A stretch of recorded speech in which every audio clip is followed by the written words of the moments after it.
afternoon and good evening. Welcome to Western Europe DPC Division 1, the spring tour. We've got some Wednesday action happening. I'm going to be your host, Natty, and joining me right now is actually only one other person on the panel. It is T-Gov, where, yeah, it's only T. We said T only on Wednesdays. Yeah, and so everyone else got fired. Is there actually anyone else who works in Dota with the name T?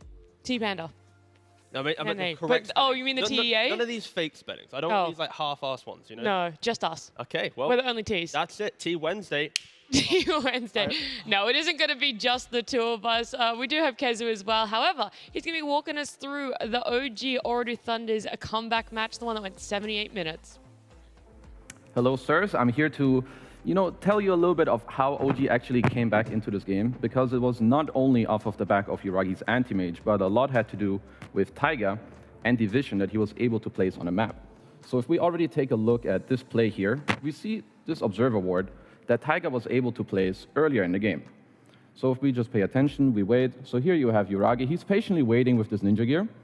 And I also want you to pay attention to the levels you already have in the game right now. Yuragi is only level 23. But now, after he gets this kill, he shoots from level 23 to 25. He gets himself 2,000 gold, as we can see on the screen here too. So this is the first big moment of the game. Now, second moment in the game, Yuragi once again, ninja gear. And we have a fellow friend here once more, our observer ward. Who placed it? Yep, you already know, your boy Taiga. So once again, he's basically setting up Yuragi for, well, another super big donation kill. He's here to help him. Once again, noob is down. And now it slowly trickles into more, because in the later stages of the game, even just one kill can really help you, regain a lot of map control. So this is already two big moments that helped Yuragi so much in this game. And now, the third play. This time around, Taiga doesn't really have a ward or a good ward he can play. So he's going to use his body, and he's going to get himself a 3-man boundless strike at the start of the fight. Forces TA2000 to BKB. And let's just pay attention to Yuragi. Kills the offlaner right away. Good start to the fight, chilling a bit. But we're going to have to start paying attention to Naive's mana pool, which we can see up here, is dropping hard. Now he's basically on, how do we go back? 0 mana here. Oopsie. There we go. Back to the fight. So now this is the first time that TA2000 died after all this time. And the way they came back is literally only because of Taiga and the vision he was able to place. So this comeback, Yuragi, sure, he looks good, but without his supports, he couldn't have done it. OG magic once again. Let's see what Bossman T-Governor has to say about this analysis. Oh, me? Yeah, I mean, the unsung hero is the supports, T. And I do appreciate that, and that's why I think a lot of teams, they really do value Gem going into the mid-game, and also when you're controlling the lead, because I feel like the wards that Kezu pointed out, the team that's in the lead, if you're just playing together, sweeping through the map, you're not going to have these lingering wards, especially when they're on low ground, like the first one that they had. So I think it's mainly on OT, potentially getting a bit too relaxed in that game, not respecting that potential vision. But of course, Taiga just throwing his body. Taiga. He's like put his whole body on the fire, and he's just trying to extinguish the flames of OT's steamroll over there. I mean, it's also trying to help OG kind of get back into a good Division 1 run, because they're struggling a bit. So Taiga, he had to jump on that Division 2 grenade. And they're like, oh, we're not gonna go down. Ragi's like, thank you, brother, and he's going into the So it's like, yeah, they're trying. They're 1 and 2 right now. So I mean, look, that was the longest game that we've had in the DPC across all regions. It happened Friday night, so actually 2 Western Europe broadcast days ago. And for now, we should actually recap what happened on Monday night. If you guys didn't tune in and you didn't know, we started off with Liquid up against Enigma Galaxy. And Enigma Galaxy, they don't have a series win yet. They still didn't get one here, but they did get a game off of Liquid, and they looked good. They really were a formidable opponent, I want to say, up against Liquid, with some lane swapping shenanigans going on, T. Yeah, I mean, I think Sumel's trying to play every other lane but mid at this point now, so which is a little bit confusing for Enigma at least. But game 1, the one that we're seeing here, it was the most inspiring game, and it was off the back of picking up 2 off-laners plus some big impact-style hero in the form of Sumel playing TA. So I think this drafting philosophy is probably the best one that we've seen so far from Enigma. And then subsequently after that, I think Liquid did figure it out a little bit, and Enigma wasn't able to find that perfect tri-core kind of combination as they did in game 1. In game 2, they had Huskar, Luna, Enigma, and it just, as you see here, didn't really do that well. Yeah, this one was tough. Like the Husker pick we were excited for. We know Amar's been playing it in pubs. We thought like maybe he'd narrowed it down, but he could not get his feet under him with this Husker. Maybe it was picked a little bit too early on, T. What was But his final score again? Like, it was like 0-7 something, was it? I just loaded it up. It's worse. It Oh, was no. 1-10-2. Oh, no. Oh. Oh, no. Oh, Yeah. Nisha's like, Yeah, and he was like, what can I say? Okay. Husker mid, man. I know how to Well, do what are you that doing? one. Nah, what can you do? That was game 2. Game 3, it was similar but different because, again, like you said, T, we didn't see Sumail in the mid lane. This time, we actually ended up seeing Mind Control taking that Nature's Prophet into mid. yeah. I mean, there's only so many times I can say this, but like I feel like for Nigma, they are currently, they're a sinking ship in regards to understanding what they want to do, and they're trying to plug holes. And each series, we're going to see them plug a different hole. But when you plug that hole, a new hole will form. And that is just going to be a product of the roster that they have, unless they find some like insane strategies and combos that we aren't even aware of yet. And maybe one day it happens. But again, right now, a lot of work for them to do. Very much so. Second series, Manaspa up against Gaming Gladiators. This one was also a treat. This one went to 3 games. Kazu, Manaspa being able to steal one off of Gaming Gladiators. Hello, everyone. I'm back on a panel. Oh, you could have been seamless, Kazu. You could have just been like, back at it again with the Manaspa analysis, but instead you were like, Hey, what's you up? missed a really smooth moment. Wow. A really So sorry. The boys. I'm so sorry. Damn. I mean, at least That's right. You can be smooth with your analysis on this series. There we go.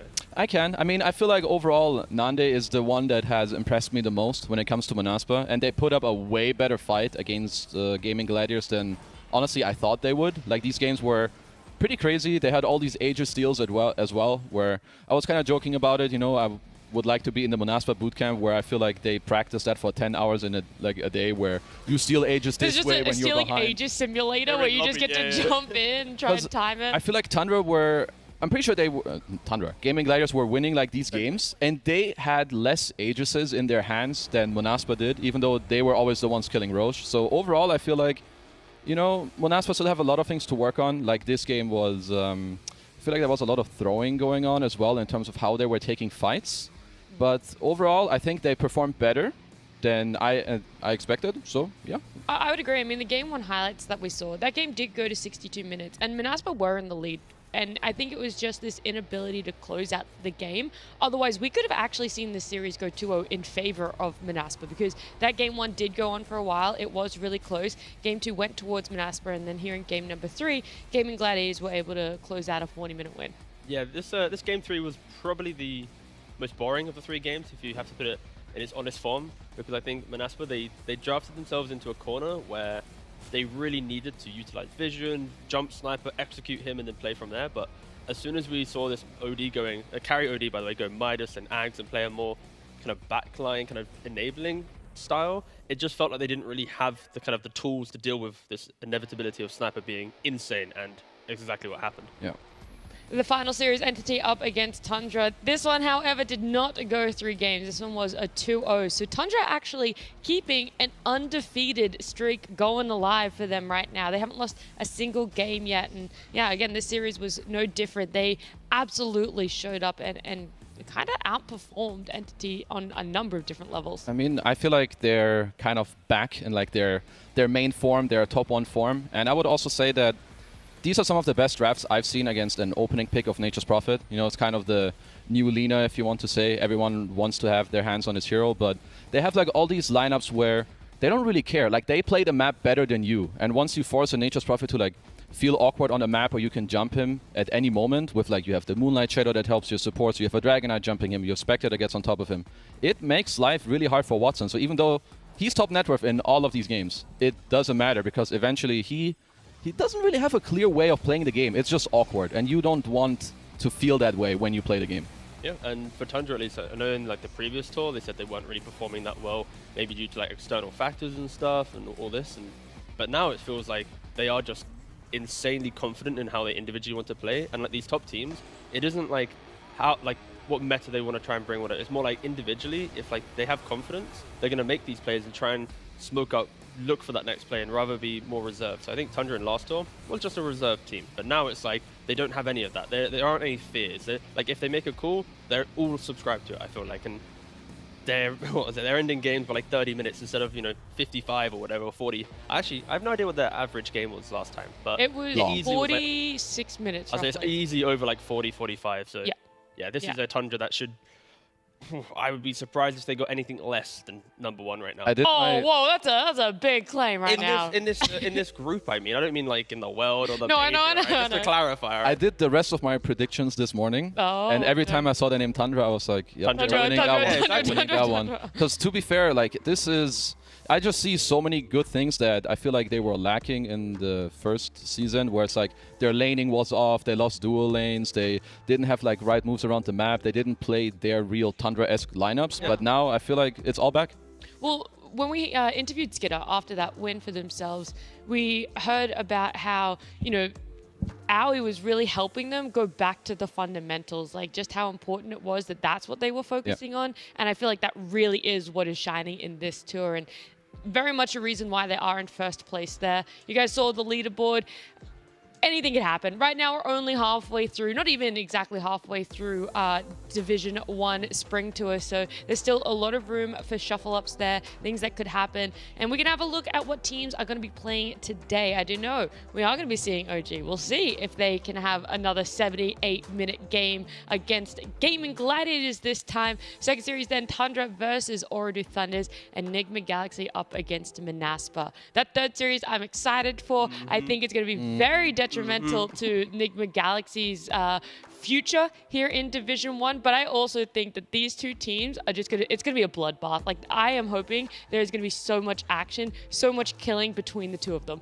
I mean, that's what you want in every game of Dota. I don't think anyone actively True, but I feel like I'm tuning in to watch a 70-minute, barn dance of split push. We want to see kills. We want to see like 17 Roshans. True, but you're taking my words out of context. What I'm trying to say is like, always fighting.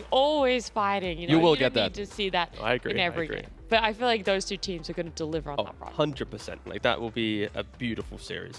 But Really all the series today are actually pretty good. And I'm not just saying that just because, it's our job to hype up series and stuff. But no, actually, I'm actually enjoying it today. Today's just a good day for Dota. Okay. So other days are not enjoyable? Or what's the deal here? Sometimes, just sometimes it is. the rest. I mean, okay, yeah, sometimes you get two teams and you're like, it's a bit boring, isn't it? No, it's because he's on opening panel. That's why he's excited. Yeah. And he gets to see the talent predictions. He gets to flame all the other talent on what Let's go. they've predicted. Okay, we've all picked my Gaming homework. Gladiators. That's no. That's not possible.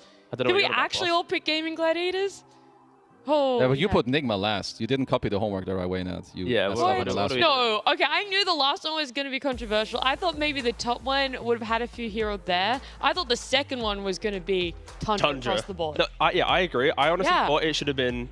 I feel like Gladiators is a clean line, Tundra's a clean line. No. I think OG... No. No. Nah, dog. I feel like OG is like their comeback that Kezi was talking about in the Telestrator run. Like, that is 100%. That's the game that makes a team's Division 1 run. That's the one that they look back at. It's like the same thing like Fnatic. Gaming. Yeah, but I'm going to get... Wait for the main point. Please hold. Oh, okay, I'm holding. And it's like, you don't get that energy if the fans, the talent, and everyone also thinks you're then going to win. We then have to continue saying that you're going to lose. Oh, so it's you have to continually put them as the underdog. You can't already say that they're going to team. do well now off of one comeback. How did I not know that? It writes their stories itself. Oh my gosh. This guy's so smart. I know. Yeah, he's like, the odds were stacked against them. There No we one go. believed in them. How are they going to make another Against Red the Bull odds. documentary if we say they're meant to win? Oh, he's so good. Like, He's doing it for the content. He's just farming the team. lines for the future. Exactly. documentary. Good They job. can use these quotes.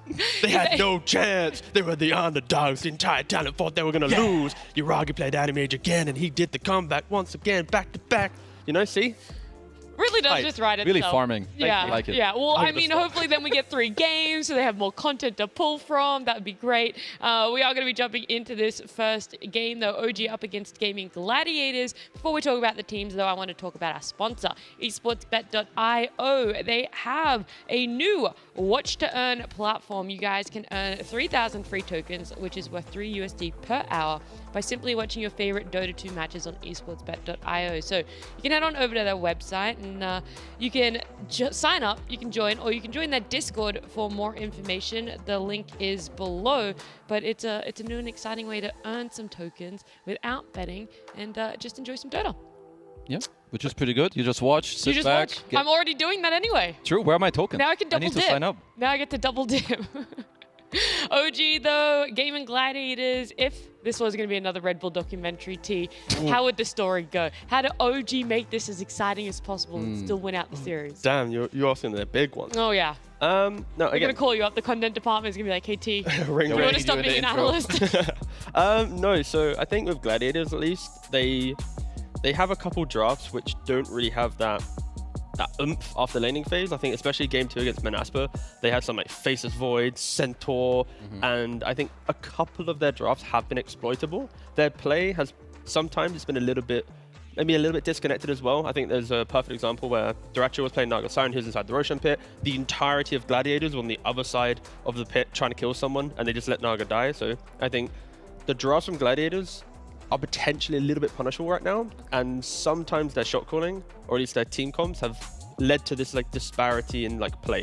But that's like 2 rare scenarios that are exploitable. It doesn't happen often. They still are this insane team, but maybe look towards making the map feel weird and have a really good draft. I do think you want to play quicker right now against Gaming Gladiators, because I agree with T that they seem more exploitable in like their early to mid gameplay, where they're not looking as clean as in the major. You can tell that maybe they took some time off. So if you just throw everything at them like Orodu Thunders, you reckon that is at least one way. So, and on the same time, I hope that OG, they need to drop this goddamn Ogre. I don't want to see Ogre. I don't want to see some first two. I don't want to see first two Enigma. Like I want to see them do what they.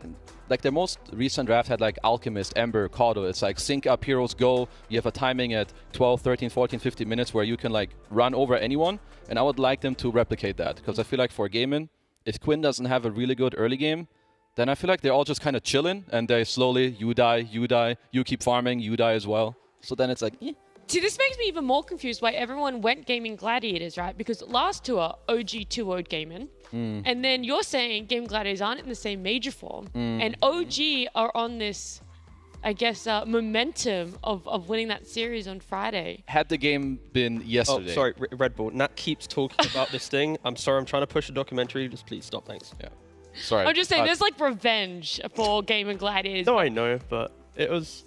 I woke up in the morning, I'm like laying in bed, I'm looking at the predictions, like, yeah, Gladiators are vibing, sure. Obviously. No, but I think Gladiator, trajectory-wise, Gladiators are kind of like a flat line, and OG is on the way up. So I think like this series is like the best point where both teams have the same level. I think it should...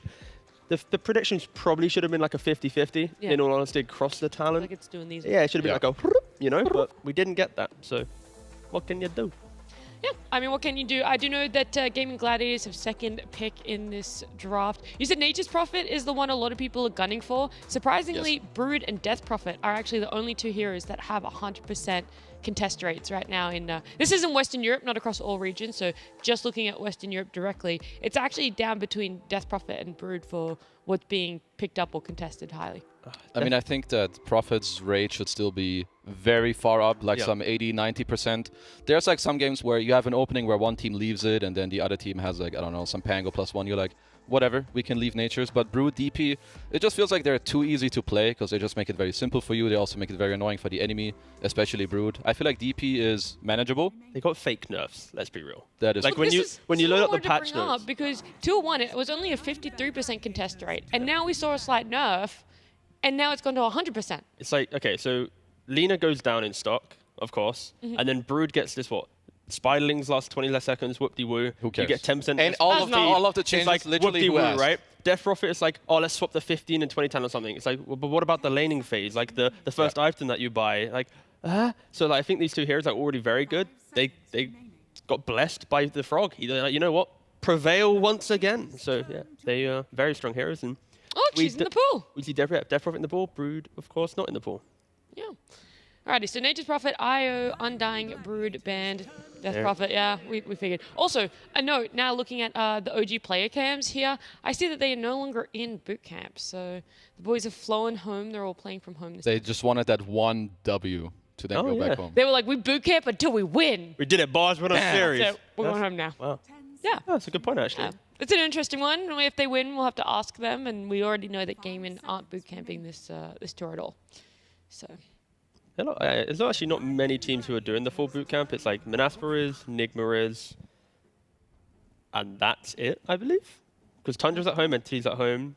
Gladiators at home. Yeah, Tundra are like half. Half and Yeah, half. so Like 2 of them. But they're doing it more because of like ping and visa stuff sure, but rather than comfort. But the fact that Tour 2, only 2 of the 8 teams actually are at full force, and we'll see if boot camps help or not. Yeah. Right now, the 2 teams at boot camp are in the bottom 4. So Thinking emoji.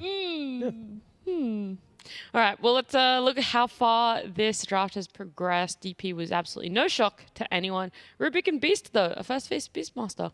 and I love this opening so much in regards to Death Prophet. I think we haven't really seen it too much against the Death Prophet opening, but Beastmaster Raw, of course, against the DP early. It's a really formidable lane, and I just love the...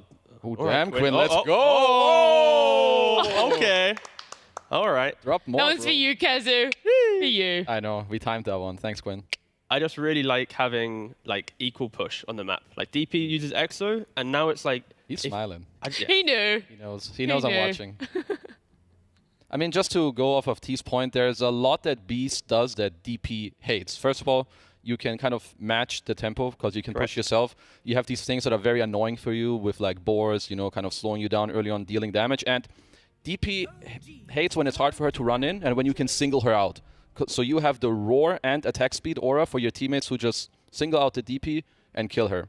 Now you have a response from OG, which is Chen, which used to be like one of the hardest counters in the game. I don't think it is quite the same anymore, but it still helps like early on that he won't skill boars, you can take over the Dominator, and then they're gonna like steal it back and forth, these shenanigans, but it works very well with DP. It like, once again, okay, they make it slightly harder for you to run in, now I'm gonna help you to like maintain control and actually be able to do it once again. I will say there's like only 2 teams that pop to mind when I see a Chen. It's either Secret or OG, and I don't know why. Because they have Puppy and... Wait, I was gonna say Misha, they don't have Misha. No, that's true. Yeah. Then I don't know why it popped up in OG's... Yeah. But when I saw this logo, it old came to school my hero. mind too. So. Yeah, exactly. It just does, and then I mean, but then you like no have counter to push, yeah. think into like who is actually going to be picking up and playing it this time around for OG. Yeah, for like as we mentioned, this Chen, it's like I feel like Beastmaster. There's ways for him to play around it. You just go axes. Now you have a Rubik, so you just go axes plus Fade Bolt. You push the wave in. So now I feel like if you're OG, you have that in mind. You need a carry that has some like sustain or way to just not care about it. And now it's like you've prevented the ball play, and you now have a carry that doesn't really care about the spam a little bit. So your lane should be pretty good. But yeah, OG, they're already kind of telling us that they are going to be playing a very progress the map state quite early. It's exactly what we were saying against Gladiators. I think their weakest portion of the game is like pre-25 minutes. So they're already kind of drafting to that style. But you have to respect that Gladiators, these heroes that they picked so far are really good at stalling out games and just mirroring the map play and always being a thorn in your side. And OG, they're banning out the mids that will be able to continue doing that as well, right? How many times on the draft have we said Quinn Pango, Quinn Batrider. Just target him right now. Exactly. And when you have Chen as your 5, potentially 4, there could be some like Tiger shenanigans. CC is not your best friend. You have no control. You have no way to lock people down. So any elusive heroes right now, you need to respect. Game Gladiators on the other side, though, Naga being taken out. Are they just going to be taking out a lot of things that want to also progress the game to like late game? Like, oh, you know, it doesn't matter if it goes late or we want this game to go long. I know you guys said you wanted a faster pace against Gaming Gladiators, but looking at how OG have played. I think they're going to look to ban heroes that just make the Beastmasters game hard, I think, whether that is through carries like Naga, maybe CK, Drow Ranger, or mids that can rotate on it. I feel like that at least would make the most sense. Since their second pick, they have more counter picks, so they don't really need to ban for later stage heroes, but rather the ones that they already have. Yep. I honestly like for OG if to go like second phase, do like Clock Drow or something as a snap combo. I would vibe with It's a that. really good combo. You then have choice between Clock and Chen being your 4 and 5, depending on what Gladiators round out their draft with. And it gives you a little bit of scalability that if the game does get rough, your Drow will be your comeback potential. Just keep her alive, let her position nicely. So I think that should be a hero, at least a little bit in mind, especially when Gladiators themselves are banning out some really good anti-Drow heroes. Yeah, also it gives you like another layer to help your DP again, with the Drow aura, the bonus armor against like a Beastmaster early on, and Beastmaster lineups are usually very heavy on physical in the mid game because they want to abuse the damage aura, the attack speed aura, and the lifesteal. So I think Drow Ranger would be very cool for OG in the next phase. But you know, there's always multiple options and you know, ideas that these teams have. For They sure. take out Pudge, another comfort for Gaming Gladiators. Feels a lot of comfort just taken out, right? Like we already said for Quinn, it was like the Bat and the Pango, and now Durachio's Pudge. Could that also be an indicator of picking up something still again the draw, or does a pledge ban indicate something else? It's just like protecting your early game needs, because you throw some Bat or Pango as a reactionary hero, you're not going to be able to fight them. If you throw a Pudge into a lane with some like Vanguard plus Ags, you're not going to be able to kill them, right? So yeah, I like the fact that they're just respecting some of that. And yeah, Gladiators, it's like, okay, you want to run at us, you want to push us, boom, take a tree and protect her. And I realized it's actually really depressing to play tree when an enemy has Meteor Hammer. That's not going to happen right now because like these heroes don't buy it, right? But I played enough pubs yesterday, and like for example, there was like GH, he buys Meteor Hammer, we have a tree or something. And I was like, what? This tree's useless. My living armor does nothing. So obviously they're not doing it, but just to keep in mind, guys, that it's very hard to play tree into this hammer meta we have right now. Yeah, I guess luckily for them, as you said, for now, I would be surprised if we see any of those, but it does really ruin the tree's timings because he wants to like slowly heal up these towers, you know, make your map easier to play, but yeah, Meteor kind of breaks the timing.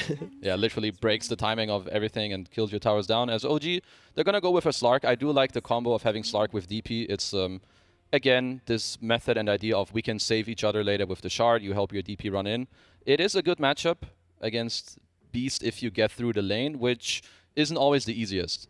But for the game, if they have a good lane, he's going to do well. Okay.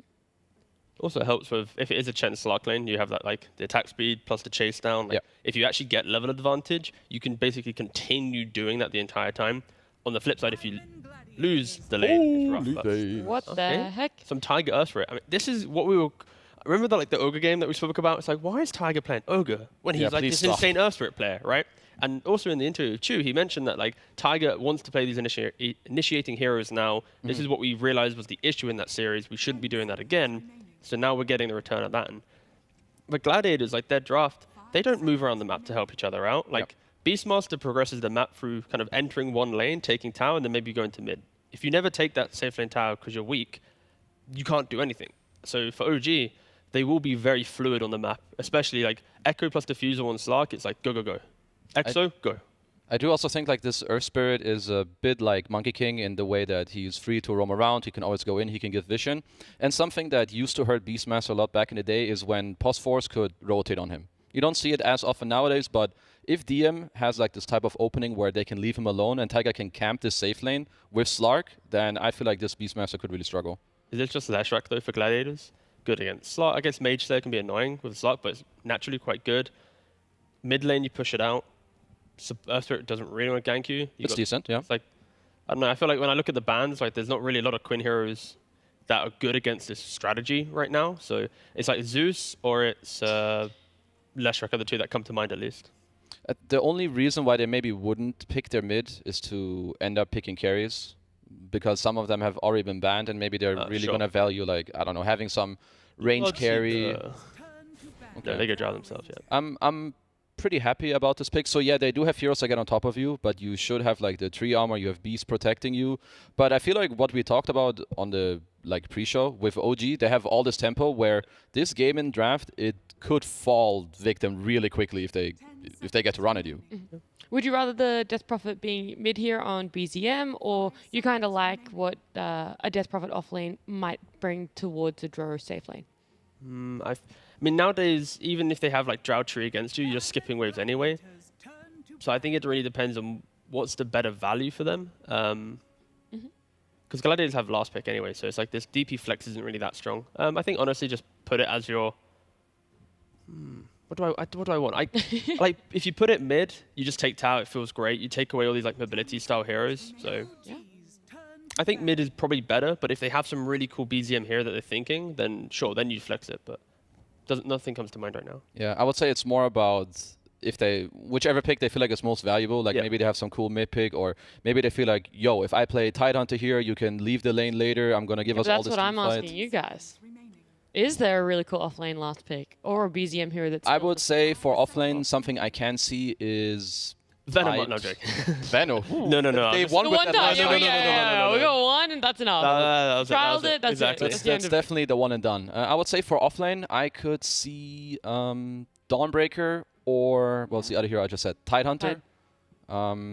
But then maybe you would have to lane the Chen there. Either way, I feel like Dawn is cool with their own draft, but the lane can be very Monka stage. Otherwise, Tide. and mid lane. Yeah, are you then worried about 2 melee for your off against Dro being ranged? Double melee can work in lanes where you can get on top of the enemy and kill them. I don't suggest this often. But. Oh, no. But.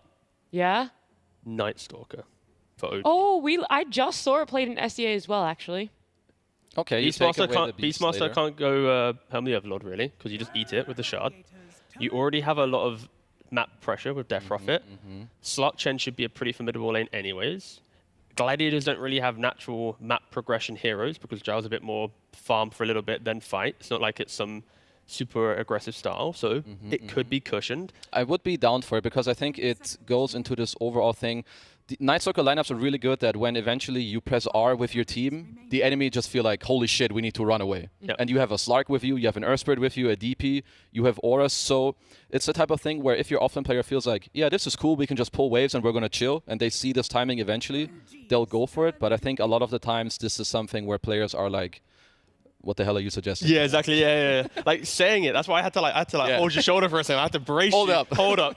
It's like, maybe if you had like a couple better buffs or something, then sure, it could be more, viable. But right now, it's a pretty hard hero just because it is. So can you fight? Can't you fight? But the reason why I kind of like it is, like you mentioned, Chen can buy the auras in this game. Earth Spirit is your setup.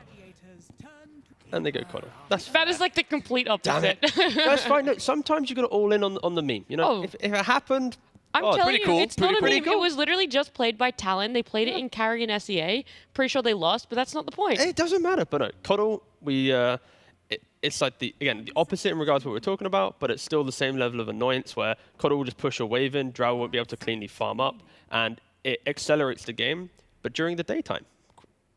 Old school Coddle. I mean, what if it's...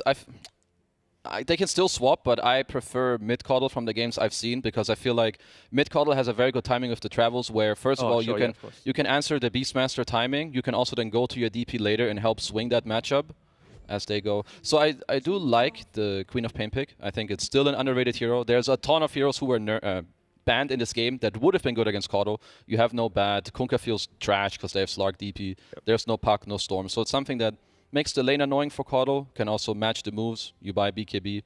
Okay. Yeah.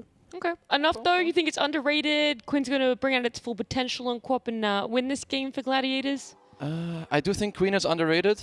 I actually think that the OG draft is pretty good. If they get off to a good start, I would like to play their draft, but I think it's more up to execution, and Gaimin seem to be the slightly better team. OG has like 1.5 stuns to play on, and I think it's their game to be over-aggressive in, and Gladiators have the perfect draft to punish that, right? Rubik, Tree, Drow, Quap, all these heroes thrive at, oh, you're on top of me, yeah, get away from me, right? And I think that will eventually happen in this game, so I am favoring Gladiators on that scalability, but I can easily see OG like crushing the game if in like they 20 can minutes, yeah. hit the right tempo, exactly. not BZM Coddle. overextending. That's the one. He needs to pop off. If he does, slay. See you later, Quinn. Full faith in BZM Coddle. Alrighty, we see where the panel is favoring in this game. Number one between OG and Gaming Gladiators, but we'll see where our casters are favoring. It is OD Pixel and Fogged. Thank you very much. Now, yes, OG versus GG here, ready to go. We've got some fantastic heroes coming out, some interesting heroes, right? On the side of OG, we're getting the likes of a Chen, an Earth Spirit, and for Gaming Gladiators, we're getting the Queen Quap as the last pick. What do you make of this all, Fogged? I think if you told me today that we'd see Chen, Earth Spirit, Coddle, and Queen of Pain in the same game, I would have called you a liar. Yeah, interesting stuff.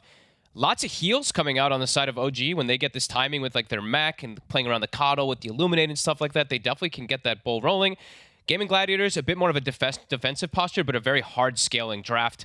I haven't gotten to see Queen too much, so curious to see how Quinn is going to look to build it versus this. Sure. Could fall into maybe some issues versus the Earth Spirit, but besides Earth Spirit, there could be some freedom, at least for Quinn. He just has to watch out for these double silences. The Earth Spirit plus the Death Prophet in mid-game and stuff like that, but looks like he can play pretty aggressive.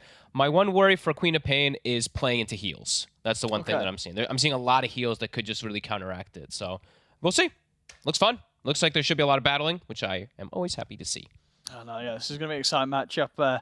Indeed, to just see sort of whose read on the game is the better one here. You know, both teams come in with a bit of a different approach to what we're used to really seeing. Yeah, and let's see if this Chen counter versus the Beastmaster is going to come into play. I've seen a lot of players, they adapt when you're playing versus the Chen.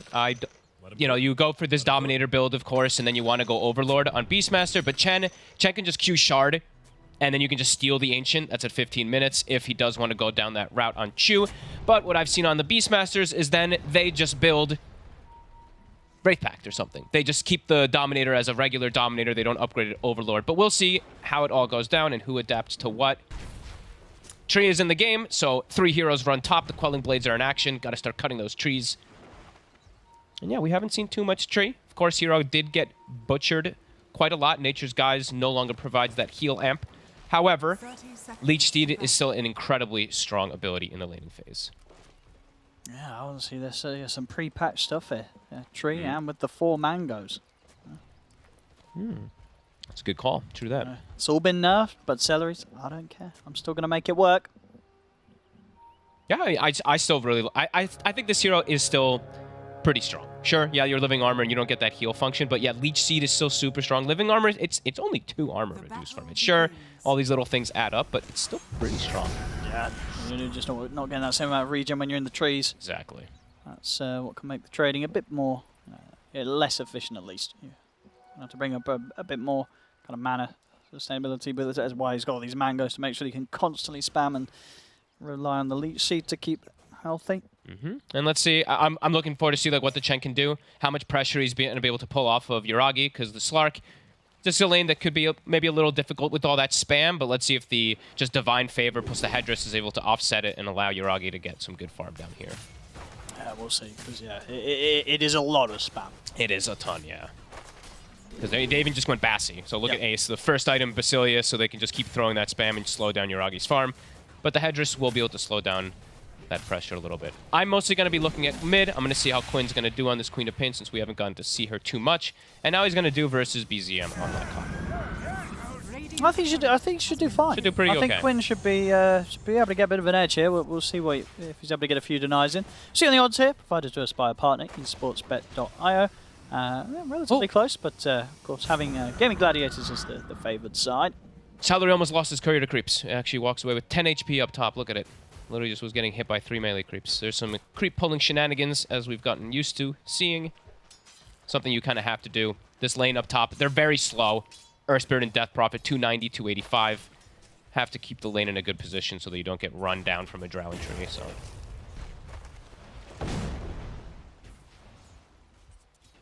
Cool salary. Not many trees to hide in around here. Great job of clearing them out. Mid lane. Just, yeah, BZM's just getting all the CS, of course, with the nukes. It's just going to be a question of whether Quinn's going to be able to get a few denies in. Quinn just using his blink, like, kind of only to dodge out those blasts that are coming out from BZM every single time. How's the rune control going to be? Is Quinn going to blink in front of him to steal it? Nah, he's just going to prioritize CS. But he's going to be able to fill the bottle, while BZM, you don't really go bottle on Coddle, of course. So it's all going to be contesting those runes to slow down Quinn a little bit here. And Quinn, very nice last hits, 12 and 2. Yeah, let's see if Chu decides to move around a little bit with his Chen, get some like creeps or something like that, and check the runes for his mid laner. Because then that's how you can bully a bit versus these bottle heroes when you don't have a bottle hero mid. We saw there, the sentry was already placed early on from Tofu to block out that medium camp from Chu. So Gaming Gladiators, they immediately did their homework. They did their prep. They know this Chen was coming in. Well, they saw the Chen coming in and they immediately talked about it, how they're going to be able to play that early laning verse. So far, both safe laners, they're doing fine. Neither getting bullied out, especially the fact that bottom lane, at least at the moment, the spam hasn't been too much for Yuragi. He's still able to safely step up and hit the creeps. Some good denies coming out, though. Look at the top. Drow has 8 denies on Duraccio. So actually, across the board, they have a lot of denies. Like, you're right, Gaming Gladiators, they've 19 denies across the board right now to the only 5 denies that is OG's got. Yeah, a fair few here in just the first 3 minutes of laning. Yeah, Quinn's starting to actually pull ahead of mid pretty decently here, just playing really well around those blasts. Top lane though, Gaming Gladiators, they'll be able to strike and take down DM. Steps up a little too much. 2 points of Frost Arrow. Duraccio able to chase him out the lane and take him down there with the setup of Celery. This is an explosive start really for Gaming Gladiators. It certainly is. We're already seeing the 1k gold showing up on the top just 3 minutes in. And you're kind of feeling it overall on the lanes. They've just got that little bit of an edge everywhere right now. DM having a very slow start top. Their lineup also can snowball pretty hard. You know, we were talking about how OGs, they have this kind of big snowball if they're possible to get an advantage with the Chen and that Death Prophet, but gaming is absolutely possible with it too. Drow with Beastmaster and then Drow Aura with Queen of Pain. Like, these heroes, Co-op loves to play with that aura. That extra little bit of right click and stuff like that is very nice. What the heck? Look at the dragons. They put the range creep in deny. We'll get some of the pull, but that's not going to clear any of the wave, so it's going to push out again. Yeah, small farm for Dratcha. And yeah, of course, the struggle that's going to be there for OG is if Gaming Gladiators do continue to grow this sort of early lead, and when you're having a Slark as your carry, this is one of those heroes that really suffers if kind of fights start getting forced earlier than he wants to be present in. Yeah, and Quinn is, they're not really contesting Rune, so Quinn is freely filling up the bottle. He's keeping BZM kind of low, too, with the way that he's playing aggressive in his face. He's just standing on the hill. Like, look at him. He's just blinking in. He's just looking for BZM constantly. Playing incredibly aggressive. Yeah, he's checking out the stack situation if there's anything going on, but as it is at the moment, there isn't. I'm so scared for DM up top. The way that this lane has already started, we see like the tree and Drow, there's so much slow. If he steps up too far, he's just gonna get chased out from the two of them here. So has to be very careful with his positioning. Very good start for Gaming Gladiators. I mean, how do you even play this top lane now if you're OG? You gotta keep pulling. Yeah. Gotta keep getting those pull shenanigans. And I think bottom now's the point where the nukes are gonna start adding up. Sort of this sort of next kind of 2-level period where Yuragi's not, he's trying to work his way towards that 6. He's going to feel the pain from Ace and Tofu now that the levels are there. Absolutely. And he went Arcane Boots, right? So look at Ace. Bassy into straight Arcane Boots. We've been seeing this more and more in the Beastmasters. It's putting a lot of pressure. It's already a 2K lead right now for Gaming. Top Celery was able to snipe the boots of Taiga off the Courier. So Taiga also very slow up here. Yeah, I mean, DM and they've got to be so close how they step up like this, DM and Taiga. If Celery can get some sort of opening onto them and Durat goes around, they're almost certainly going to be in trouble. Power in though, and very fortunate for OG. BZM's able to grab that. That would not have been one that OG would have had fun with if Quinn was able to grab that himself as the Quap. But at the same time also, Tofu, he just walks in, takes both bounty runes bottom that were there just waiting, gets the D-ward immediately. Everything going in Gaming Gladiators' favor at the moment.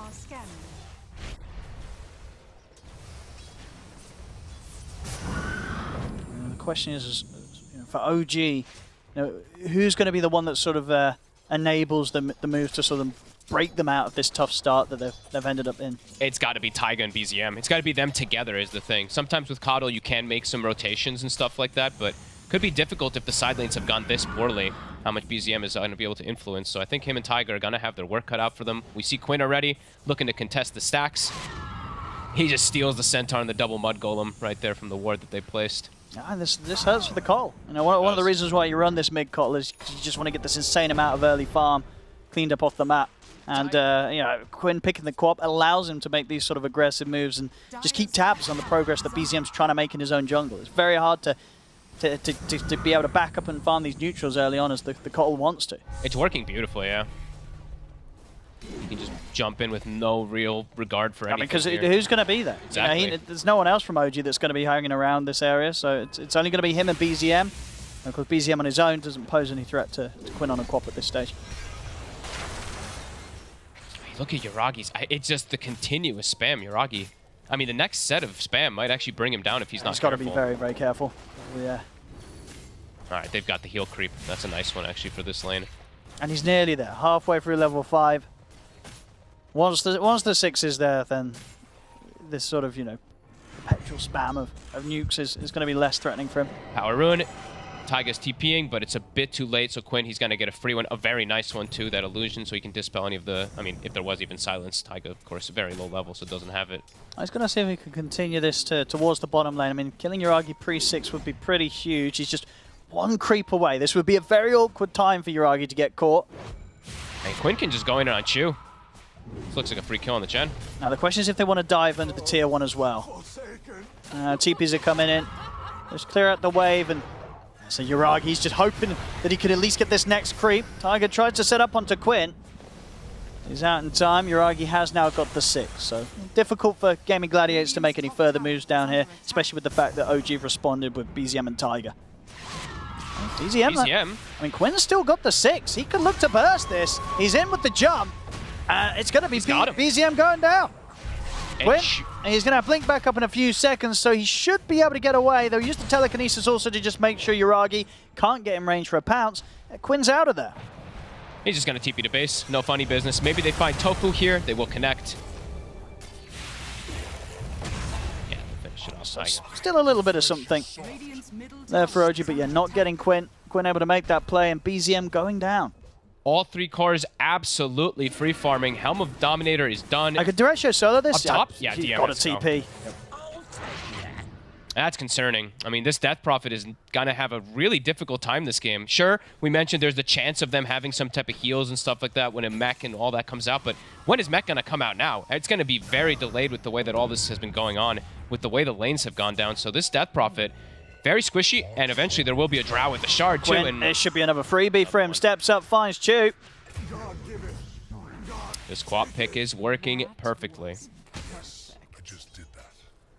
They're going to have so much damage. It's going to be quite explosive on the side of Gaming Gladiators to focus fire all these heroes. Rune spawns bottom. Quinn, it's a really good one.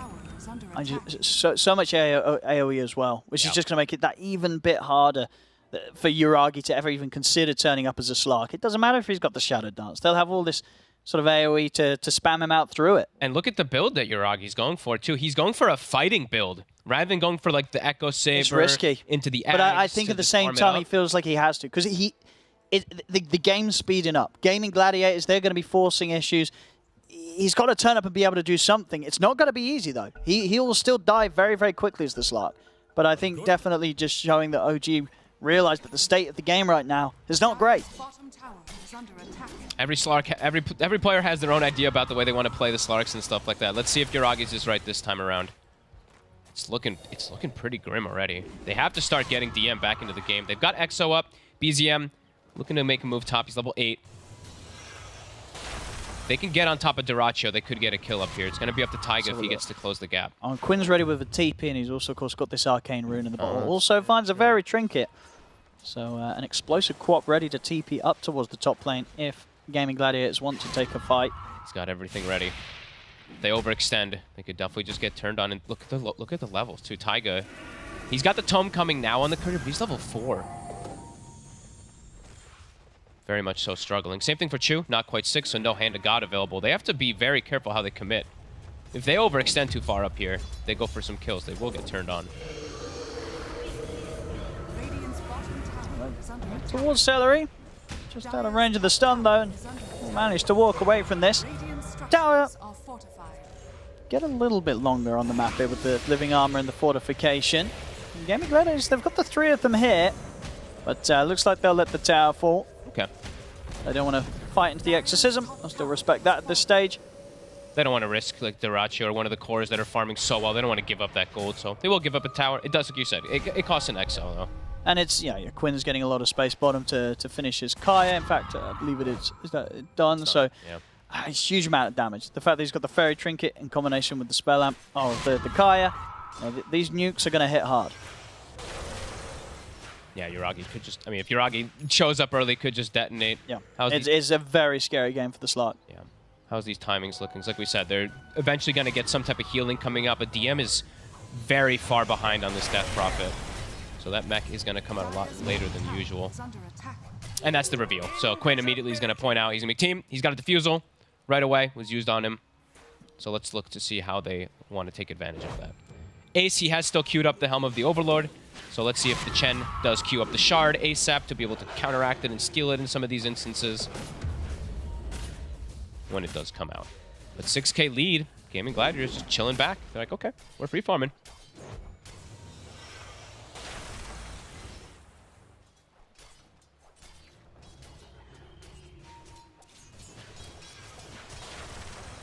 See, I mean, they've still got these towers to take as well. That's one of the concerning things as well, that Gaming Gladiators have such a lead, and this isn't even including any potential tower gold from tier 1s.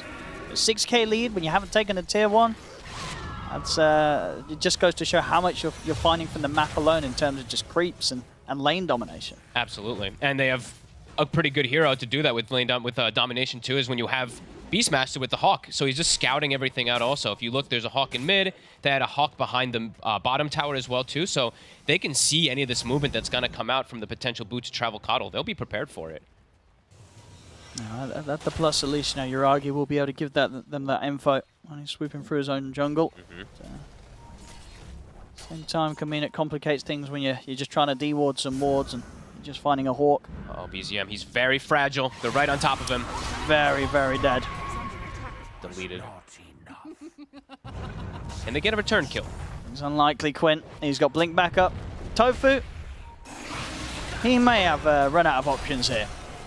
Again, a support to be found, but the cause very much loving life on Gaming Gladiators. Yeah, I don't think they're too fussed about that whatsoever. Quinn also now gets a power rune. Again, an illusion rune this time. It's a good rune this game. Playing versus those silences is going to probably save his life if they do make an aggressive move on him.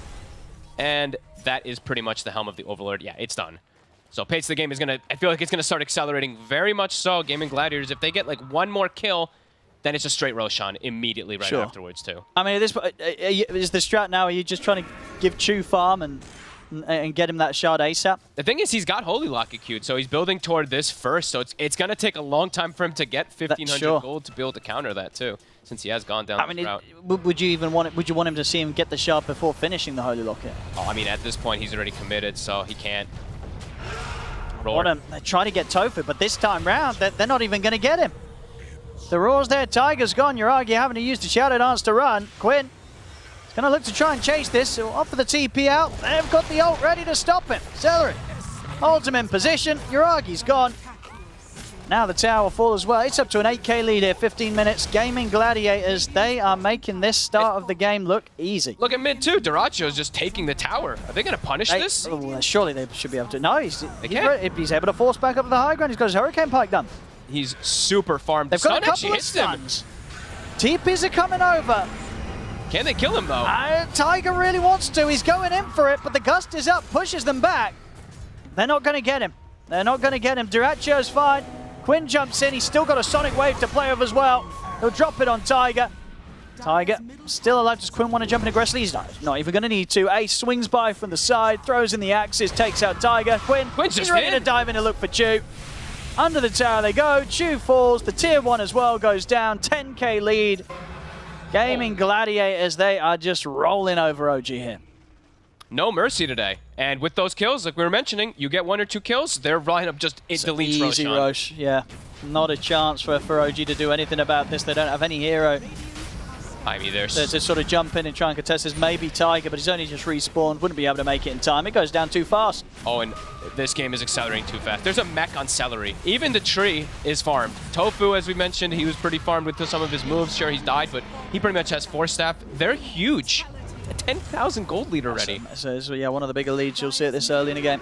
And now they can start getting this itemization too to keep this ball rolling. Duraccio hasn't queued up the shard just yet, but it's a very nice shard game on the Drow, playing versus this healing that might come out from OG, but is OG even going to be able to mount a defense versus this aggression that's not coming out from Gaming Gladiators? It doesn't feel like it. And they're so far. Look how far away he is from his shard. At this pace, it's a question if he's going to be able to get it before the game ends. Absolutely. Tofu even has an Illuminate stolen. And look, they're prepping already for top. He puts a deep ward behind tower, a ward up on the triangle as well too. He has Illuminate, so this also is going to be really strong for them to go for aggressive plays. Quinn. OG. And he's more than happy to go in. He's got Sonic Wave in a second, and with the Aegis, the Kaya Sange, the Plate Mail, he's tanky. This Queen of Pain's very hard to kill. Uragi. He's trying to start some. He's looking at the silence, catches Quinn because he nearly dies. In fact, he may just be dead anyway. The Sonic Wave comes out, he's gone. Celery with the ult, catches onto DM and Tiger. Ace has got the roar onto BZM. This is looking like it's going to be a team wipe. Everybody going down on OG. No amount of Spirit Siphons enough to save DM. Oh, and it's over. I think they might actually just call it. They might. I think now the Rax might just die, and we're only 17 minutes in. They called it. All right, Holy moly. As we said, they were trying something a bit different. You know, coming in with some different heroes. The different heroes definitely work for Gaming Gladiators. Quinn with the Quap this game, I believe, didn't die at all. Very, very smooth showing for him. I mean, smooth showing across the board there. There wasn't much of a game to be had here at all. This was over pretty quickly, Fog. That is the definition of perfection when you're playing like this, right? You every single lane dominated. Every rotation worked. They got vision of BZM every single time he went to jungle. OG, nothing ended up working. The Chen didn't end up working to counter the Beastmaster.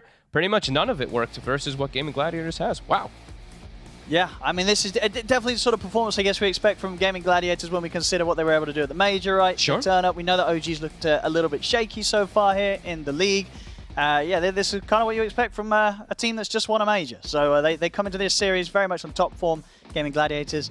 And yeah, this game one, not long, not close at all.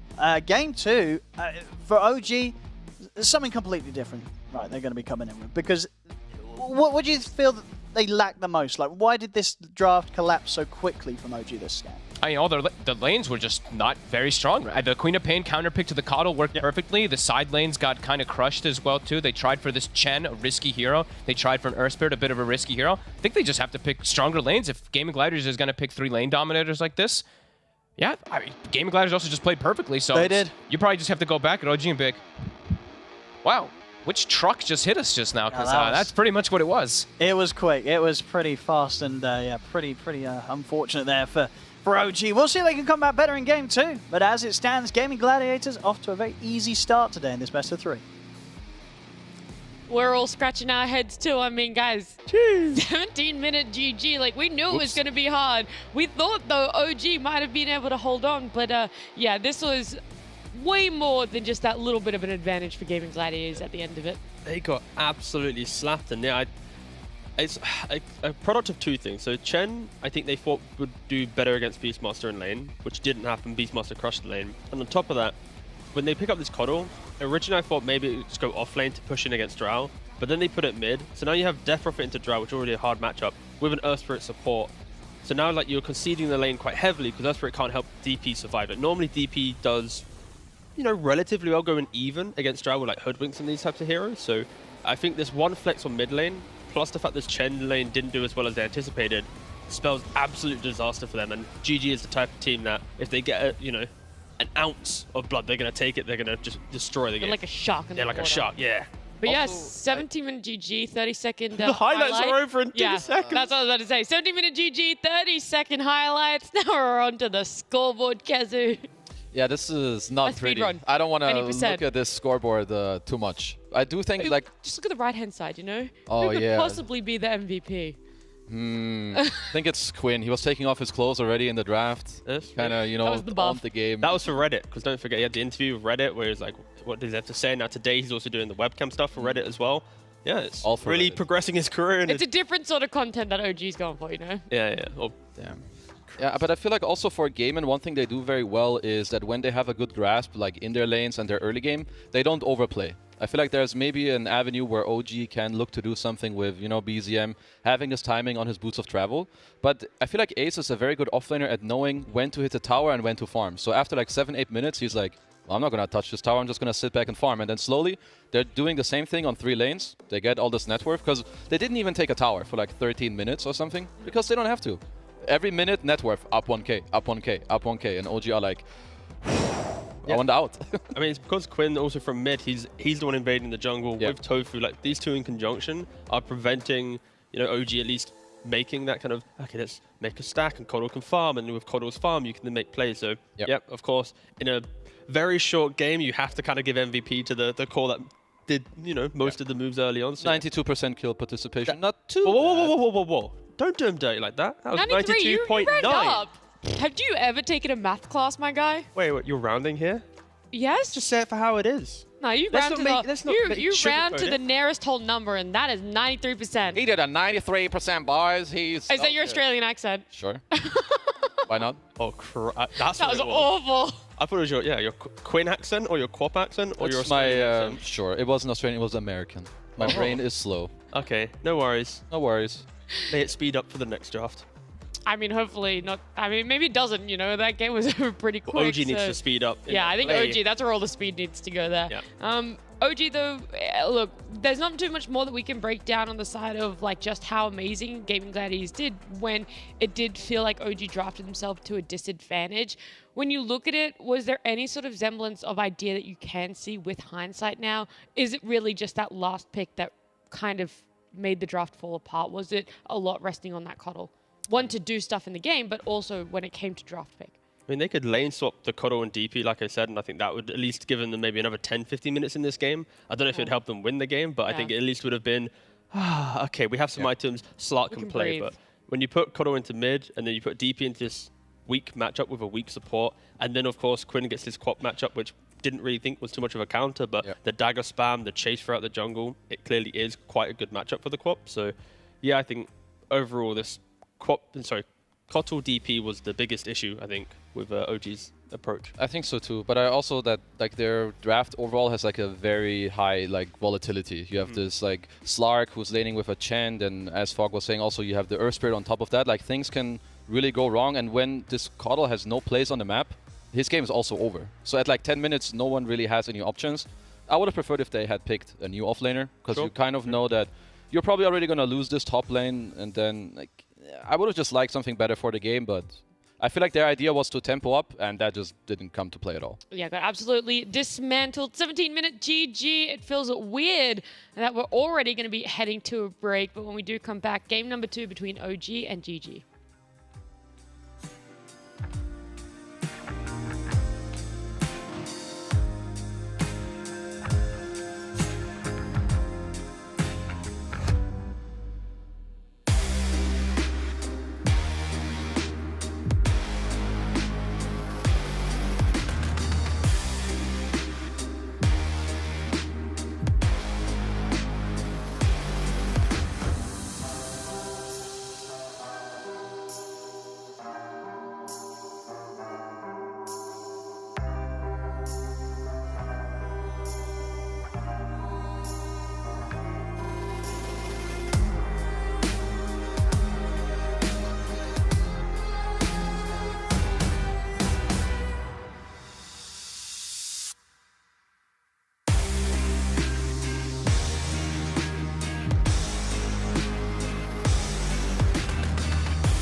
Welcome back. We're already going to be jumping into game number 2 of OG versus GG, or as Tigov has liked to rebranded it as Ogvdgugger. You put me under pressure. Like, what did I read? I did. I was like, oh yeah, that's what it was. That was it. Yeah, I did. He's too busy trying to write notes. He's coming up with a game plan for He's OG. Googling, actually. He's Googling how to game plan. How to game plan. How do OG come back in game 2? No, I'm actually Googling 17 ways to maximize 17 minutes in a day, because OG, they've lost in 17 minutes. Well, what actually, can they use this time? our series, next series, doesn't actually start for another, what's this, 2 hours and 20 minutes. So what can we do in 2 hours? A lot of things, apparently. I mean, you could actually walk to the city center, Yeah? Okay. get a nice little fresh bun. What else could you do in 2 hours? You could actually take a flight across Europe. It's pretty quick. You actually could. That's if you weirdly ignore enough, you the could. pre and after part, you know. Yeah, if you were looking at just the flight, if we could take off straight away, we could end up somewhere else. We could get OG back to boot camp. Maybe That's a bit what rough. they mean. That's too soon. Well, look, I mean, we're also being very preemptive here. Game 2, they have a lot of room to be able to bounce back. You go back to the drawing board. They GG'd out early, which makes me think that they have something up their sleeves. I mean, that could just be pure straight. They did know that that game was very, very over. I think anyone could do that one. I mean, luckily they could too. I mean, rarely in Dota you have games which like you look at it and go, yeah, this is it.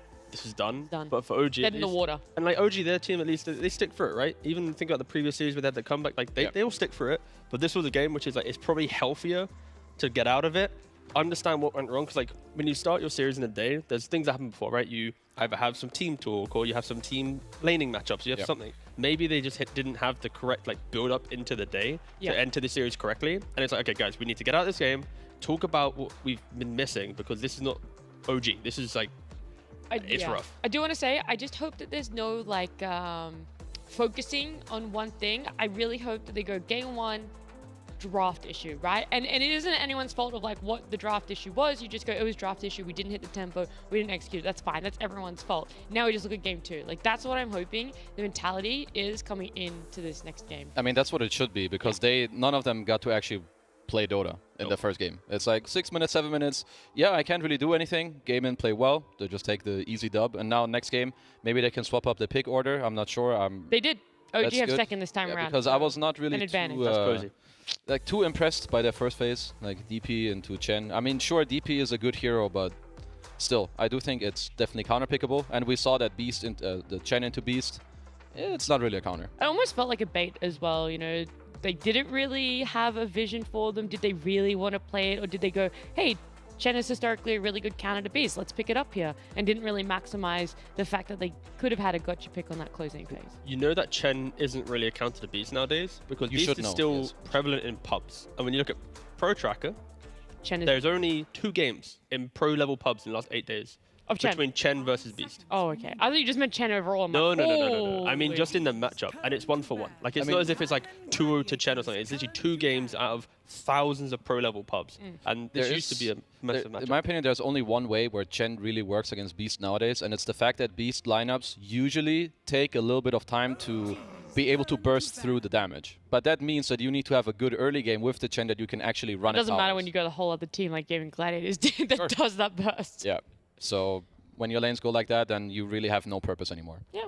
Well, like we said, it was nice to see them sort of readjust, but change-ups in the bands already. I can see it. This time it's a Monkey King. It's going to be Tiny, a Brood. OG contemplating what their second ban will be. Yep, Gladiators obviously respecting that OG's now on second pick. They easily would love to go, Tiny +1, Monkey +1. So taking out kind of the support to core flexes that OG present themselves. They're going to be basic Nature's Prophet here. Basic. On Gladiators, it's standard. Bread and butter. I didn't know what I wanted to say there. I didn't know what the opposite of sassy basic would be. Extra? Yeah. Yeah, for Gladiators, yeah. I mean, they're pretty good at it. They're probably one of the best Nature's Prophet team in the world. They also play it very well in the offlane. If they do want to flex it a little bit, they don't only play it on carry. And yeah, I do like their bans as well. How many times have we seen Dirachi play it? Sorry to interrupt your thought there. Because from memory, I thought they only played it on offlane. I feel like he must have played it. At least. I can go check, but they haven't played it in regards to this DPC stuff. Yeah, I'm trying to think, like, maybe it was at the major they flexed it? I'm clicking the buttons, I mean, guys. I'm sure he can play it, but yeah. All right. Anyway, sorry, Kezu. Continue what your point was. I just like the opening bans from Game-In, because I feel like we touched on it a bit early on. I feel like Taiga has to do a lot for this team. And, excuse me, their only openings have really been with Tiny and Monkey. So, just taking out some of the comfort, you can already see that OG on this opening pick. I mean, Game-In picked Nature's Prophet. It shouldn't really take you by surprise. So the fact that they're using some reserve time here, I think just shows that Game-In, did well on their bans. and that OG aren't too comfortable. Okay. Oh, Ember Coddle. I was maybe thinking that they might have went more into Disruptor and Undying, something more in the meta, something we see in the Rise, but... This is the again, OG response for sure. Yeah. Yeah, very much is. Tiger, 4-position Coddle, Ember for BZM, is super aggressive, and Duracho, he's played 3 Nature's Prophet games in his pro career so far, and they've all been within the span of a month. They lost in some online tournament to Spirit, and then they played 1 game at the major. So it normally is ace. There is the ability to flex it, but of course it is 95% of the time it's ace playing it. Yeah, that's a lot. I mean, I think it's like one of these openings where Coddle and Ember, they do answer the way that Nature's Prophet plays the map. But I also think that these heroes have a lot of overlap in terms of what counters them, heroes that get on top of them, heroes that can catch them. So I feel like for OG, you need to be paying attention to, you know, the Quinn, Bad Rider, all these heroes that can really get on top of you. They're going to close the face with Zombie Man, probably one of the best lanes, Nature's Prophet, Undying, gives you more team fight. Very chill. Do you close with the Undying just to secure a nicer Nature's Prophet lane for you? Because I thought maybe having a mid-to-mid matchup, you would have been okay picking a Quinn hero there. I just think that it's nice to lock in your Undying now as your like lane securing hero. You don't want to get to like second phase, and there's been that one Disruptor ban or that one Celery-esque ban, and now it's like, oh, what Celery really want to play? We don't want to pick Tree and play this type of game. So I think it just secures that playstyle that you want with Nature's Prophet. Yep. Why hold the pick if you know you're going to play it? And also Celery, he popped off in the previous series. He went, what was it, like, was it 12 something? He had like I'm double pretty digit. sure He was a died, carry. Yeah, he was didn't literally die. a carry. I think he also tweeted like, thanks Duracho for letting me play carry. Yeah, that's true, he did. No, he was, MVP of that one for sure. I think for OG at least, my fear is simply they can't overreact to this Nature's Prophet. Like, for example, when Tundra drafted against it, they all in on this like anti-carry Furion.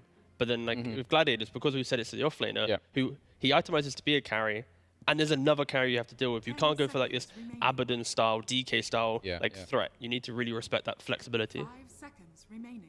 So did we figure out whether Duracho has played Natures, or did I blank out? And You blanked out on blanked that. out. Yeah, Okay, did just to say refresh you, it's fine. Played it in one of the Bet Boom tournaments, and So then he did once play at it. the major. Bet Boom, he lost 0-2 to Spirit on it. Yeah. And at the major, he beat Entity in 1 game with it.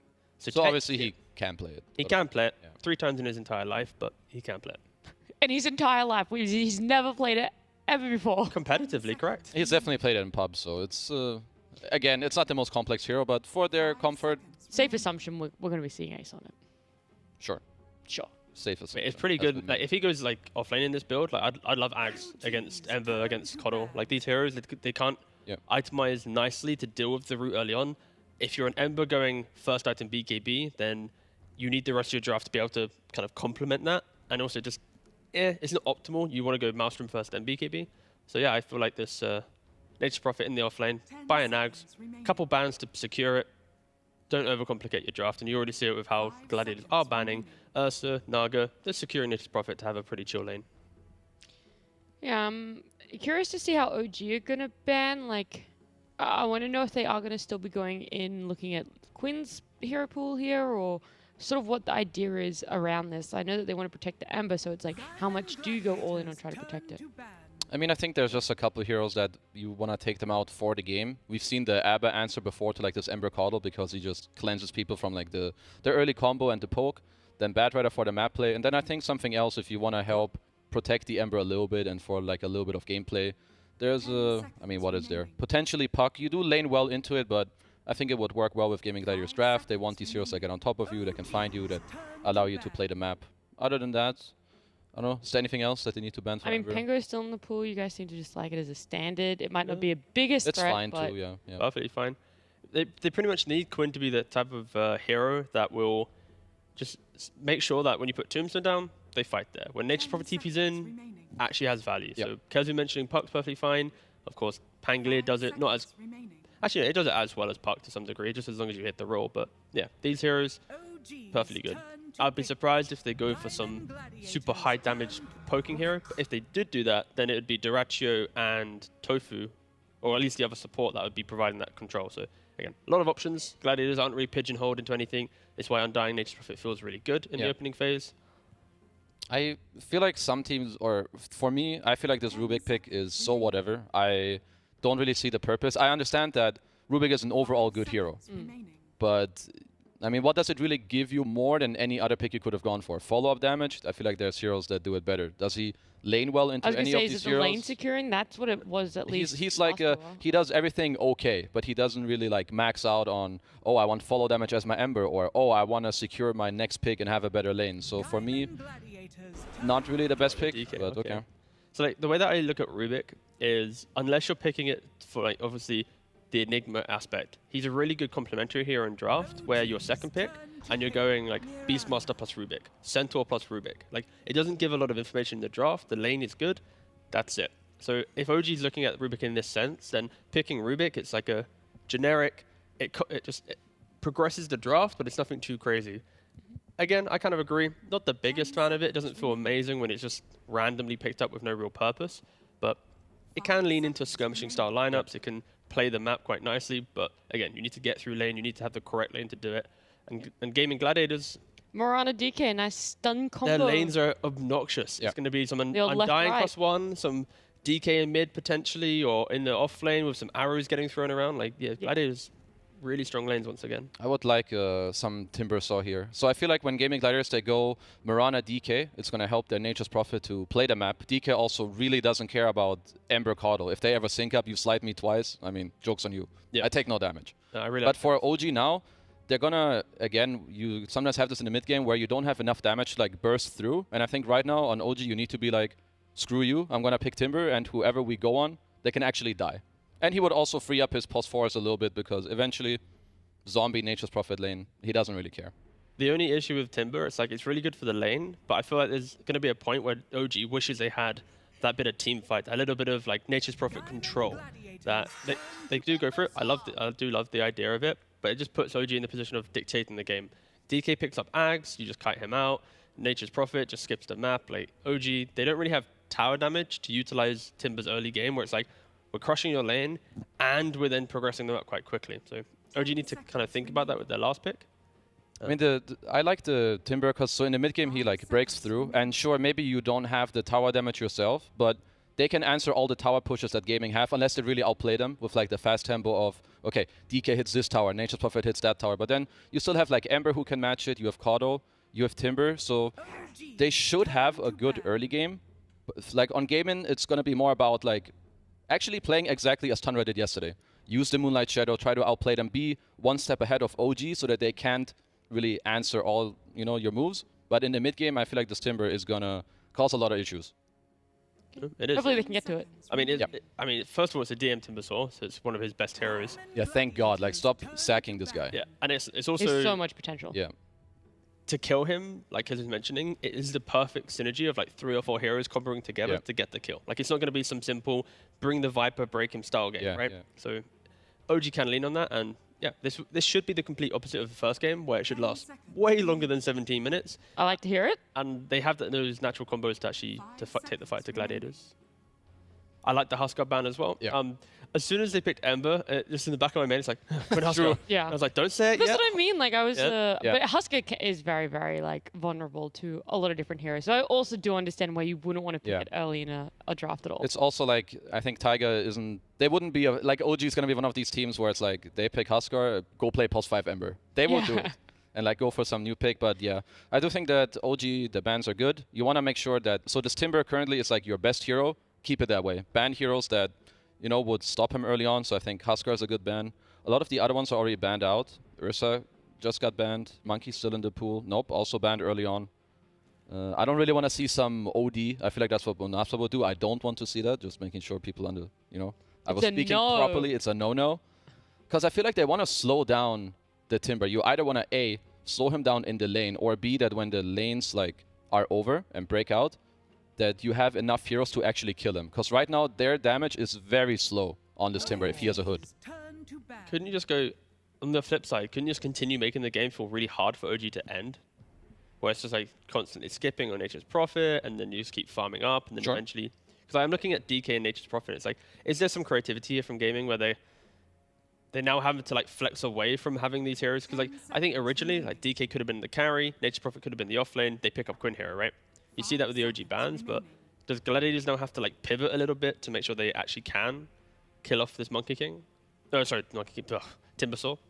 I mean, it depends how they feel. If they feel like, oh, who cares? Like, we can leave Timber be on his island. If he's top network, we don't care because, like, what, we're going to do some outscaling shenanigans? You know, they could have that view. I don't think it's necessarily that wrong if they understand exactly how to play the map. Marcy ban. Okay.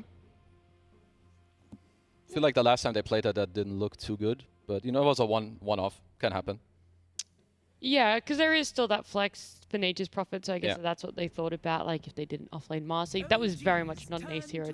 They struggled so much on it. Okay, so they are going to do DK mid, Nature's Prophet carry, and a Beastmaster. So for OG, like, you'd argue that Timbersaw is like really good against this idea, but it does feel like it's Timbersaw on an island by himself as the only kind of tanky hero. And then Gladiators, if they all just get one item each and group up, it doesn't matter if Timbersaw has like Hood, Sandra, and Kai, whatever, they're still going to be able to like beat through that a little bit. So I think, yeah, Gladiators respecting the Timbersaw, but there is going to be a window where OG can just, once again, break the game if they play well.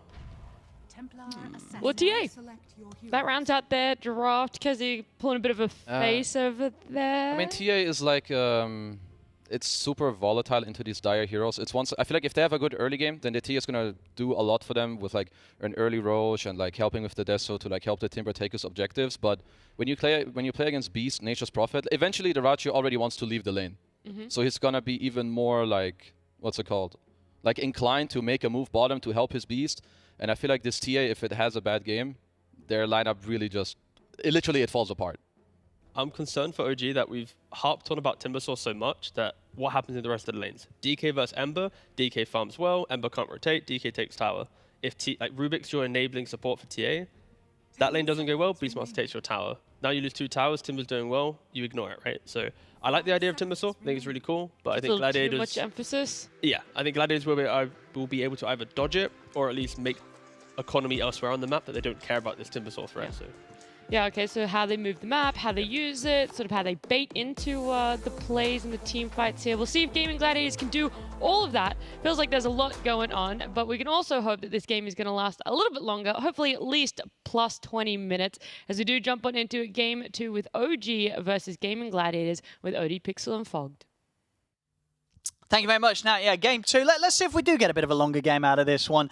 OG coming in with some very different stuff. Yeah, worth noting this Ember Spirit. It's going to be support. Tiger. It's forward position, It's a support Ember Spirit. BZM is going to be playing the Timbersaw in the mid lane. DM is going to be playing some off lane Cole. So some change-ups here. What do you make of this? Do you like that they did that? Did they need to do this against what Gaming Gladiators are coming to this game 2 with? I guess they're trying to like move the priority of the Timbersaw up and prioritize also having more ways of deep push early on, because as we look, Gaming Gladiators, they've gone for a very, very heavy push lineup to kind of end the game very quick, just like last time. Sure. So moving that Timber priority up, cool matchup, good matchup versus the DK, and they have this Coddle, so should be better in theory, but the way Gaming Gladiators played last time, it could just be one of these games where they just kind of run over things. But let's see, BZM, mid-Timber, I think it could be able to hold on to that pressure. Sure. You think it's going to have a good enough of a lane that he's going to be able to get those early items and, turn up to these tier 1 towers, and suddenly, Gaming Gladiators are going to have to think twice, or maybe end up overcommitting in terms of just trying to get these early objectives. Yeah, I'm just wondering how much they're going to be able to do in the top lane, at least, though, with this Coddle 3 position and 4 Ember. Can you actually apply any pressure onto an Undying and Nature's Prophet? It really doesn't feel like you can too much. And it's sort of pointed out because this is a game, right, where they've got the Timbersaw, and poor DM, he's not getting to play it, right? Because this is literally one of DM's best heroes. It sure is. And he don't get to play it when they're picking it.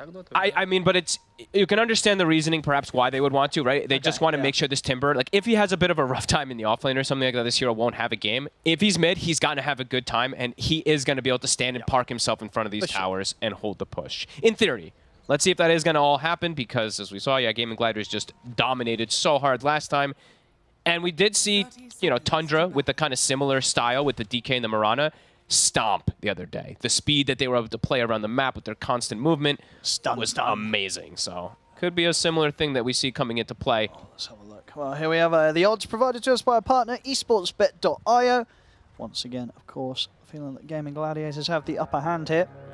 Ace doing the same thing as last time. Bassie's online. Sure, he doesn't have a Rubik with him this time to get the spam going, but he's just going to be throwing his axes and some Star Storms or something like that, if that's the case.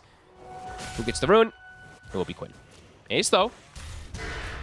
They actually have to stun BZM, push him away. The arrow That's going to be a fair bit of damage. Won't be enough to kill him.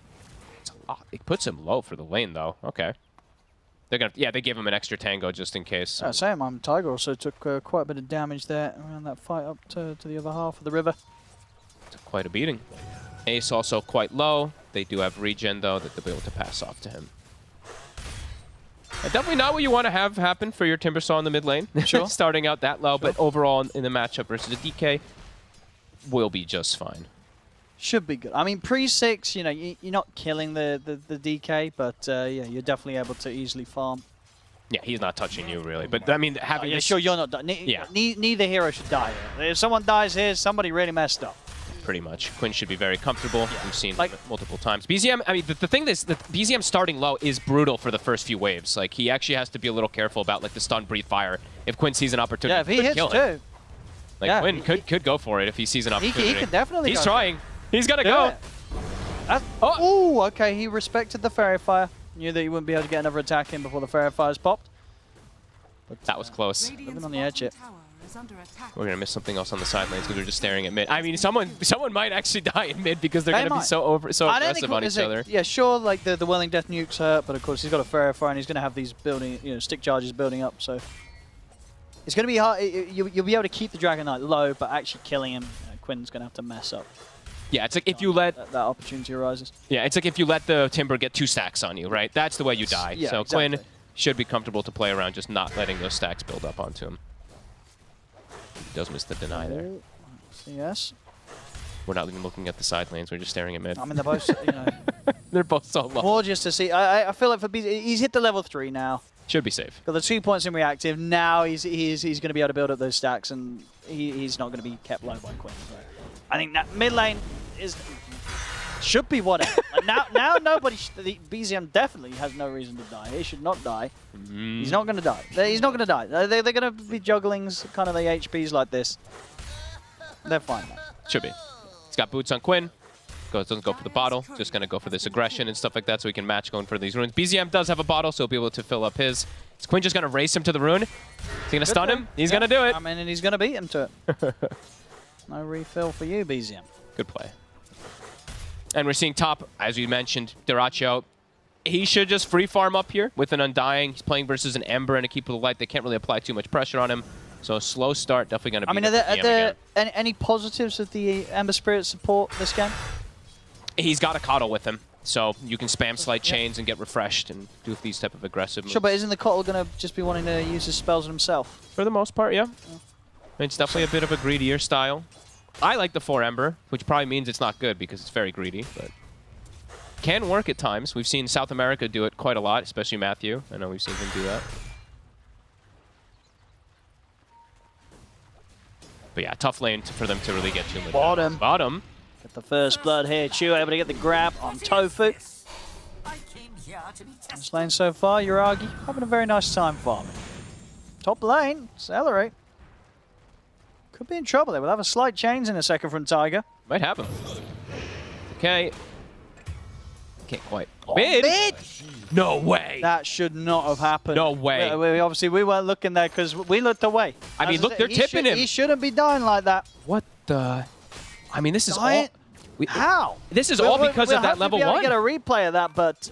Yeah, but that was a long time ago. Bottom. I don't think BZM has an excuse for dying there in that 1v1 against the DK. That feels rough. Oh, Yuragi. Oh, they got him. And you, Chu. They got him. All right, it's happening again, it feels. Looks like it might be. Kind of this moment of killing both heroes bottom. Quinn solo killing BZM's Timber mid. I mean, honestly, like the whole level 1, him staying low consistently and Quinn just putting the beating onto him. Sure, but now he had the 2 points. He should have been able to keep himself a bit higher, but as we see here, BZM just getting a bit too greedy. I mean, Quinn just with a breathe fire right click. Not even a Dragon Tail required. I mean, Quinn, he ate his Wheaties this morning. Crushed the mid matchup last time. This time, I've never seen a DK solo kill a Timbersaw, so that's a big commend there for Quinn. Now BZM should be fine. Level 5, he's good. Okay. Level 6 is going to come out and he can actually push I thought the he would be fine before, so who knows? We'll have to be ready to jump over to that mid lane. The TP in. DM dead again. Or DM dead this time. He is really struggling up top.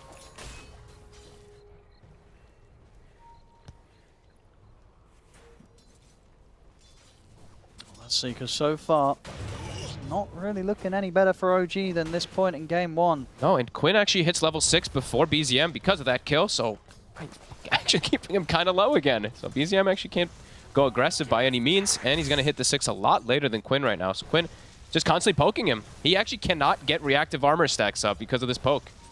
He's afraid of dying again. Damn. All right, that's really impressive from Quinn. Not something I think I would ever say. It's like the impressive stuff from a DK, but wow. And their lineup, if they do get some type, if they get the ball rolling, we already mentioned, you can just look at it, how quick they're going to be able to push and just bring down these towers, get roast just like they did last time. It's a 3K lead. Double checking the runes as well. Tofu, he's bottom for the haste. Are they going to get BZM? They are. It's gone again. Oh I mean, my God. I know it's early, but it almost feels like the Timbers game's over. It really does feel like that, actually, because they're also going to start having like Wrath of Nature and stuff coming in from Dyrachyo super early, because this is almost a level 6 Nature's Prophet, too. They've killed the Timber twice pre-6 minutes. I did not think that was going to happen by any means. Wow. And they made this switch up, right, OG, because they wanted the Timber in a good spot, right? Yeah. And that was going to be the one thing, as we said, that may have allowed OG to have some sort of presence against the early pushes and moves that Gaming Gladiators are going to come into. I mean, if BZM can't kind of get his first time online at a good time, then the Timber's just not going to be a threat. Gaming Gladiators won't care if BZM turns up to try and defend the pushes. All right, look, they're setting up for him again. Is he just dead again? I think this is looking over. I felt it was already over before he died there, but now he's died on top of that. It's 7 minutes in. Oh my goodness! And their lineup, it's with a TA also. It's quite volatile. I cannot believe what we're witnessing right now. A DK has killed a Timbersaw, with assistance, of course, 3 times in 7 minutes. And the side lanes haven't suffered for sort of the focus that Tofu's bringing over to the mid. The side lanes are doing just fine for Gaming Gladiators. And the Wrath of Nature, DM, he will survive, but Tiger goes down. Oh my. This is insane right now from Gaming Gladiators. It's even rougher than game 1. It really is. Just 7 minutes in, we're already feeling that. Oh, and all lanes are broken. There's no Radiant heroes playing in lanes. There are 3 heroes sitting mid now to deal with this DK. TA is jungling. Radiant are scanning. It's going to be a very difficult one to recover from for OG here at this sort of start. Good God. This is incredible. Arcane Rune for BZM, level 6. But level 8 on Quinn already. Close to the Blink Dagger. Midas, I believe it's coming out in the Courier for Dyrachyo too. So lead, it's going to continue to grow. And towers are going to start getting beating on. All 3 of the cores from Gaming Gladiators can simultaneously push. Helm of Dominator also finished her ace. And he's got tremendous stacks. So Ace, who was already doing well in the bottom lane, look at these stacks he's got going for himself too that he's been putting up with his boar, I believe. So we've seen 33 do tons of time on Tundra, and they're poking mid. We'll get Tofu. Yeah. Kind of 4 heroes hovering around here, but no real way to set up onto Quinn. Tofu also, with his move in, I believe he did, oh no, Celery actually blocked the camp, so they're already taking away some, it's economical damage. OG's draft, I mean, TA at this point has to be able to farm this triangle. Shadows take us. They're just kind of Moonlight Shadow. BZM is so fragile at this point. If they actually do have the DK plus the Mirana, they should just be able to kill him. And, oh, there's the Roar Arrow. Tiger tried to interrupt with some of the farming that Ace was getting away with in his own triangle, but as far as I could see, managed to even snipe any of the creeps. I think they can't play lanes. Look, Chu is farming bottom, but yeah, the TA and the Timber both having to just straight up jungle. DM is level 5 as this off-lane Coddle. He's behind the Mirana, who died twice in net worth. This is just, yeah, a display of dominance from Gaming Gladiators. And here comes the blink on Quinn. So, pace of the game, it's going to accelerate just like last time. We're looking at Quinn, but can't touch him. Not going to be able to do anything about him. Not at all. This Dragon Knight Too far ahead in the levels. Oh boy. Blink, haste rune as well. Ace has pretty much finished cleaning up these stacks. And it feels like they have like no way to play around each other now at this point. The cores and the supports to play with each other because everyone's so low level, so low farm. Chu feels like he needs to get like a stolen arrow, and then him and Taiga potentially can make some moves around, but it feels like they're running with 3 supports at this point. 3 supports and a Timbersaw who has lost his lane. Gaming Glider's just chilling, not rushing too much. Now they're going to start putting pressure on bottom with that Helm of Overlord and the blink reveal on Quinn.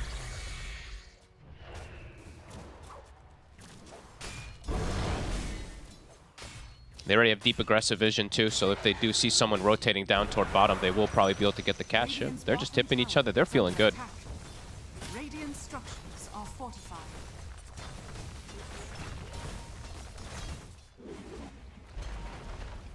Just no way that OG can turn up for any chance of holding these towers. Which is At this stage, you know, Gaming Gladiators, they can just take the towers as they wish. which is an absolute concern when you're running a Timbersaw Coddle as 2 of your cores. These heroes are pretty much built to defend those early tier 1s top. BZM. They get the setup, and they've got the burst. Power there, the Mirana DK using it very nicely, Gaming Gladiators. They drop the Roar here, Ace. He's got enough damage to take out Tiger, not quite. Tiger will manage to jump out in time. Only just, though. The Blinding Light perhaps saving him. Doesn't even give up the Helm creep, though. Immediately dominates one up before they get the kill, so doesn't even give up any gold. Top Quinn, beating on the tower. Chu gets... I mean, it would be a good steal if they were able to make moves around the map, but they're just unable to really do much of anything at the moment. Maybe allow someone to run away, you know. True. Perhaps. Well, they popped the Moonlight Shadow now. Dire are scanning. Oh, BZM's walking at them, but not sure he's going to be able to do much. I have not seen this display of dominance versus a Timber in quite some time. It's 12 minutes, 7k lead.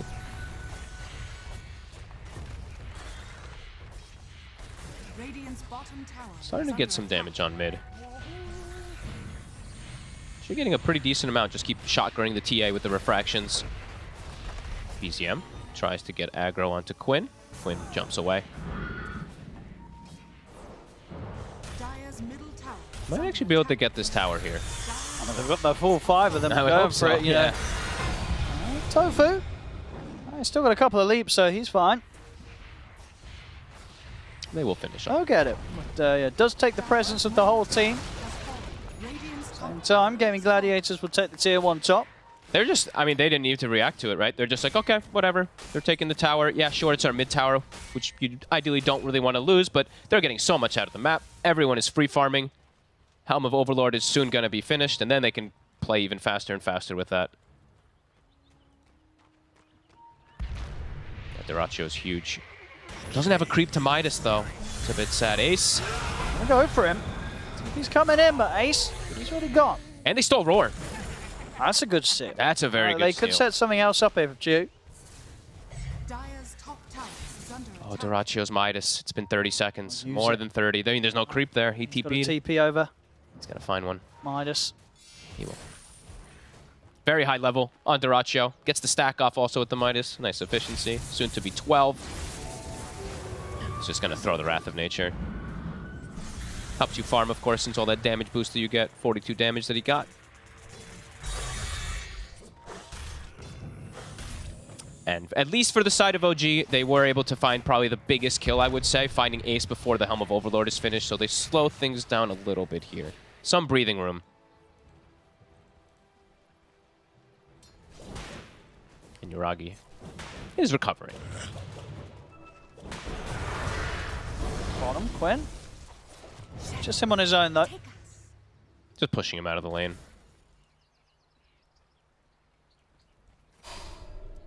Yeah, Quinn and Tofu can still look to set up on most of these heroes to get these kills. BZM now getting a little bit, probably too difficult to actually bring down with the 2 of them now at this point. Yeah, at 1900 HP, he's definitely too tanky, but most of the other heroes, if they get that stun combo, they will just die.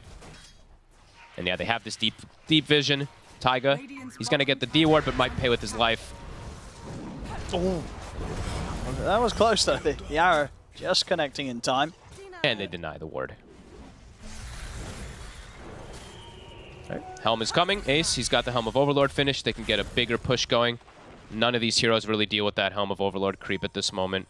Yuragi soon to have a Deso. At that point, then maybe he can, but still difficult because then you're pretty much using all your refraction and they can just get on top of you with it. So it's a risk if he does go forever clearing it. The seeds are formed. Radiant's bottom tower is under attack. Daracho's just rushing BKB.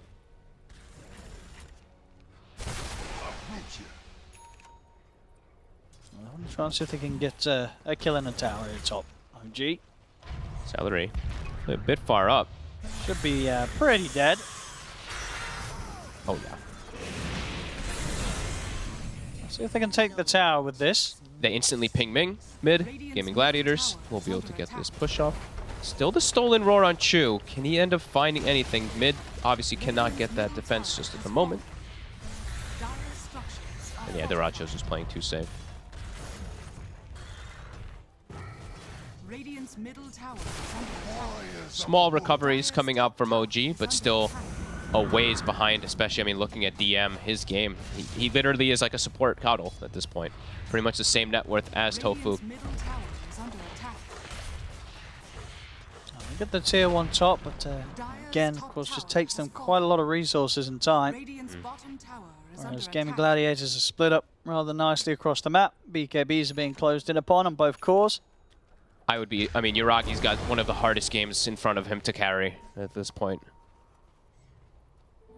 They have ways to, of course, amplify him with that Coddle, with the chakra and stuff like that, but Radiant's middle not tower going to is be under easy with attack. what he's playing against. And Gaming Gladiators soon, it could just be that Roshan that we're talking about. There is the trap inside the pit.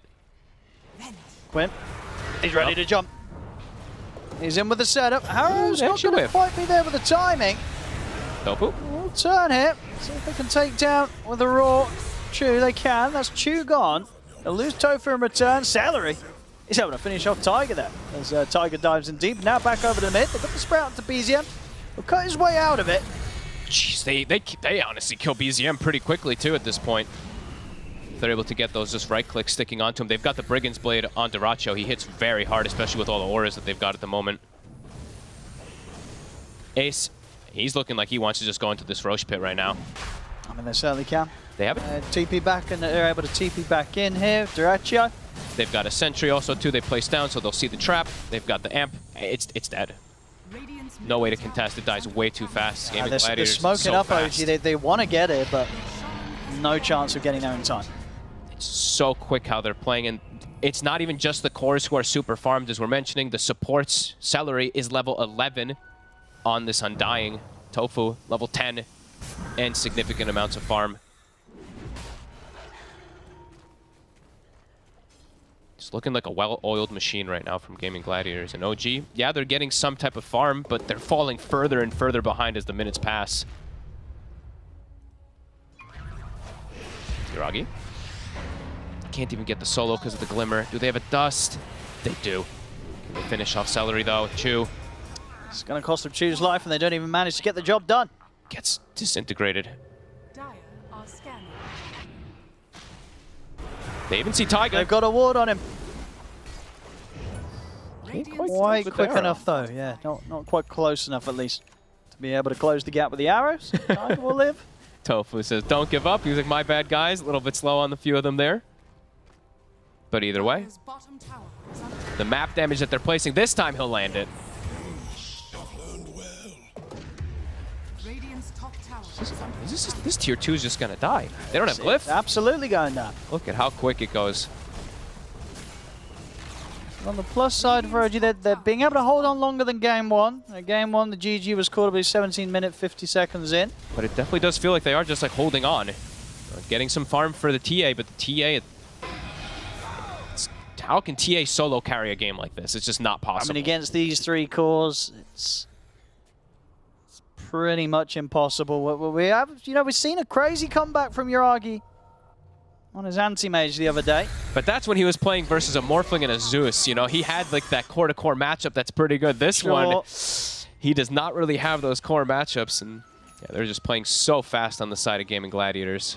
Yeah, we see them even, they buy gem now. So they're like, okay, TA traps are all going to be killed. They can just look to control the entire map here versus OG.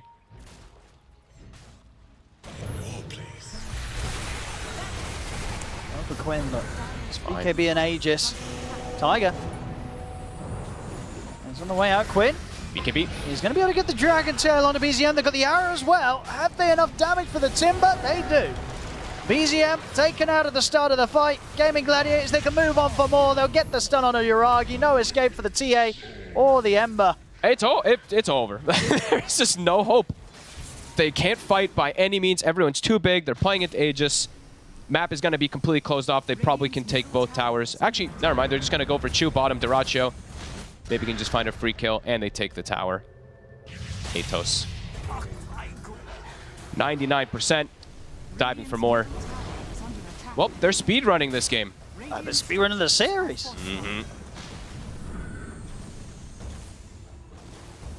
They're sticking around. Catapult does get brought down, but this is just a Rax. If they want to keep going for the push, Illuminate does make it a little frustrating. But look at them go. All right, they'll chill. Bottom's pushing in. They've got the Nature's Prophet. They might fake back. They might fake back indeed. Let's see. DK form is back up in 8 seconds. Quinn waiting in the wings. Yeah, they're hovering around their ward here in case OG chase them over towards it, but OG won't fall into that trap. So not a 20-minute Rax, but no towers alive now for the side of OG after bottom. Another BKB ace. He's going to have his finished as well. Triple BKB cores versus limited physical damage, only that TA. They found Dyrachyo. But BKBs. And the backup's coming in. Quinn's ready to join the fight. Yuragi's taken out again. As they've just got to run OG. And once again, they're unable to even do that. It's 3 dead. They call it. They'll call it. Alrighty. Wow. 22-minute GG after a 17-minute GG. This was a rough day for OG and a very, very good one for Gaming Gladiators. A 40-minute series. All right. Well, that just happened. Oh, there we go. There we go. And I believe Dyrachyo and Quinn, they didn't die at all today. No. I believe they end today both on 0 deaths across this series. I wonder what Quinn is saying right now. I am actually so curious because I cannot believe what we witnessed. Like yeah, BZM got brought very low at the start of the lane because of all the trades that happened. It seemed to have caused him massive problems. Quinn, he knew exactly how to take advantage of it. And honestly, after those 3 kills on the Timbersaw, game felt completely it really over. did. I feel like you have that sort of happening at the start on that one hero. As you say, you needed the Timber to have a good start. He was intended to have a good start, so you could actually have a chance of not letting the game collapse at 20 minutes. But didn't happen. DM got crushed as well too. Yeah, Gaming Gladiators. I mean, major winners, of course. This is what they should look like, display, right? This is insanity, right? This is. I like how we're having this kind of crazy little like rock paper scissors thing too. Oradu, they beat Gaming Gladiators. OG beats Oradu. Now Gaming come in, smash OG. I mean, it just goes to show just how crazy some of sort of this DPC is going to come towards, like when it comes to its culmination. We're probably going to get some tiebreakers down the line because the way these teams match up against each other, who knows? But as of today, no doubt about it. Gaming Gladiators very much the rock to OG Scissors. 2-0 to Gaming Gladiators here. So well put. No matter how well you think Gaming Gladiators were going to be up against OG, no one could have predicted the series to go the way it did. 17-minute GG out in game number 1. Here in game number 2, they did last a little bit longer. Big props to OG. We also missed it on the panel. We didn't look, but as the game play out, we had Timbersaw in mid. Maybe that was the change that they needed, the farm priority, but as we saw, it wasn't, because Quinn just absolutely annihilated BZM on Timbersaw there, and it was the win condition that you guys pointed out, and it got off to probably the worst start any mid lane it could have. I mean, the thing that happened before the bounty runes is pretty much just... I mean, I wouldn't say it's GG for BZM's lane, but it makes it so much harder when he goes to the lane with, like, what, 100 HP? Every time DK walks up, like, he just has to kind of back off. And you can tell it just feels awkward. Like, he's supposed to be pressuring Quinn, but Quinn understands that this guy's low HP. I can always, like, you know, posture up to him, be aggressive. Then they bring the other heroes, because I feel like this is some of the worst laning from mid and off lane that I've seen in a while. Like, they're not supposed to lose they're supposed to lose top lane, but not this hard. They're down like 2k gold. BZM, what happened mid, it has to do with what happened prior to the bounty runes, but still. At 10 minutes, this game is practically over, and this game should never, ever, it shouldn't look like that at 10 minutes. There's no excuse. A lot to be put on Yuragi's TA shoulders there as well. Once we saw the mid lane and the off lane go that way, T. All right, I'm just going to hit you with a stat real quick. Oh, okay, right? yeah, sure. So Stat. median match duration of Division 1 Tour 2 DPC in Western Europe is 39 minutes and 25 seconds. This entire series in gameplay from Gleaming Gladiators, 2 games, summed up was 40 minutes 20 seconds. They were nearly... They went 1 minute over the average. They were like a minute 5 seconds over the average game length in their for a whole series win. series. This was a beatdown in the highest of orders. Yeah, Gladiators, they looking flawless once again after a shaky start a little bit, of course. This is, You mean to the tour? Yeah. Shaky start to the tour, Yeah. I was like, what do you mean? I don't there mean was the no series. shake No. in this series, but yes. But to the tour, now. but back to now, it's like we see Tundra kind of returning. Yep. Gladiators, of course, after one series. Nature is healing. Back in. Nature is healing. Yeah, Western Europe is recovering. But yeah, when you're going up against Gaming Gladiators, Quinn's going to do something in mid lane that's going to crush it. It's going to do something. Ace is going to be consistent. Director is going to find farm. And you need to make sure that you have a draft that can withstand pressure in lanes and withstand that. And I feel like OG 2 games in a row now, both of their lineups have cause for concern or at least question marks in quirkiness. And I don't think quirkiness is how you beat Gladiators. It's consistency and just logical steps. I think this game, if you're down this much, it's not a draft issue. That's also true. This is gameplay issue. Like, okay, so game 1 you could chalk it up to maybe there was this execution. Like when you're down down. Yeah, like when you're down 6k gold at 10 minutes, you fucked up. That's what's real bad. And then it doesn't really matter which heroes you have where.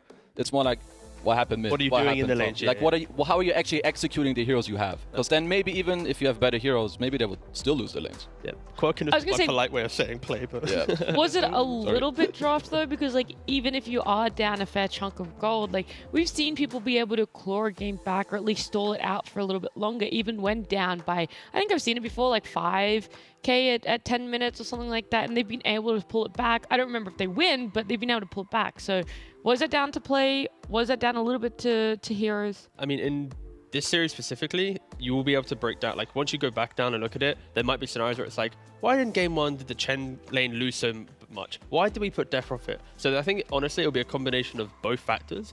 If anything, it will lean more probably towards play, because I think if they just blame it on draft, it's probably the cheaper answer, where they won't actually be looking to improve or make themselves a contender for this division. So I'd like to think that they can just swat away the draft things and go, this is what we need to be doing. If we play with this draft again, how do we fix it? Or at least what are the big picture stuff? Because OG with this drafting and this playstyle, they are most likely contenders for relegation, or at least... I don't think you want to be a contender with that one. No, I mean, it's just how it is, right? And it's easy to say after this beatdown of a series, but I think they haven't really had that kind of we are OG stamp that they often have in a tour, so... I don't want to harp on it too much, so I'll let you guys think about MVP, but what worries me is I'm seeing a lot of what we saw in Secret in Division 1, and they obviously ended up going down to Division 2, but it's this idea of this is what we want to draft and not necessarily what's fitting in really well with meta. Like, I don't think there's an issue with taking ideas from another team if it's successful, and I'm just not seeing that from OG. I'm not seeing them be able to implement anything that is feeling successful across any region right now.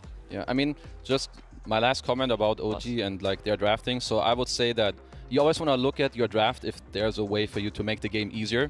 I think no one should ever be against that, and yeah, you can. But when you have your strongest pick, the Timbersaw, who ends up like that, and then your Kato is a hero that can always get stuff out of the lane. And at 8 minutes, he's lower net worth than the enemy Mirana. I think you need to stop like talking about heroes and so on. But for me, you know, Quinn, he made the best use out of it. So for me, he's my MVP, for both games? Just joking. No, it has to be, I think, has to be Quinn. Yeah, I don't want to say it because, of course, other people perform really well, but the fact that in this game specifically, they pressure the Timbersaw to low HP, he comes back to lane, and then he gets the solo kill because of the events beforehand to capitalize on it, to then also know when to, like, you know, chill a bit. It was just a very good series from Quinn. Yeah. And, yeah, deservedly MVP. Did he die at all this series? No. I think he went. I think so. Deathless in both games. Yeah, he's deathless. He did lower his kill participation in the second game. Oh, God. Disappointing. A little bit disappointing there on the... How's he not in every kill, actual noob? Yeah. Disappointing. I mean, look, personally, though, I actually would have had my MVP as Tofu, but that's also because I know that he's listening right now. We do have him for an interview. Yeah, he is, I think, the best player on Game Gladiator. He was very bad.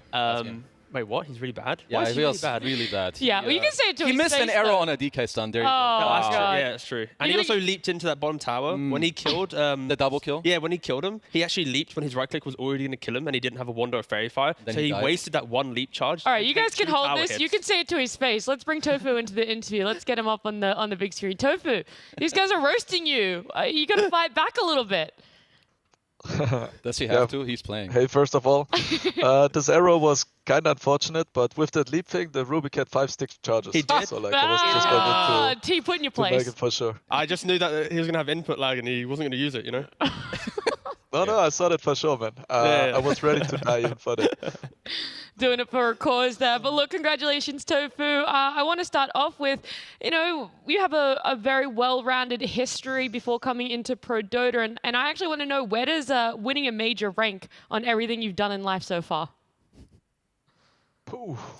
Yeah, hitting you with the hard one straight up. Achievements. It's sort of achievements that you can be proud of. I think I've did a lot of cool shit throughout life, but winning a major, playing at a big event, and being one of the best at something is really fucking high up there. Yeah.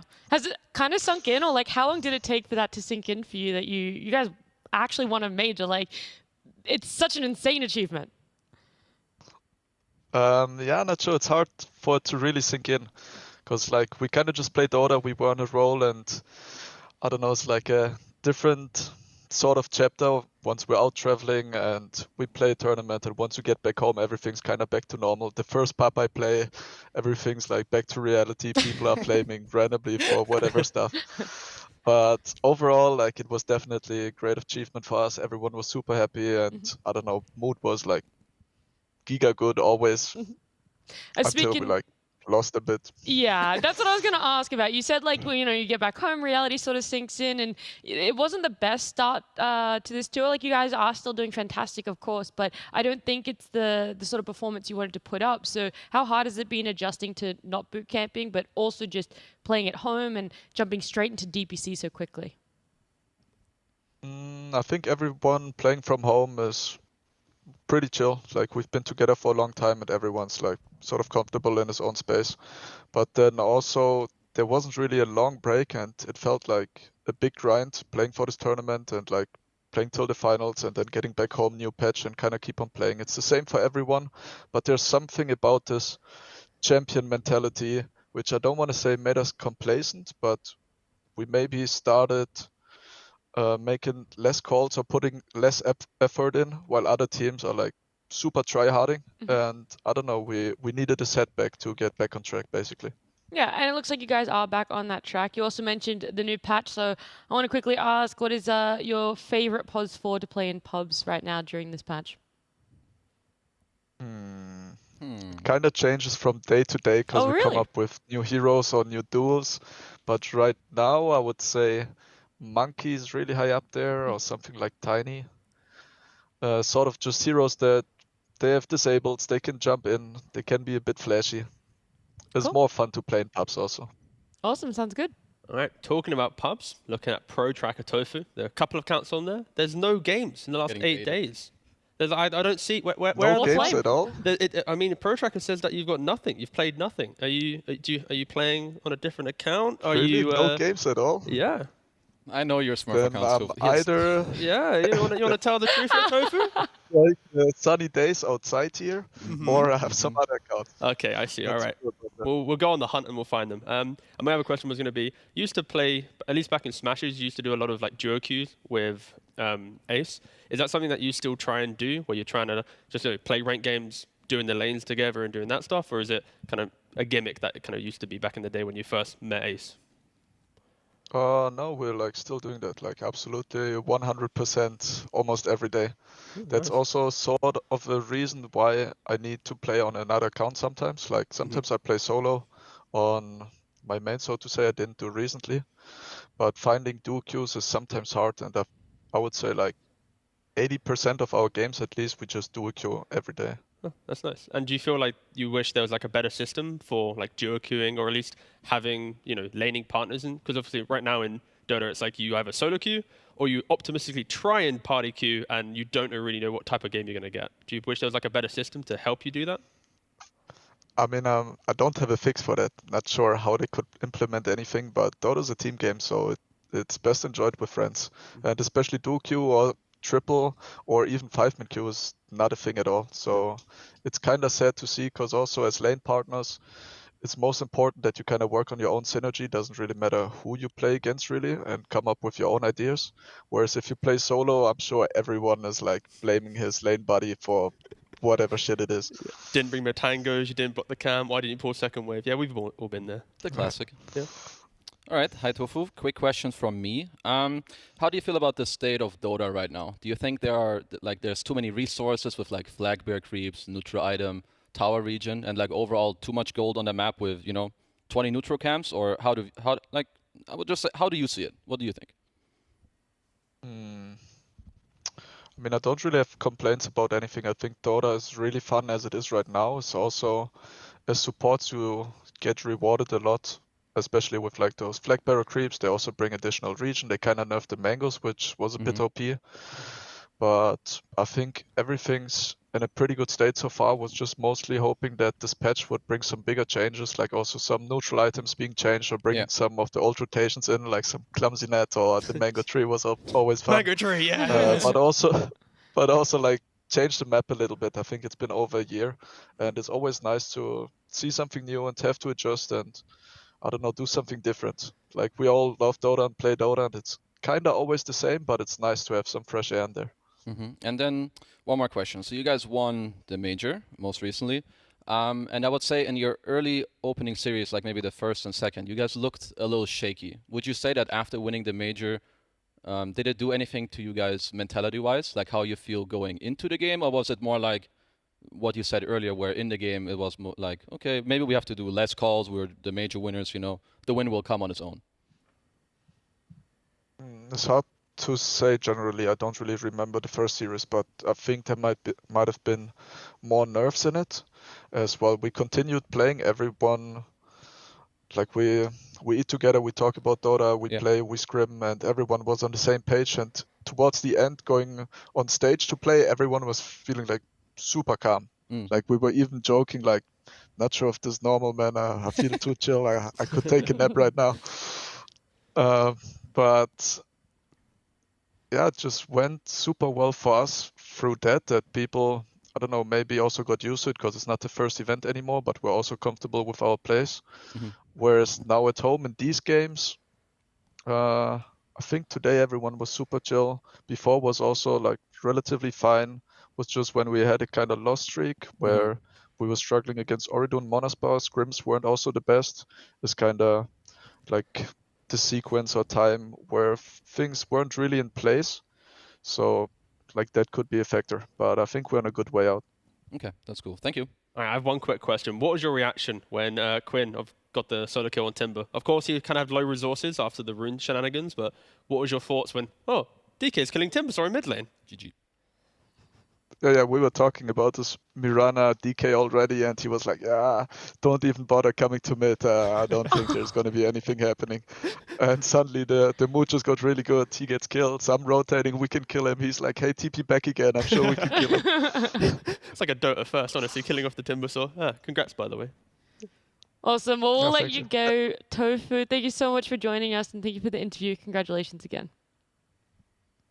Thank you, guys. Bye-bye. Bye. See you at Berlin, hopefully. Hopefully. That's for him. Hopefully he gets there. Yeah, exactly. Gladiators. No, it was a very insightful, very eloquent interview, I would say, there as well. It's always nice to hear Tofu talk, but I love what he said. It's a team game best played with friends. So that's awesome. You want a party queue? Say no. No, I was like, yeah, well, oh god, now she's dragging me into the queue. I'm like, oh god. I was like, what do you want? Ranked, unranked? Unranked, please. Sure, all right, cool. We're in. We're in. I was thinking for a second. Of course I'm in. My answer was like, I don't want to be mean. But no, I think honestly, Dota is a game that's best enjoyed as party queue. Right now, no. The state of unranked is unfortunately not that good. It's bad, yep. Because there was like a graph of people playing unranked versus ranked, and it used to be unranked was a very healthy scene. Yeah. And it's actually kind of dying in regards to just matchmaking. And on top of that, ranked as well, it doesn't really promote playing with friends, and then that kind of instigates pros in what Tofu mentioned about having to need these accounts and whatnot. So I really wish we had a better party queue system, both for ranked and unranked.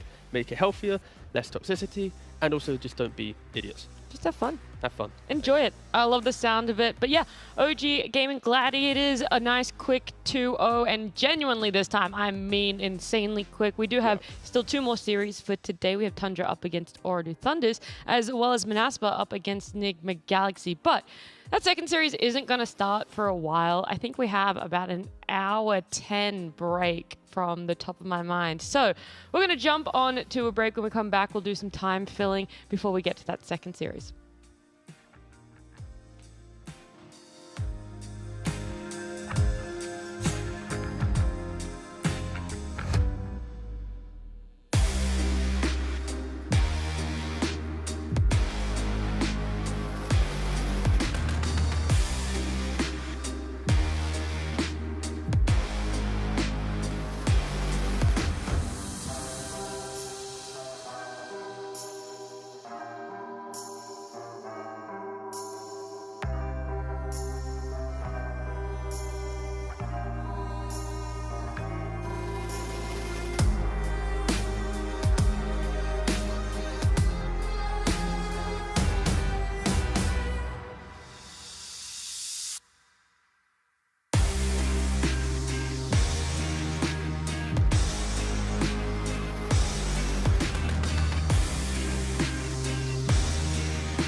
Nobody wants to see a waiting screen for 50 minutes, so I told you guys we'd be back. We'd fill in some time. We're going to be doing our game show. It's going to be Kezu, T-Gov, and then Lacoste joining us on the end.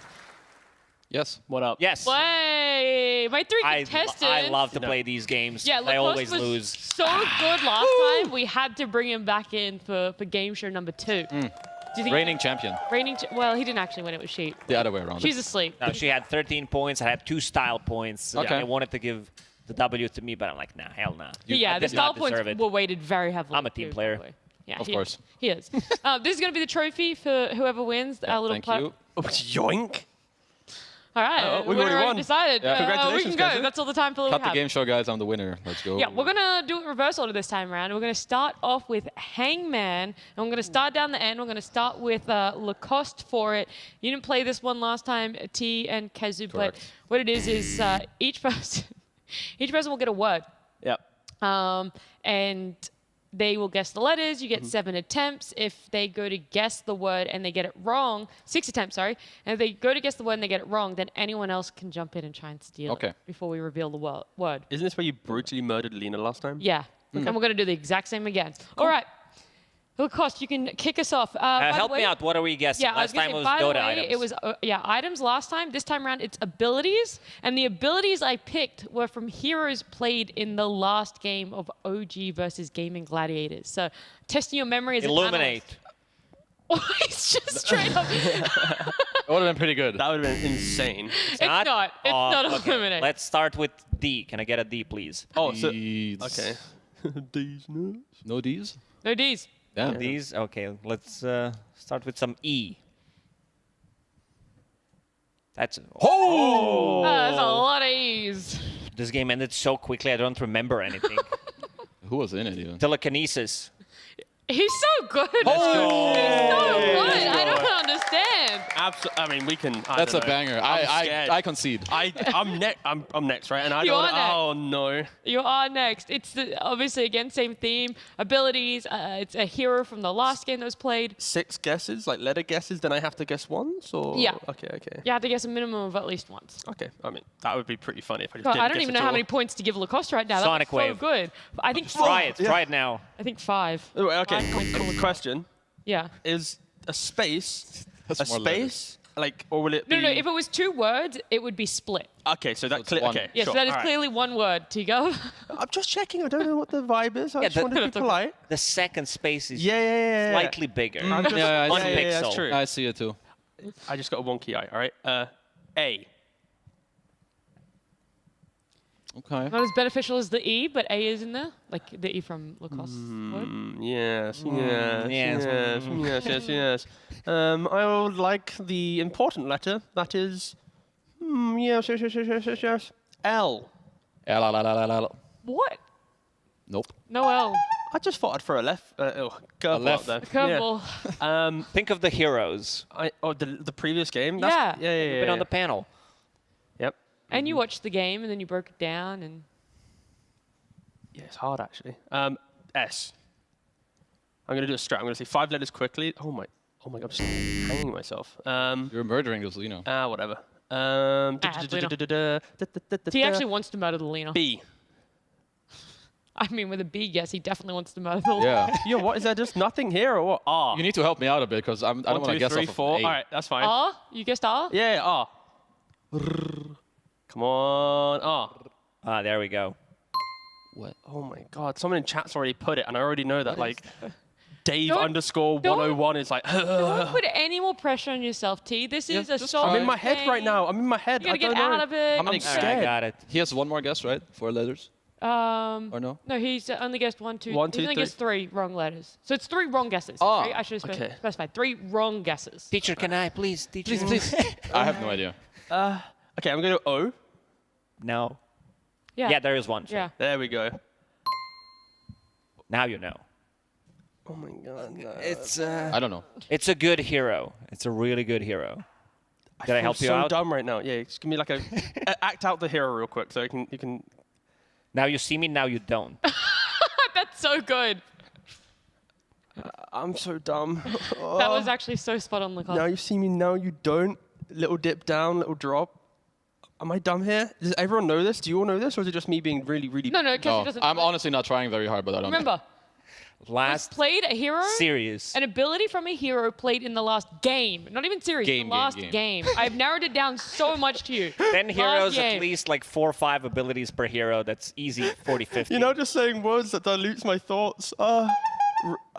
Yeah, you're on to something. Yeah, you started it right. Dilutes my thoughts? No, with the r, and then it sounded like you're going to guess it. You started right. I'm so confused because it's Come like... on, another letter, T. Skip beep up. Go... It's your own name. Just say the letter. Robson? No. T. Here we go. There we go. Hey. Nice. I thought that was going to be like, oh, now I'm actually so dumb. I'm panicking. No, It's Desolator. Is it? I'm just kidding. I know. You've got this. More letters. It's More like- letters are less points, but more help. That's true. Oh, okay. Sure. Open up sure. Wikipedia. You still have 3 more wrong guesses. Maybe you Okay. should put the Space. iPad up here. Yeah. No. We're going to go with a... N. Yes. Nice. It's actually... It's Halberd. Refraction. Yeah. Get me out. That was so hard, and I'm so... Good work. You job. get a whole 3 points.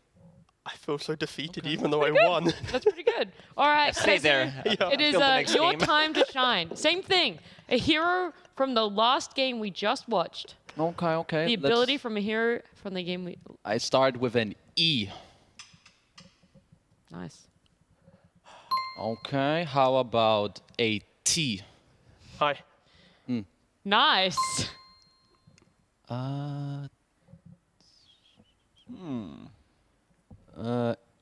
O.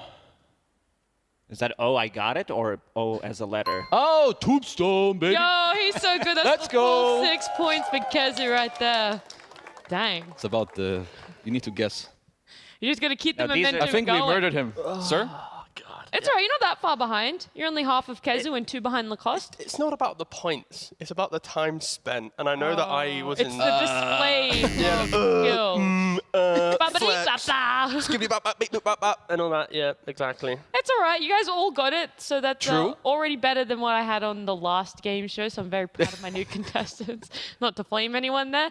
We're gonna do the second section of this game show, though. We've all seen it before. We've all played it before. You too can play along at home. It is Guess the Hero from literally about 3 pixels. I really love that I one. was really hoping we could do another round of Hangman, I'll be honest. I can get that one ready for you if you wanted to. I already have a can. receding hairline. I legit would go bald if I think I'd have to do another Hangman on camera. Alrighty, well we're gonna do heroes. There you go. You got a couple more pixels. Wagner. Muerta. Dude, he's so Muerta. good. Yeah, it is. Yeah! Pop, pop, pop. Damn! You he's redeemed good. yourself now, T. Yeah. Back in action. Back in action, online. Remember, it's 5 points if you get it on the first round, 3 on the second, Okay. and 1 on Is the it last. puck? I don't even know. I thought I'd go quick just to vibe, but puck. That's my guess for this round. Let me look. No, that's fine. No It's worries. not. No, I tried. I know what it is now. I had to double check. I'm gonna fuel myself for the next round. I don't know. I don't I'm really know. bad at this game. Morphling? What's blue? No, not It's not Morphling. that blue. It's such a light blue. It's blue, but not blue, but blue. No, that's definitely blue. What about the second puck? Is that a... Uh, Yeah, I'm about to say that one's a no. All right. think we're No one's zooming. getting 5 points for this one. We'll go to our Come on, guys. Are No, you no, no. serious? Come on, it's easy one. you saw the shading went from dark blue on the left, now dark blue on the right. It shows that the blue is around the entire object and not just on one little piece. So guess? Spirit Breaker. No, it's not. So guess. I didn't pretend I Yeah. was smart enough to So understand what guess. it is now. But you do stuff to guess, yeah. What is Because light Morphling, blue? not I'm just puck. thinking. It's not I was light gonna, blue. I was gonna first- say, I feel like you're so close to getting it. What did I say? No, not because of what you said. Ricky. You just on your face. What? I don't know. We just I don't know either. No, it's not can't see Ricky. it. What that is. I Usually I can't see Ricky. Kazu? I don't know. Crystal Maiden. No, it's not. Well, can we zoom it in one more time, please? Oh, yeah. No, that one. Full circle. It's the darkest point of the... All right, I will give you a hint. This character has, well, this hero Champion. has Champion, yeah, this character champion person $5 unlock. Hero. has a new skin in the treasure. It's a tier 3 skin. And the new treasure. IO or Podge or what's the other tier 3 skin? Tinker. They are the only two. Oh. What? What? Is it IO? IO? It's Io. I'm going to give it to Got it. T. He did say it first. I'll reach for sure. Oh, thanks for the hint. Okay, though. now That it's was nice. easy one. Yeah, now it's easy one. Yeah, now you say, oh, that makes so much Yeah. more sense. So They much could more have. sense. We could. What even It's is this another one? puck, Oh. isn't it? Was that someone's? Yeah, there's a few more pixels if you look on the Is left it- screen instead. That's a. Why did I look? I actually looked. I was like, thanks, Nat. That was really helpful. Thank you. Is it Abaddon? That was. It's not. I I think that was would have my guessed guess that one too. too. That was I would have actually guessed my that one guess too, too. yeah. Okay. But it's not. Oh, that's right. Come on, guys. We've got to get guessing. We're, Yeah. It's not Hangman anymore. I know. We're on a time frame now, you know? Actually, hold on. When is the next game starting? How long we got this? we're, Yeah, we're, we still we're got a feeling solid- nicely. Oh, yeah, I'm looking 40 now. Yeah, we've got minutes? some time. Yep. Okay, cool. Any guesses? Any guesses? I'm taking. guesses it's down the end It's then? morphling again. Oh, Crystal not. Maiden. It's also not that. It's never the like It's the gonna be first Okay, initial you ready? thought. So okay, let's New zoom hit, it new in. hit, because everyone else is guessing. Played, Leshrak. yeah. Well, now we know what you're good at. Yeah. Yeah, I mean, you were definitely redeeming yourself after that hang. Did you secretly get messaged the answers? No, I just I've watched enough DPC Western Europe, and Quinn has force-fed me Leshrak for way too long, and Get into you. shoving it. And I've had nightmares about this hero, so whenever I see Spirit. that hue, it's fine. Okay, new one. Earth Spirit, No. Viper. Venoman. Double guess. It's not Venom. I tried. I didn't guess the Production's helping though, because they're hitting that buzzer every time. Wrong. They actually just see him out there I and had they to go, use wrong. left. The king. What is it? Yes. Low polygon due to that. Not smooth. And it's So not it's maybe an morphing. older hero potentially. And I will say.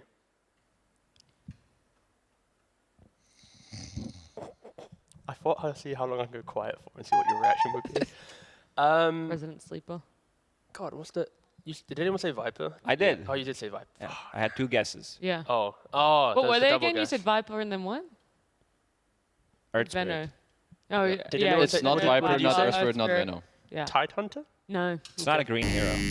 Yeah, probably It not. is a green like hero. some piece of Yeah, his shield, exactly. like the It is a green tiniest hero. bit. What? It's like something from Star Wars. All right, no? do you want a new, Star new Wars? hint? Yeah, kind of. You know, the face thing? Do you want a new hint? Sure. Yep. We saw this hero first picked for Gaming Gladiators in the most recent series. Guys, come on! Roach. Rubik. No. First pick was Death Prophet, and then the next first pick. When you say first pick, you mean like pick 5? Just to clarify. opening It was pick of there. the It draft? was there. Their first pick. It was Yep. there. Okay. It was there. Pretty sure, unless my memory is really bad. Oh no. Undying. No. Well, yeah. What? Nature's Sorry. Prophet. No, it was yeah, it was, yeah. Oh! It was OG first pick. 15th Death try, Prophet, let's and then- go. There we go. Good work. We were close. Nice job, guys. Nature's Prophet. It's funny that we also just forgot the first pick. Yeah. Like, I know the series Spectre. fast, Fuck, but it it's wasn't not. that fast. No, Darkseer. Also wrong, I think. Not Darkseer. Go with that. Ricky. Yep. Thanks, guys. Woo! Seems like they're not trying to confuse us as much as they did last time, I would say. That's true. They want, like, for example, that one. Is that they a could have picture, used, like, by the way? That's it. This is the next hero. Oh. Enigma. Black Hole. That's Black Hole, yeah. I mean, It would have been pretty Right, good. yeah, Would have yeah, been pretty good. Great minds think alike. Is it Shadow Demon? No. Come on, I could have been a banger. Shadow. I already did. So we all. They were all Yeah, wrong. I Did you? guess Did you so. zoom in already? I guess I know. We'll go to the next one. Dark Willow. No. Ooh, that's Spectre. Yes. Oh! Yes, okay. there we go. Great job, great job. Split the points. Wait, hold on a second. The only part of Spectre that is actually that color was this middle top piece. What's Doesn't matter. Doesn't matter. Night Stalker. No. That's a good guess, actually. No cap. Thank you. Yeah, No, that is. no I looked cap, at it, no good flame. guess, but I know the answer, and it wasn't a good guess. Yeah, yeah. Oh, yeah. No, you have to wait till Go, next go round, again, go T. instead of me. No, We'll Damn. split the points. Yeah. Say it. no. Say it. Is it Weaver? Yeah, but you don't get the points. Weaver. It's fine. We You know what, made an Lacoste? agreement. You got your Gentlemen's points, brother. agreement. Okay, so Congrats. Lacoste gets all the points then.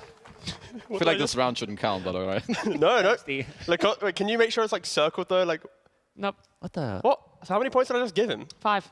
What the fuck? Good job. Thanks, bro. No worries, bro. What is this? Bit of This hero is also banned out in the This is Abaddon. second. Okay, this Abaddon. is Abaddon. No, it's not.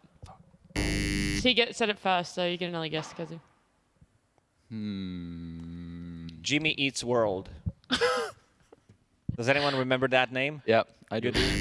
You're old school. This is like before Very Aeon good of try. Strife, before Dota started. Come on, Kazu. It was banned in the last game? Yeah, surely. You got Zeus. You've not hint. Wait, he hasn't said his first go yet.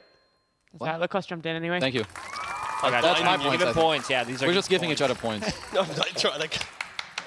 This is the last one, by the way, and the difference is only 1 point between T and Lacoste. Oh, come on. Kazu, step in. Give me some Is points. this a hero? Bristleback. That was my guess too. Not Bristle. But it is a hero. No, it's hair. It's someone else. It's an eyebrow. Beastmaster? It's not Beastmaster. Quickly, Kazu, you got to guess before we go on the next one. Yeah, of course. Do me a favor, just throw. Kazu, no, even if you get it right now, you right still now. can't win. Yeah, Kazu literally I don't can't know. win. Oh, wait, I should be helping Yes. Kazu. No, not Chen. All right, we'll go next image, and I will say it is not a hero. That's what I knew It's a person. Idiots. Is it talent or player? I knew it was a person. Wow, I'll leave that one till the next round for an extra hit. Wait, it's Skidder. It's Skeeter. It's not. I just Get thought it was another his guess. mustache in the first one. That's I why. get another one? Yeah, because T said it first. It's T government. It is! Woo! Can't You can't even recognize yourself. That's why I asked on the first picture. I Yay! Wait, thanks, Kazu. You just let me win. knew it. Good job. Oh, yeah. Bro, that He guy did looked win by fucking one You guys, point. neither of you would have That guessed. was insane. I was like, that did not, that first one, that picture, that mustache looked I knew it was a cringe, person. But, whatever. That's what I thought too, but I didn't want to say it. Anyway, we've got Kazu in third place. Then it goes Because to they're Lacoste. cheating. And I should've 1 beat point him. difference. No, actually, even with the 5. Doesn't matter. Keep going. Okay. Actually, no, with the 5 taken off, you would have beaten him by See, 1 I knew I point. was right. Anyway, Kazu in third place. Lacoste in second, yet again. Always the bridesmaid there. 1 point difference. It is T. Here you go. Here's your trophy, T. Now throw it away. Yeah. Yeah. What the heck? I hope Beacup's watching. Beacup's not going to be too happy about this. I was going to win his interview, and now I don't think you deserve it. Yeah, I don't think he does. No, because I was throwing it to the adoring fans. Because I was like, I didn't want to this keep. one's for Yeah, you. exactly. I didn't want to keep the prize, and someone caught it, and they've now delicately took Platy away Well, look, to be in a better we'll place. keep the winner's interview short then. Any words for the fans out there? Like, who did you get this win for? Who did you do it for? I tried really hard, and it's been a lot of support from my parents and my partner. Sponsor and shout out. Your continuous thank you is what. No, I'm joking. Yeah, no, I got nothing else to say. I tried really hard for this. I do have one more question.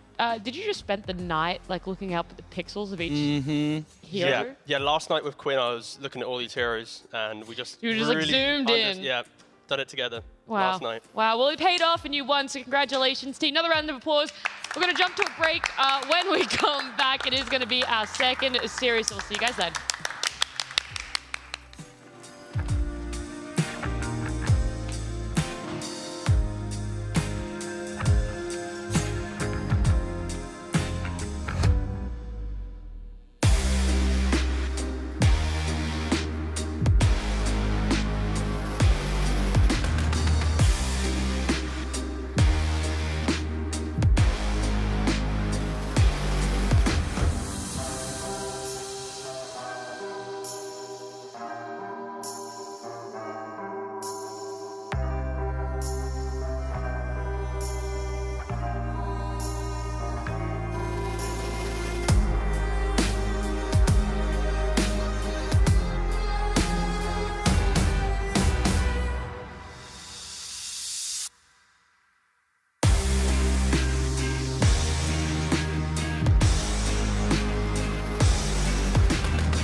welcome back. If you are just tuning in, we are on to our second series now. It is going to be Tundra up against Ooredoo Thunders. We had a bit of a quick first series. It was Gaming Gladiators up against OG. That one was a nice quick 2-0. That does mean I'm also going to have a bit of a change up on the panel. T's still joining me. But it's going to be Lizard. You're finally back, not just on panel, but back in Western Europe. We lost you for a little bit. You're on a bit of a wacky time sleep schedule over here in Romania. Doing NA. I'm still trying to adjust a little bit back to Western Europe, but happy to be back. I went into the distant lands of NA Dota. And you loved it there. I loved it. What was your favorite series? I made some new friends there. Mike, Le Phoenix, on the mic. That was the one friend that he made. T-Panda as well, obviously. Not your friend. He actually told me he didn't like you. He doesn't care about Nomad or Fear. So yeah, exactly. Nomad or Fear. That's it. NA shunned him out, and here he is relegated over to Western Europe with us. But you get a really good series to start yourself off as well. Tundra up against Ooredoo Thunders. We can dive on in and have a chat about Tundra. The fact that so far, undefeated. Not a single game drop. They're doing the liquid run here in 2-2. Yeah, like in NA, there are a lot of teams that feel like completely out of everyone's league. You have TSM, you have Shopify Rebellion. I guess Tundra is probably the most similar. Tundra and Liquid, perhaps, in Western Europe. You guys, bring me back to speed. Like, what happened? How is Tundra so good? Let me hit you some details. So right now, they saw the psychologist. Psychiatrist. Yeah, psychiatrist. Psychologist. They had some issues. I think in the previous tour, the major, they had lost their footing and their ground. And then I think coming into this tour at least, they haven't made any major changes. They've maybe got a couple new heroes, but they're playing with confidence and everyone knowing what they want to do independently. So they are just refound in their new position 1 spot. And I would be surprised if they were to ever lose a series again in this DPC because they are looking in this tour of DPC. You're actually going to go that far and say it? You reckon? Series. I know. To be fair, they can drop a game or two, but I would be surprised if they lost 7-0. Yeah, they are disgustingly good. After their Entity win, Nigma... Oh, damn it. Are they building I just double-checked who they've beaten. Okay, they could lose a series. Yeah, it's OG Nigma Galaxy. They should be first. They can lose a series, but they have beaten the 3 weakest teams, I think, in the tour, so...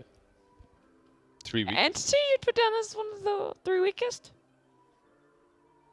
4. He's digging himself a hole. He's digging himself a hole. We can gloss over that one anyway and keep talking about Tundra, right? It doesn't really matter what you perceive their previous opponents as. The fact is, like, the way that they are playing is a whole nother level. And what's been the standout for me is the fact that Skitter, we interviewed him and he was very honest. He went out of the major and he went and learnt the Nature's Prophet. He's like, it feels like something I've been missing out on. It was like a toy that everyone else got to play with at its peak, and now I'm enjoying it, and it's not even as good as it used to be. He still does play some CK. I've noticed that as well. Yeah. But you know what? For me, it isn't about him learning the Prophet. It's about the mentality that takes for a player that just wants TI to go back and actually learn something new, because that says a lot. I think Tundra right now aren't in a spot in which they feel as comfortable as they were when they came into the Division 1, like the Winter Tour, right? Yeah. So because of that, I feel that maybe they're dominating. Yeah. They've been humbled a little bit, coming in stronger. Well, the other thing was in that interview was Skitter pointed out that Aoi really helps them with their fundamentals, always kind of taking it back to basics. That's probably one of their key strengths. And I know whenever we have Kezu on the panel, he loves to talk about those fundamentals, what Tundra does so well. So we have him again for another little segment to break down what Tundra does so fantastic across the map. Hi guys, it's me. I'm here to show you why Tundra are the best team at playing the map and why I really, really love their draft in their most recent series. So first, what I want to show is that they have Moonlight Shadow, which is going to help a lot against Nature's Prophet, but also a lot of the kill combos that they have in the game. So you have the Shaker with the Mirana later, you have the Mirana with the DK, then even later when people run out of damage, you're going to even start having the Spectre Aghanims that also aligns with all the other heroes to give them enough damage. So we can start with like the first gameplay clip of the game, where here, first thing we can notice, they're smoked right now. It's a bit of a visual bug, but that's okay. Saxa places a high ground ward, which now allows 9 to get this very nice blink stun into very easy follow-up arrow. So this is the first kill of the game. He's going to get away. They bait 2 TPs, and only 20 seconds later, if we look at Entity, they feel very scared. Stormstormer's hiding bottom, 2 people are in the tier 2 top, they're not even hitting lane creeps. Visage just farming to the side, also being kind of scared, but again, the kill duo, they run together, blink, stun, arrow doesn't connect, but there's a Fissure, another kill. And now, we don't see this from Tundra too often, but next clip, 20 seconds later, only once more. They smoke up, the 3 bros are together, Spectre ult is ready. Now, what's going to happen? Yep, sorry, Watson, blink, stun, arrow, Fisher, haunt, you die. Now, lastly in the game, this is really the timing where DK Spectre come together. Spectre is farmed. Nine knows that they can't really fight us. We're up 9k gold. All I need to do is look for my bro Watson. So he's hunting him. Hazard Dust, blink, stun, shadow step.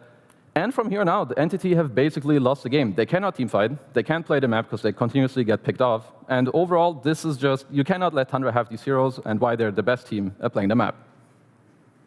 Thank you so much, Kezu. Nice little insight there to see just how cohesive that Tundra roster is, how well they draft, how they execute what their draft was supposed to do as well. So it's a big ask. It feels like a little bit of a David and Goliath battle going on here. Tundra, you know, they've won TI, they've hit their peak once again, and Ooredoo Thunders, they're coming up from Division 2, and they've had some mixed results so far. So we'll talk about them. They got beaten by Manaspa, but they were then able to take a series off of Gaming Gladiators, only then to lose to OG in their third series, T. A little bit of a volatile team. I think for me, standout player will obviously be Noob on the mid lane. Super active player, likes to break down the map quite early, and then behind that you then always have this like insurance policy of TA2000, who just seems to always find just really nice farm and scaling in the game. It just feels like I think this team isn't very good at when they run out really early, and then they lost to Manaspa in this style, and OG with the exact same style. They have the Lebanese connection, right? Like it's Noob and position, what, 5 or 4? Omar, yeah. Omar, yeah, yep. They're both Lebanese. Correct, like you talked about Noob. Like, I've been in these Slavic teams in which, yeah, nothing really happens. We don't really make a lot, right? We don't win tournaments, but a lot of these players that I played with are really good at scouting. And I believe Noob was scouted by...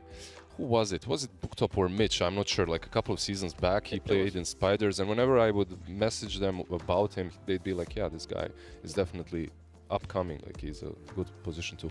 Yeah, I think there's a lot of upcoming players in Ooredoo Thunders. I think there's a lot of potential for them. There's just some little kinks that they have to figure out for themselves. And before we do jump into this series between Tundra and Ooredoo Thunders, shout out to our sponsor. It's esportsbet.io. Right now, they have their new Watch to Earn platform where you guys can get 3,000 free tokens, which is worth $3 per hour. And you can get these ones simply by watching your favorite Dota 2 matches. So you can head on over to esportsbet.io and start earning some free tokens without even having to place a bet.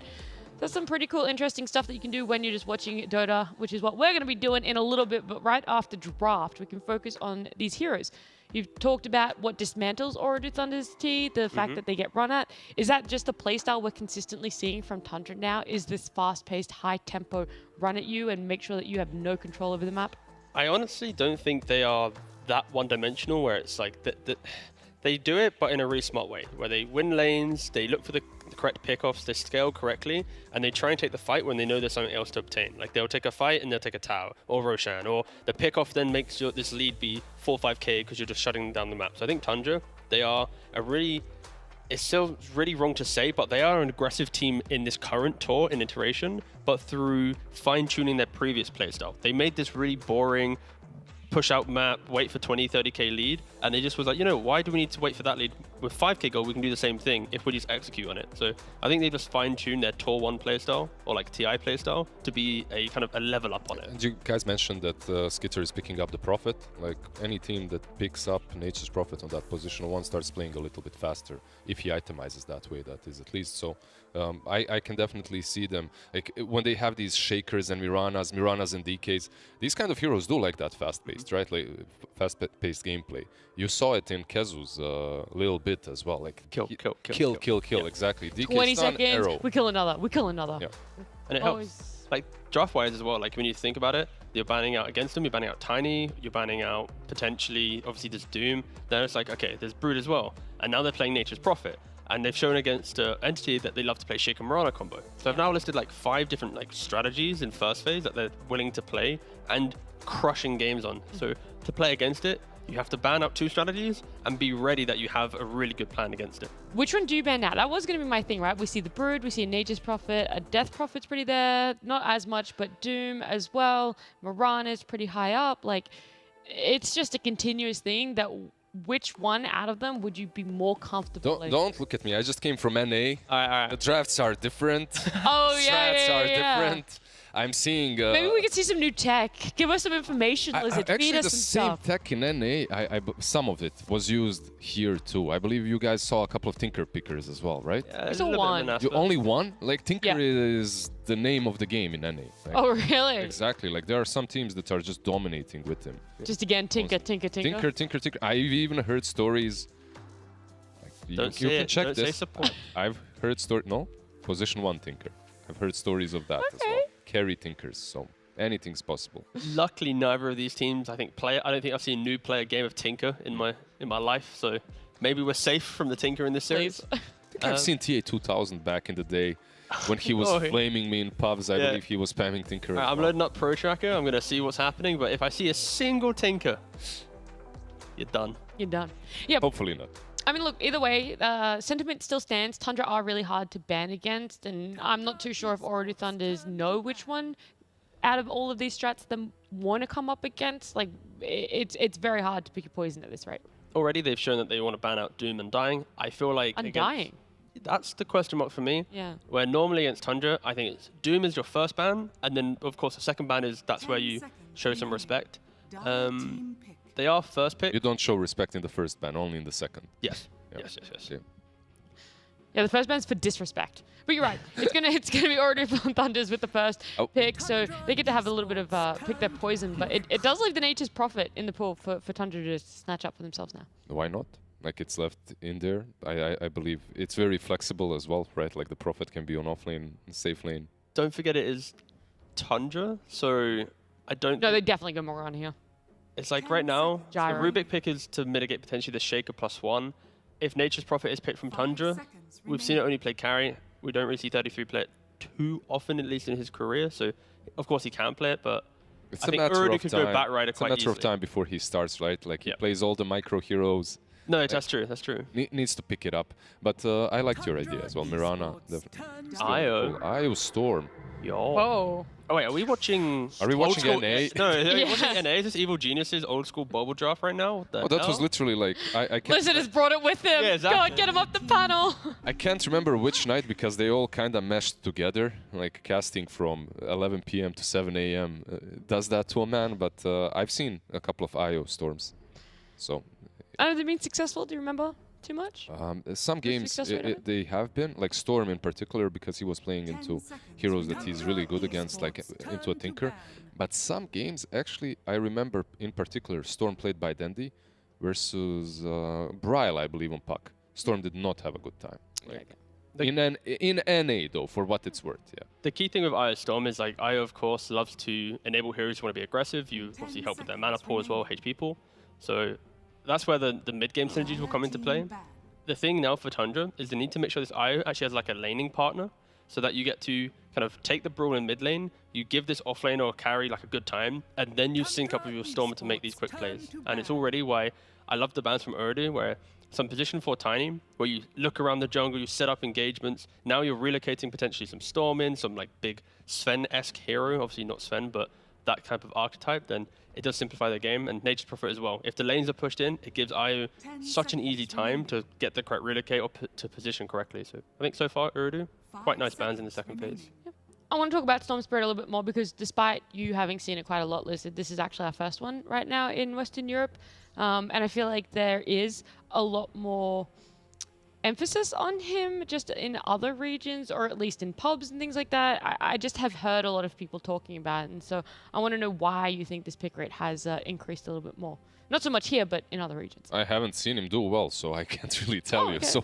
So far, the Storm Spirit games haven't been the greatest. Like, yeah, into a Tinker or something, you can hunt him down, you can kill him off. But in a game that's kind of rough for a Storm, he didn't look too great. However, what T mentioned earlier, and he has this battery with him, right? Like, it's the Kotal or the IO. If you can combo Storm with those two heroes, he's a completely different beast.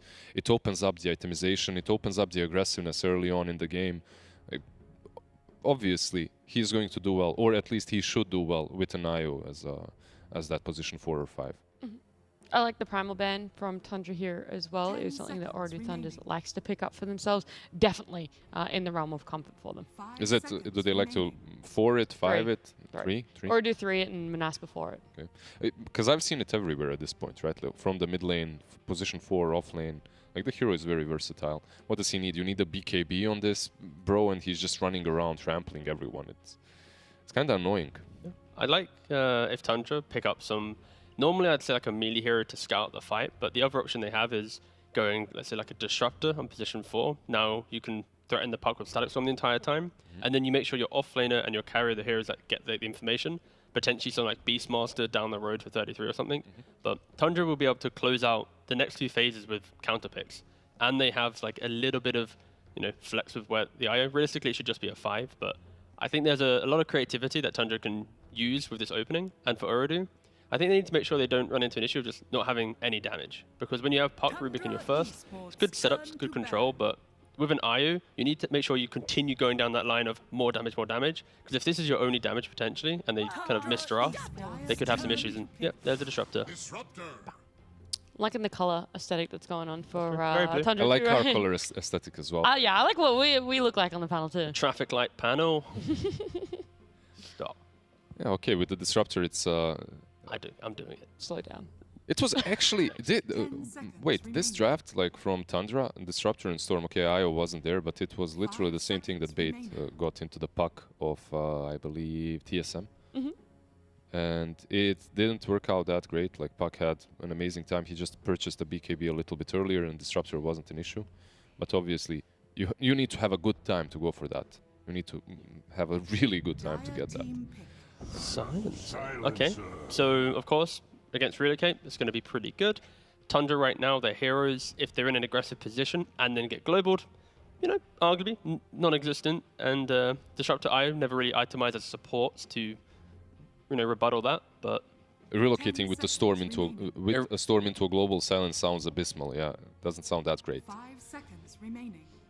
What else could Urudu Thunders? Like, we have our supports, Silence of most likely 5, Rubik 4, or at least like somewhat interchangeable here. I'm still seeing a lack of damage though now from Urudu. Yeah. And this was my concern, because I still feel like if Urudu pick another weak hero here, Tundra just pick Beastmaster, like I mentioned earlier, and it's like, cool, you're going to global when we jump, but what if we just don't ever jump and we just aggressively position throughout? So that's why they go for a Tide. I think they needed to pick something that, again, it doesn't provide damage, but it prevents that Tundra ball up, which is they run at us, they poke out a global, and then they crush us. And now it's like Tide is the offering. He will soak up the initiation, and Silencer now can global when he actually knows it's a good time and not, uh-oh, they're on my puck, global. So I don't mind the Tide, but again... Because they really needed something up front, right? Exactly, yeah. From the offlane. They needed something that stands in front of their towers when the aggression comes. Like, you have these 3 heroes, Rubik, Silencer, Puck. They're not really...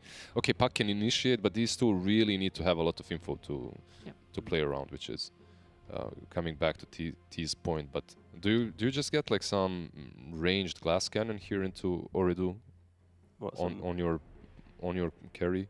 I mean, you could always go for an IO Slark lane. Sounds pretty good against Tide Rubik. Also very possible. That just sounds very, very powerful, and it's got enough poke and prod and nuisance that it should be able to bait out those spells that we mentioned. What else is there? There's like Slark, there's Monkey King that do well into the Tide, right? On that position 1. Monkey also left in the pool. Yeah, Earth has been banned out. That's if they want to go for a more aggressive approach in regards to laning phase for Tide. I think that would actually be a pretty good answer, because if your Tide has a bad lane, and then he was the hero that was meant to kind of cover the jumps from Storm and protect the squishier supports and prevent global being wasted, if you do pick up this like laning bully, it can delay those timings, but it depends if Skidder wants to play. I do like what... How do you pronounce it? Urudu? We're going like an Urudu right now. We could just say OT. OT, as okay. well. Yeah, I do like what they've got, but... Yo, let's go all in on the blue here. That's so blue. Yeah, Razor. What happened to you guys? I was usually the one... Making the jokes? I just see your face and I have to make the jokes, Lizard. Yeah, you just have to... Yeah, okay, sure. It's just the vibe you give off. What else is there that's left in the pool that's blue for Tundra? A lot of heroes. And there's Weaver, there's Night Stalker, there's Baden. Visage, if they wanted to put Razor carry, Visage offlane. Yeah, there's technically a Lich, but yeah. They will, right? Like, this should be your Razor and Io versus Tide. Correct, yeah. You could also Razor and Disruptor. Like, you use the link and then you glimpse him back, like in the lane. Anyways, you're skilling glimpse into anything right now, especially into a Tide. No, I really like Tundra's lineup. Just like we're talking about carries that can annoy Tide, it's now Razor is that hero. Razor will go, let's say, first, second item, BKB. So now Io and Razor in tandem will just rip through Urdu. And I warned people at the start, like, Urdu will have issues if they don't draft damage and ways to do it. And I'm not seeing it still. Do you think, like, with item progression and stuff, they might have enough sustain? I don't think there's time for them to get items to do this. Okay. It's like the fact that one item on Razor, you now need like 2 or 3 items. Yeah, it's like whatever tier 2000 is playing, it needs to be some like Drow Morphling Eskiri, or you see Tundra bang out Morphling that can be on the back lines, eventually buy a Skadi, and threaten the fact that Tundra don't really have stuns, and their aggression comes through positioning and just being in your face. And obviously, heroes like Drow Morphling, they're really good at it. And maybe you could argue like a sniper-esque hero, but I feel like Drow sniper. Spooky. Yep. Yeah. But then we were seeing the issue with Drow is like she does go a lot of defensive items before she even goes towards the damage, and so even then she's really on a timer that she doesn't really want to be putting out. Well, she won't be putting out too much damage until 30-40 minutes. It's just that you're playing into the Razor, right? Yeah. So you need to think that way, because if you do get a melee core as well, like there's a chance that Tundra switch up the lanes, they put the Razor on the offlane, like it can be a bit rough for you. Also, going back to your point, Drow's damage comes through time as well. So in these type of games where they have a lot of time, it might be acceptable because they'll be kiting and ways to position and do it. But again, it's an uncomfortable pick. Like, don't get me wrong, there's not a pick here for Urdu, which is like, damn, we feel amazing right now. Is there anything new in Europe, by the way? In NA, everyone is complaining. You're seeing all the new stuff right now. Anything. Like, well, it's not really new. It's not new to you. It's new to us. Silence is new. Storm's new. Is it? That's actually about it. Yeah, the first time both of these series. I mean, in the last season, like from the last patch, Storm was picked a couple of times. I see. Wasn't really popular, I see. Right? From last patch. Sorry, yeah, my bad. My bad. Yeah, no. Hasn't really changed. The one but they go with Drow. Sure. Yep. It's kind of obvious because they banned out the Lycan as well, right? And you really don't want to be ran at. And right now, Tundra, what do they need? Just a casual offlane to round things out. Like one problem that they do have is that they have to play the tempo, right? And they're playing the tempo into the tide. So if the tide has a decent lane, you might find yourself crushed into the watermelon. But Enigma is close enough for the colors. But this is into a Rubik, into a global side. Yeah, so it's like they're picking like Enigma. Not because of the black hole. They're picking a Greaves hero. Exactly. That's it. Like, just build doors. I've seen this draft or this Enigma pick in different by other teams, not naming any names, in different divisions in Europe, and it was really bad. But when I look at Tundra's lineup, I don't care if they pick whatever offlane they pick, as long as they pick auras and it can take a tower and be annoying. The rest of the draft should play out. Like, I'd be surprised if we even see like one good black hole in this game, but it just complements the aggression and the fact that they will always be able to. They did it for the colors, man. Come on, 100%, all blue. Thank you. I'm glad you agree with me. Push doing business. We got it. Where do you sit though? Do you want to go for the all blue draft on the side of Tundra? You think they've got that advantage over Ooredoo Thunders? You don't like what Ooredoo Thunders went with at the end of the day? It's a very Ooredoo lineup. I mean, these heroes, they look good on paper, but I'm just scared. They're going to be here or here then? I just can't see them surviving after laning phase, how annoying Tundra will be. And it's like, Drow, yeah. I'd actually go with Ooredoo if I didn't see the names of the teams. Okay. Like, I like their draft. It's not that bad. That's also true. Yeah. Puck should have a good time. Like, you are playing with a Tide that can just position himself to defend against the aggression. Then again, you're playing into Tundra, so I'm going to go with Tundra. Yeah, Tundra being undefeated right now, they do have that slight little advantage for themselves. They got some momentum going, but Ooredoo Thunders, they could break that at any point. They seemingly have a decent draft, so we'll head on into game number 1 between these two teams with our casters, Beekop and Lacoste. Thank you very much, Nat. We're coming into the game. Should be fun. Ooredoo Thunders and Tundra Esports. I don't want to, mess those names up anymore. Enigma Gaming. No, we can simplify Tundra and Ooredoo Tundra. Okay. Just to make it more easy. Okay, I thought you were going to go a completely different direction with that. But, yeah, we're coming into this first game. The drafts look pretty good for Ooredoo Thunders, and I kind of want to favor them. I know people on the panel were saying if it, I didn't see the team. Why are you favoring them? I don't know. It's just I like different colors. I like rooting for the underdog. It's always like Rudy, a good movie. I'm always rooting for the underdog. Not sure you guys know that one, but yeah, it should be a fun time in this game as we see the 5-man smoke, of course, going to the bounty runes and while we go to the bounty runes, we're going to hear a little word from Noob talking about why he likes the Dire more than the Radiant. Usually for Roshan, Dire is better because of the outpost. It's very close to Rosh, and Radiant can be better if we get the outpost later on in game, but Dire is technically better because of it. See, he likes Dire, and Dire gets first blood. Yeah, that works out really well. Snake King goes down. Going a little bit too far there, and they might also know that he placed a ward on his way over to dying. Yeah, they might also know that the Dire has significantly higher win rate over the Radiant, which pretty much everybody does at this moment. Glimpse back. Radiant needs... I'm disappointed. Saksa starting with Glimpse instead of Tundra Strike. I'm just kidding. No, Glimpse has been way too powerful of an ability lately. It's just overbuffed. Like, you deal so much damage, you can trade well. He's also starting with the same items as Fishman likes to start, where he is putting more pressure with the stats. And yeah, we didn't talk too much about the matchups. We do have Enigma played by 33. He likes to put himself in a very difficult spot to play the game. Just Enigma into Rubik and Silencer. It's going to be more about the auras rather than play around the black hole. See the odds brought to you by esportsbet.io, favoring Tundra over Arito Thunders, and it's quite a favorable odds shift for them. You were saying that Saksa was going into the Fishman build. When you were playing, like, or even still today, like, do you hear, have you tried the Fishman build? Have you tried the Lacoste build? Yeah, it was a thing. Like, someone invented it, and you had to give him credit for it. Yeah, so I wonder how much these teams kind of look into each other and they just talk about builds based on the player specific. Have you gone for Lacoste build? Yes, I did multiple times. It's a 0 farm, 200 GPM in 60-minute game. Yeah, that was the build. That's not true. I've seen the highlights.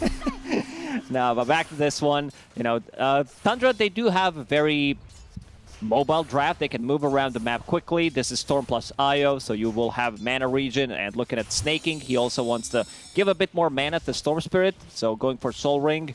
And we see now the power of this Disruptor. Glimpse is available. If he managed to glimpse him back, could have potentially be even a kill if it's a max one.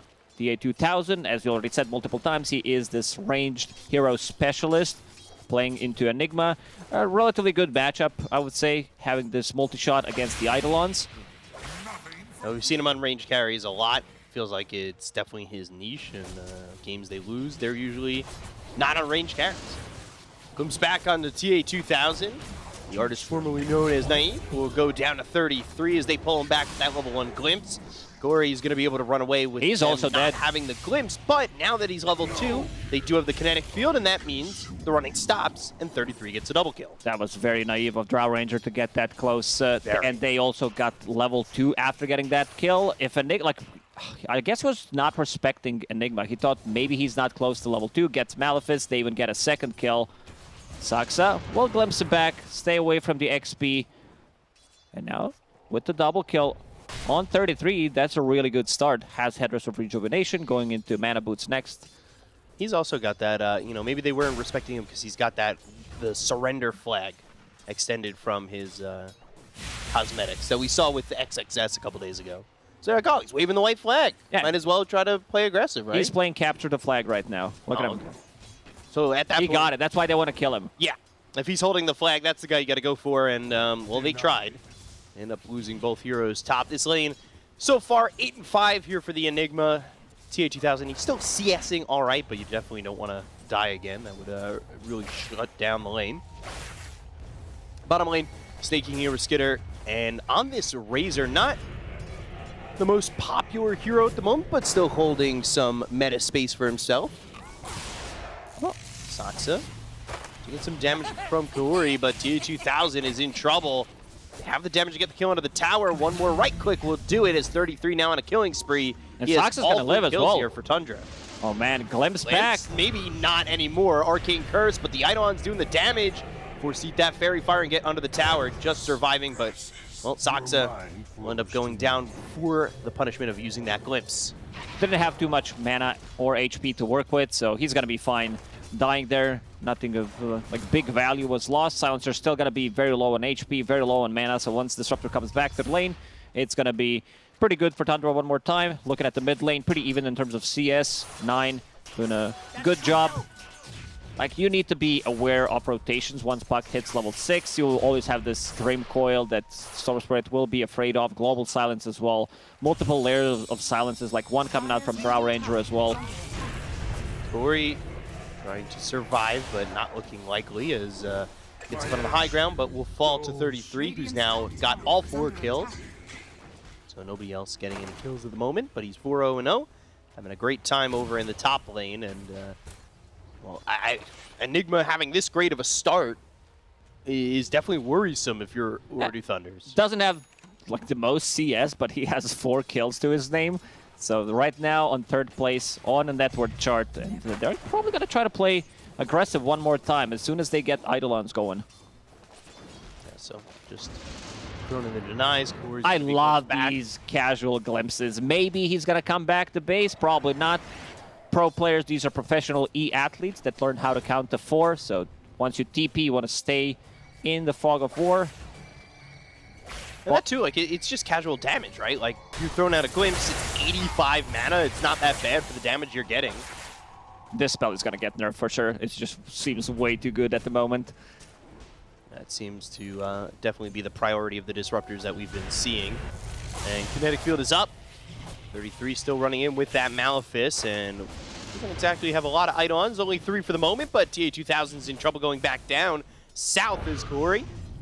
No, Corey's dead if he gets body blocked. Yeah, this is multi-shot, 33. Ooh, dying to Corey. So that's a lot of gold for him, but 9 shows up, gets a kill on the TA2000, and looks over at the Silencer.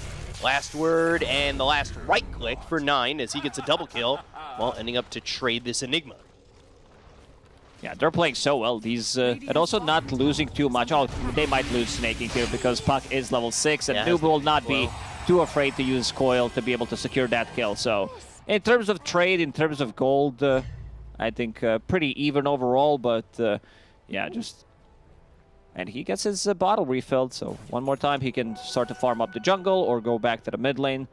There is no catapult for Puck, so he can feel pretty safe that there's not going to be any damage dealt. And Snaking gonna TP mid one more time, refill his bottle, tether up, and now 9 is full HP, full mana. Double refill. 1 top, 1 mid. That's service. Always having that bottle full.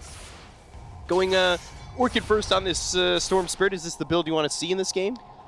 I was thinking about Orchid the other day, like how the item is not popular. Most of the time we see Falcon Blade to have extra mana regen, Witchblade, Kaya. Like sometimes we see all 3 of them.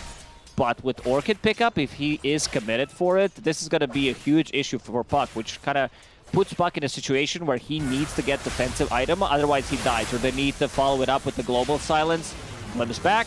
Yes, Aksa, he's changed to go to the bottom lane. On static link, telekinesis from Omar, and Noob's come over towards bottom. He doesn't have a Dream Coil, but that's not going to matter. The damage they're doing, finally it's off cooldown, and he immediately uses it. A bit too aggressive. This is level 2 static link, and you're also playing into level 2 Kraken Shell. So in terms of damage dealt to Tidehunter, he did block quite a lot of that one. They definitely need Storm Spirit. Like, they need 9 to match up the rotations from Puck to be able to, like, get stuff done. Because right now, Disruptor, in terms of damage, he's relatively limited. IO, of course, doesn't provide you with much damage. So right now, seems like 9 and Snaking will be playing the jungle together. Try to farm it up, get some gold going, get that timing on Orchid. And they also find Trusty Shovel. Good item, great item. Just to refill your bottle, potentially. And Mango, something that Storm definitely needs. Yeah, but they also got the best one, Seeds of Serenity. Vortex pullback on a noob. You got the haste. So that haste refills the bottle. 3 heroes here for Urdu Thunders. OT bringing numbers, but Puck, if he didn't use that coil bottom, because it was already like a secured kill on Razor, this could have been a kill on 9 as well. Even with the haste rune, I don't think it would got him out of the trouble. Yeah, you would have had a little bit extra lockdown and control there from the rest of the team showing up. Unfortunately, used it to get that last shot onto the Razor as it came off cooldown bottom. So, Noob, he's doing quite well. Top of the net worth with the way the lane went. Definitely didn't see the game being so close considering how top had gone. But Urdu Thunders have done a good job of really just equalizing the game throughout the first 9 minutes of time. Speaking of 9 minutes, here comes 9. About to get a kill here on Omar. Omar's Rubik has been pretty damn amazing so far in the DPC. Tour 1, Division 2, and now in Tour 2 as well. And Noob has been also like super stable. And looking at 33, this is where we want to look at. It's so satisfying watching a hero farm jungle creeps, isn't it? Yeah, I love it. I'm a big fan of multi-stacks. It's like one of my favorite things is when you see a hero stack like 3 camps at once. Everybody gets hyped for 5-man black hole. I get hyped for 3 camp stack efficiency. There we go. They're on the same level, truthfully. So 10 minutes into the game, 9 comes bottom with Snaking. Skitter also around as maybe they want to get a kill here onto the Tidehunter, but he is holding on to Ravage, so not the easiest kill to get, even with 3 heroes around. Yeah, Witter not messing around this time around. I've seen Tidehunters with Meteor Hammer. Sometimes it does tend to look wonky. He is going for straight up mech, which I really like. Wants to be able to tank up as soon as possible. Dream Coil snapped and the Illusion Orb hits. They've got the tether. So Nine's going to be able to ball landing out of the high ground. Still got that Arcane Curse on him. Snake King. He's got tether up in 2 seconds if he could survive and go over, but Noob is there and he will kill off this Io. Thank you, Snaking, for this big sacrifice. 9 also bought Blitz Knuckles, not showing what he's really going for, because you might think it's going to be Witchblade, since most of the time it actually is. And now without Coil, no Global Silence available, Tundra might try to look for a fight here. Yeah, they'll go for Omar first, and a lot of quick damage. Telekinesis is going to stun up 33 on the way down, but he's got another kill onto Omar. They get just that for the moment, but with the Eidolons here, they can potentially push this tier 1 mid. So they've got mech, they'll have some damage. Not the easiest task. TA2000 also coming here. I love this move. Multi-shot will be available in a couple of seconds, but just in case they decide to go for it, he's got to be ready to defend the tower. OT so far, really nice moves across the map, keeping things even. And I think they're doing a really good job. The whole time, too, they've got Zaxa farming top. So they've got this Disruptor, now level 6. Is this what you want to see in terms of what he's got queued up? Arcane Boots into the Glimmer Cape? Yeah, I think you need to be able to survive. Might come in very handy once they decide to jump in with the Coil, follow it up with the Global Silence, another layer of silence. So you want to keep, like, this is mostly bought for Storm Spirit until he gets his BKB. This type of a build on Storm Orchid, like your second item most likely will need to be a BKB just to get through all these silences, be able to break the Coil. I love their Wars line, it's so good. Yeah. Gotta let it just soak it in. So smoke from the puck of Noob, as well as the Silencer coming over to maybe get a kill on a Skitter. They're still holding on to the Ravage, but kind of getting this 6th sense as he walked back, but ooh, he got slowed down.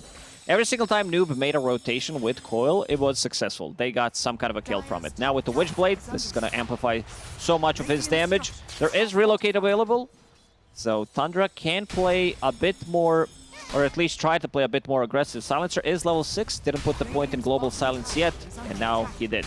So they can stop the Relocate.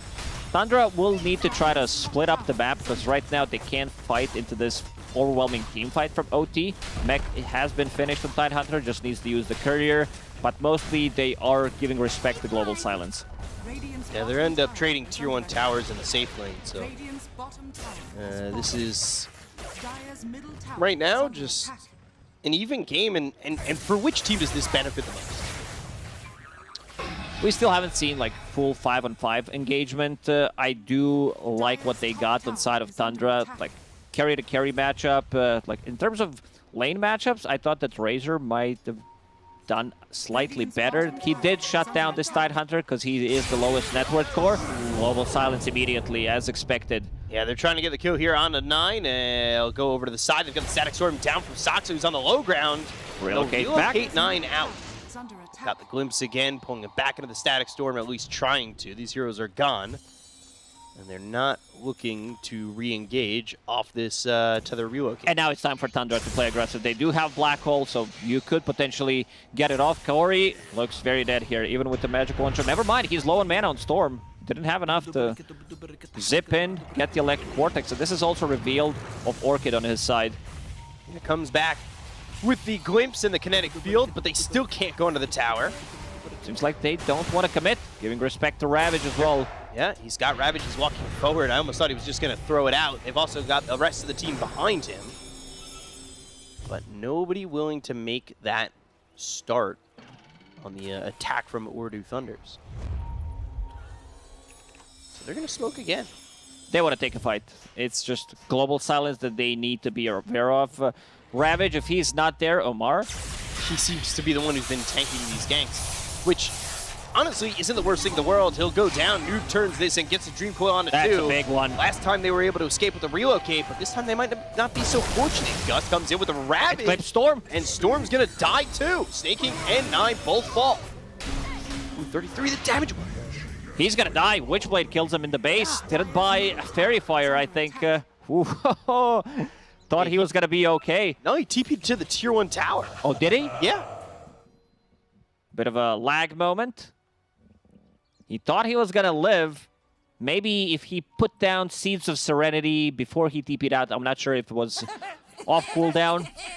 But yeah, Puck in the previous fight, going ham. 2.2k damage already dealt. I don't know why he didn't just TP to the base. Greed, my friend. It rules the world. So this should be a mid-tier 1. After the glyph, Seeds of Serenity, heal up his creeps. They've got Disruptor coming over. How much they could do without 9 for 5 seconds, we'll see. But they've also got Omar coming in to back them up. And there goes the tower. I like that Noob has a defensive item queued up on his Puck. Comes back. Man, is this the guy you want to be going for? He doesn't have a Ravage. They'll start to really pierce through the Kraken shell. But Telekinesis, Static Storm, still not getting the kill onto the Tide. Ball Lightning Static playing Storm this very aggressive. That's going to be another layer of silence. Yeah, 9 needs to be very careful now. If they start with that, he might just die instantly. Not an easy game for Tundra by any means. Yeah, that's so spotted too. He got scouted by this Deep Observer ward placed by Saxa, so let's see if they manage to find something out of it. Right now they're smoking bottom. Skitter's BKB is about to be delivered. They need those BKBs. They need a BKB on Storm Spirit as well. Storm slightly under-leveled because he was playing with Io. Like, they are tethered up, sharing experience, playing on a different side of the map. It's crazy to see after the very good start that 33 had, he's sitting pretty low in the net worth on the course. Yeah, didn't manage to find too, like, he did find those kills at the early stages of the game, which did kind of skyrocket his net worth, but ever since then they also kind of struggled to find the real farm. He also rotated to the mid lane. The first push was not there. It was stopped by Urdu Thunders bringing in numbers. Now they have all the green dots available except Ravage, which is going to be up in 20 seconds. You got to remember they also have Static Storm to work with. Yes. Too. So Dream Coil comes down, Static Storm on top of that. I don't really know what you do to escape. And it's got about half the duration of the stolen cooldown on it. Static Storm committed with the kinetic field up. Again, they'll go for the Tide. Can they kill him off? He walks out, glimpses back. BKB's been popping. They're committing. They're committing. He had Ravage if he wanted to throw it. There was still the BKB going from Skinner, but maybe could have got the rest. They'll go after 33 and trade off laners. Into the fight in silence thanks to the Orchid coming out from 9. They go to the global and will force Tundra back. As they're retreating, they'll go and throw down that Dream Coil. Right-click, Skitter with no BKB. He'll fall. And they've got themselves two on the side of Urdu Thunders with a Saxa Disruptor. No glimpse. He looks very dead as well here. Ball Lightning, 9, Orchid, Vortex. Might take out Noob, will take out Noob. They were in on this one and did not want to give up the fight despite the fact that they lost 33 and Skitter very early. Rest of OT did not follow it up. Puck decides to go in. He was also like slightly careful about it, but rest of the team not there to back him up. And we see the... Okay, another glimpse. This fight's still not over. Yeah, Ball Lightning back into the fight. Oh, Gus, the silence Oh, 9, he's in trouble. One more right click, don't get Arcane a 3-man curse black on him. hole. That's gonna be not enough damage. It's a good black hole, but they didn't have 9 to follow it up. Omar's gonna die to Saksa, but 33 is gonna be dead again. They go to the mech from Weeder, and Skinner comes in. TKB not gonna be available as the Ravage comes out. He held it after he died the first time in this fight. No, Skinner's in trouble. No BKB. Right clicks, they get the Kona Snake King. They'll take out Skinner, and Saksa's gonna fall. A triple kill for TA2000. Tundra, they thought that they have what it takes to take another fight. They're like, Global is down, but since they killed Tidehunter with the Static Storm, which is a great tool to deal with him, they did not pop it in the previous fight, as you said. So that means that he's going to have it for this one. And 7,000 damage by TA2000. Jesus Christ. That is a very proper reaction to that amount of damage. And he now has Hurricane Pike, so he can break the static link, which is going to be a pretty big one. They're fighting underneath the ward this whole time. TA2000 gets this beautiful gust, and Storm lives in the end. He survived on, I think, 30 HP, but you see the power of like this black hole. It's there, but no real follow-up damage. Yeah, without having the Storm at full health, full mana, or even more than just 30 health, he's not confident enough to come in. Skitter's a little bit late to the fight, and Hurricane Pike lets them hit, and they get those kills. They'll go to the Gust once again. Global Silence committed to this one, as well as the Dream Coil. Sneaking in 9, both fall again. They're so quick, moving around the map, getting stuff done. Every single time they use Global, they get at least 1 kill. Philly Stone, found by Omar. So he's going to keep that one. He also picked up a very early shard. This is Arcane Boots, Fluffy Hat into shard. So he wants to be able to pull people out of Static Storm and Kinetic Field. And also, if someone is getting Static Link by Razor, that's going to be a big one. Now going into what seems like, okay, he's going to skip the Force Staff, get a Claimer Cape first, which I really like. There is big amount of damage, the magic damage on Tundra at the moment. There's a neutral item, Ring of Aquila. Skeeter, pick it up. It's still there. Static Storm, Kinetic Field, Glimpse on the other side of it, but Phase Shift to avoid the pullback uses the Illusory Orb to go the other way instead. So, not the best usage of Static Storm. And Ordu Thunder is up 5,000 net worth. I want to say, I think they're in a really good spot in this game.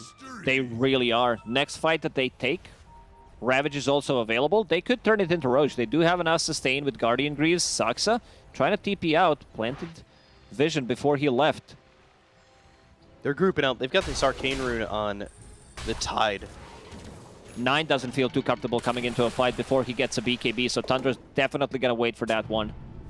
Kaori, so far, in terms of wards, has been on point. And not just that, he's been moving around the map, involved in 15 out of 17 kills. Does have Glimmer plus Arcane Boots as a position 5, 20 minutes into the game, which is pretty impressive.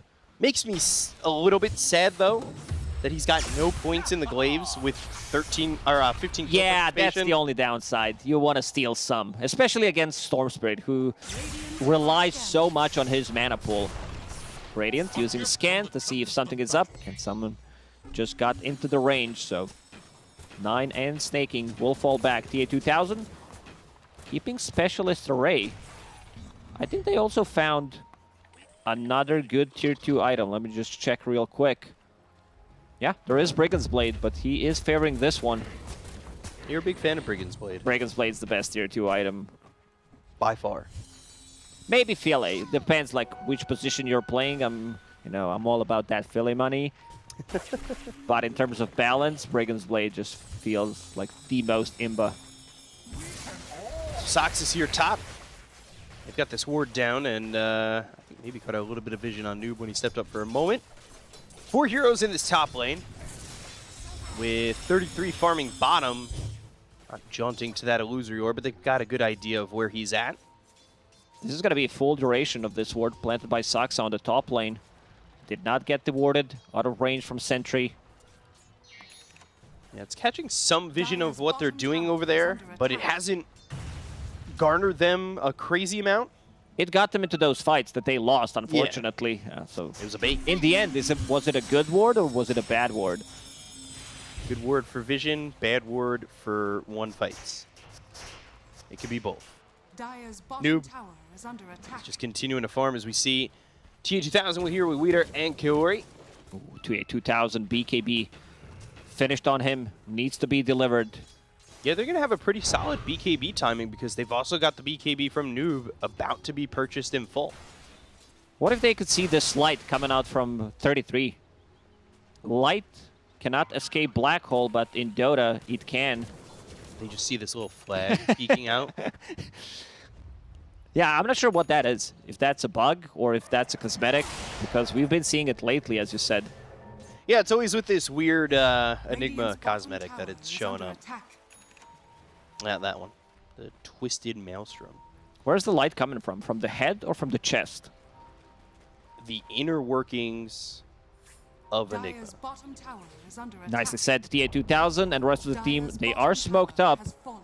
This is going to be very difficult fight. If TA2000 is in a good spot, gets double multi-shot in a fight, I'm really worried. He also has, of course, that shard. Immediately broken. BKB gets popped to turn this. The ball landing out of the back lines. They'll find Omar. Static Storm committed, but the Tide's not taking any damage, and they still have... No longer. Looked like they had Omar for a moment. The Dream Coil's going to be on a 3. It'll snap on 2. 33 in a bad spot as the Ravage comes in and hits him on the edge. But can he turn around and get the Black Hole off? They don't really want to look like they can throw it because they've got the silence from the Global out from Kaori. They'll take out 9. Skitter's going to try and fight. Hurricane Pike, Saksa, Snaking, relocate. Whoop, gets out, but Skitter's not going to be so fortunate if they can stick on him. Illusory Orb with the jaunt over, and then Skitter will fall to Noob, and they'll wait for the relocate back. Very difficult game for Enigma. There's so many tools that can stop the Black Hole. You're also playing into Rubik. Yes, Omar did die in the previous fight. He got silenced in the end. He used telekinesis on himself, tried to push himself away from a team fight, but got orchided, and now, as we said, one fight is all it takes. TA2000 will finish off that Roshan, pick up the Aegis, and I'm really glad that Noob has been itemizing like this. Blink Dagger after finishing off Witchblade. Okay, seems like Noob's gonna be the one picking, never mind. He made the slot just in case they push TA2000 or something happens, he gets glimpsed away so he can pick it up. But yeah, this BKB on Puck, I'm really glad that he picked it up, because I've seen so many Pucks be victims of their own itemization, where you are playing into Orchid, you are playing into Silence, and they try to itemize getting Kaya Sanj. Sometimes it's not enough if there's like maybe someone on your team that can save you, can force you out of the trouble. So he's getting the BKB for himself. Yeah, I think you talked about this the other day. You were like, Puck players don't exactly love BKB. No, they want to rely on their own skill. They want to get different items. Yeah. But I agree. I like this BKB pickup, and it has worked out in their favor so far. Another ward deep in the lane, but this one's spotted. So they've got this gem on Kaori. Saksa. Uh-oh. Oh, you've been found out. Gem is there. They still have that gem, and they've got telekinesis to make sure you can't TP away. Finally, Kaori does have glaives, and he's already got 6 permanent intelligence still. So starting to take away the smarts. Can't steal anything away from me. This is why I love to play against Silencer in the pubs. You can steal as much as you want. You're not getting any. 33 stuck in the same spot 2 times in a row. Wants to be using Demonic Conversion. Use Malefice with the shard on Creep Wave to push it out. It's all about stalling the game with this first Aegis now on side of Oridu. So bottom tier 2 looking in trouble. 33 is going to cut the wave with the Eidolons, and nobody coming over to try and get him as he'll look to stick near the lane. Something that was talked about, we had an interview in Chinese DPC with Pichu, Siamese Cat. He talked about the importance of getting first gem. They used to pick it up as soon as they kill first Roshan, just to keep the momentum, get rid of enemy vision, so they have more ways like to punish them. And 33 again in the same spot, playing this split push game. Rest of Tundra on a top lane, trying to get as much farm as possible. Yeah, that's something we saw a lot in China, right? Is just every team felt like they had a gem at 15 minutes. Entity is a team that did that in Tour 1 a lot too. They would get an early gem and have it on Fishman, or he would purchase it a pretty early. you get the value back so quickly. You kill 2 wards, maybe you get another one later, you get 1 kill from it, and you already got the money from it. Noob now scouting things out with that invis. In terms of having heroes that can punish the split push, they really don't have much. Like, they don't have abilities that go through Magic Immunity other than Global Silence, so they can pop the BKBs after, and also in terms of lockdown, like instant stun on side of OT, they are limited, so this is the type of game that Tundra needs to play. TA2000 will take the tower. He's going into the Lincolns. That's finished. Should be flying out in just a moment. Now, Silver Edge on the list of things that he wants. We'll see if he's making that list, if he's checking it twice. Got that Lincolns, so can't be glimpsed, cannot be static linked. These are the 2 big abilities that he really is afraid of. Tundra now on top part of the map. OT would definitely love to take a fight. Oh, right in onto the regen rune. That's where TA2000 was standing. Goes to the BKB, but not a lot of matter. Just sliding away. Anchor on a 9. Ravage is not going to land. It'll hit Snake King, but 9's going to be able to survive. And that's really who you want. Never mind, he had a BKB there, so could not anchor smash him. I got way too excited about it. They're still going to get a kill on Snake King, and they will finish off this last tier 1 tower on the top lane. So still all Urdu Thunders. Not exactly the cleanest engagement there, as they would have liked 9, but they baited with the regen rune. We've seen that a couple times. Gust, right clicks, just don't have the vision. Multi-shot, Omar in. As Saksa, telekinesis from Omar on a TA2000 to throw him on top of Saksa. And playing around these trees, but eventually falling to the Waning Rift of Noob. Oh my god, that was such a nice play there from Rubik. Telekinesis on your carry. I mean, you can afford to go for a play like this because you know that one hero is already missing and he also does have Aegis available. Yeah, not griefing at that point. No, not at all. But still don't do it to me in pubs. Very important. Have fun. This is what Dota is all about. Can't have too much fun, though. Well, there's the line between fun and grief. You gotta really... It's a thin line. You gotta find the line. Tier 2 mid. Not defended by Tundra. Allowing another tower to go down, and no contest at all. Urdu Thunders just have complete control of the map. Again, I'm liking noob items very much. Now going into Hex, hope he commits. Just to have that instant initiation, we saw how powerful it is. So far in the DPC, just to have like that instant stun, like Hex is so many times purchased earlier than we had in the previous patches. And now? Smoked, but now they know exactly where they are. Waning Rift. Can't really commit with a BKB, like Dream Coil, because let's see. Here. Okay. BKB. And the TP out, but the damage coming in for TA2000. They'll look for 9. They see him. Telekinesis and the BKB again. Ball lightning with a TP attempt.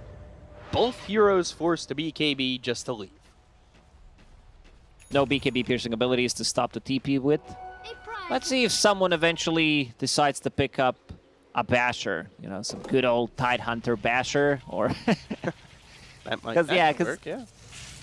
We'll see. Once Puck picks up his Hex, that's going to be like big tool, just to have that first initial jump, follow it up by either Ravage or Telekinesis, or they need level 20 on Puck, which he is very far away. Yeah, he's only level 19 for the moment, but still getting close. Compared to Storm Spirit level 16, he's been farming with Io, so a bit under-leveled. 33, gusted, and well, there's the Guardian Greaves, ball lightning from Omar. And they'll still catch 33 and get the kill. This time he's not going to be able to cut the creep wave like he'd like, as there's that dire obs that was sitting there. Noob also finds Skitter. They've got the silence. He doesn't have a BKB. It's just happened top, and he had to use BKB before. So they will get both kills, and they will not have buyback on Razor. Man, OT is very impressive. Not just this game, but also the games that they've been playing in the DPC so far. Their execution is pretty crisp. The only thing that can bring them down is bad internet. They seem to have some internet connection problems from time to time. Their ping is also much higher than the other players playing in the European West region. Is Urdu Thunders a internet company? Well, I'm not sure. I'm going to have to do some research. It's either that or like an electricity company. Yeah. From what I understand. Because they play from Kazakhstan, from Middle East. You know, it's just a bit higher ping, but seems like the problems that they have, they solve it quickly, and they're ready to go one more time. So back into the game. And let's see. As Ags is being built for 9, you think this is a item turning pickup? Could be. It's also one of the ways to deal with the Drow Rangers, so you don't have to care about the Lincolns anymore. And it's also potentially later on down the line a setup for a black hole. 10k lead. WEU maybe waiting for next Roche is 30 seconds till it potentially spawning. Tundra are also kings of playing this like long, drawn-out games where they know how to get the farm. Let's see if they decide to smoke up, because everybody is in the base at the moment. They might smoke to try and contest this Roche. But they also might want to wait for that Ags completion from 9. He's only 50 gold away from it, and it will be 30 more seconds till Roche is up. Saxo going to clean up some wards just in case if they have to go that way. But he's going to walk right into Noob, where he gets hexed, gushed, and killed. Glimmer Cape not going to save him. Does have buyback available. 3 seconds till Roche. There it is, back up, and Tier 2000, you can see how aggressive he wants to play. 9 with the ball lightning back onto the high ground. So they're all forced back again into their base. They just don't have much room to play with on the map. I think they should try to force this Roche fight. Still thinking about Tier 2 tower maybe. Noob is gonna kill the creep wave Tier 2000. Very aggressive moves from him. Has Silver Edge, level 21, so extra multi-shot damage with that level 20 talent. They also don't want to give them chance to TP to Tier 2 tower if they want to use buyback, so the run needs to be longer because there are no Tier 2 towers available for Tundra at the moment. Let's give it some time to get the BKB picked up on the Enigma, but still needs to work on just avoiding the global during the black hole and then finding the right spot. Just avoid global, lol. Yeah, well, it's going to be a bit of a difficult task, but he does have a BKB, so he could pop it after the global. 33 needs to keep the distance and maybe try to land a big black hole after the Aghanim Scepter pull from Storm Spirit. Storm does a ton of damage. This is Enchanted Quiver, Witchblade, Orchid, so he wants to reset multiple times in and out, potentially get relocated so he comes back, but easy things to say. Harder to execute. Pretty much. Drow Ranger is just so farmed at the moment. They'll put some wards on the high ground there. There's a sentry that's in between the steps. So we'll catch those obs if they do use some vision up there. Skeeter all the way around. Drawing on a mini-map. So far, Noob is in a good spot to break the smoke, and Buiter, he's also there with Ravage. They should know something is up. TA 2000 has a pretty good read. Starts to hit on a high ground as well. They're just going into Roche. They're going to try and take this Roche pretty quickly. As soon as TA 2000 showed up, they started to kill Roche, but this is not the easiest Roche taking lineup. It's going to take some time, and it will get scouted by Puck in the end. Yeah, so they've brought it down to half health, which isn't exactly what you want to do when you're leaving it to a Drow lineup to then take it in 2 seconds. But nobody willing to go down from WEU just yet. Where could they possibly be? We've seen this time and time again where both teams don't want to commit. They want to hold the high ground, play around their vision. Radiant's middle tower is under attack. Kinetic field, not spotting anybody in the pit. Illusory Orb doing the same. Both teams hesitant. TA 2000 also pinging out high ground. He wants to push. Kills the creep wave immediately with the multi-shot. It's kind of a bait. He goes to throw the multi-shot out. It's like, all right, he's going. And last time when he showed up, they decided to go for Roche. So let's see if they decide to do the same thing again. Snaking will go inside the pit. Does have buyback. How many buybacks do we have right now? 6 at the moment. So they'll move forward, 33 over to the side. They go to the Ravage. BKB's going to be popped by 33. They've got the black hole, but immediately the global silence comes out. They get the kill on a 9. They'll take him away. The black hole thrown out from Omar right on Skitter. They'll take out a second. Both heroes don't have buyback, and 33 maybe feeling pressure to throw that black hole out immediately, as he's going to be leashed up thanks to the Dream Coil of Noob, and they've got all 3 cores out of the fight. If he wants to jump like this, he needs to catch Silencer +1. Otherwise, it's not working. And then still, there is counterplay. Rubik. Saksa hexed up, Arcane Cursed, and should die, inevitably. They also get Roche at the same... Yeah, he was so quick to just jump in Black Hole, but Global hadn't been used. Yeah, you gotta catch Silencer, probably even Rubik, because Rubik will steal it, or you need someone else to jump. It's just a very difficult fight for Tundra, especially if they are not fighting underneath their own vision. And they kind of were a bit to the side, because they do have a high ground obs. And now Puck picked up that shard, so extra damage coming out from him. And then a little bit of a pushback too. So going for the tier 3 top should be easy. These heroes, well, no black hole. I mean, I know global, but still such a dangerous move to make. No global, no static storm for 10. Razor does have a BKB available in a second. Seems like they're not going to stop. TA2000, Butterfly is done. Vortex, Gus, 9 in some trouble. They'll go to the Guardian Creeps. They've got the Global Silence once again, and now Tendrils of the Deep puts them both into the air. They get the kill on a 9, and now they'll go over at Skitter, who's going to pop the BKB and fight TA2000. He's got a second life to work with, so it doesn't even matter if you get the first kill. They take out Skitter. Both these heroes die again. The 33, he used BKB. And they will get the kill. They'll call GG, and Ooredoo Thunders take game 1 over Tundra. This team is so good. I love watching this team play Dota. They're a bit different than the other teams, but they are very exciting. The fast, like how fast they move around the map. And look at them on camera, smiling, very happy about this win, which they should be. Because next game, I want to see how the draft is going to go. They also talked, like Noob talked about the importance. TA2000 is like, man, I can't believe we beat Tundra in 35 minutes, or was that?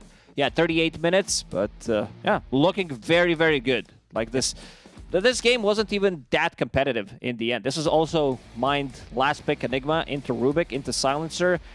Tundra kind of put themselves in a difficult spot. Like, usually we see it the other way around. Sometimes Enigma is not picked for Black Hole, but eventually you're going to need to use it to win a team fight. And in terms of, like, damage, they didn't have that much. Like, Storm Spirit jumps in, but he wants to reset multiple times. Razor wants to lock in onto one target, kill it. TA2000 one more time. His positioning is so good in the team fights. Yeah, so they take game number 1, Ooredoo Thunders over Tundra. To break it down, we've got the panel. We'll send it back to you guys. Take it away. We're going to have a chat. We said that these drafts, there was a little bit of an even split on how we liked it if we took away the names. Turns out the names are an Impact Lizard. Ooredoo Thunders, they finally take one game off of Tundra. This is Tundra's first game loss here in Div 1 2-2. I liked everything from them. I liked everything from OT, from the way they executed, from the draft, and it's kind of good to be back in Europe. NA, they've got their charm, but one thing that I do like about Western Europe is that anyone can win. The underdogs are dark horses. The underdogs aren't necessarily that weak that they cannot take games off of Tundra, or maybe even series, we'll see. But this one, they just broke them. Like this Enigma pick, last pick, when you look at their draft, you're thinking, okay, Enigma, Storm, Razor, we have this late game potential with some good black holes. You can still win if you have 2 semi-cores, but you're playing into Rubik and the Silencer. I want to jump in quickly because this fight went on so long, and I honestly think this was probably the big turning point. I know there were a lot of things that happened in this game, but for me, this fight, went on for so long, and it was just so disconnected from the side of Tundra. Some disengaging, some wanting to re-engage, some being a little bit late to come in. It felt like one by one they were kind of feeding it over to Ooredoo Thunders, and they were really kind of taking advantage of that. That's what like Ooredoo thrived on, was this Chaos T. Yeah, it's also this Tide pick. I thought it was a really nice idea for Ooredoo to play around. I was worried about the damage for Ooredoo, and they presented in the early to mid game. They basically just forced Tide to tank so much that then Ooredoo could, just poke, prod. I think TA2000 itemized quite nicely on Drow, but at the start of the highlight reel,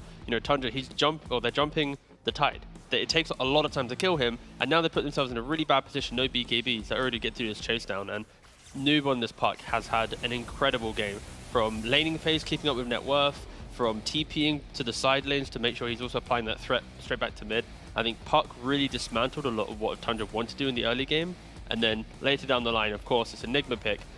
They were picking it for early grooves and momentum, but when you're playing into Silencer and Rubik, I think everyone in their, their cat or whatever knows that this is a bad pick into these two supports if you're playing for a late game timing. You're picking it for an early game, so you get to 20-25 minutes OT, they survive what Tundra wanted to do, and then, yeah, they just style on them. To pick up on your noob praise, like this guy had more net worth than Storm Spirit that was assisted by IO after, I don't know, 10, 12, 15 minute mark. Like he was still on top of the net worth as Puck. So incredibly well done by him. Enough to be MVP, or are you liking how TA played on the Pro Ranger? I think they should kind of share it. I'm not sure. Like TA as well, he single-handedly dished out, what, 8,000, 7,000 damage in that one fight. Just I liked how active he was as a Dro. Like, you see so many He had to be. His lane was atrocious. But that was impressive. That was such a good comeback. Like, that for me is really important. I think it's very easy to sack your lane, want to just sit in jungle and be like, okay, this is how I get back in the game. But instead, Order Thunders, what you've pointed out multiple times, T, is that they like to be aggressive. And even on a Dro, TA2000 pointing out that you can be aggressive, you can still be active, even if your lane gets sacked.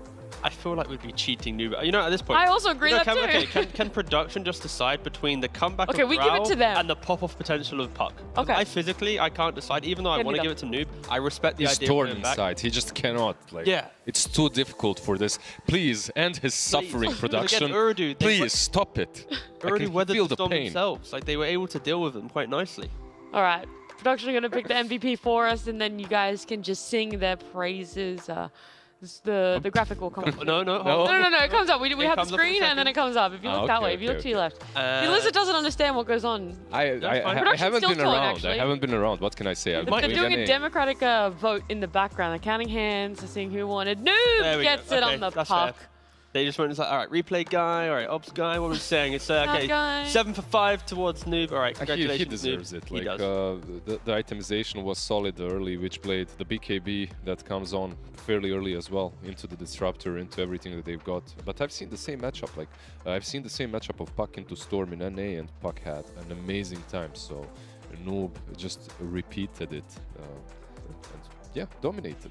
Also, I'm actually really happy that I was kind of wrong on my read of how well Tundra was playing. Oh, the opposite. I thought you were going to say the Ooredoo Thunder's draft. No, because it's like, I kind of feel like for Ooredoo, they've already beaten Gladiators, and I think they are the best Division 2 coming up to Division 1, even though they don't have like consistent results. It's like their games are always like, oh, I think a lot of players and teams still playing or not respect this team a lot, and it's like, I really do wish that they are able to put on enough performances to stay in the division, because it's like they are really fun. They are like that fresh kind of talent coming in. Yep. And again, it's only one game, but it's fun to see that they consistently against the good teams. Like if you I was gonna say, you say one game, but OG, Enigma Galaxy, and Entity couldn't even take one game off of Tundra. So maybe it's a little bit of an off day for Tundra. Maybe it's a really big day for Ooredoo Thunders really stepping up to the plate. But either way, it was only game number 1. There is going to be a second game happening just after this break.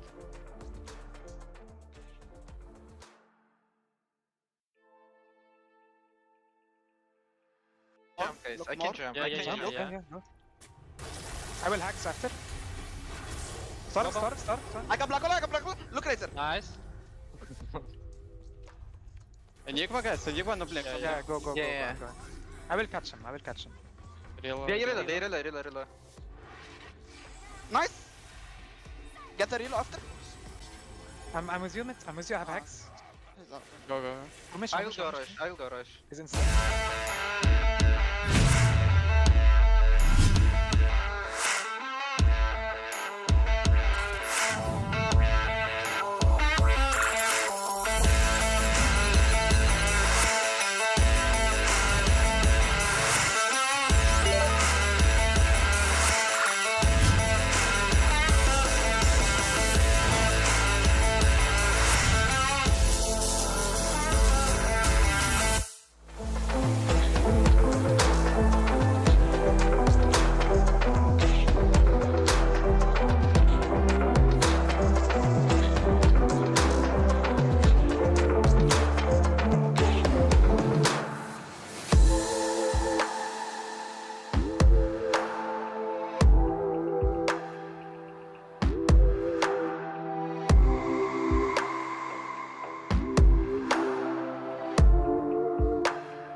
Welcome back to Game 2 of the OT versus the team I already forgot about. Don't forget that Counter-Strike 2 is out, and it's a banger. Like, they got this new smoke upgrade where like you shoot through it and there's a little hole in the smoke and you throw a grenade and the grenade makes the smoke dissipate and then it comes back again. Counter-Strike 2, banging game, but not as good as Dota 2. We've been around for longer.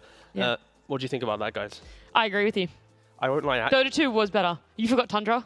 Yeah, I actually did forget Tundra. Yeah, I thought so. When you're like, reduce. Yeah, actually, at the moment, it's kind of hard. It fills me with some hope, you know, like if we are seeing Counter-Strike 2, maybe Dota 3. 8.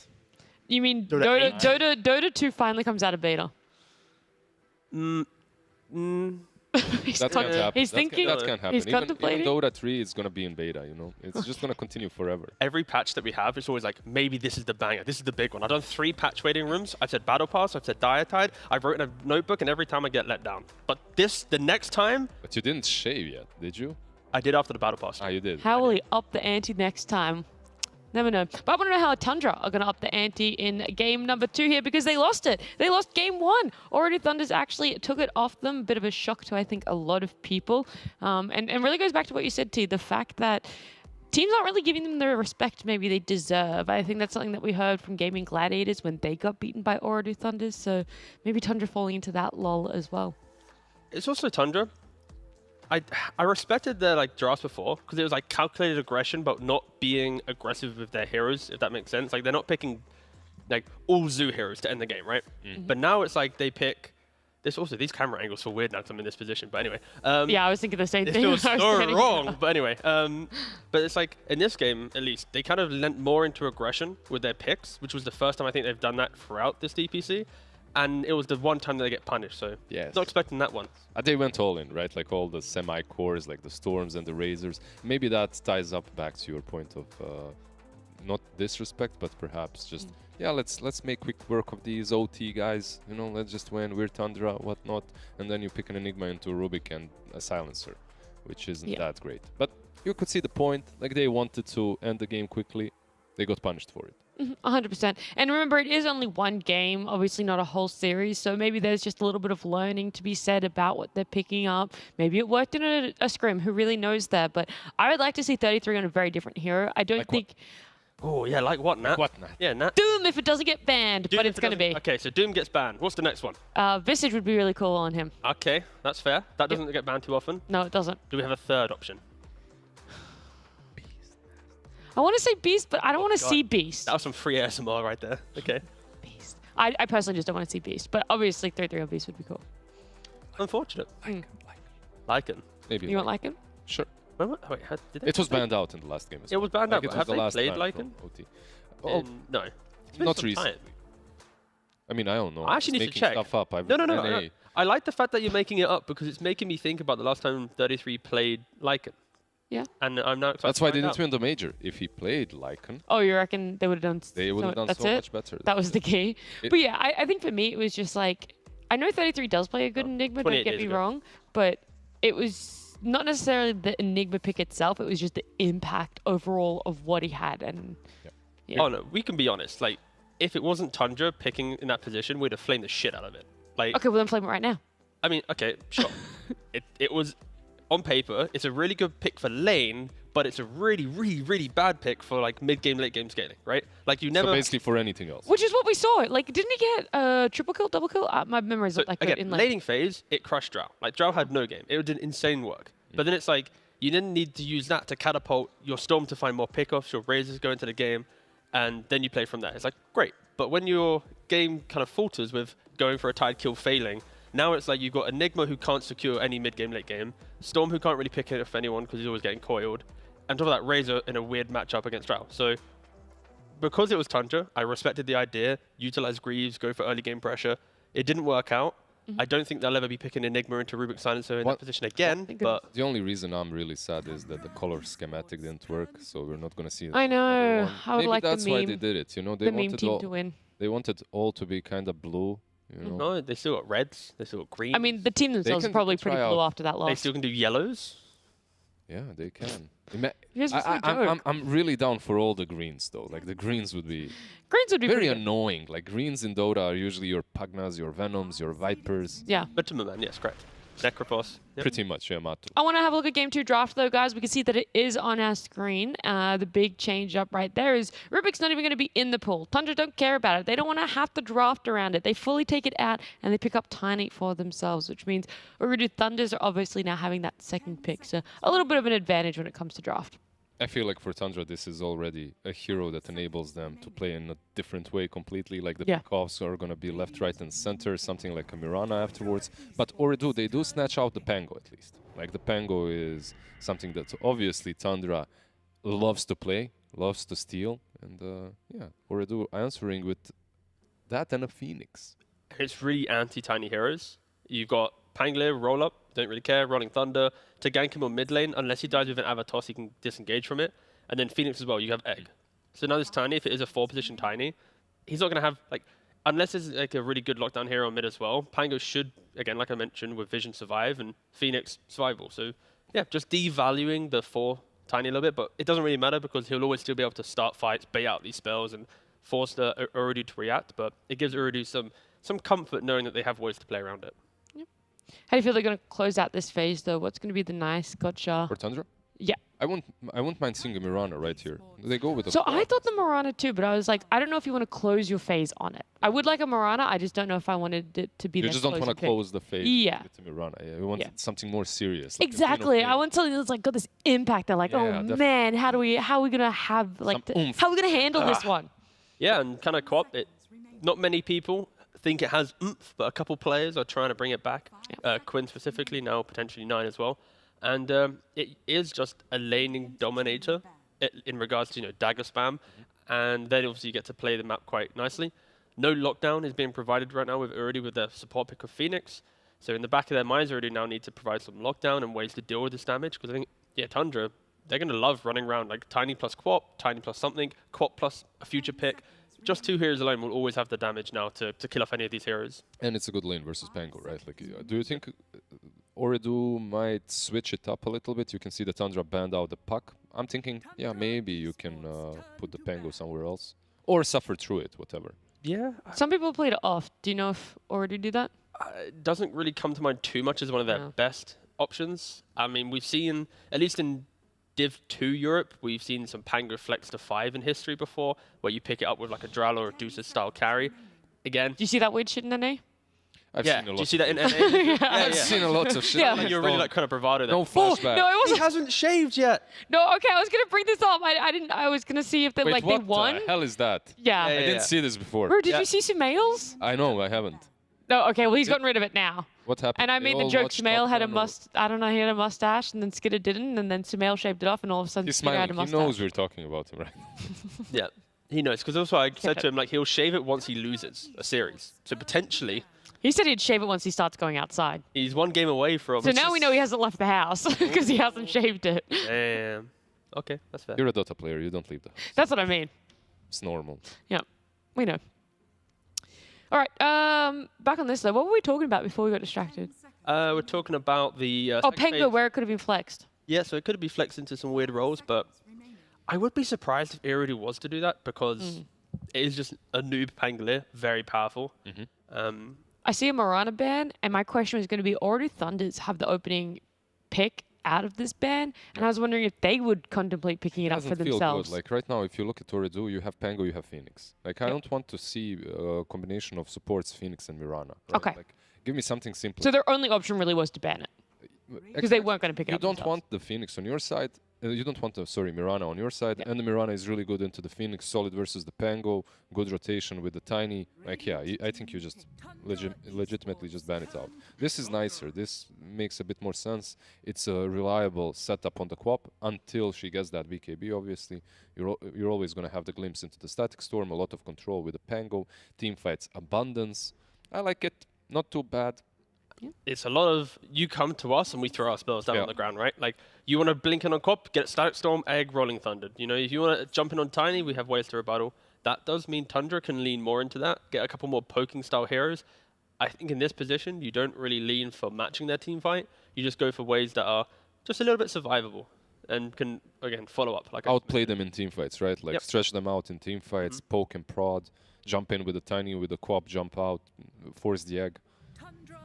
Like they got the beast. Here you go. I'm just trying to think of the hero you didn't want to see. It wasn't that I don't like. I want to reiterate. It's nothing to do with 3-3. It's just the hero in itself. I like how you have to specify the player. It's like. Yeah, it's not him. I thought it was a hatred for Beastmaster, but then he's like, actually. just hate the way 33 plays it. No. He's just two-time Zooey. Nah, but we do see it. Yeah, and now my brain is just really trying to think about what is the support duo for Tundra. Like, that's what they're going to do here. I don't see them having a pos 5 as their last pick, so I'm going to assume it's going to be picked up here. And what happened with the Undying that was banned out in the last game?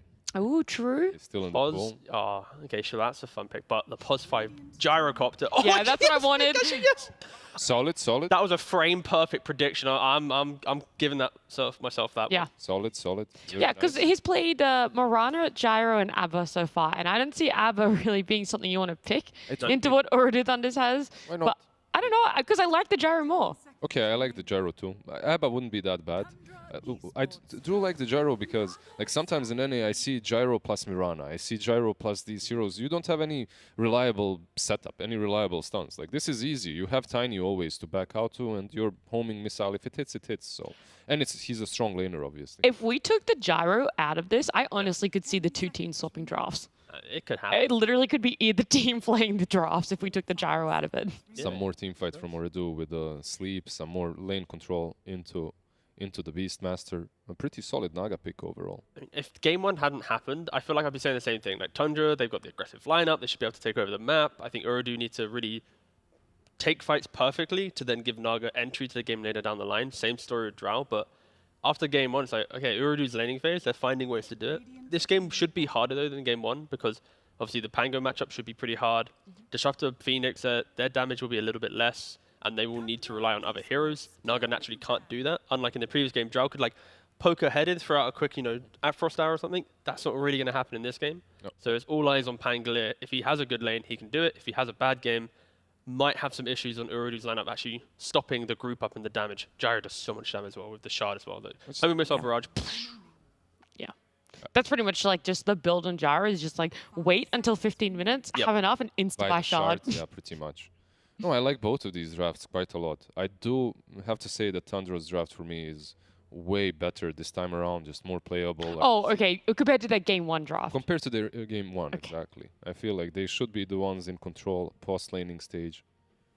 As long as they don't make any crucial mistakes around being too aggressive on the egg, then getting punished by the Pangolier, I think they should do quite all right. What do you end up with here? Can you go for any Radiance builders into the Naga on that position 1?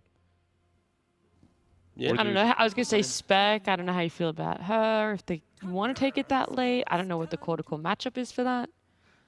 You could. I think, honestly, fares pretty well. God, the close-up. Hi. It fares pretty well. So close in your frame, like I'm half in it. No, well, Sorry, no, please. Your turn. Hey, I think it would fare okay. I think Tundra plays with the Spectre pretty aggressively with the Ags. Helps, of course, against Naga. I think Tundra does have a potential cause for concern where if the game gets to like 35 minutes, or at least if Pango and Naga both have equal farm. Okay, issues, it's kind of similar. They have the aggressiveness of the last draft. I still feel that they're really on tempo here on Tundra, but it's not like later on they don't have what it takes. Their late game is also pretty damn solid. So they have the best of both worlds this time around, and none of their heroes are extremely countered that are unplayable. Right now, if you're Ooredoo, what can you pick into this damn bear on the offlane? Yeah, who's a good laner? Do you put Pango on the offlane and you last pick Primal something be still available? Primal is still available. I think Primal could be pretty chill just for the fact that it's so annoying early on that it forces Co-op to think about rotating elsewhere. And then even if Primal dies a couple of times for some big fights, you know Naga's a farm behind you. And yeah, you have a way to disengage from the jump because of your, I'd also just like to point it out. I know it's not going to get picked up here, but Nature's Prophet is actually still in the pool. Oh, how delightful. Yeah. Yeah. It's just a random little tidbit that I saw when I was looking and filtering through the bands there. It might be rough if you're picking it on the offlane. No, I don't think you should. Yeah. I was just surprised that Probably not going to happen, but yeah, interesting that it went all the way through. It's usually one of these heroes that gets banned out immediately. Yeah. But yeah, what are they picking? Offlane or mid lane? That's my question here, because it's still flexible with the Pangolier. It can be mid. You can put him on the offlane so that he has somewhat of a decent time against the Ursa, and you creep, skip, and do the lane shenanigans. But the Primal Beast as well was a solid option. Well, what are they really missing then in the lineup, right? If we don't know whether it's going to be flexed to 3 or if it's going to stay Maybe some objective taking early on is what they're missing. Like, they have 0 ways of taking towers. And do you think Primal fills that in? Not really. Is there another offlaner? It's more, I think, Urdu, I'd argue they don't need an objective taker. They need someone to survive with. Because if they don't have a hero that can force a fight at a number disadvantage, or at least can cushion the fact that Naga's like AFK until Manta +1, I think they will just lose their entire map, and then they'll lose Roshan, the first one at least, and then they'll always be chasing Grim the Tidings. hope we don't fight for the second. Grim Tidings by our new host right here. Yeah. What did you say?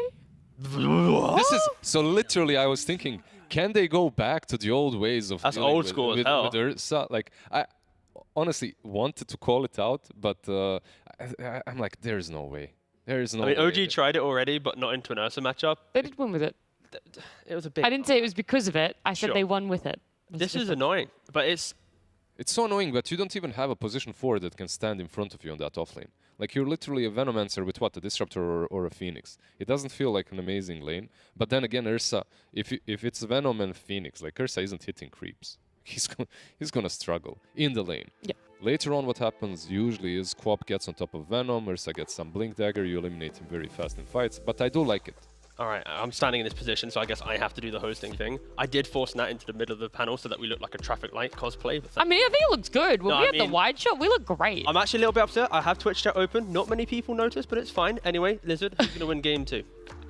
Oh, he's going full host mode right I now. am. Don't worry. It's a very Took interesting over. question. Very nice question, host. I think I'm going to go with Tundra in game 2. I went with Toridu more or less with the draft in game 1. I do like the Venom though. Ursa will struggle, but I think he just goes away, jungles, comes back with a couple of items, and objective taking is really low. I don't think OT will be able to do it. I agree with you, except I reckon Ordu Thunder keep up the aggression and they keep finding Ursa in the jungle and they take game 2. That's what I reckon. Sure. I reckon this Ursa is just going to be non-existent. A split panel. How riveting. Off to you, podcasters. Do you remember who? You going to Podcasters. introduce them? Nope. Be couple of cost. He's good. Bye. That wasn't Nat. He might not know how to play Hangman, but he definitely knows how to throw to the casters. But I don't know how to receive a T throw. I'll do it for you. Oh, okay. So yeah, Venomancer last pick. Yeah. I was thinking about it multiple times, like 60 times whenever I see Ursa. In all of those 60 times, not even once it looked good, at least in scenarios in my head. And this time around, I think Lizard had a good point that he's not paired up with the melee position 4. It doesn't have stun. I would prefer if it's maybe like a Tiny or Earth Spirit with Venomancer, Tusk, something that can buy a little bit more time, something that Ursa is afraid of. There's going to be glimpse, but I want to see how this lane is going to go. Like usually Venomancer does historically destroy Ursa in the lane, and I feel like this lineup from Ooredoo Thunder, if they are even in terms of net worth or 2k gold down 15-20 minutes into the game, that they have this game in the bag. Yeah, so we're going to see Ooredoo Thunders maybe smoke and connect with each other. Omar just continuing to run forward. I don't know how much that Venomous Gale is going to do. Just hitting Snake King, and that's all. Glimpse back. They've got the shield crash on 3 heroes. Noob moving in. Fire Spirits from down below. And Snake King will get denied by 9. 9 gets the last hit. He should get 300 gold for it. He should get, yeah, infinite gold for it. They're still trying to get Skitter. They'll land the Gale from a distance. Can they get another deny? Saksa with the tree throw. 3. No, Omar getting first blood, taking out Skitter. 2 heroes technically dying here. And it is very active early on from Ooredoo Thunders. And we've got a quick little voice snippet from Noob talking about playing active heroes such as Pango. I like to play active heroes mostly, like Tiny, Pango, Void Spirit, Amber, like any active hero I like to play. If I had to pick one hero right now, I would say it's Pango here. And he's playing that Pango. I swear they're recording these as they're drafting. Like, they're always so spot on. It's like, oh, I just love playing Pango. Well, here we are in a game where you know what they do? They record it with every single hero. Like they just change the hero name. A lot of recordings. Yeah. So how many takes? In terms of laning stage, Pango might tend to struggle a bit against Queen of Pain, but it's a good overall, like, I'd say Pango game, because he is like not just, I don't mean like, oh, Pango, he's playing into Beastmaster, into pushback from Queen of Pain, so that's not gonna be the greatest, but in terms of what he has in his team, so you have Venomancer, it's gonna be very chaotic fights. Naga Siren Illusions, and then Pango with, like, he needs to keep the distance, get those multiple swashbuckles, mana burn. This is the type of game that OT is gonna play.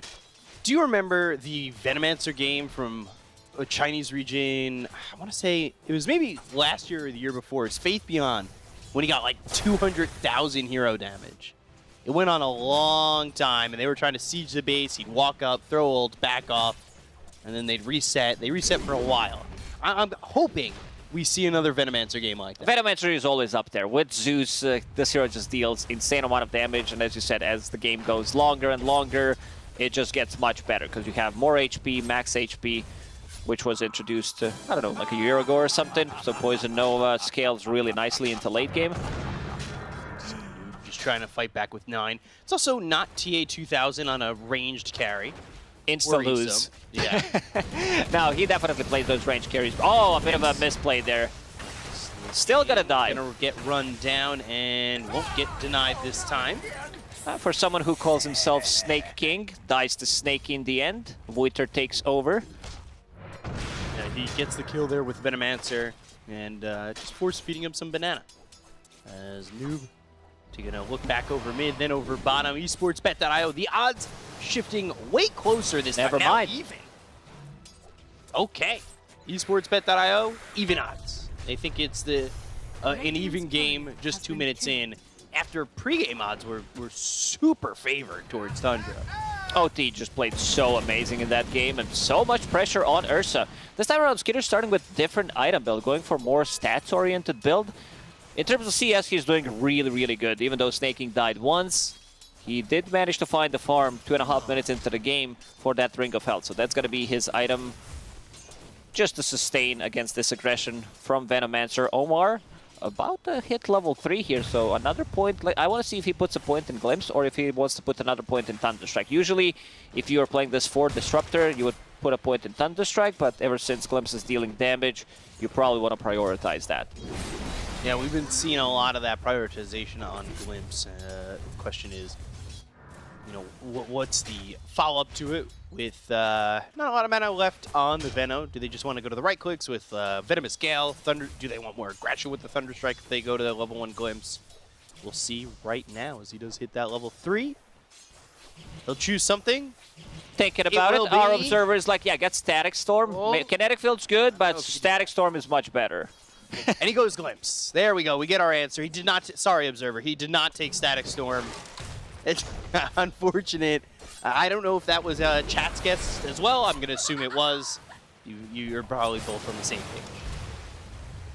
So 2-0 for Urdu. As Noob comes over and fills up that bottle a little bit with the bounty.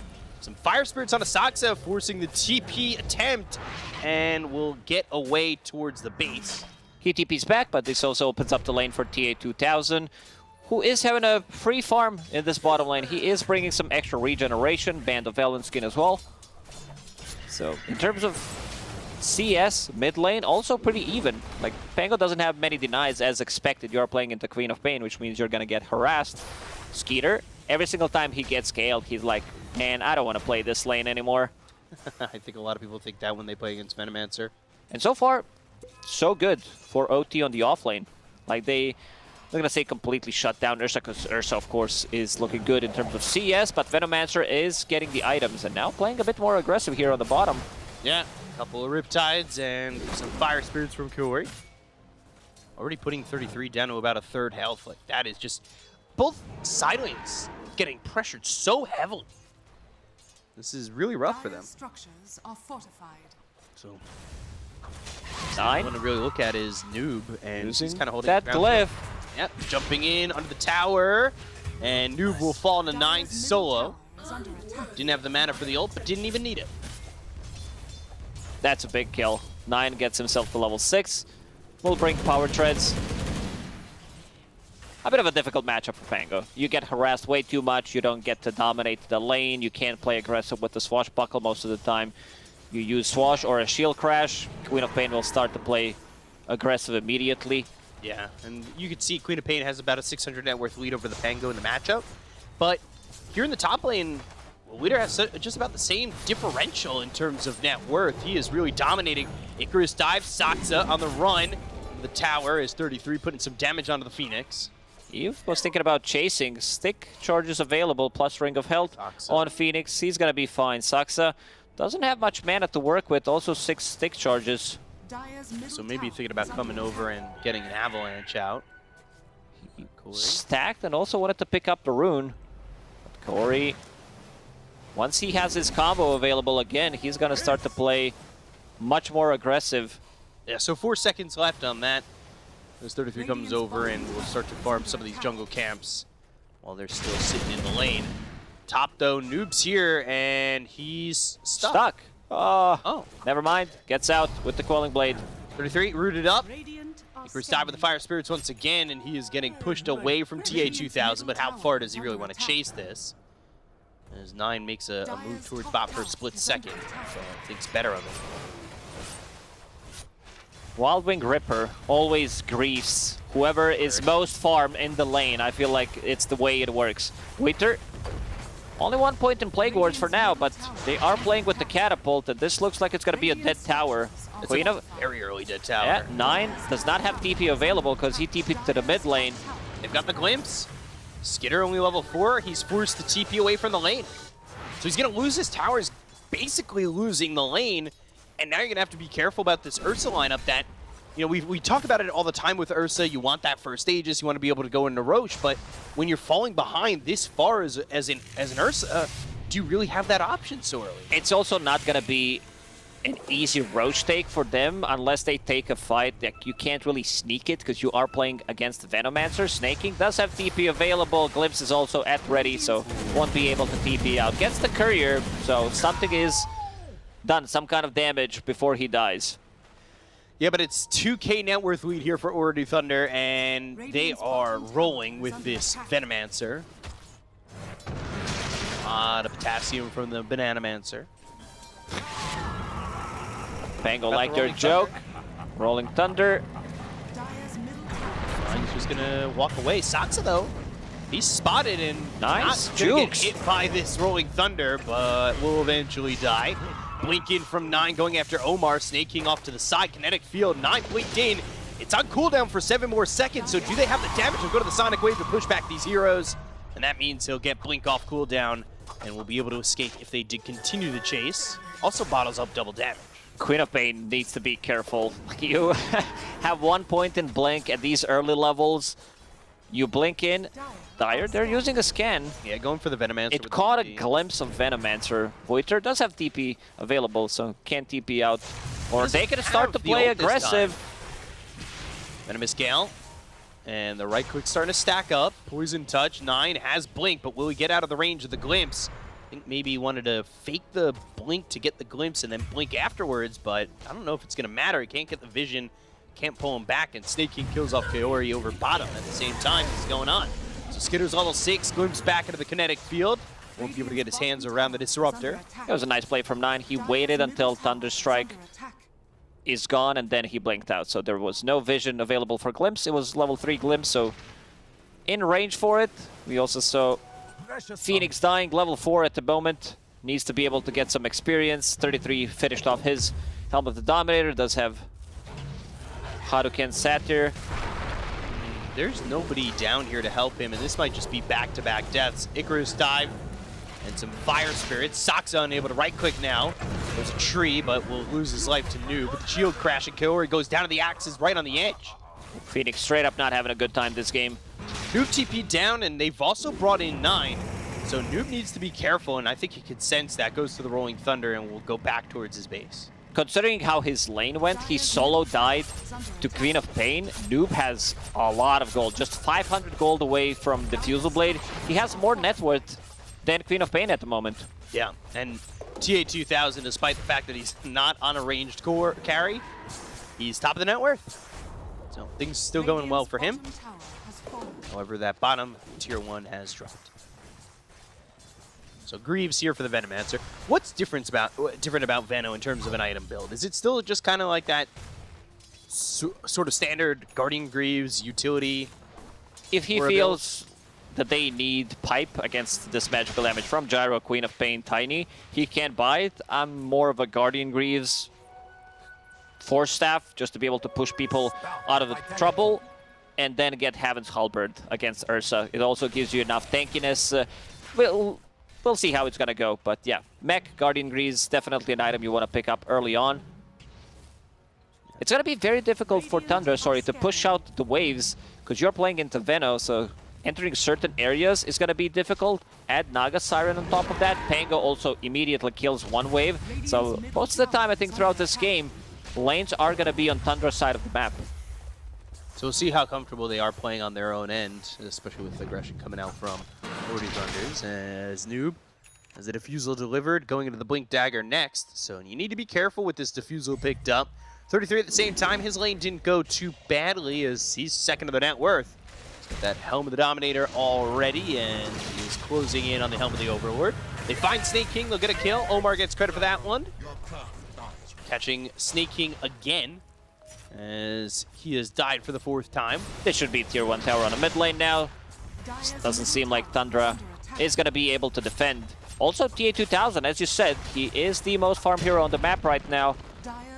They can't really enter where he's farming. Yeah. It's very, very difficult. Noob picks up double damage. They would gladly take the fight. Static Storm at the ready. Glimpse level 3 as well. Yeah, if they can find 9. They've caught him blinking aggressively before. Icarus dive from Kaori, throws himself into the corner of the map. There's a TP if needed, but didn't use it immediately. Will Sunray, Avalanche, pulling him back. Didn't leave this part of the map, and now we'll try to TP. Homing Missile is going to be after this toss. Not sure what the TP call down in the kill was about. Tiny didn't use the toss. Also, I did not know that Avalanche has a pull. Apparently, if you're running out of the map, Avalanche is going to pull you back in. And you talked about 33, his farm, every single time he plays Beastmaster, he tends to be, most of the time, the most farm hero in the game for a while, because he stacks so much for himself. Smoke from OT. I don't think that was spotted. Oh, seems like it's going to be snaking first point of contact, unless Skeeter decides to go into triangle.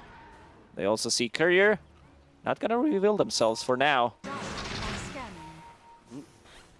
Wakeboard gets one right click. Now they've got the Glimpse, Venomous Scale, and taking out that Guardian Greaves. So they really want to make him pay for it. It's a big pick-off to get on the Courier, but already Manta style here for TA2000. Ursa's still managing to find some farm, like lowest net worth core, considering he was playing into Venomancer, doesn't have a single kill. 12.5-minute Battle Fury plus boots, not too bad, I would say. These Couriers getting taken out one by one. This should be another Courier taken away. Omar's Courier falling to Saksa. So, brutalities on these Couriers. It did stop the Guardian Greaves from coming through, so maybe Ordu Thunder's not feeling as comfortable going for fights if they don't have that sustainability. Mech might be enough. I'm not sure if they want to risk it too much. Kaori has been on this bottom lane for so long. Yeah, he was forced to pop defensive Supernova. Icarus dive all the way around. Homing Missile comes in while the Static Storm is on a Skitter. They'll get the kill on the Ursa. They'll happily trade that for a Phoenix Death bottom. Kaori, instant, well played. Same goes for Omar. They know the trade that they got. And now they're inside the enemy triangle. So Ursa is not getting too much farm. Look at where the lanes are, something that we talked about. And you can't really just enter this area. Yeah. Going up steps without proper vision, it leads to a lot of trouble. Omar. Chased, Avalanche, Seeds of Serenity, doing enough. Noobs here, maybe they can get a kill here on Asaxa. They've got the Glimpse, right back into the Pangolier, Swashbuckle, good damage, easy kill. 33, forced to use the Primal Roar. Noob was walking the other way. They're so much slow on their side. The Venomancer, then you have Shield Crash, plus Lance of Pursuit on Pango. This item works so well on him. I'm really worried for Tundra. I talked about them potentially being down on side of Oridu for 2,000-3,000, 15-20 minutes into the game, they're up 5k. They won the laning stage so hard, and their lineup scales so good into the late game. Oh, full BKB. Oh, dear. 2 minutes. Oh, dear. All right, this is where you shift enter, GG enter, like this. It's going to be a tough one. And somebody cancels it, so sorry. Venomous Gale just clips Saksa, but tossed back towards the boar. They're also looking to get snaking top as TA2000 putting the pressure on. Not going to play all too aggressive, knowing, even though they know that that BKB is not available for 9. A lot of couriers have died this game. They did. 9, it says 7,000 net worth on him. From what I see, it's a lot less. Like this is bottle shreds. This is 7-minute items on Queen of Pain. 6k lead.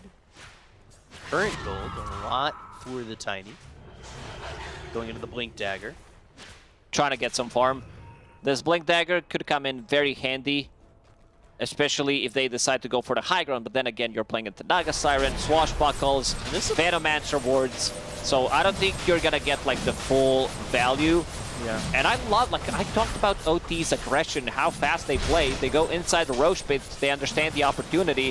If something goes wrong, they do have Guardian Greaves, and they also have Song of the Siren in a couple of seconds. So this type of a play, let's see who's gonna pick it up. Noob. So it seems like TA2000 is not gonna join until he farms his heart, which is gonna be in the next minute or so. Ooh, a lot of damage from the Rocket Barrage. Snaking under the tower, though. Homing Missile, nope. There's a Yules for Kaori, and Snaking is just dead, and so is 33. They're getting outplayed so hard right now. And the lineup slows down a lot, right? We talked about it earlier. Ursa lineups, they want that first Aegis. They want to use that to play aggressive. Well, not only did they not get it, but it doesn't feel like they're going to be in the right spot to get the second one either. Oh, Quap. Great job from No mana for Sonic Wave. He gets 500 gold, and finally, like, his courier just respawned, so no BKB was available. Ursa will try to TP out. Oh, no Lips. Oh, Skitter. Yules into the air. Kinetic field. Skitter is going to die here. A day. All 3 cores. This just might be the game. It's very, very difficult considering the lineup that OT has. Saksa will try to get out of the trouble, but TA2000 is chasing him. Voiter even TPs just a KS. Yeah, I really want this mega kill streak. I need it. Also notice that Phoenix, Corey has been in this bottom lane throughout the whole game, pretty much. Ever since the tower fell, he's been... He died a couple of times, but he also managed to find the farm. He's going to be level 12 pretty soon. Queen of Pain is also level 12, and so is Ursa. And he does find Yule Scepter for him, so that's going to be a great kiting tool against Ursa. He's almost got as, well, a little bit more, but he's almost got as much net worth as that Queen of Pain. And when you compare him to the net worth that the supports have on the side of Tundra, like, he is having a phenomenal game. Absolutely. Solo pushing the tower as Phoenix. And we didn't really see the Supernova, like level 1, whatever, but he's about to have it level 2. And like these fights haven't exactly been full team fights. How do you deal with it? I don't think you can focus unless it's a bad Supernova. It's going to be more him using the Sunray to keep people alive and also deal damage, because you have Beastmaster Aura, which is maxed out. You have Ursa, but still they're not going to feel too comfortable just getting in. With all these stuff on the ground, we go back to Naga Siren Illusions, Venom Wards, Swashbuckles, also Arcane Bottle for Pangoliers, so expect multiple of those. Brigand's Blade.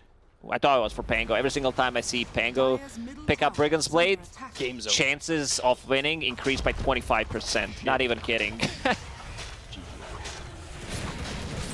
So, Shard on that Gyro. It's the Nat T special. Going for Shard on Gyro. And 9, pulled back, pops the BKB, blinks in. Venomous Scale's going to be thrown over to the side. They go to the Sonic Wave.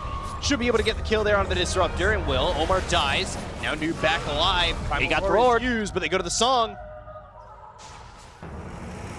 Not enough earplugs to make sure that they could all get away from the Song of the Siren.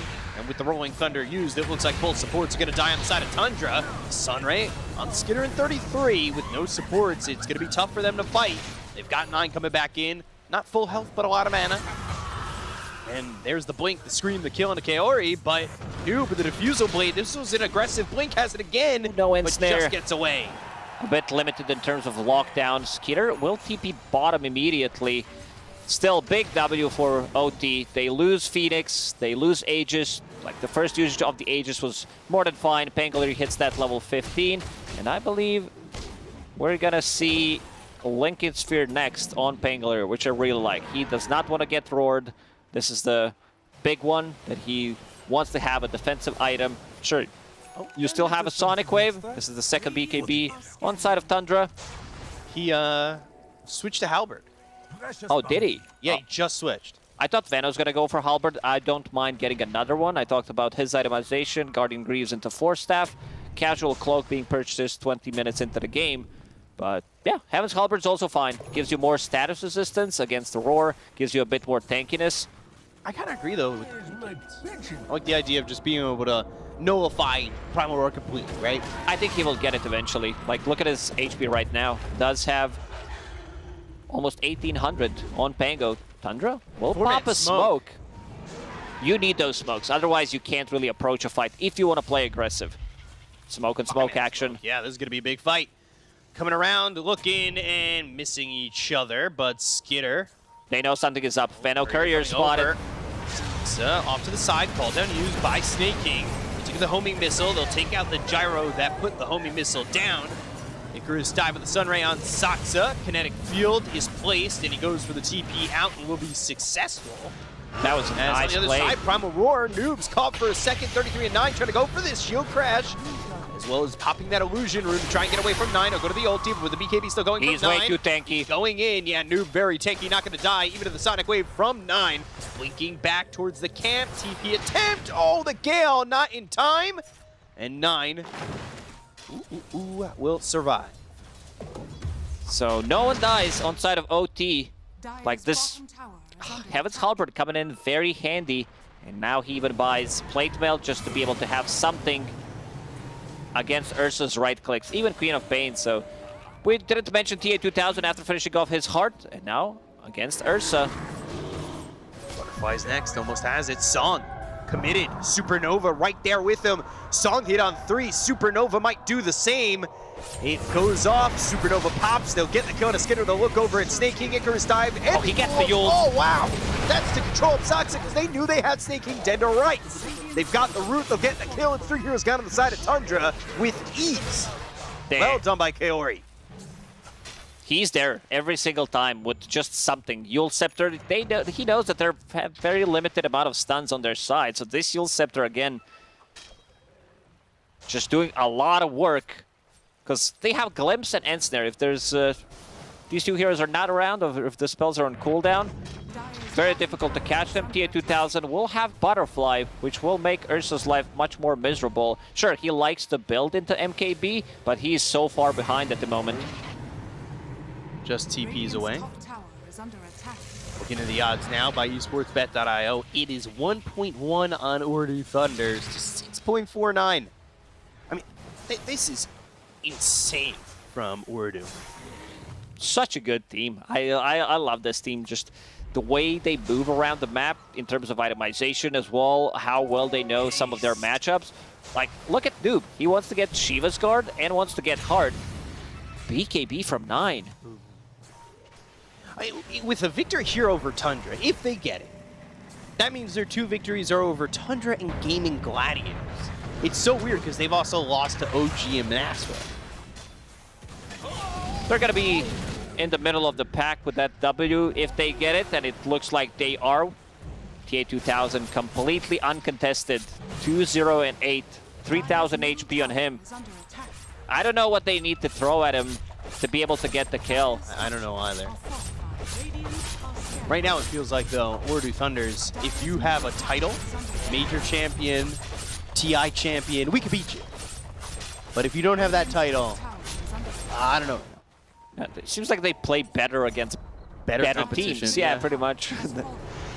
Another setup. Fuels, Static Storm with the kinetic field. Primal Roar is not going to be available with that silence, and they've got the glimpse. They'll get the kill. 33 will fall to Weeder. Constant aggression, constant moves around the map. Tundra way too scared to do anything across the map. They also lost the tier 3 tower. Melee barracks down to half HP. Next Roshan could play. Yeah, he doesn't care at all. It's Roshan 2 minutes. I want to see them go in and take these barracks because they do have catapult as well. Song one more time is available. Does he just run in Song? I don't think they can burst him. Even if he's in trouble, they can Supernova, they can Sunraim. Force Staff from Veno, Guardian Greaves should be enough to keep him alive so that he gets the Song off. Blink for Skitter. But 17,000 net worth lead for the side of Ordu Thunders, and it just feels like there is no easy way back into the game for Tundra. A long road ahead of them. Skeeter not having a game. He's 0-4-0, literally not able to do anything. It's a tough matchup for Venomancer. Like, they were not, like, in terms of the goal that he got from the lane, he did do okay considering what he was playing in. There was still 12.5, 13-minute Battle Fury plus boots. What would you like to see them do to try and pull it back? Like, do they have to fight Roche when it's up? It's almost impossible. Like, their vision game is Hawk, but I don't think that's enough. There's also Gem on Venomancer. Oh no. 9. Gonna be forced to pop the BKB, but he's still stunned up. Blinks back, and that means his tier 2 tower is dead. And it's gonna be hard to defend with the BKB on cooldown. They're already TPing back towards Roche, not up for another 40 seconds. They're itemizing to make Ursa's life so much difficult. They know where the real threat is coming from. Already 9 has been crippled so much through the game. So second halberd being built on Veno, very close to it. Then you have the Seal Scepter on Kaori that did so much work already. Roshan, 20 seconds. No Lincolns even for Noob. He's got the Bashers going into the Abyssal Blade. They're going to break the smoke. TH2000 is going to be hit with that Avalanche. Rolling Thunder coming from the side. The Static Storm is going to be placed out of Soxa with Skitter going in with the BKB. Can he get these kills? The ulti from Guider as well as the Supernova stuns up the Ursa. They get the kill in a 9. They'll take the Queen of Pain. They'll look over at the Ursa to get a third. And nobody dead on the side of Ordu Thunders. Skeeter tried to square up against Nagasarian. 13 Fury Swipe charges. Nagasarian full HP. That Butterfly coming in very handy. Guardian Greaves plus Sunray. I think this is it. I don't think they have anything left in the tank. Yeah, bring in the percussion. Ordu Thunders spamming that line, and they'll call GG. They're out. Ordu Thunders 2-0 over Tundra, now having victories over them and Gaming Gladiators. I don't know what to say. This team, every single time I watch them play, they do impress me. And look at the smiles, big smiles on camera. Yeah, everybody very happy, very excited. I mean, the first game, they were all kind of just cheering a little bit, happy for one game victory. Now this is the series victory. And that was an impressive win. Both games, it felt like they were the better team. Noob talked about his Pango before the game started, gets to play it, plays into difficult matchup, manages to get more farm. He's the one rolling on Tundra with that rolling Tundra pretty much. And just the Venomancer pick, last pick. I think this... Loved it. Witter did one hell of a job. Yeah, he made sure Skitter didn't really have a game. They killed the tier 1 tower so quickly, rotated to the mid lane, took the tower. TA2000 has not been contested at all. Like, he could have done whatever. Pretty much, they didn't even manage to kill him once throughout this whole game. Pretty difficult. Like, you need smokes to be able to engage, get through the line of wards. All the illusions, other heroes as well, sitting in the lanes. Kaori has been also playing amazing on Phoenix, sitting in this bottom lane, getting the XP, like getting so much stuff done early on. Yeah, so it's going to be hard to pick an MVP because I feel like everybody had their part in that victory. It looked really good from Ordu Thunders, and with the 2-0 victory, we're going to throw it back to the panel to break it down. Take it away. Tundra, I don't really know what happened with them in this game, but I do know Ordu Thunders, they looked amazing. They actually, even though it was a little bit of meme for myself, did what I said. Even though the Ursa would struggle in lane, they continued. Ordu Thunders just kept running at them. I was watching the game and I was like, damn, Nat was right. They're actually going to make this work. Just keep pushing. Wicked sick Venomancer with the Force Staff and Greaves. Like, you don't need anything else. I mean, it was a banging game from Urdu because, like, there's a banging. Yeah, so this last pick Venomancer, you often don't see Venom just be that good at all, but in this game, it's like you shut down the Ursa, and then it's like you already have Naga to cushion the blow against the Beastmaster.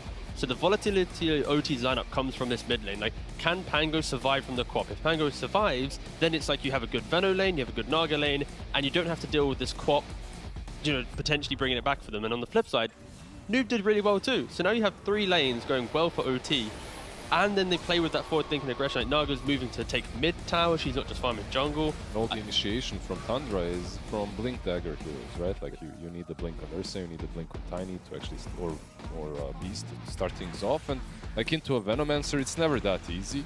Into a Pangolier that protects the Venomancer, it's even harder. Like, I loved it. Like, no respect shown from OT, just going for the play their Dota, yeah. Play their Dota, some good old style Venomancer on the offlane. Why the hell not? And I love it when I think that the better, like not the better team, but coming into the series, the more established team would be able to win it based on their track record. And then like the dark horse comes in and just sweeps the win. It's like so good when this happens. So I'm so happy for OT. Yeah, you are. But what I'm happy about, what I'm so happy to see is like at the beginning of the series, Tiga was like, yeah, all right, yeah. Tundra, they're ending this 7-0. I thought they were. They'll never lose a series. I actually thought the rest of this tour. I realized coming they'll on never this lose panel, a game, yet alone this series. No. They could lose games, but my God, I didn't think Tundra should lose a series. Yeah. And they let us down. Nah, joke. Honestly, I think this storyline, it's nothing to do about like, sure, you could argue that Tundra may be doing a little bit of different stuff today than previous days, but this to me, it's not about Tundra, it's about OT just playing really well, drafting for themselves, and also I think ever since they beat Gladiators, they played with a stand-in, there's been that kind of shadow over them, which is like, oh, was it because of the stand-in? If you're Wuta, you know, so I'm really happy for OT that they get another important series win with the actual full roster against another top 2 team in the region, top 3 team in the region. So for OT, it's like you've now beaten Gladiators, you've beaten Tundra, like who else can you now beat? I will say, I do think it is a little bit on Tundra here, because when we look at this game number 2, what impressed me so much was, yes, obviously the aggression coming out from Ooredoo Thunders, but it's the fact that they weren't afraid to use spells. Like, they were willing to kind of just throw, even if it was a one pick-off sort of hero, they were willing to throw a lot at that hero. And Tundra, instead of trying to play around any like big spell cooldowns or anything like that, they were kind of just being caught out. Like, they were really afraid to be on the map, and yet they were still always in the wrong spot, or at least Ooredoo Thunders were putting in a position that it felt like they were in the wrong position. Yeah, they were slowly choking them out. Like the Venomancer slowly moving through the jungle, playing around the mid tier 2 and top tier 2 tower. The serpents, the snakes are everywhere. Like, you can't approach anyone. Like, you don't necessarily see Tundra very often in a position such as this one, in which they just don't have a play on the map. And that's normally there's like 1 or 2, right? Yeah. But you know what impressed me the most about OT? It's like you're playing versus Tundra, you're winning, you're dominating the lanes. And after that, you're not making many mistakes. Like, you're not overcommitting. They go for a Beastmaster kill, they notice that it might be rough, they turn for a board, finish off a board, go back. It doesn't matter. We'll get you some other day. Like, teams, usually when they're playing versus superstar TI winning teams, they're really bloodthirsty. They want to prove themselves, they want to get every single kill possible. Not OT, not in these 2 games. Yeah, that's where mistakes happen. None of that was made by Ooredoo Thunders, though. MVP for game number 2 and all series? I'll go just for game 2 MVP. I'm leaning myself towards Wuta because I think Noob again easily deserves it, but he's got it already. Pick 24, obviously seeing Ursa, not many offlaners even want to play Veno when it's very out of meta, even though it historically is a good matchup. I respect the fact that they can lean a little bit deeper into the hero pool just to give themselves that opportunity. Impactful, like 7-0-11, 69% kill participation. Nice. On a Veno, I'm just impressed. Like, Venos can sometimes be very passive, and even though you do well in lane, what do you really do after that? And Wuta knew exactly what to do, Lizard. He knew exactly what to do. He purchased the Force Staff versus Deers. Overall, you want to get that Force anyway. I believe he had the Shard as well, the Greaves. Eventually, the Halberd, the Halberd would have been purchased. So, I don't know. Overall, I enjoyed his gameplay quite a bit. Like, usually, when I saw the Veno, like, I've seen a similar answer to the Faceless Void, to the Ursa, to many similar heroes many times before as a Veno. You pick him up, you crush the lane, but then you get punished afterwards. You still have a Veno that's kind of useless on the map, just spamming snakes and that's it. However, usually you have some sort of a way of easily getting on top of him. I thought that perhaps Queen of Pain is going to be enough. Yeah. But no, it wasn't. Like the Greaves and the casual cloak on the Venomancer, it made him tanky enough. Yeah. And an honorable mention to Noob again. He also went for Halberd on Pangolier, so it goes Diffusal Blink into Halberd. So it's like, even if the game got a bit harder, let's say Crop did have a good time, this Ursa would never have felt nice. Into the Veno, into Halberd or Veno eventually, plus the Pangolier. So again, already they're proving to us that when they get into the rhythm of their own style, they could beat any team, but consistency is their nemesis now in Tour 2, sorry. Yeah. They're high contenders. It's absolutely phenomenal to see not only a series win, but in a 2-0 fashion. So let's get on into our winners interview. We do have Wuta joining us here. Wuta, congratulations. You guys have taken down Gaming Gladiators previously, and now you yourself, you get this 2-0 over against Tundra. Like, what are the feelings and emotions to get this win off such highly known teams? Thank you, first of all. It was great. We prepared for this match, and I am so excited for play this match. Thank you for my teammates, and I also love my team too much. I don't know. I feel like very good. Yeah, that's awesome. You talk about preparation. What is your preparation coming into a series, mentally, but also within the game? Yeah, in game we are our coach Sasha doing a lot of for us. He is trying a lot of heroes and a lot of strategies, and we are working every day almost. Okay. All right. So congratulations, Wuta. You've been playing, I think, competitive Dota for since 2017. Always kind of in the qualifier teams, kind of tier 2, tier 3 scene. What was the motivation that kind of kept you going now to the point where you've got to this team where you're in Division 1 but beating all these teams? How did you keep the grind going all these years? I mean, it's for me and for my team also, I believe it's like we keeping momentum and we are playing on the edge, we are playing on limits, and our limits are getting greater, and we are playing again on the edge and it's getting greater like this and going more. Sure. And then on that then, what do you think is the reason why you, for example, can beat Gladiators and Tundra in one day, and then the next day you're losing to, for example, Manaspa? How do you think you can fix the volatility of your incredible team? I think we balanced team, but against Monaspa, I don't know. We playing weird. I don't know. It's happening only against Monaspa, I guess. That's fair. They are a unique team, but again, you're a very fun team to watch. I want to jump in quickly because you guys also unfortunately lost to OG, and that was that really big 78-minute game. I want to know, what was the talk in between losing a game that went that long to then come into game number 2? How was that for you guys? Were you really used to that, or was that really difficult for you? We used to actually. Game was so long, but we also played long games, so that was okay for us. Okay. Merhaba, Wuter. I want to ask you one thing about your Merhaba. Merhaba kardeş. What's up with Turkish Dota, man? Back in the day, you had a lot of players, you had a lot of teams, some football teams even in Dota. Where are they now? What's happening? Are you the last remaining Turkish player? I don't know. There is a lot of Turkish players, but they are not playing in the good teams, I think. And I also don't follow football. I don't have any idea about football. Okay, fair enough. And one last question. It won't be serious from me. What's up with your team's name? What does it mean? What is it? To be honest, I forgot what Oredo means, what Thunders is Thunders. I don't know what's Oredo. I forgot. Okay, for now you're OT then, and that's it. I guess one other quick question is you obviously, I saw you tweeting about getting ranked 64 and stuff. What would you give to advise people watching about climbing the rank ladder, especially as an offlaner? We don't get that perspective too often about climbing MMR as an offlaner, for example. And don't say pick Beastmaster. Don't be arrogant and follow who is the playing best. I mean, just follow the best players in general. That's all. Okay, cool. And you will get your own idea after you follow the good players. Cool, thank you. Awesome. Well, Wuta, thank you so much for joining us, and congratulations on such an impressive 2-0 against Tundra here. Thank you too. Goodbye. Bye. Bye-bye. Bye-bye. Oh, nice little insight. That was a rapid-fire interview as well. It was. He's he was very just straight accurate. to it. He's like, this is it. This is it. This is why we have issues. This is why we lose to Manaspa. This is why we win. I'm like, fair play. I respect it. Never know. I thought you broke that. I did too. I thought I did break the desk, but it's fine. All the power of OT surging through me. Look, I know we made fun of you beforehand, T, about how you thought Tundra wasn't going to lose a game for the rest of the tour. Series. Sorry. Didn't want to put No, it's fine. It's fine. Honestly, a lot of us were similar. There we go. Really favored Tundra here. So right now, Sheep and Lyrical are the only two people that have gotten their daily prediction right. And they are on opposite ends of the scale for that third and final series. So only one comes out on top.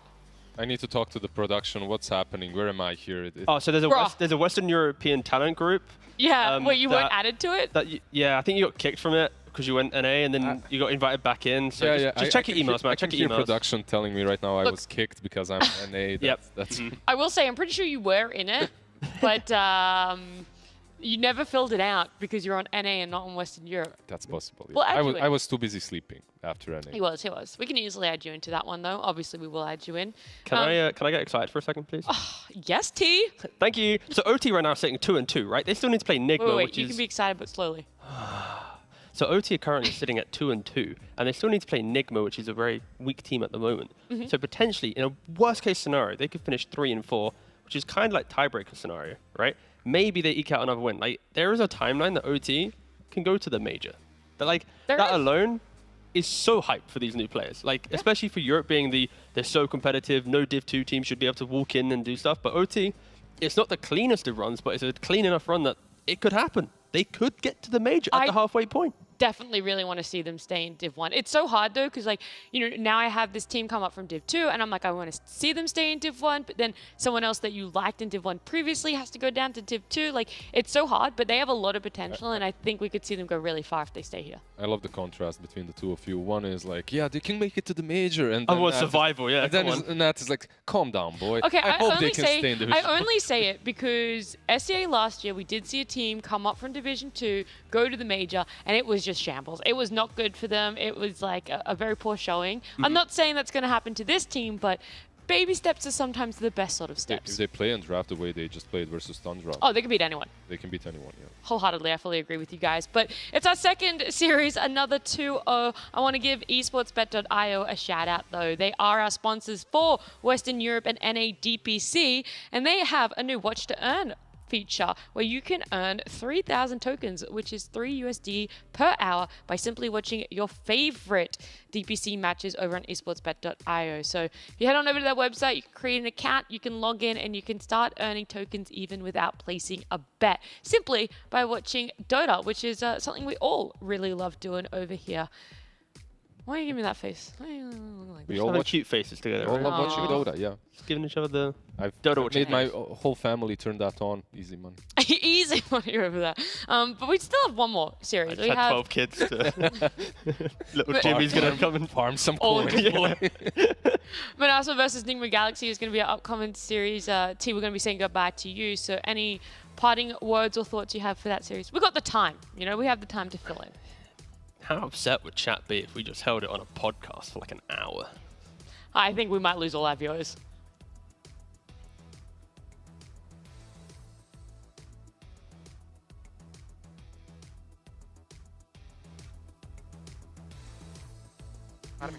They're coming. Crop. Oh, I took that. Give me a vision, I can do something. Go.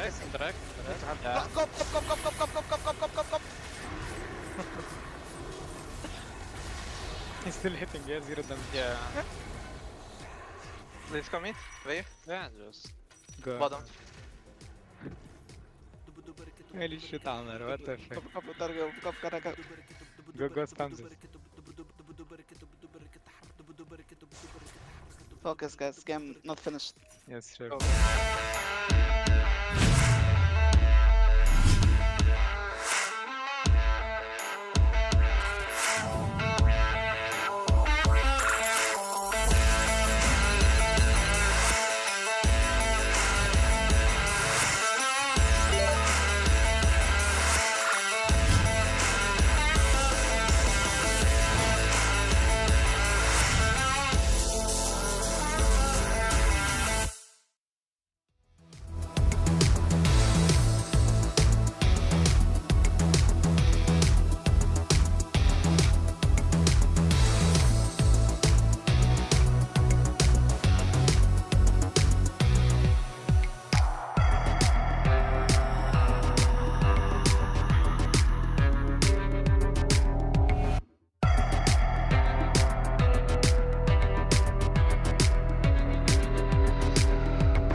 Welcome back. We're trying to squeeze in another game show here. That's right. I know my talent are just brimming with enjoyment. I mean, my contestants. Obviously, that's my mistake. My contestants. Contestant number 1 is going to be Lizard, and then Kezu and T-Gov. We got 2 returning.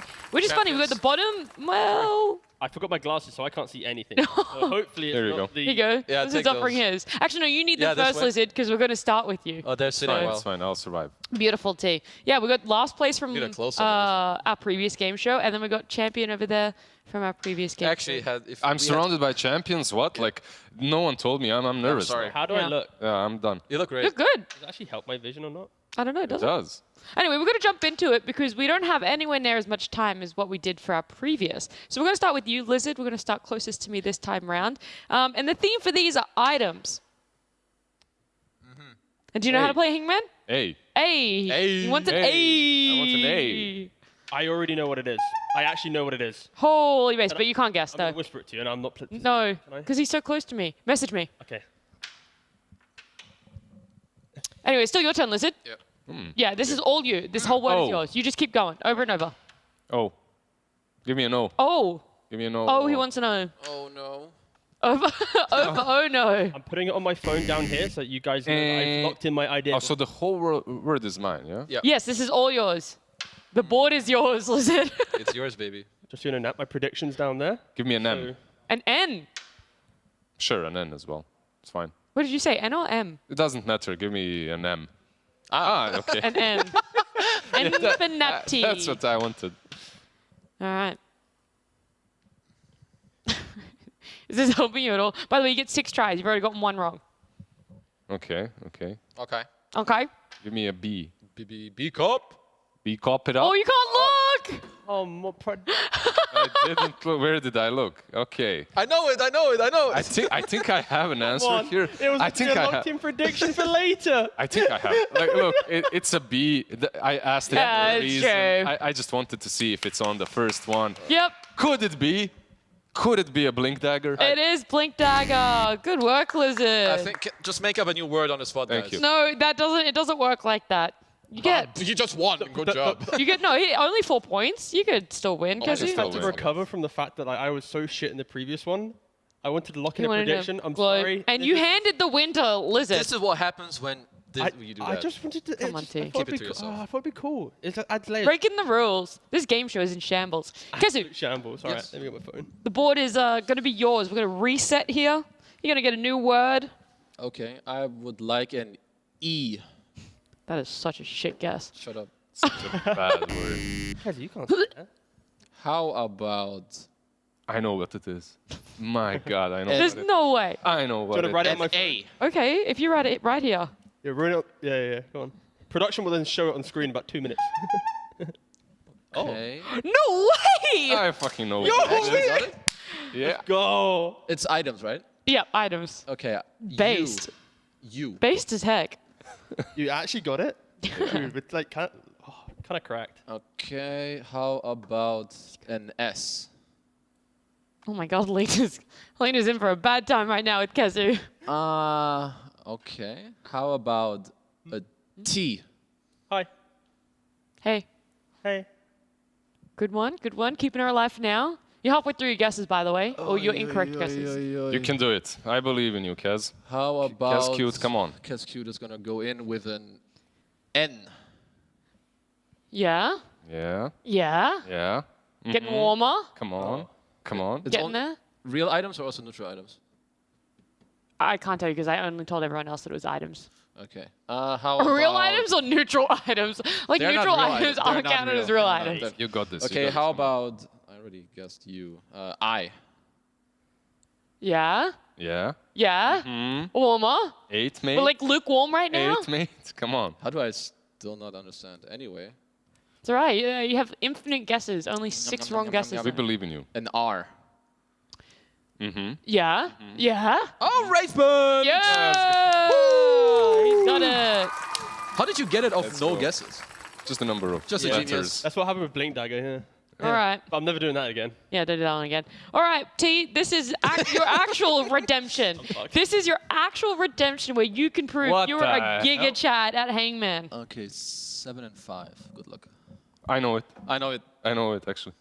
No way, do you? Yeah, actually. Wait, write it down. Write it down. No, I'm going to pause for a second. No, I don't think so. I don't know. Ah, Dude, I would have been hella impressed. I was going to fall in love with you if you had that one. You say it like you're not already in love with him.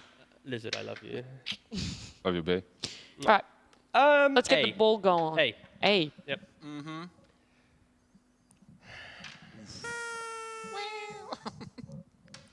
Okay, D.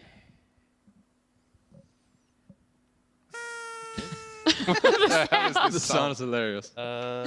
You're doing good. It's T's confidence deflating with each guess. You're doing good. You're doing good. Yep. Yep. R. He's good. He's getting really good with the letters. You haven't gotten a single one wrong yet. S. Mm-hmm. Okay. Oh, not really expected. I thought it was going to be in the second one. Oh, they don't know it. I was thinking something else, but it's Yeah. fine.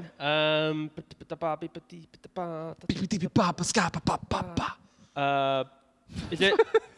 They're trying to make their own background track. A bee? A bee? A bee? Any bees? B for Oh! brong. B for noose. B for you're so brong, bro. Wrong. Yeah, I'm a big brong, bro.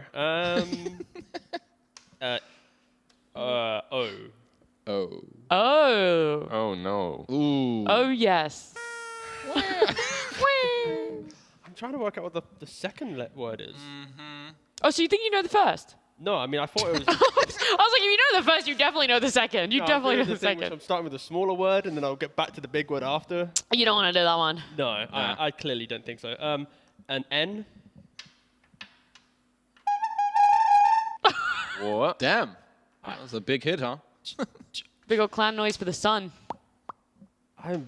I feel like I should be able to get it with this many options, but T. No. Robson. Uh-oh. Anderson. I mean, I keep seeing my own name. That's an issue. Yeah, I'm seeing my own name here. Okay. Robson Shard. What? Obviously not. Just continue. Yeah.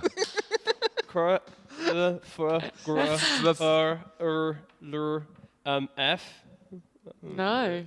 Bro, I'm like... Dude, you were off to like a really good start. I mean, I feel like... You can still close it out. No, I mean, I could, but like... Brain is lagging kind of hard right now. Yeah, this was like an OG game. I don't blame you. Oh, no!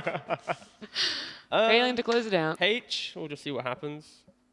No. Yeah, so I got two more. You got two more before someone else can jump in and guess. That's fine. Oh, I'm being dumb. It's Crimson Guard. It is Crimson Guard! Sorry, guys. I'm sorry it took me so Oh, long. it was rough. Yeah. It was rough. I do think you had the hardest word, T. I will give you that one. Doesn't give you any bonus points, though. The issue is, do you know, like when you kind of know something? I thought it was shard. So I was like, ha. Oh, yeah. you were so glued on one idea that you couldn't see that it was God. God. God.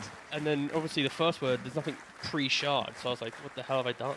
It's not Aghanim, so... No, yeah. it's You were playing some Wordle right there with the guard. Yeah, exactly. Just really hurt, but yeah, there you go. Well, look, I do know that there is someone else backstage that wants to come out here, play the game show. So there's only 1 point difference between T and Kezu. So you can either scissors, paper, rock for it. Let's rock, paper, scissors for it. Okay. Right. So it's 1, 2, 3, and then shoot is when we reveal, okay? Okay. Because international rules, it changes. Yeah. Region, She's okay? already here, though. Already here, okay? Okay. Rock, paper, scissors, shoot. Rock, paper, scissors, shoot. Ha! You're out of here, T. Farewell. Thank Farewell. you. Be gone. Our reigning champion defeated for the game show. He's out of here. And, Oh, no. He's dead. He died, And we're just actually. going to replace him with a different UKer. We're going to get Sheep in here. My glasses. Sheep! Woo! Contestant number 4, welcome her down to the stage. She looks gorgeous today. Absolutely glowing. And do you know how to... Put the bun between the... No, she told me to put it in front of the... No, you have to put it between. I don't know what I'm doing. Do you want me to... I think you come over. I'm Babe, too come afraid. help me. Okay, wait. You help. Sorry, guys. I'll hold it. I'm not used to having hair. Who's the host now, huh? Do it. Who's the host now? Welcome back, guys. Thanks. Hijack. Hey. For a second. Yeah. Yeah. This should be But on I don't the know the side. words, so. No, you don't know the words, so I'm going to take Yeah. it back here. You do it. We're going to play Hangman again.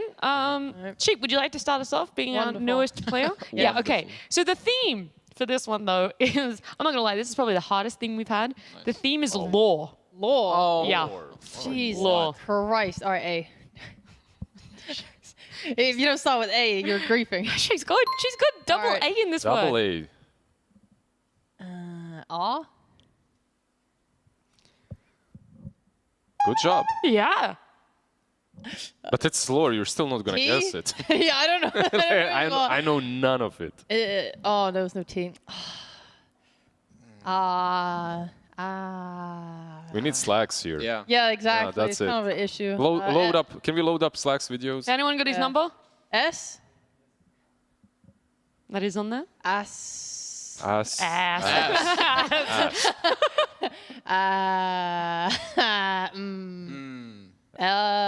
E. I was gonna say, I feel like the only way you're gonna get this is by getting all the letters. Yeah, that's what I'm going for. No E, though. Wait, there was no E, really? No E. That's weird. O? I was gonna say you can all in on all the vowels. Yeah, here. for real. It's going all in. Okay. D? No D. What the hell? No D. No D. Okay. You can do it, sheep.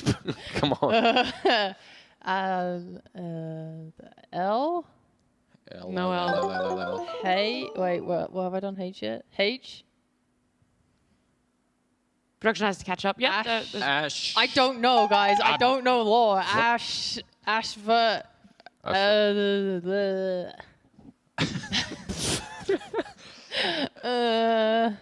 I'm trying to see like which letter would make the most W sense. maybe Ashwa something. I don't. I don't know. This is a I team have no game idea. now. Ashwalor. C? Is there a C? There's no C. Oh my god. What a great game. What a great Your game. one last guess. Oh golly. Really? Golly. Only one. Only one. You've done great though. Oh my days. Oh my Oh my days. word. Oh my word. We're in shambles. L? Twitch chat knows. Did I what's do up. L? I think You already did L. Oh, it's not It's- mashed out, so I'm confused. Sorry. Did you do T yet? Did I do T? She did do T. Wait, I wasn't. Oh, you got one more. Sorry, didn't- sorry. I got apparently, wrong. I didn't have. Whatever. T, Yeah, you is could there try a to T? guess. No, you have guessed T. I have to guess You've T? guessed That's T. right, Why T. you, oh, He's trying to bait you. Ashkabor. Oh. Yeah. Holy hell, I was. Cool. Ashkabor. Yeah, I If knew you that wanted- one. Yeah, if you wanted the Ashkabor, lore of course. this, Yeah. it's a land near the mountains that led to Felstrath. Yeah, of course. It's home to Grimstroke and his former lover. If only I'd known that. What a fool I am. Yeah. Truly. I will never amazing. live as a good Dota player ever again. Get out of here. Post. My turn? Yes, Whose it's turn Gaz's turn. It's Gaz's turn here. Okay. So E. no points for sheep. E. E. I do believe Any there is E? Gets the E. There is an E. Okay. There is an E. Nice E. I. I think there is an I. It's coming. Don't Yeah, don't rush it. Don't No, rush there's not. the There's word. not. There's not. There's not. No. Okay. Then I want an A whenever we're ready. But day, no I. Going for an A. Any A's? Any A's? Any A's in chat? A. Okay, EA. What do we got, boys? EA Sports. Let's go. No, with this is Valve. Oh, sorry. S. SSS. Okay, so we're getting one Yeah. letter at a time, and I have no idea. Slowly He but doesn't know surely. lore, Pepelev. Pepelev. He doesn't know. H. Just trying to remember Dragon's Blood. That's all. Nice. Yeah, Seen. HS. That's good, guys. HS. HS. HS. VHS. I already asked I. Okay, how about a T? There is a T. Holy moly. What the? Could you tell us, like, R. actually, no. I want no, an no, R. no, no. I want a new game. There They is give an they give R. us all the letters but one, and we try to guess. Error. How about? What makes the most sense? Bro, this is so fun. Apparently, I'm allowed to give you some hints. Yeah, I could try it. Like, what hero are we relating to, or what, you know? It's a race. I'm not sure. I can give you examples if you want. Okay, This race likely comprising of Naga, Leviathans, Tide belongs in there as well. That's not fish. I don't. Is it fish? Any L's? L? I don't think there's an L. No I L. don't know. This tip didn't help me. Anyway, I'll keep trying. I'm gonna pretend like I know what it is. How Kazu gets it about wrong. Oh, it's so easy, Kazu. Come on. Come on. M? Yeah. There is an M. Okay. Come on, bro. Okay. What letter will be in between here? Let's see. You know, you better have tried to guess the word than the Letters. Does that work like this? No, it doesn't work like this. You're not actually. Did I just die? I just heard No, the you die didn't. sound. I heard the die sound too. You're still No, fine. you're still fine. You're fine. You're fine. Okay, so can I guess the Production letter, just likes or pushing do buttons. I need to say the word? No, you can guess the letter. Okay. How about Miranda? No. Let's see. So what letter are you putting there? There's only one possible, right? Is there? Is there? I mean, there's only one possible answer, obviously. Obviously. Yeah. Obviously. It's so Obviously. easy. Is it? Yeah, it's so free. I have You no don't idea, know by it. the way. I do know it. Could it Obviously, be I know it. this? Like, Yeah. yeah, because nothing else fits. That's pretty impressive. It's English. Come on. It's English, bro. English, come on. Okay, is it a U? No. No. It's not a U. No. It's definitely not a U. It's so easy. Okay, am I blanking or what? You got 3 more guesses. V. You got this. You got this. V? No, not a V. Oh boy. Just keep on walking through at this rate. I mean, I'm looking at which one makes sense, and I don't Come on, see Cascute. G. No, G. Bro, you have 1 guess left. You got it, King. I have 1 left. I believe Come on, you. King. 1 left. Castle. An N? Kazoo. Hey! so Let's go! He did it. Of course I know this word. Of course you do. Morant. Of course you do. Yeah. What does it mean? The Okay. race thing you read out or something? Yeah, else? the one that I got given is also known as Mer, are inhabitants of the seas, likely comprising of Slytherin, Naga, Leviathans, and others. Sure, yeah. They're spread out across a diaspora whose tribes are consistently at war over territory. Doing hangman with made-up words. That's good. You know, Amazing. I hope you don't get your word. I hope we never. I return to won't. law I'm pretty words. sure I won't. All right, we'll never come back to law Actually, words. there are law words Wait, that you can do though. Like, Whoa, don't come for me. I'm just hosting the game Wait. show. All right. Lore and it's 2 words. Come on. Yeah, you got the double whammy. Give me a break. let's Easy go, for you. Lizard. You got this. You got your other one like on your second Give guess me or an whatever. E. An E. E's are going to show up on the board. Ooh, a double. E, I'm done. Damn. Jackie Mao, my final answer.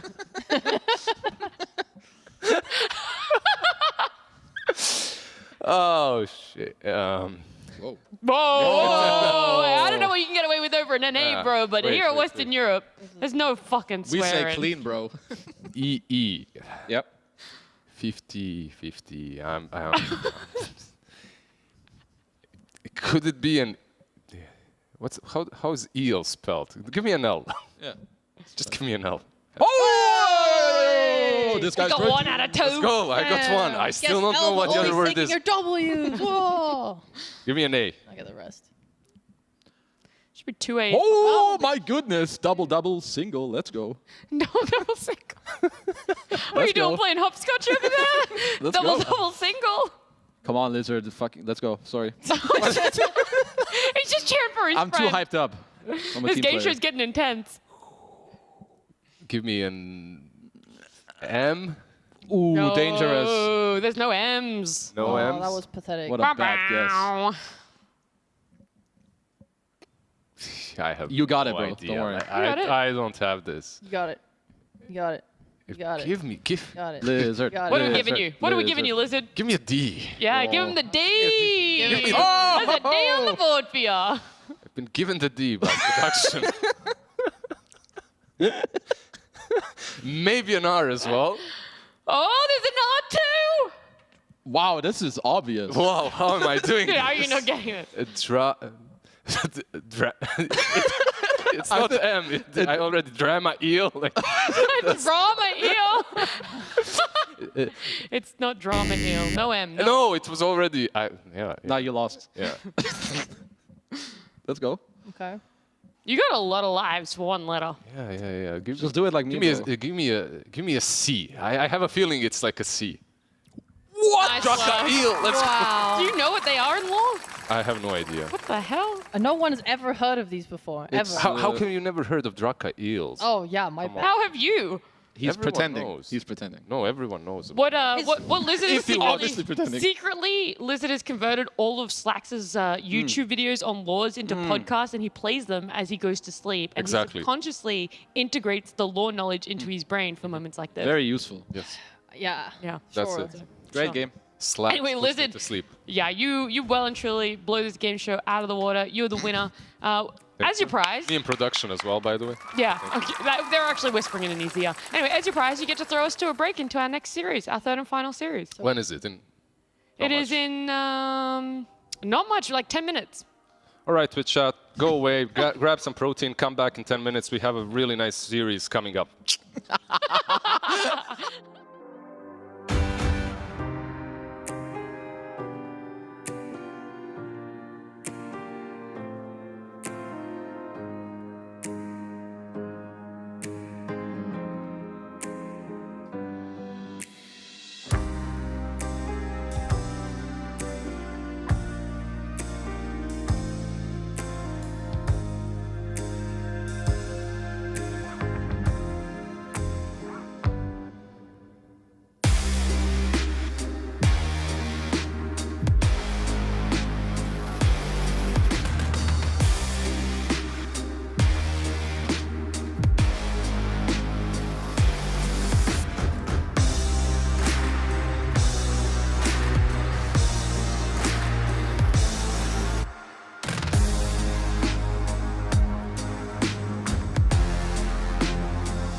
Welcome back. We have Manaspa up against Enigma Galaxy here for our third and final series. Joining me on the panel is going to be our little platypus friend, obviously. Sheep, we saw it before if you watched the game show. And then Reunited never feels so good. I think that's something, or there's a song like that. Is that? There sure is. There sure is. Something close. Own it. It doesn't matter. There is. Keep going. There is no. Yes, There is queen. no. Woo! I love it. Yeah. Wait, isn't it Reunited? It feels so good.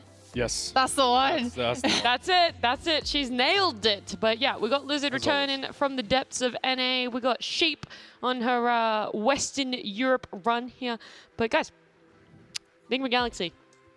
And then Manaspa. Those are teams. Those are teams, Lizard. I'm worried. Holy shit. Because both of them have not been performing too well. Manaspa have gotten a series win. They got theirs over Ooredoo Thunders. 1 versus Tundra, which means that Manaspa is basically top 1. Yeah, we thought that, but then, you know, Ooredoo Thunders won against Gaming Gladiators, and then Gaming Gladiators beat Manaspa, and then Manaspa beat, you know, it just... I want to start a fight with you. First of all, to say that they're not performing so well, I think the series score does not reflect how well Manaspa is actually doing. Oh, but the Enigma Galaxy one, you'll say. Oh, yeah, no, they suck. Whatever, I don't care. But Manaspa, they looked so good in their series versus Gaming Gladiators. Like, they did not win. However, in game 1, they absolutely should have won that game. They were playing super nicely around the map. Like, they had a very clear idea of what their heroes' synergies were and using them to do things on the map, applying pressure, just doing really good things. And then, obviously, they won in that game, too, with Nande playing probably one of the best Morphlings I've ever seen. You know, look, I think he's awesome. It won't be much of a fight because I fully concede. I agree with you. Game 1 went all the way to 62 minutes, and it was Manaspa in the lead for most of it. It was a game that Gaming Gladiators had to claw back for themselves. Game 2, Manaspa won. So that series could have gone 2-0. It could have been very different if Manaspa had been able to close out the game slightly earlier. When they won, though, when Manaspa won this, yes. Who did you get for the interview? We got Skylark. Skylark? No, not Spartan. No. He refused to do interviews. T messaged him and everything and was like, bro, you have to do the next interview. He refused? Blah, blah. I feel like someone is holding him a hostage if he's not doing interviews. Well, so no, but okay. That's what I'm saying. That's what I'm saying. Spartan, yeah, Manaspa for me. But wait, this is basically Brame, right? Like this is Brame from the previous seasons. So interesting, like they've stuck together for quite a long time, considering they were like a Division 2 team or whatever.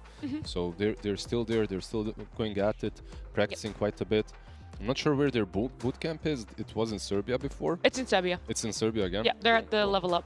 At level up, okay. So same places Into the Breach. Basically booked up as holding him hostage now, I understand. It's okay, it's normal. Look, we practically heard him in that interview anyway. He was screaming in the background, so he was like at least 40-50% in the interview. So we got a snippet of him. Let's talk about Enigma Galaxy though, because they don't have a series win. So Manaspa doing just a little bit better when we look at score lines. Enigma Galaxy though, they took a game off of Liquid. They have come up against some very tough opponents. Entity, Tundra, Liquid. They got a game off both Entity and Liquid. And on top of that, it's the way in which they did it. Changing up who's playing in what lanes, what heroes they're getting for themselves. Do you like that, though? I think it's quite promising, but I know Sheep's going to have more of an opinion than me. I have hot opinions on everything at all times. I'm in two minds of it. I think if they had been doing this for years and it was a well-practiced, well-oiled machine, then I would love it, and I think it's good. And maybe if they keep practicing it throughout this division, I don't know if they're going to stay in Div 1 at this point, but it's not looking good because you're seeing like Mind Control, who's played offlane forever, and now he's playing carry, and it's like, this is a bit weird. And now Sumail's in the carry role, and Amar's going mid, and when they don't have second pick, like if they have first pick and their two lanes are able to get countered in the draft, you can clearly see that they don't know how to deal with that because they're losing their lanes, they're losing the game, they're scattered, they don't know what to do. I think everything is just very hard for them, and they need like second pick to really thrive in a game. I think they're also very married to the idea of putting Amar in the mid lane from the series. Like it won in that game 1, they ran it back for game 2, and I feel like, or maybe I should say they're more married to the idea of putting Sumail in carry, because then we saw Mind Control in mid on that third game. So like, you're right, I think if they had been practicing for a while it would look better, but right now it's just sort of... Yeah, I'm just not sure, like, what does Kuroki do? Is it his beard? What is it about him that, like... he always makes these teams stick around with him, like even though they have a rough patch. Like I remember back in the day Enigma as well, even during Liquid, they would have a long stint of time in which they just sucked, in which they didn't do anything. Like they didn't really manage to win any minors, majors, whatever back in the day. And then suddenly everything clicks and they start owning everyone. I want to interrupt quickly because I have to do our esportsbet.io shout out. They are a sponsor here for Western Europe and NA DPC. Right now they have their watch to earn platform. You can get 3,000 free tokens, which is about $3 USD per hour simply by watching DPC Dota matches over on esportsbet.io. So you guys can head on over there. You can earn these tokens without even having to place a bet. And now, you guys, hopefully, you're just as close in terms of what you want to see out of these two teams and what you want to see out of this series. A close one. Yeah, that's okay. Shawarma, this is like the game show again. Yeah, we'll get that's like one of the things. The other thing is I want to see identity from Nigma. I want to see them go one way or the other. I don't want to see Mind Control playing offlane in one match, then Spectre in the other. Like I want to see them have an actual opinion on how the game should be played from their 5 players, and for them to stick to it. Experimenting, like you have scrims for that. 0-3. Well, that's the kind of the problem, right? Now that the DPC is so condensed, if you've decided this is what you want to do, you don't really have a lot of time to do scrimming to fix it. So I don't know. I really have no idea what they want. Because they change it every single series. Maybe they do something completely new again in this one. So as long as they keep with it and just do that, I'm fine. Because just mixing everything up, changing roles, it's not. I mean, we're gonna see GH in the mid lane this time round. The players can do it. Like these players are superstars. Every single one of them. Like they've played in pubs, they've played in different teams, they've played on a lot of roles. I remember Mind Control owning my ass on mid lane like 10 years ago. Like he can do that as well. But it doesn't mean that you're gonna gel as a team very well, because it takes time for you to actually adapt to the role. Yeah. I thought March coming in was going to be something that would be a little bit more of that glue. He's done really well in previous teams that he's coached. And for me, I was like, maybe they all have a lot of different ideas and they just need someone that's able to make them all work together. And I thought March was going to be that. But right now, that isn't even really working out.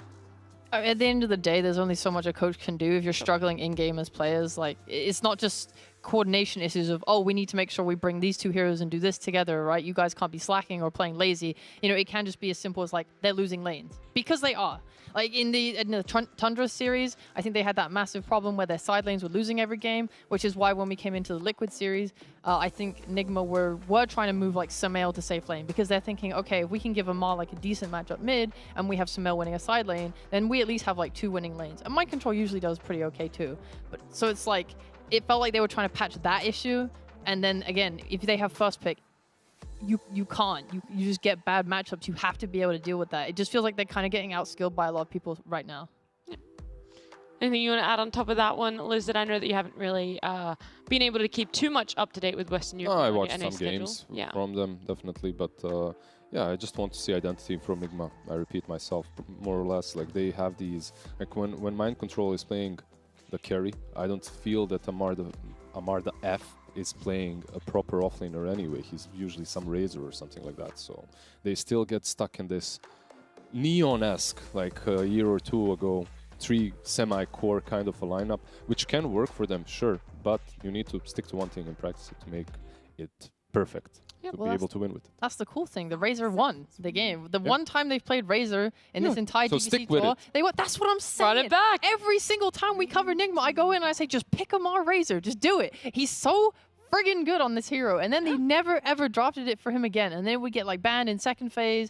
And I don't know. I don't know what they're thinking. I think you got to lean into the quirkiness of having 2 offlaners. Like, we've seen it work at points. Like, I genuinely think you can still make it work in this patch. There are teams that in every major that have make it work. Like, if you remember Entity made it work with Pure. It was literally three offlaners.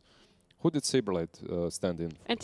Entities, yeah. At Arlington. Exactly. So with him as well. Yep. And then you had Neon. Every big tournament, more or less, has someone missing, and then you end up with 3 semi-cores. So, yeah, why not? Monespa, however, I'd like to see that Tinker from them. I've seen that they play it. So. Yeah, you're not gonna see it. I don't want to see that.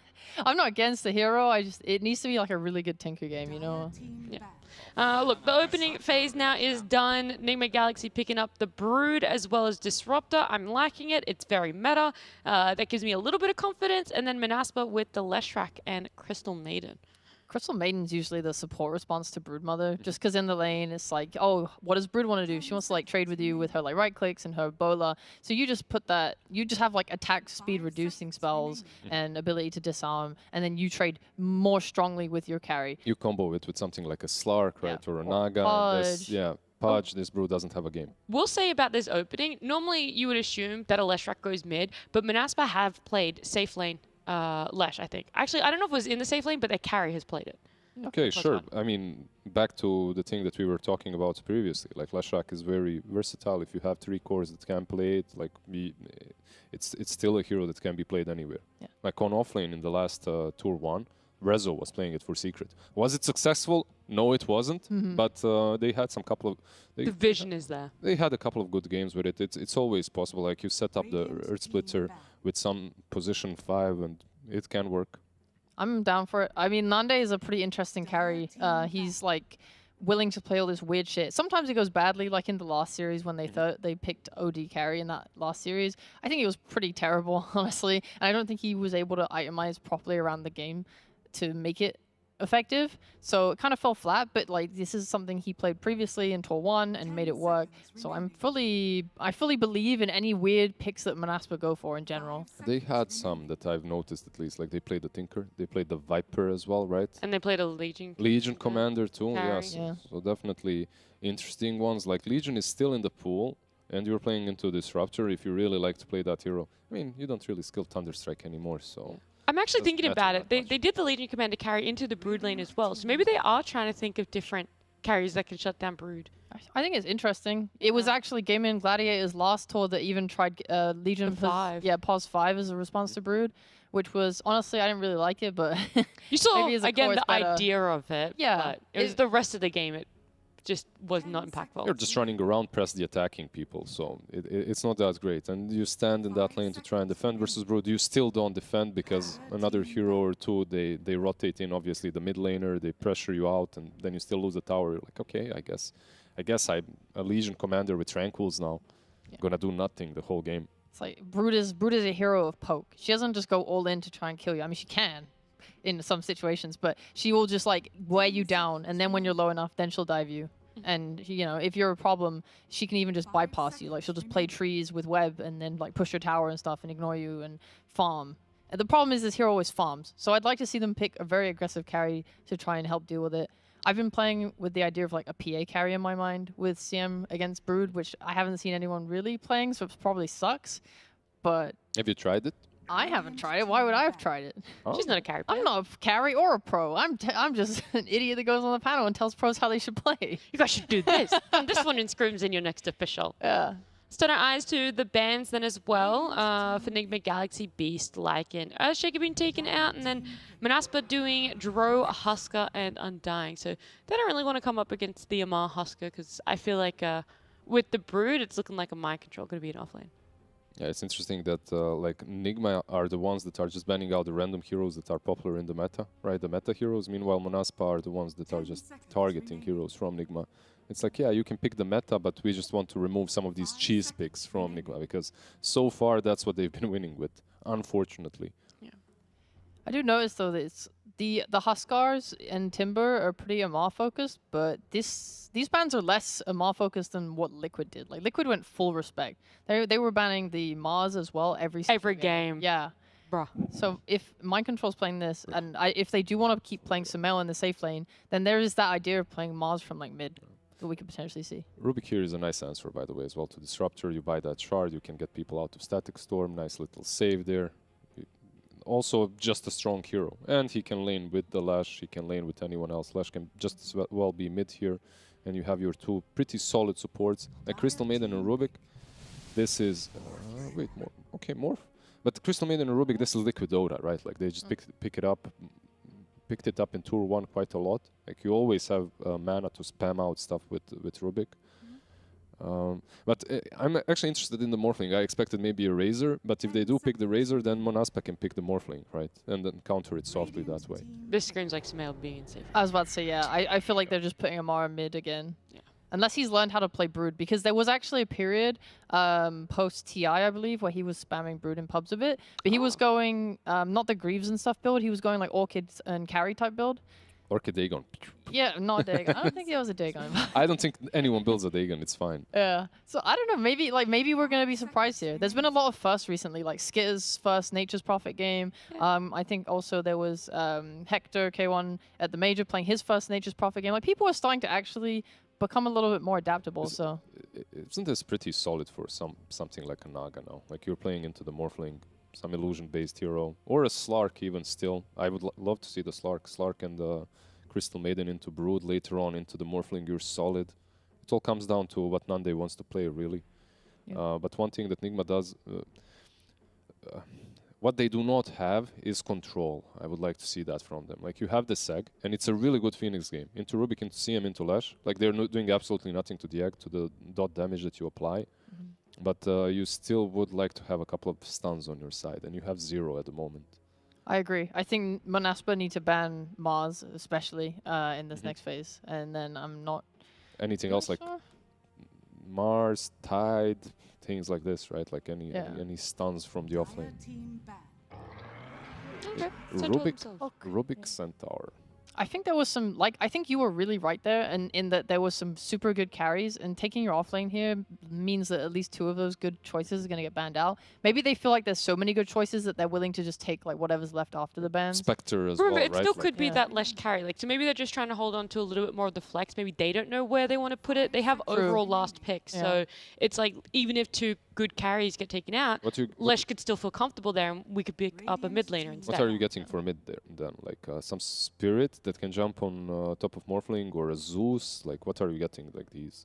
Because if you do that, if you put Lash on safe lane and send off lane, like, you're losing the late game if it gets there, right? Like, Morphling eventually will be uncontested by these 4 at least. Right. Yeah, they have pretty, I'd say, not good enough lockdown for Morph late game. It's gonna be, and there's just not enough damage either. Like, Leshrac is very much a sustained damage in fights type hero, as well as Centaur does 1 jump and he's done. They have no way to really they just have no way to burst Morphling. The Morphling at the moment. I feel really bad about this damage. Alright. It's good early though. Like, they have a lot of fight early. They could even just go more in that direction. I was gonna say, what if they go for a lot of objective? They go full into that, and they hope they just continue running. Those are the exact same thoughts that Nigma Galaxy is having right now. They ban out the Ursa. What did you mention? A TA perhaps would be a little worse, but still would be solid in the lane, and then later on you can take Rosh early, dominate the game before Morphling comes online. But look at their bans, like Puck and an Ursa. So they're 50-50. They're 50-50 as well. They're not quite sure which way Monaspa is going to go. Yep. And then a Queen of Pain and a Viper banned out. They don't want either of those 2 in that mid lane there. I feel like they just don't want really strong laners. And that's pretty much it. Nothing that can crush Leshrac or whoever it is on the mid lane. Well, I'll stand by it. I think they should just pick Mars. Yeah, just run Mars mid? Yep. Okay. Okay. I don't know anymore what Mars playing. If it's the Brood, I would be very happy. So this is a core snap, right? Yes. This is a core snap. It could go mid. Could go... How does Brood go mid and then... Oh, so Ma Brood mid and... No off lane. Don't you just put snap still on the mid lane? Yeah. Morph safe. So then it's going to be mind control on snap and mid and a Ma. I don't know. It's confusing. We don't know. We can just wait. Yeah, whatever. We can just wait. I'm so confused in my brain. I just think that Sumail will be the Morphling 100%. It's something that he played quite a bit in OG, if I recollect correctly. Yeah, he was too far back for me. Yeah, a little bit far back, but yeah, he's a damn good Morphling player. Iron Man Aspa. They have to make the decision now. There's quite a lot of AoE now, so if you're thinking Slark, it might be a little bit harder, right? Like with the snap, with the Morphling, they still pushing up the tempo, right? Stepping it up. Yep, true. Very much is. I'm just waiting to see. Yeah, so it is a Mind Brood. We love to see it. This is what you wanted. Yep. And then Mind Control and Snap. We still don't know exactly who's going to be running in what lane, but I assume Mind Control, Snap mid. I would assume so, yes. I'm very excited about the Brood. Like I said, in the past when he played it, he went more of the carry build items. I will be watching him closely this game to see what he does, what he builds, how it plays out. I'm hyped to see this come through, honestly. And then how are you feeling about this Alk? That's going to be their carry. That's going to be what they want for part of their win condition, hoping if it does go late game Lizard. I like it for Monaspa. I don't think that they're actually looking for late game. They're looking at a 25 to 30 minute mark. Alchemist has a Blink, Radiance, BKB, you're going in, you're fighting them constantly. Like the Brood has been answered sufficiently, I believe, with the Centaur, with the Alchemist later on. Even the supports are pretty decent at just blowing up the spiders, so I don't know. Sumail really has to put them on their back, put them on his back, and just carry the game later on. I do think there's a problem though. If they do go like Greaves pipe on Brood, then I think a lot of Manaspa's damage is going to suffer. Get mitigated? Yes. Yeah. So then I feel like a lot's going to ride on Sal. Okay, a lot on this Alk, a lot on this Brood, potentially even more if it goes late enough. But either way, it's game number 1. It's Manaspa up against Nigma Galaxy. We're seeing Amar on Brood. I'm excited for it. I know our 2 casters are excited for it. So let's head on in to game 1 with Lyrical and Kezu. Thank you so much, Nat. Yeah, we are excited. Yep. I cannot freaking wait. Amar Brewmother? I don't know where he's going. What's happening? I mean, MC's in the game playing Snapfire, and then you've got this Sumail Morphling at the end. I guess that's like the big question mark. What about Manaspa's draft? Are you seeing some stuff that's sort of normal-ish, at least? I mean, they have, I feel like, a very good mid-game timing with this Alk, Lesh running in, but I do agree with Sheep. If there's a mech pipe at a decent timing coming out, and there's a Radiance on Alk and this Lesh, they might struggle during that timing. So that's maybe, you know, the time where Sumail can pop off with his Morph, win some fights, have some good net worth. Well, I'm looking forward to seeing as we get ready to go into this game number 1. You know, I think the other thing that's really interesting is that between these 2 teams, you sort of have like a weird duality going on. Manaspa, very clear the way that they always want to play. Yeah. You know, if you think about this team, you're playing around Wish, you're making some chaos happen. And on the other side for Nigma Galaxy, it's like they're still trying to figure out what's going on. Yeah, I mean, I don't know what they're, or like, you know, what they really want to do. I'm not sure if they really have figured it out yet. I'm just not sure where Amar is going to lane. Looks like he's going to go. So he's going to be... I actually still don't know. It looks... So we'll figure it out. MC has mid items in my mind. Unless it's just, oh, I want all these stats, but Amar's putting his web mid. Yeah, I don't know. They're trying to mix it up. And, you know, there is something to be said for this. The fact that, you know, across multiple times, multiple years, there's been, you know, new ways that heroes have been played and new alleys and avenues. We actually got a chance to sit down with Nande from Manaspa to talk a little bit about how the European region over time has been sort of developing these meta. Maybe Mid-Brood is the next one, but let's hear from him. What is the strength of Europe as a region in particular? I think that Europe understands the meta of every patch almost faster than any other region. And then the other regions start adapting to the playstyle of Europe. And Europe is also the most lane dominant. It's all about punishing, all about doing their stuff and not really caring about enemy that much, I think. Not caring about enemy that much. Well, Nande, he is going to get the bounty rune. He manages to get that one and then pulled out of position, and now maybe they can make a go on him. With Spartan nearby, it's going to be a pretty good stun onto GH, and Frostbite afterwards, but with MC forcing him back, it is going to be safe for the moment. So yeah, they've been developing the meta, they've been changing the meta, and now they're going to get a fight. Keep fighting. Who wants to lane? Nobody. Dude, they have taken so much damage. There's a glimpse. Down it's here. Gonna keep going. No. Are they? No. Yes, no, yes. I don't know if they want to keep fighting. They're getting their ass beat. GH, he's going to get rooted there. Now the stun coming in onto MC. They're starting the lane with like no HP here on all of these heroes. Nande with this stun put in a ton of work. Any creep enjoyers? Not in the bot lane. Jeez. Well, talk to me a little bit about this. We are seeing the mid-Brood. Yeah, we are indeed. I haven't seen this one other than when you know, play in your pubs, you have your Brood spammer there. I guess. I mean, Amar has actually played this a lot. I know in his pubs when he doesn't get his lane, he goes mid-Brood, mid-Huskar. So it might change their timing a bit because I feel like he's going to go more of a carry style, like maybe Treads, Orchid, BKB. I then still hope that MC is going to be able to pick up the aura since Amar is mid, he won't really be buying those. Yeah. That does feel like it's a little bit more of the right way to do things, at least, is getting those auras somewhere. But like you said, now that you've got these 2 different heroes that can build it ends up putting you in a little bit of a funky spot. I want to see what the Brood can do. We haven't really talked about up top at all yet, but Sumail playing on that Morph lane.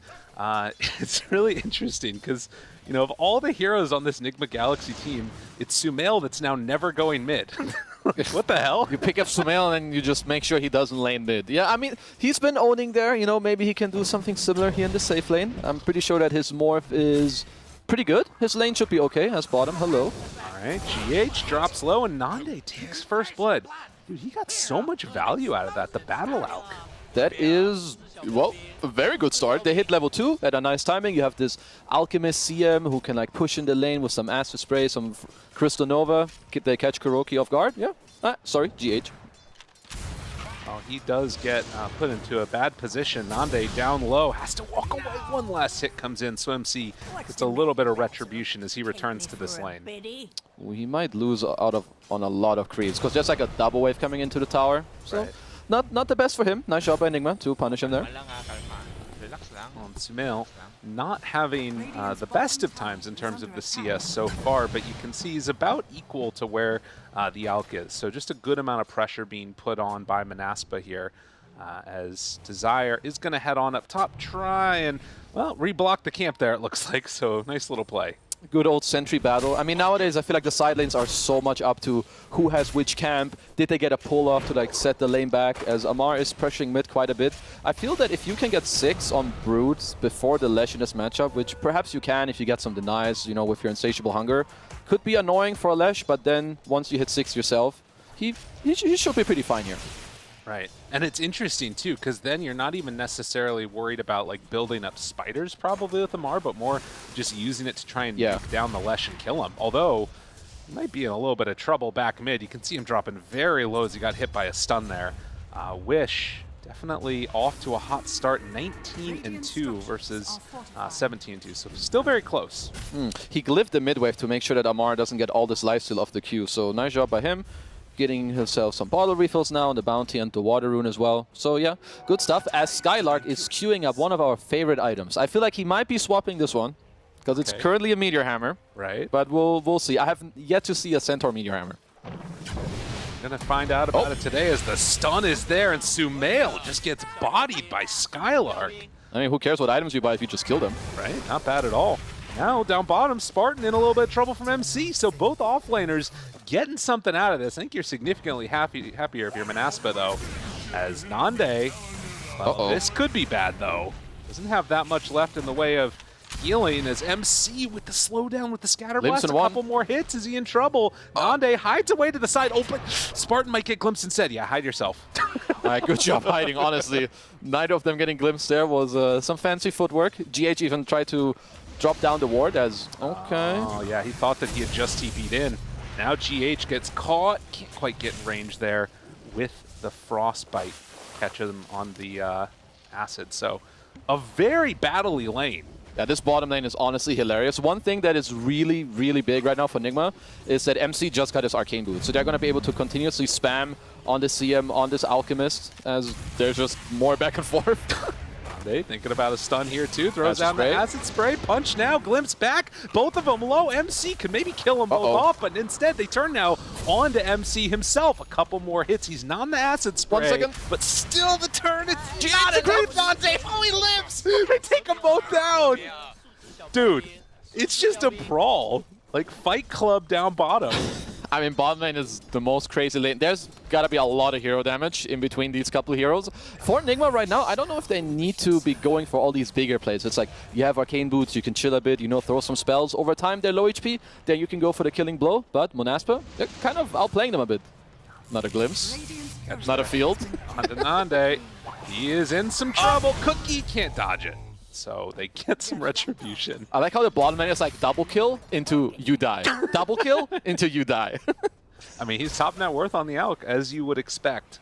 Granted, a very different type of build. 3 points in Acid Spray, and then only 1 in the Greevil's Greed. Yeah, I like it. It's pretty good, you know, just for the lane. You can see how much fighting there's going on, right? So it kind of, the build, it checks out.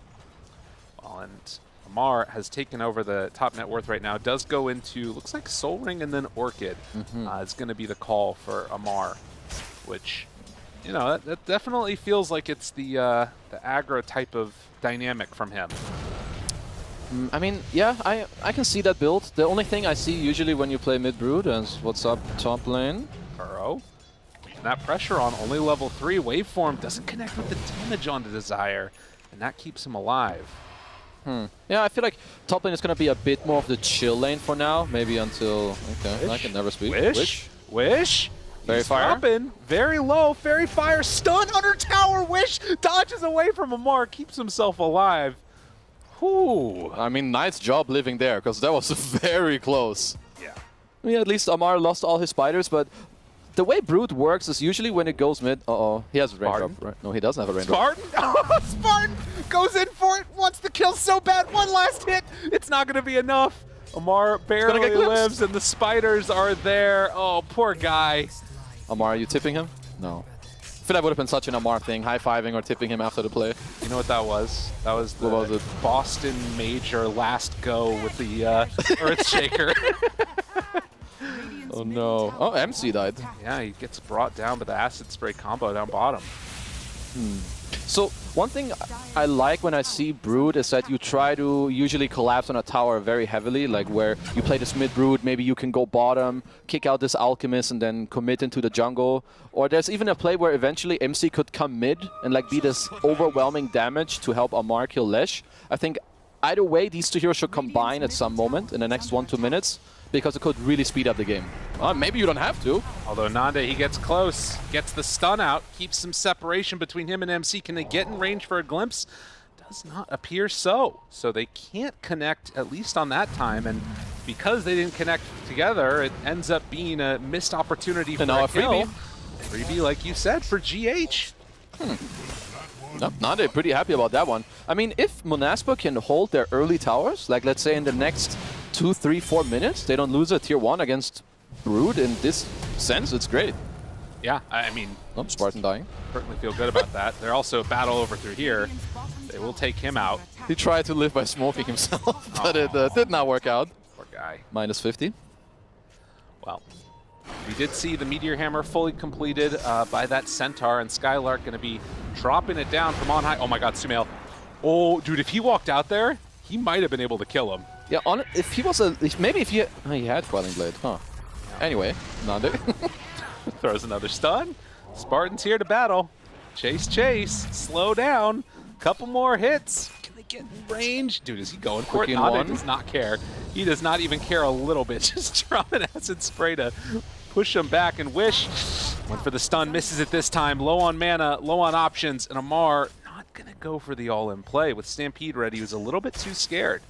Yeah, I think that's like what you can see a lot is they understand they can't really go for kills, but they're really pressuring and like pushing it to the limit, and that's definitely something that players have gotten a lot better. So we have a little center stomp saying hello to his dear friends, says GH. Top, bottom, mid, top. They're all gone. Oh, Meteor Hammer lands, Stampede to get away. Nande gets the kill onto GH with the Stampede while the other one lives, and Wish gonna run down Kuro. So 8-6, 14 kills in 10 minutes, and dropping low is Sumail. They don't have enough to really kill him here. 8-7. Spartan goes down to Amar. Dude, what in the Sam hell has happened in this game? Well, at least you can't complain that this game ain't aggro enough, because everyone is battling everyone everywhere. Yeah, constantly.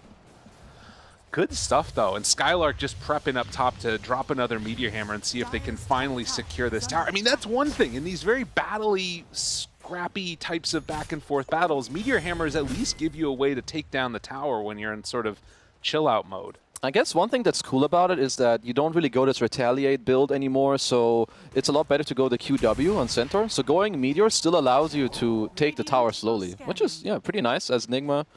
Nope, never mind. No, Nigma are looking at Nande bottom.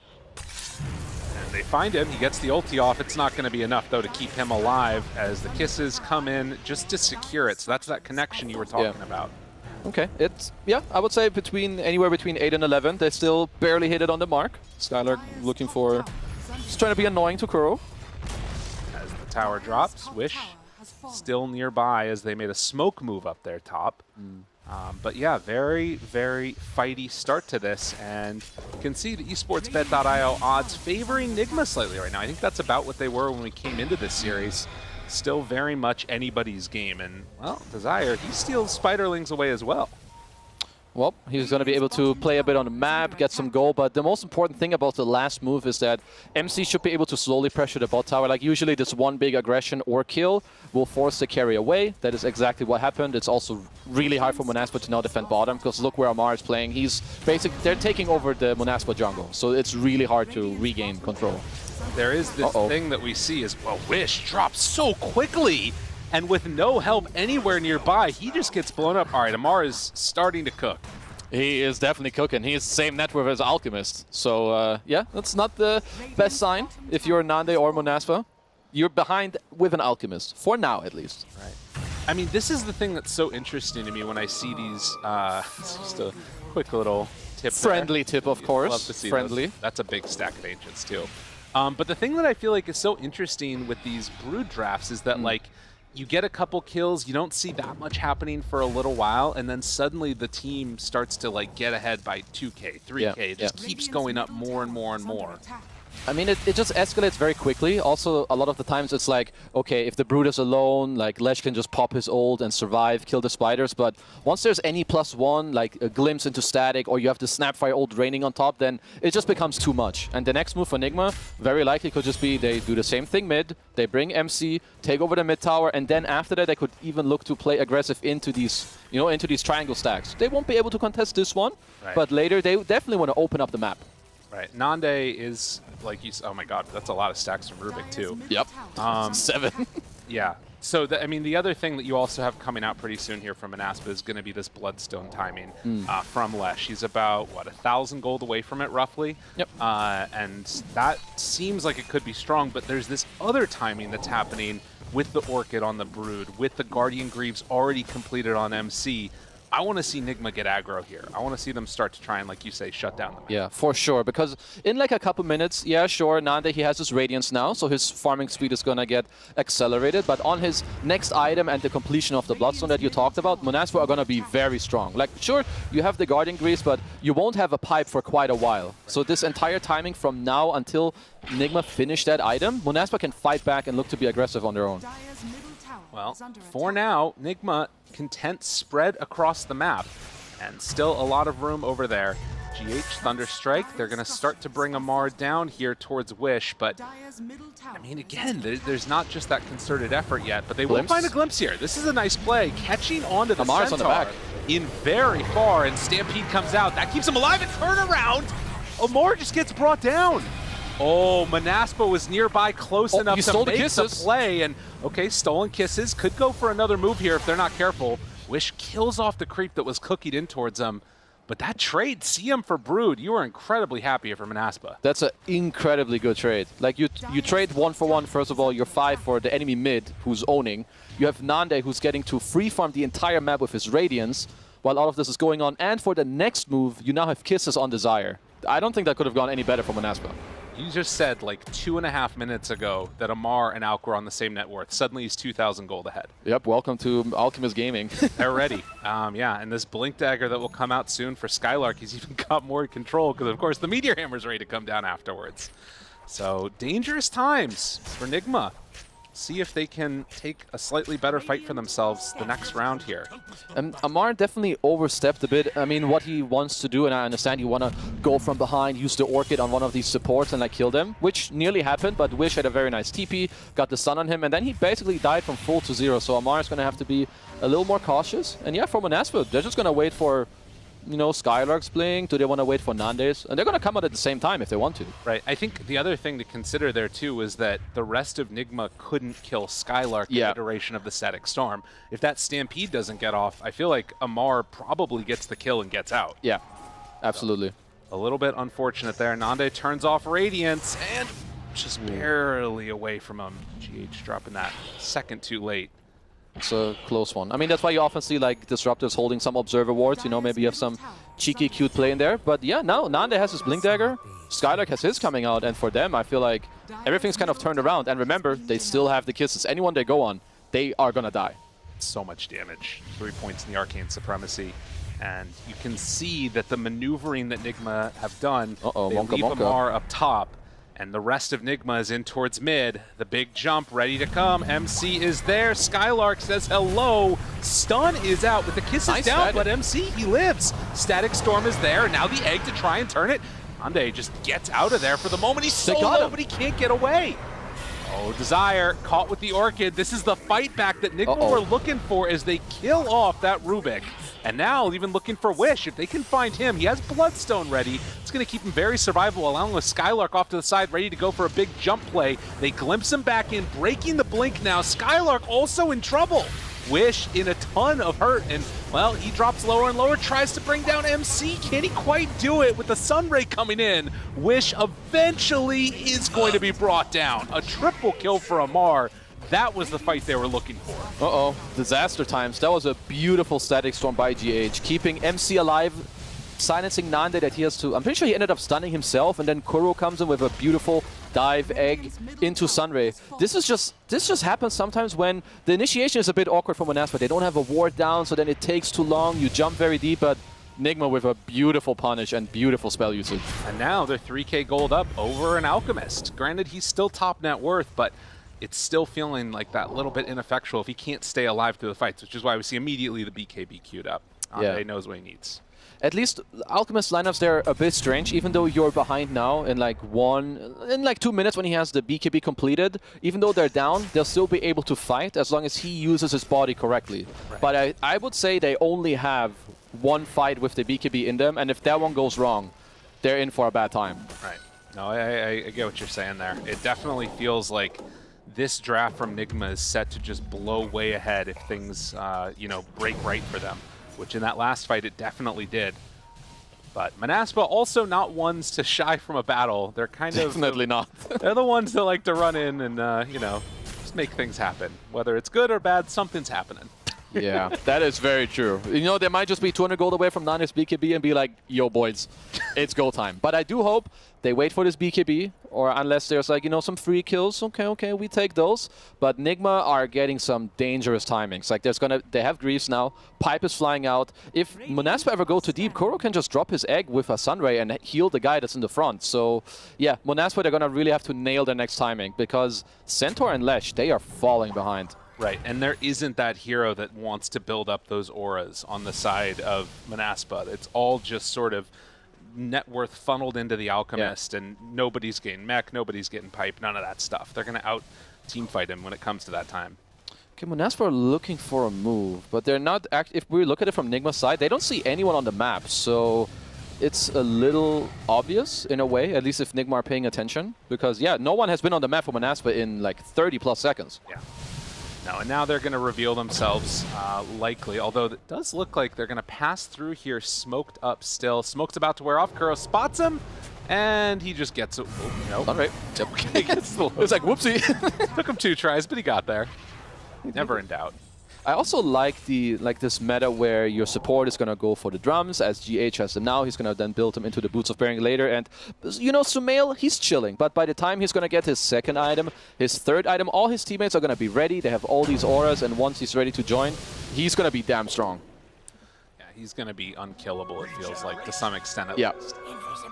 And then, who knows, maybe Snapfire gets like an Aghanims or something later, too, and Aether Lens. You can just make it happen. It does feel, again, like we were talking about identity. This entire game has been set up for Sumail, which is where Nigma in a lot of cases have looked the best. Stun. Nice. On to 2. Meteor Hammer. You can't break that one. Then he Static Storm, and they find a second round of the stuns, and look at the damage out. Oh my god, Spartan blowing up MC. They brought numbers on Monaspa. They find the kills. Okay. Double stun into double meteor into, I don't know, double concoction when we're moving on. Oh, just stay good on Orchid. Top of him. No, it's not going to work. Well, Alk going to burn through some of those spiders as he's just stunned in the mid lane. But that's kind of a cool move, right? Like, normally, if you blink stun, like, the follow-up is going to be broken by Disruptor, but Static Storm doesn't do anything to Meteor Hammer. I mean, last patch, I feel like Sumail would have been able to adapt the strike in there, but because it dropped so early, they're basically chain stunned. So yeah, Skylark, he definitely set it up, and now they have the BKB on Nande, so they can, always look for some plays, maybe play around the top area. 1-2 kills could give you Roche. So yeah, Monaspa, they've got a couple timings again. Right. I mean, you talked about it. One bad fight, and they're kind of out of it to some extent, but that was a good one for them. Definitely. And now the BKB is online.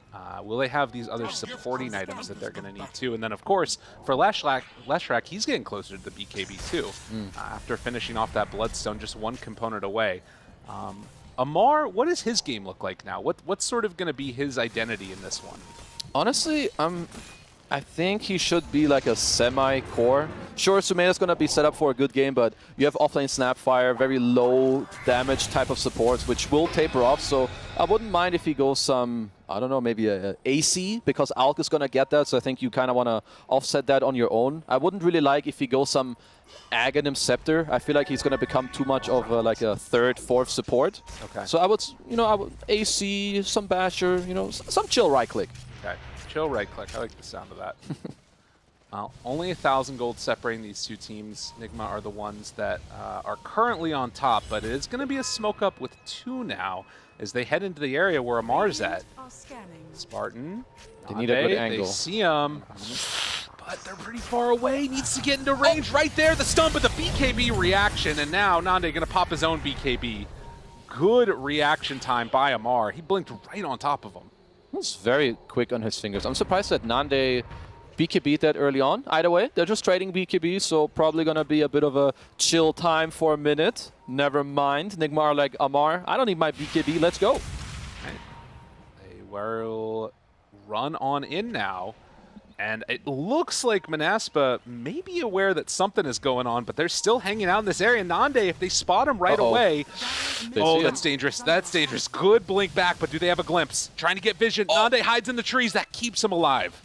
GH could have caught him if they just caught sight. That was too close for my heart rate. Yeah. My heart rate doubled in like one moment. I was like, okay, he's dead. Nice blink out though, and some fancy footwork around the trees, as they now see Spartan as Amar's role-playing award. In trouble? Actually hides away. Nope, the glimpse is going to be there. See ya. Spartan mega dead. He may have died. True enough. Whoa, Stampede? Okay. Just testing. Still works. It works. Still works. It definitely works, my friend. Yo, Spartan, I'm saving. Oh, wait, you're dead? Yeah, just a couple seconds delayed, right? Yeah, I get you. Yeah. 10 seconds until BKB is up for Nande. This is sort of the position where you could imagine Nigma could look for a Roche. Yeah. The Roche is dangerous now. Like, both teams need to be aware of it, and neither's going to want to give it up. Monaspa will, and they have to fight this one. This is very dangerous indeed. They are underneath a ward, though. Oh, smoke up. Careful, careful. Amar, he's out front and center. They do manage to find that Rubik right at the start. Has buyback. They want to commit it here. Do they want to come back in and try and take this fight? Spartan has spiders on him. Roche still ready to be hit. Morphlane's on it right now, but the Shadow Amulet, it's going to run out sooner or later. You got to get out of there, buddy. No! The CM going to get killed. Role-playing aboard again. He's just transforming from spider to ward. It's working out. And yeah, they're just going to get the Roche this time. So do have to give that one up. Nigma take a pretty good objective there. I also really like MC's item build. He's now going for the Morbid Mask. I think also like the completed Vlads. I think this also furthermore speaks for the fact that Amar should probably be somewhat of a semi-core, because this is not going to be some Zai Snapfire with Daedalus and Divine Rapiers. He's all-inning Sumail and the Broodmother on Snapfire with all these auras, and I think that really checks out. Like, Sumail is set up for a great game, and they're just furthermore enabling it. This is pretty, I feel like this is a very MC style of gameplay. You know, whenever I see him on these offlaners, he's always trying to enable the rest of his team, it feels like. For sure. And it checks out in this game. You know, 3 auras on him. GH has the Boots of Bearing. They do have an AC now on Nande. They're still only 1k gold behind. So if they continue to use Nande as MC, Amar, chilling a bit. Lifted, stunned, ward down. Seeing a whole lot of stuff there. Skylark looking for an opening to find a stomp. And he finds it. Stun, no, Disruptor ulti down, and he can't get an egg off. Kuro not able to do it. BKB is already out from Nande. Sumail trying to back away as Wish is right on top of him. With the Aegis, it's a little bit too scary to go for the all-in play there. That's always a little funny to look at. Like, so you press buyback, and at the same time, your entire team is running away because they know, yo, I don't want any of this. My BKB is over, homie. I don't want to get, I want to get out of there. Spartan is playing with some danger here. Just testing. He's fine, surely. Didn't even get glimpsed. Damar chasing. Desire.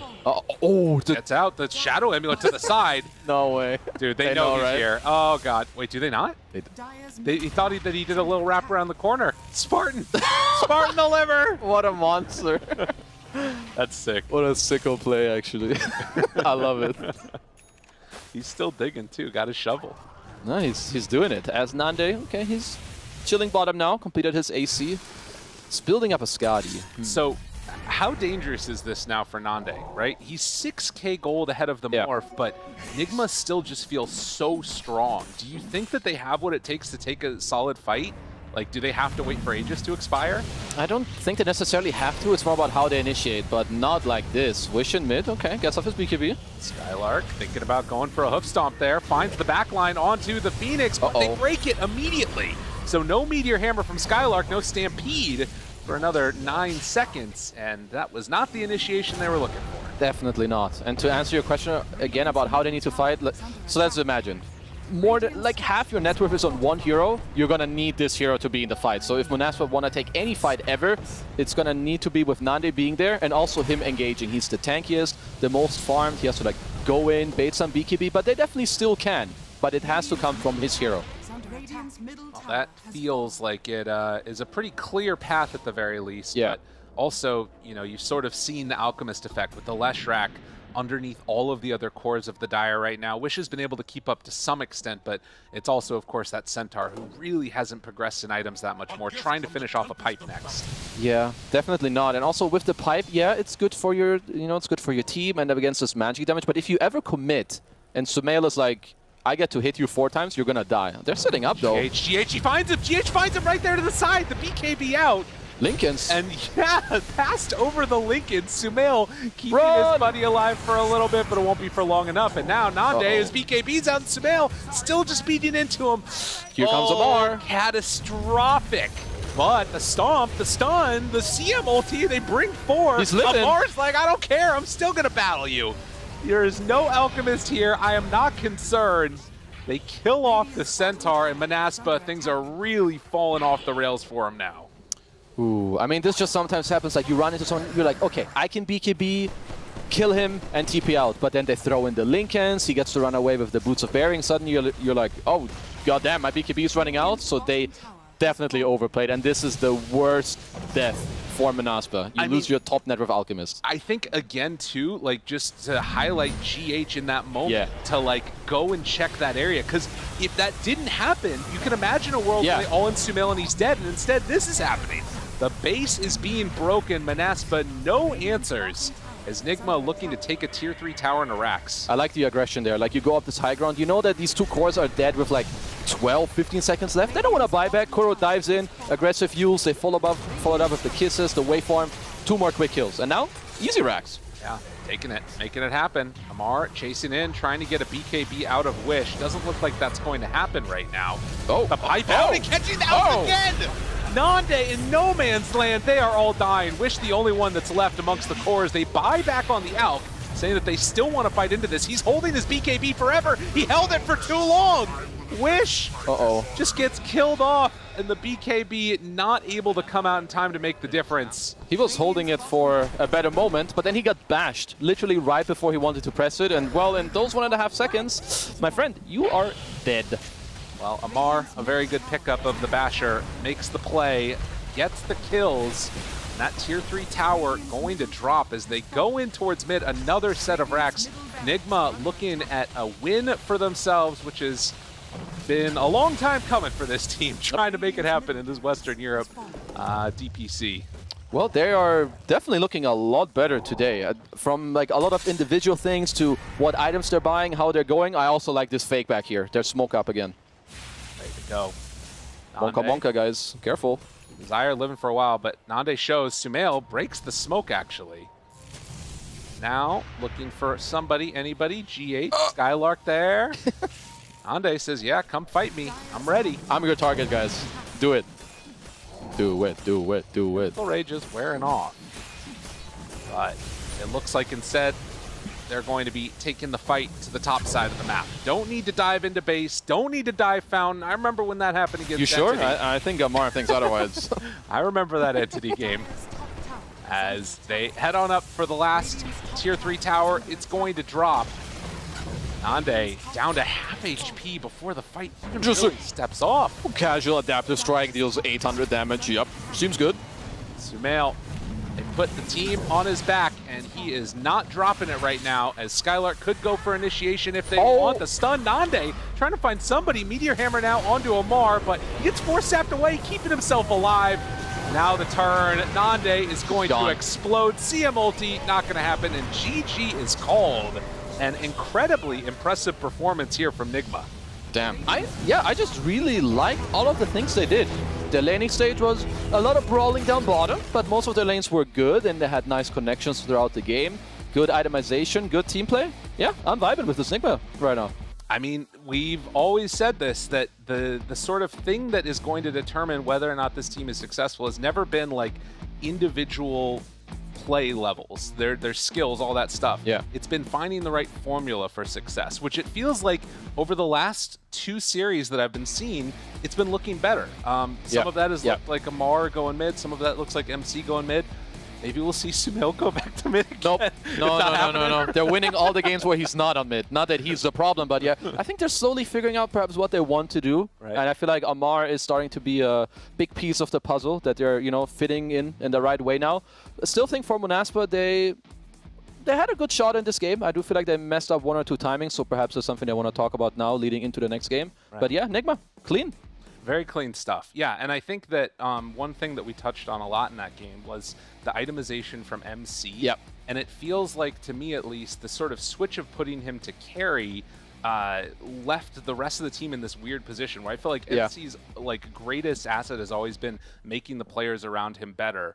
And that is something you can do a lot more easily from the offlane. No, for sure. And I feel like that matches up very well with the 2 other cores he has. With Amar and Sumail, they can pop off, they want to pop off, they're greedy, they can farm fast. So I feel like, having him be in his actual role, which is the offlane, and buying items that are good right now, and at the same time it's good for your 2 other core players. Yeah, I mean, keep this, please. No, totally. And as far as sort of a mid-practice partner to have when you're boot camping, there's not that many better people than Sumail, I feel like. And the other thing that we can talk about is and we'll leave this to the panel a little bit as well, Amar playing on some of these micro heroes, playing on the Broodmother. It's good to see. But for now, we're going to get ready for game number 2. Head on back to the panel. Yeah, Nigma Galaxy, they had a game plan coming into this series, and it was beautiful in game number 1. I mean, definitely the standout for me.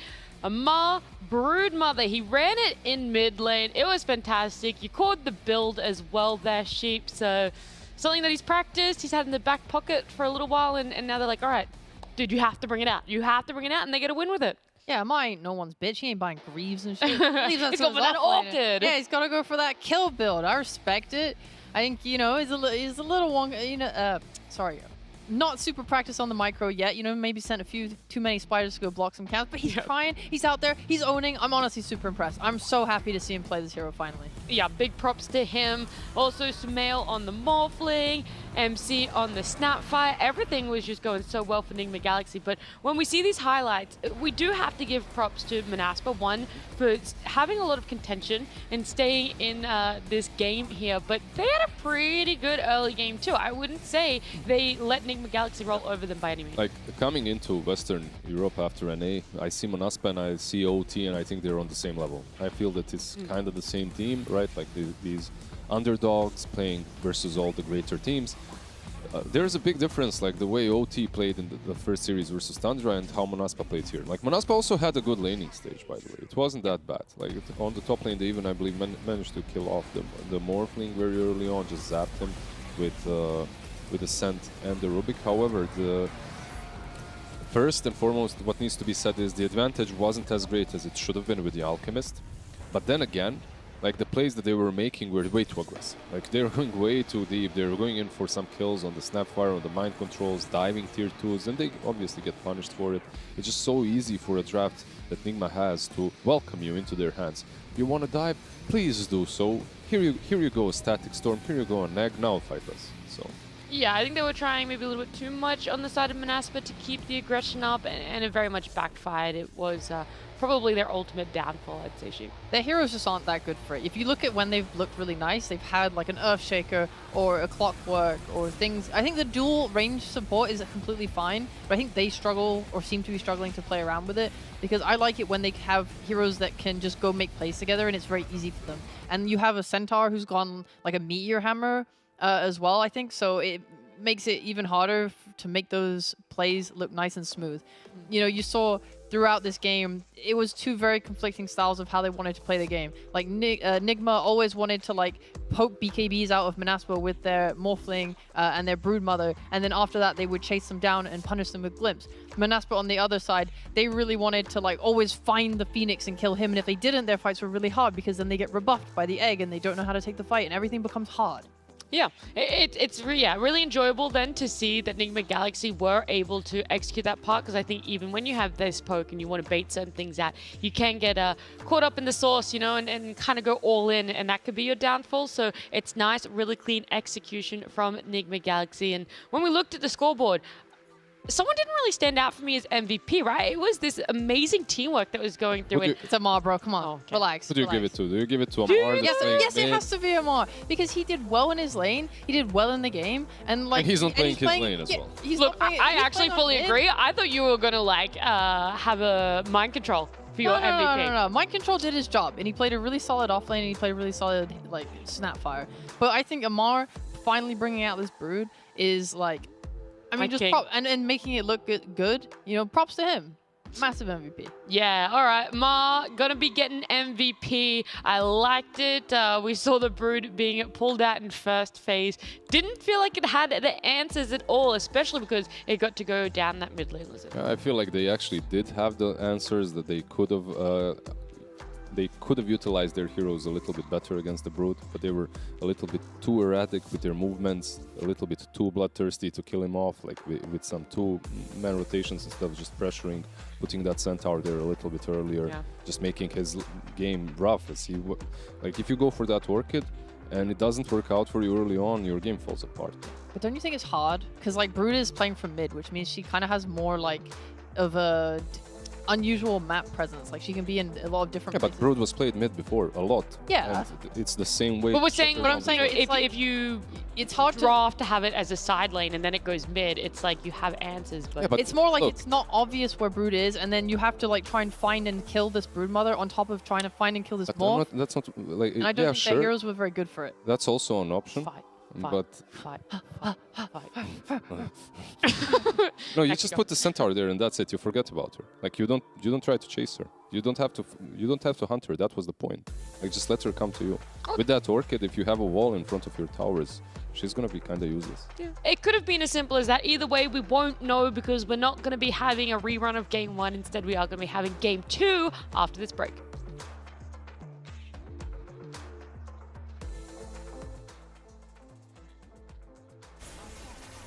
Look, I saw you, let's... I glimpse Alchemist when you come. Guys, here. On me. Look, Alchemist, I have bash. Fuck. Centaur. I'm mana back. Just bring them in, guys. You'll fuck them. What the fuck is he doing? I'll come. I'm fine, they cannot stun me here,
Manaspa versus Enigma Galaxy. We have our game number 2 coming up. And I have to say, in game number 1, I saw that. You're not subtle at all. She always puts the platypus on the ground.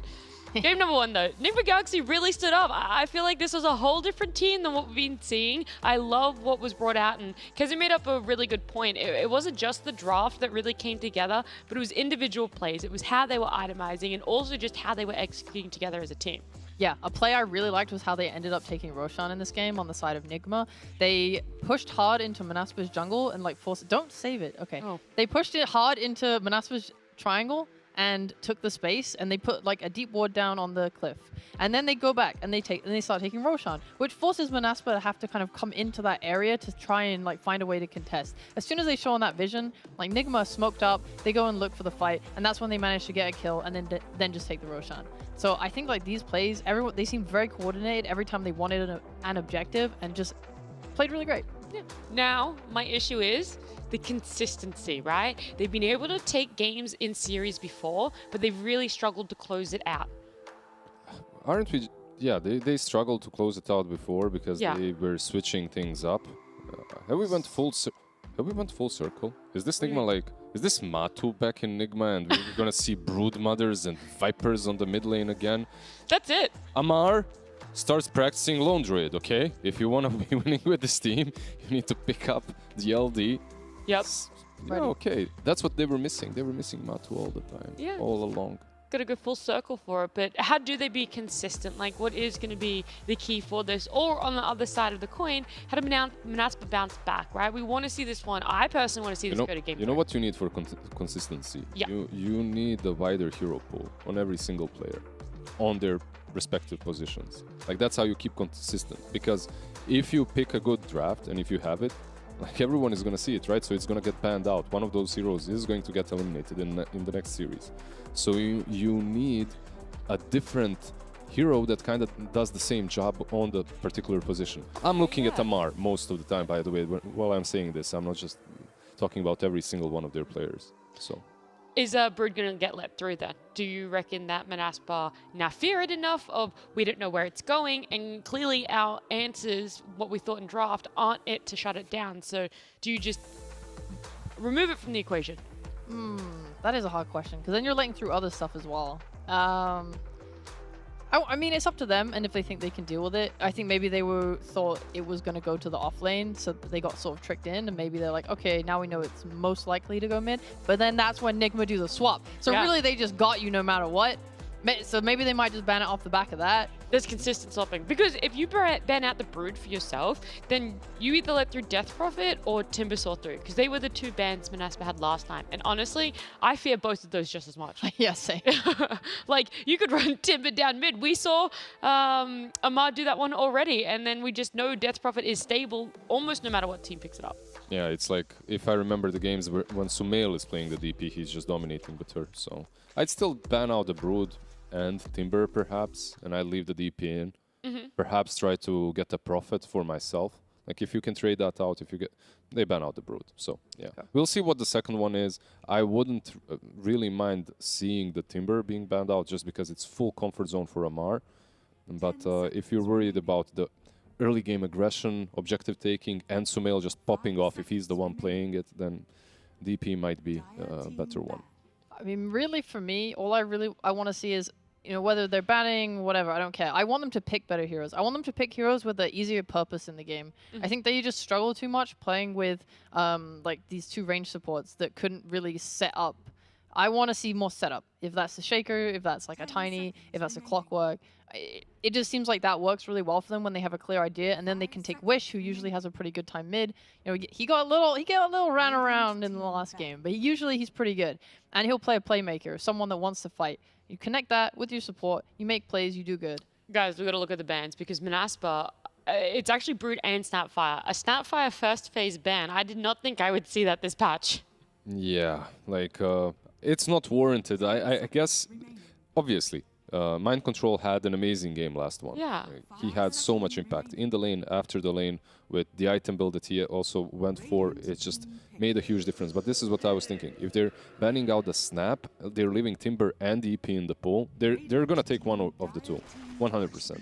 But remember what we were talking about. If a team picks DP, you answer it with the Nature's Prophet, and Nigma can do that just as much. It also maybe forced out the Undying ban there. Just potential hero that's looked really good this patch. Oh, but what do you take now? I know like Treant Protector was like a nice hero that people really enjoyed with DP for a long while. But he's fallen out of favor a bit. He's fallen out, but this is a better, perhaps, answer. Very early on, they're picking 2 cores, like in the first stage, but you are kind of already putting your cards down on the table and saying, yeah, this is going to be our answer to the Prophet, right? If the if the Prophet is leaning into DP, or if he isn't, it doesn't matter. Lycan eventually will be that beast, just runs him down. So the Wolf Boy, yeah, it can work. What are you banning now? If you're Monaspa? Yeah, because I think Lycan is potentially quite punishable if it is going off lane. Most likely. It doesn't have to be, but most likely. It can be the safe lane still. What do you need to ban? I'm pretty sure it's off lane. There's like a Bloodseeker that's pretty decent versus him. There's Naga something Siren. that Naga Siren as well. There's something Morphling is pretty good. Sure. Well, from the mid lane as well, there are some heroes such as Kunkka that aren't really played that much, but could be played into him as well. So. You could also go for a Timber on Nigma, right? Like, it's still in the pool. Yes. Just pick up his favorite hero. Nothing to think about. No, the Razor's still in the pool. Run it back. Come on. Oh, I keep saying it. I keep saying it and they don't do it. So you have to double down on it. I look stupid at this point. I'm no longer. This is what's gonna happen. There's gonna be a game where you don't say it, and that's when they pick it, and you'll be like, of course. No, I don't want to. Anymore. Okay. Not sure about the Razor into the, and the Prophet into the Lycan. Possible, but they're banning out the Morphling, so I believe Monaspa might even ban out the Razor. Yeah. They will just ban out the Naga. Razor might be next. Razor, Timber. One of these two. Well, the Naga's gone, and that was one that you mentioned, Sheep, that you do have to ban to protect the Lycan. I'm trying to think what else Nigma Galaxy want to take out. Did they look at taking out more of the +4 melees that you guys mentioned, like taking out a Tiny, making sure that they're not going to have that comfortable setup for DP if she does end up going in the off lane? Potentially, yeah. I think Tiny is just super strong. And when he gets ignored, it makes me sad. Because I hear he's just been dumb for like 3 years plus at this point. I hate him so much, God. No, I love him. More. I want more Tiny. It's like on every position even, right? Like Tiny... Carry, mid, Carry, mid, 4 doesn't even matter anymore. Like, he's just owning everywhere. Yeah, very much so. A So fair amount of time spent on this band, by the way. yeah, we'll see. Nigma right now, at least they're telling us something about their insight. Like, they banned out the Morphling, so they're expecting that position 1 from Monaspa. Also, they might be thinking about the Razor pickup. So we're thinking here, most likely Lycan on the offlane DP mid for Monaspa. Not super necessary, like they can switch things up still. Yeah.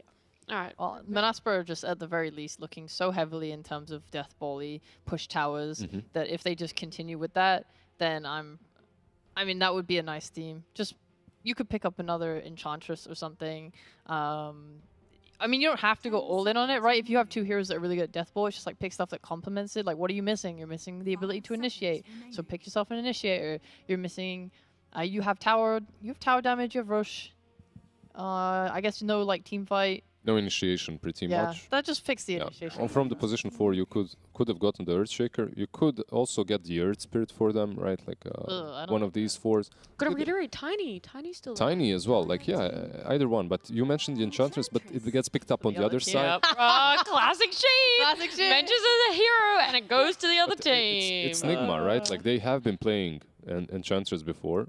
And I believe in this tour, if one game I checked of them playing, it wasn't with the Enchantress. Yeah, it was, Kuroki Inch. Yeah. And you're kind of preventing this Lycan from having a really good time with the Inch. Like, the lane itself should be pretty solid. It's one of the strongest, if this is a 5, which I believe it should be.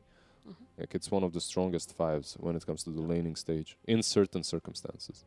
Yeah, sorry, you go. Okay, I was gonna say, at least with this Ench pick though, Nigma are kind of falling into the same thing of like, they don't have an initiator right now. And they need to fix that. And if they do want a farming carry of some kind, I don't know what they intend to do with this Nature's Prophet, but if they want this on the offlane and they want a farming carry, then your game becomes very slow and more like, can we try and control areas of the map and just defend our towers? So it would be nice to see them pick heroes that can either defend their towers and they just play greedy, or pick something that goes in and starts to like make fights happen for them. I agree completely. Like, look at these three. They're just on the sidelines. That's it. Not a single one of them wants to be... Like, okay, Enchantress, if you play it like Puppy, you buy a couple of bracers, you run in, whatever, a buckler, you know. Yeah. But they don't have anything that starts things off. They don't have a hero that is up front once this Lycan goes Wolf mode, so... Manaspa filled that void, though. They pick up Tusk for themselves. Wonderful. What Sheep was talking about as well. Like, any sort of these position 4s that initiates has a stun. Tiny wasn't picked. Tiny was picked. Yeah, look, we both got it. Let's go. Okay, draft but- is falling into my hands. I mean, they already... So this is a Tusk core then, maybe. So, 'Cause- Lycan save Death Prophet off and either a Tusk or a Tiny mid? Yeah, I feel like. Because why would you pick both of these on support positions, right? Like Tusk and the Tiny. Like they kind of fill the same void, same role, so... Is there a preference? Would you rather Tusk mid and then the Tiny in lane with Death Prophet? Do you think that's better than a DP Tusk combo? I feel like Tusk has been more popular definitely on the mid lane as of late. Yeah. And probably he is the better one right here, but I'm not sure. We'll see what Manaspa opts to go They for. get to have their pickings. They get to have their choice. I guess my main concern is if Just the Tiny's a keeper. 4, he's not that good against the Ench in lane if it's a pos 5 Ench. Like, you attack so slowly, like you're trading with her is just terrible. You're going to be forced into just dragging waves for your Lycan. Seems a little bit sussy. I think maybe there's more like pressure threat there With with, the Tusk? Tusk. Yeah, I don't really like either of them, really. Yeah, it's kind of both of them aren't great into Ench. It Yeah. doesn't really matter. Like Kuroki should have a good lane, especially now with the Timber. This Timber can be mid, can be safe lane. Doesn't really matter. For Nigma, I do like it though. Like what were we asking for just a moment ago? Some frontliner, something that can start things off. Like this is the ultimate. I'm in your face, and I don't care about either one of your heroes. I think it's definitely mid though, because either Tiny or Tusk has to go mid. So either way, you're getting a good lane. You could put DP possibly there as well, right? Like that's maybe an option, but yeah, I agree. I agree. It's still decent. True, it could be Tiny 1, Death Prophet It could be Tiny mid. 5, Tusk 4. Yeah. Doesn't matter. You know what? Manaspa, But this is the thing. Manaspa suddenly have like a problem that they have to deal with, right? You have to answer this in your final pick, and now you're feeling pressured, you're sweating. Like, do we want to just commit to our ideas? Sure, I don't know. Or we have to move things around, and then things become weird, and then Nigma playing full comfort with like a Mind Control or Sumail, Nature's Prophet, and an Amar Timber. So I think they're definitely in the driver's seat of this draft right now. What I do like about Nigma as well is the Prophet can kind of scale. So you do have this Timber that perhaps isn't that great when it comes to the late game, and you don't have that real position 1 in Amar. But it doesn't matter. You have a Prophet, you can follow up with another semi-core, and you'll do pretty damn well. And you can see Nigma as well. They're just banning out these heroes that deal massive amounts of damage to the Timber. Just protecting him that way. Is there anything else left in the pool? Like, if you're crazy enough to put Tiny and Tusk on support, maybe you can pick some mid laner, like a Storm or something, and this is good into Timber, good into Prophet. I kind of doubt that's going to happen.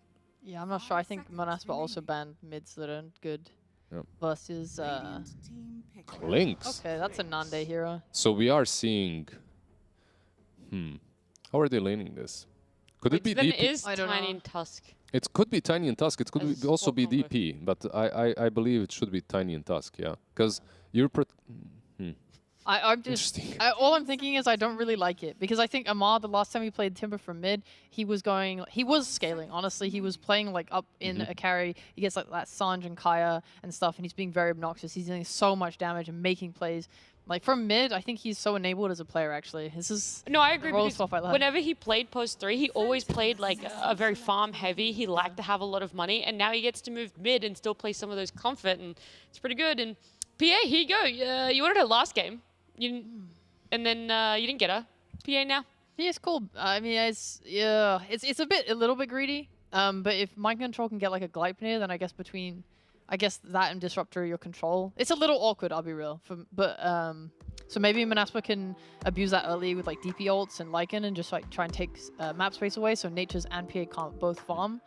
Their ability to pick off is pretty decent too on Manaspa, so yeah, I'm hoping that they just go, go, go. It's 5 Tusk, by the way, and then it's going to be mid Death Prophet. So if that sways Lizard, how you see this game playing out, or which team you like a little bit more? And I came to Western Europe to see some normal drafts after No NA. way. I get the PA versus Clink's first match, the second match of Enigma Galaxy.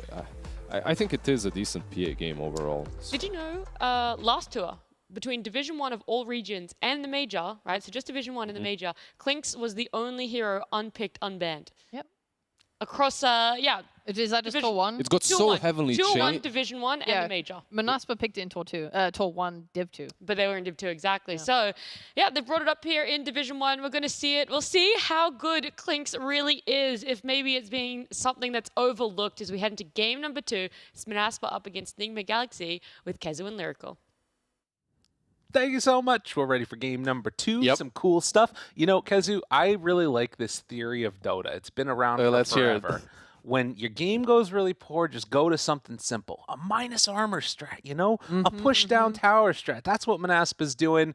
The unfortunate part is Kuro's been around for a while. He's probably seen this before. Yeah, I'm sure. sure. Come up with an answer. I would say so. It's the freest Amar Timber game I've ever seen. So maybe that's something they overlooked. We'll see if they feel like they have the answers. They at least have the tempo and the Manaspa style potentially, if they get through the early couple lanes and the side lanes, because I feel like Enj Disruptor just screams early aggression in the side lanes to me, and you have Tiny 4 and Tusk 5.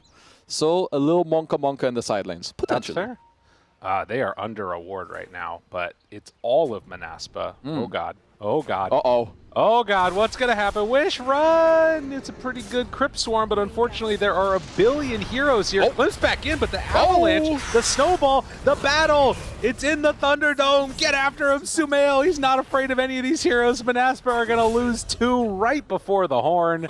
Yikes. Uh-oh, Rutro. That's not a good start. Okay, They do find a ward mid. Good job by Mr. Nande stepping through, just, vibing through the area. So Amar is going to go mid again. Okay, so top lane, Nature's Prophet Disruptor against Kling's Tusk. If Nande has even network with MC at minute 6, I don't know what I'm going to do, but that will not happen. They're going to lose top lane pretty hard with the Kling's Tusk. Okay. That's a dangerous proposition. Very danger. Danger. I'm looking at this Klink's last pick, and I was trying to figure out, what the heck could he do? And then I remembered a pub that I played where I had a Klink's on my team, and I had Helm of the Overlord. And guess what? Eating a creep, usually not good for other people, but when you eat a giant creep on Klink's, he loves that. As you can see, esportsbet.io odds very much into the favor of Nigma right now. Talk to me about this Helm of the Dominator Klink's situation. Okay, first of all, the guy you played with. Yeah. Did he mean to grief you, or did he think it was good? No, he thought it was good. It was fine. Okay, no, I do agree. It's a pretty cool mechanic because that Overlord creep is incredibly strong, but I do feel like it has to be the type of case where I've had this creep for a while, I bring it to you to eat it, and right as we go for a smoke, I go take a new ancient creep, some stuff like that. Okay. But that stuff is scary. It really boosts up the Klink's damage like crazy. It's almost like getting a whole nother item. But we'll see if that does end up being what they go for here. Also, if they can even get out of the lanes okay, because as you're seeing, Desire trying to pull this wave back behind, and Kuro is having none of it. He just might die to this, actually. Does have the Fairy Fire, pulls it into the tower, and God, Kuro is just a bully right now onto this lane. That's very nicely done. Yeah, you don't get the kill, which you don't expect, but you're forcing them to take it into the tower. So if we look at Sumail, he's holding the wave, so they're going to be able to maintain lane control simply because they force him to take it into the tower. And yeah, PA Enj is definitely a very strong duo lane. Once they get level 2, 3, a lot of pressure is going to be down here. And even takes the enchant too, so he can steal away those wolves. It feels so incredible. Very annoying. Very good start down bottom for GX as Skylark going to take a couple punches from Sumail, brings in the wolves, trying to keep their distance, but they do manage to snipe that courier. So Desire making things happen. For sure. And he's going to look to even make a lot more happen later, because eventually I feel like he should look to play through Wish when he gets his Exorcism later. Maybe that's like an offset against Amar Timber. And for now, bottom lane, they are going to have to play to survive. What's going on here? Desire? I mean, he's testing.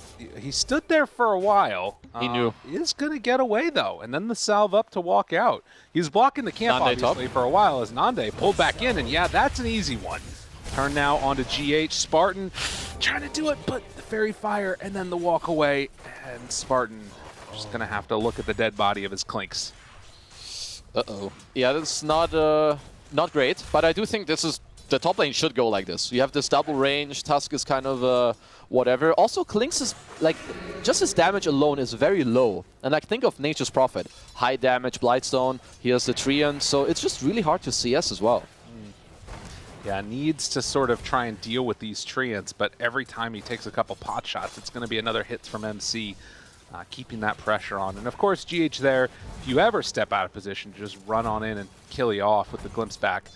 Yeah, all 3 lanes going quite well so far for Nigma. Manaspa certainly not like getting completely demolished yet, but it's not great. No, they need Wish to have a good game. So, as I said before, Desire is gonna have to look here, because he's gonna be the difference maker in this early game with the tempo, maybe force some supports to mid, look to pressure the mid tower. But one more thing, what Sumail is doing right now, he's getting the no, not a full Orb of Corrosion, but Wraveband and Blightstone. And I just like this early aggression, because with Kuro's levels now, they keep taking the wolves, and I just wanted to play really aggro in this lane. Yeah, keep them bottled up, keep them hurting, as he takes over one of those wolves there, and is now just going to try and focus down the other one. Does go for the resummon, and now the Avalanche has the toss, a couple hits. Sumail comes in to try and save the day. Kuro's going to walk away from that one. So not a bad start again. I mean, they do both get brought somewhat low, and Skylark able to play a little bit bully here. That's honestly a pretty decent trade for Manaspa, because they force Kuro to take heal. I don't necessarily think that's what they want to do, because they want to be the aggressors, as we can see. So you kind of want that impetus as Desire. Second round of spells. Thinking about going for Sumail instead. They find Kuro. Oh, the toss. Not on the bench, but Kuro will still manage to get out of there. It looks like, well, down bottom, they went on to MC a little bit. They do finally bring down Kuro on the bottom lane, as Spartan able to, well, not able to quite catch onto MC for the full kill. Okay, some more pressure, but MC is just going to do his little refill, TP to base, TP back to lane. He's chilling. But yeah, mid lane, I'm surprised that Amar is, I mean, they should both farm, but I feel like Wish should maybe be a little bit ahead. We'll see. High fives there as Nande tries to get away. In trouble. Spartan can't quite get there in time. The snowball saved for a moment, but Nande going to die again. Yeah, this Klinkz is just not having a good time at all. Spartan, whoa! All right, fancy moves. Has a Fairy Fire. GH going for the all-in Fairy Fire there. Tag team. Bring him down in time. A couple more hits. GH will end up getting away from trouble just barely.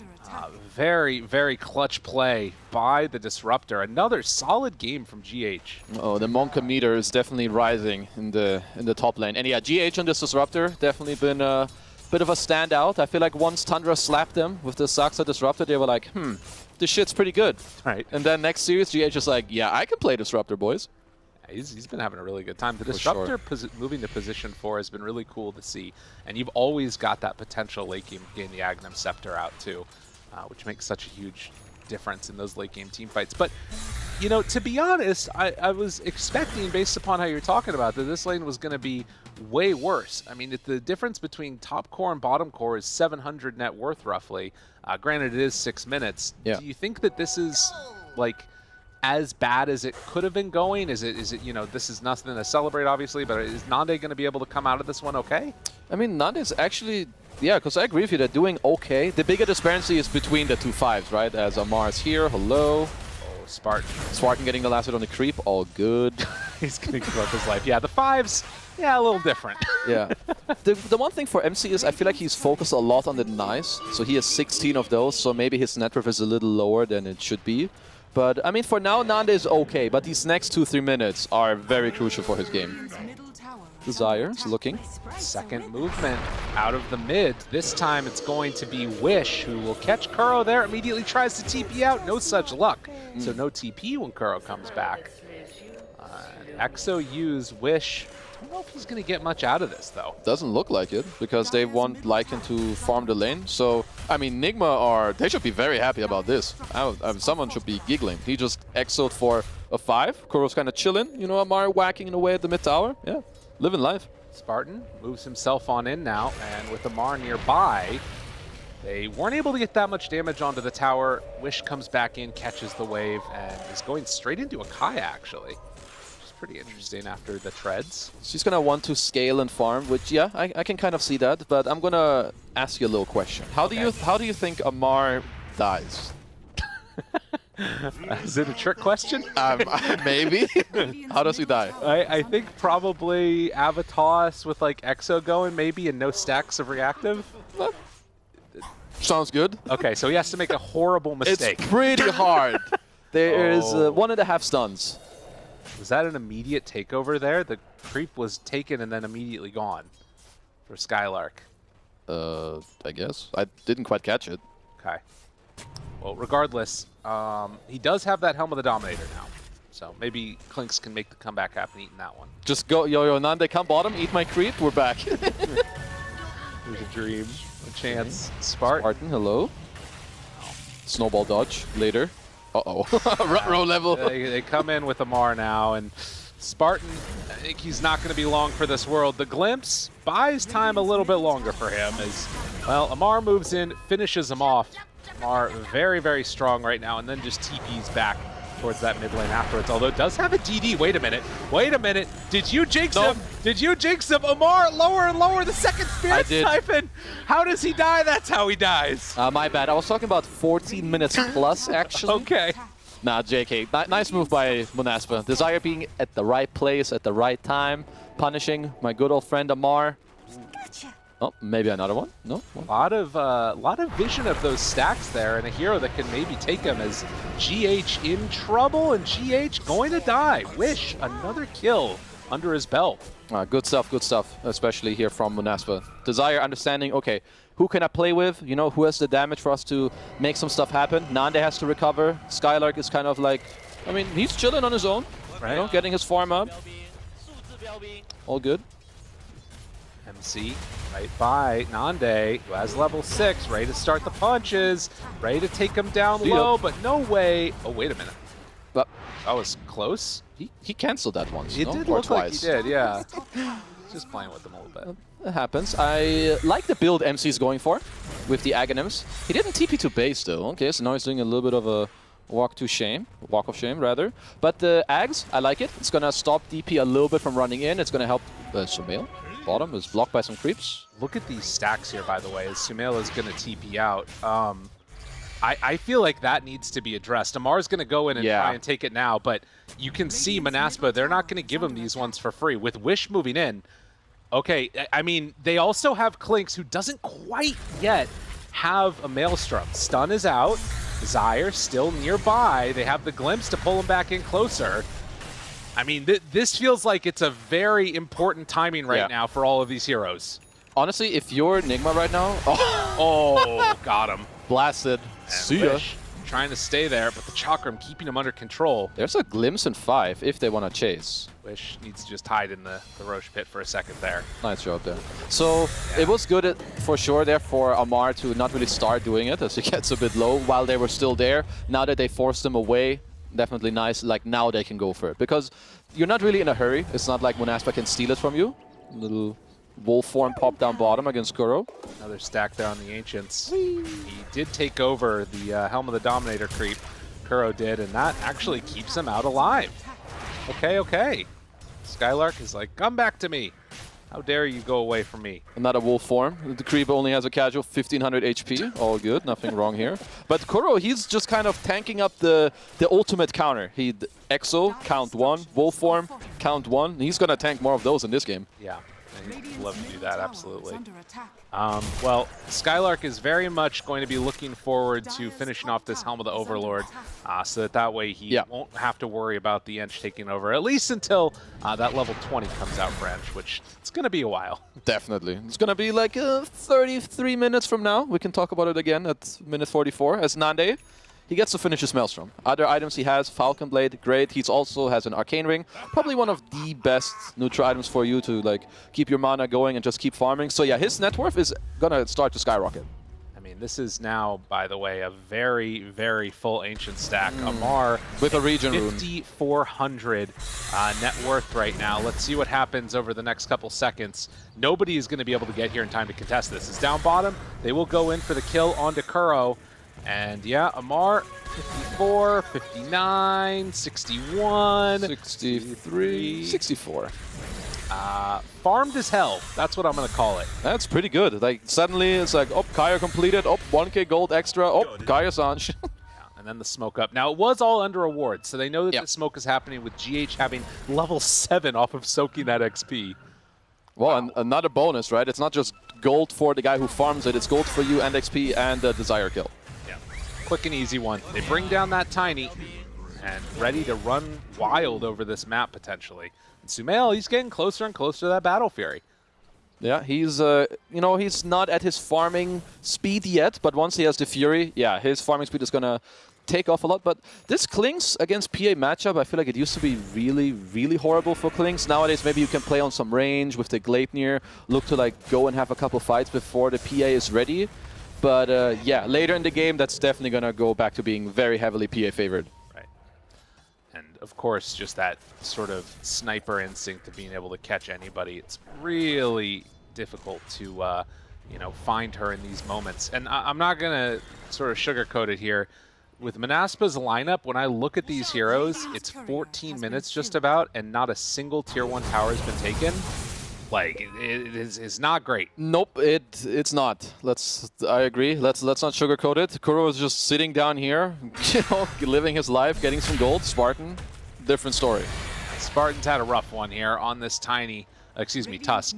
5 and now 6th of his team's 10 deaths. It has been hurting for the position 5. Oh, absolutely. Okay, if you're Manaspa, you need to start taking some of these tier 1 towers, because not only do you need map space, as Desire's looking for a kill. Nande, be able to connect onto it. So this is what the sniper does, the Bone Fletcher. He's killing it. No, he's just killing, you know, killing some noobs, getting his net worth up high. He's gonna... Yeah, I feel like his net worth should skyrocket a little higher. We'll see it soon, but they also need to help Desire to get his blink. He's 1,000 gold away, and he will be their only playmaker. Otherwise, when DP pops ult, when Lycan pops ult, Nigma is just going to laugh at them and run away. Oh, Kuro. Oh, try it again. Can't quite get the punch to connect there. But now also, like we talked about, Helm of the Overlord, this is the timing that they've been waiting for.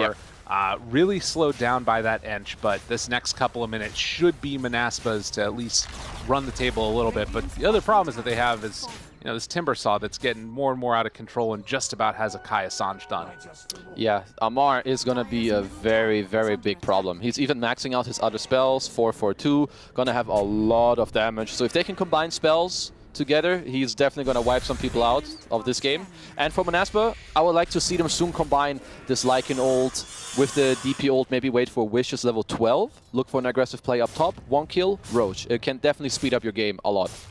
12 camp stacked for that Disruptor, and Sumail just cleans up the, I think, 3 Ancient stack that was over there to the side. So PA also accelerating all the cores at somewhat of a similar net worth, but Manaspa wanting to push up this tempo or even pressuring the tier 2 tower down bottom. Now, Wish is here, does have Exo ready. It's only level 1. Would love to be able to use that level 2 Exo. But I think that they might just stick around and secure this. At the same time, Nigma, they're moving mid to try and take a tower of their own, but this is the much bigger one. I like what Manaspa are doing. I do feel like there's a world where Amar could go bottom as Desire. Just trying to get out of there, but silenced. Still living for a little bit. Stick charges, Avalanche, and he's going to be brought down. So at the same time, Amar not able to do that sort of significant damage onto the mid tower. So Manaspa get basically a free tier 2 and no response from Nigma there.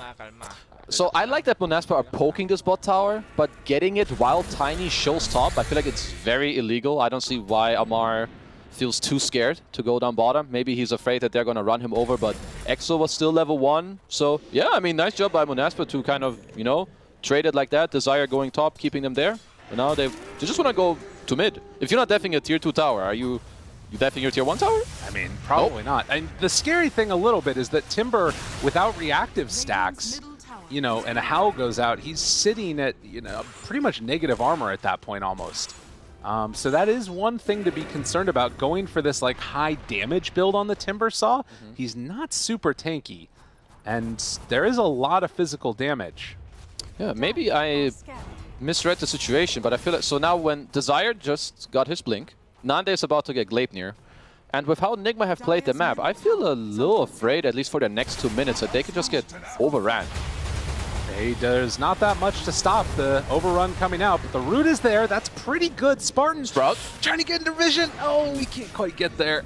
Did have the Walrus Punch available. Amar makes the move up top. And the glimpse, the Static Storm, he's in trouble, trying to ring around the Rosie, hoping to get out of there, fights his way through, and actually is able to escape. Skylark dodging damage, and now Wish shows up, has Kuro in his sights, another Exorcism to kill the Enchantress, but if they can find more after, that would be pretty good for them. And in fact, Amar, that's a good one to find. Nande is there, the hits, the silence, nowhere to go, and PH jumps in! Sumail just explodes too! Uh-oh. What in the heck? He just wanted to give them, you know, a double whammy. Amar dying was not enough. Nande shows up with the Gleipnir and gets himself a double. Well, you didn't misread that situation. It definitely went the way that we saw it happening after. Uh-oh. And yeah, scary times ahead for Nigma. I mean, obviously there's a window now where there's no Exorcism. You can potentially go. Clinks is still a bit of an issue, though. Huh. Amar is queuing up a Ghost Scepter. I don't... yeah, I don't like that. I feel like that's a very defensive mindset, whereas you probably want more of the items that allow you to stay in the front and tank, rather than be in the front and not be hit at all. But it's going to be his answer for now. And yeah, I feel like Monaspa, they're just going to wait a little bit more for at least the Lycan form, and they're going to just do the same thing again. It's Spartan over here, just not at all not concerned. Of anything. Yeah, and I mean, well, does he really? Yes. Okay, he's mega dead. I mean, so this is the one thing that's sort of interesting. You know, I'm thinking back to that second phase of the draft when Manaspa took both the Tusk and the Tiny.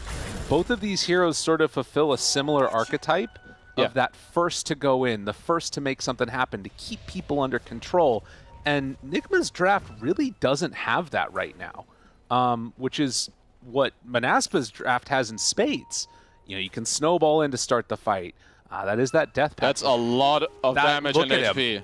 Dude, that is insane. That's a big boy. Look at how much damage it is.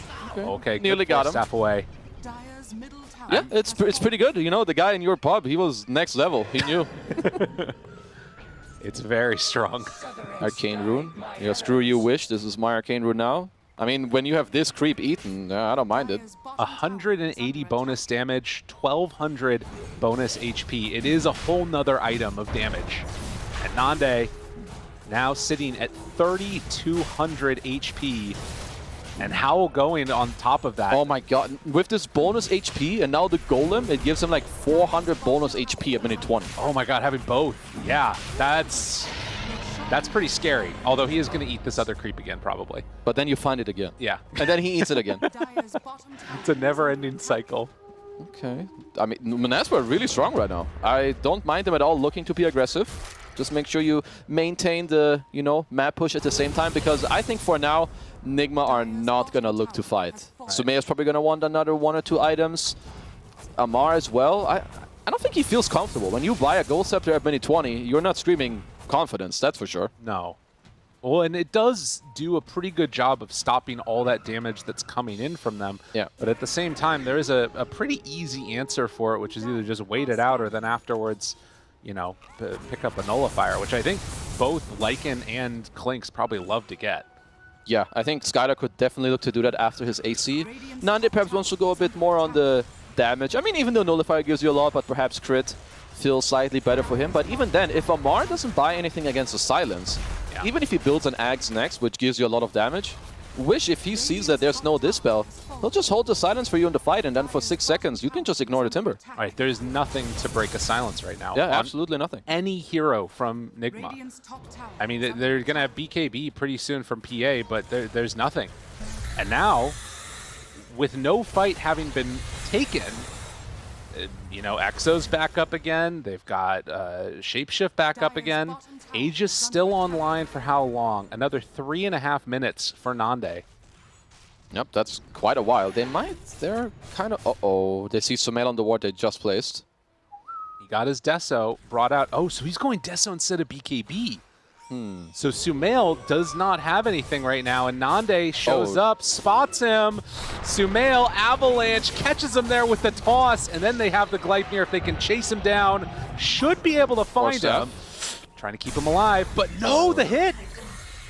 And the proc, Nande finds the PA. He must have thought he was fine, because Kura has a 4, so if they communicate and he walks closer to the ledge, he can probably just get away. Yeah. But, I mean, nice play by Monaspa again. They go around, Desire places a good ward, they see where they go, Nande shows him, Desire comes, Gleipnir, pap. Wish is just going to spot Amar here in the mid lane. The root does connect, so realizing that he was under vision, will immediately ping out that ward is in the area. And likely will be taking that one down pretty soon here. But, you know, don't worry, it already got taken out by the timer. Oh, okay, there you go. These next couple of minutes, it's still Monaspa in complete control. And, I mean, they're farming. They're getting their gold. They're getting their items on Nigma. But is it going to stop this, like, indomitable power that's coming out from Monaspa? Sumail's net worth is not too good. And without a BKB, he can't really fight. I do think that Amar is scaling very nicely, but we already touched on, he's still running into some problems now with the Ags. He's gonna need more. 14? Yeah. Yeah, 1,400. I mean, it's an insane amount of bonus health and bonus damage. And the other thing is he's still got a 3rd level to get to on this Clinks, which is coming up pretty soon. It's gonna scale even more. Took the talent for it.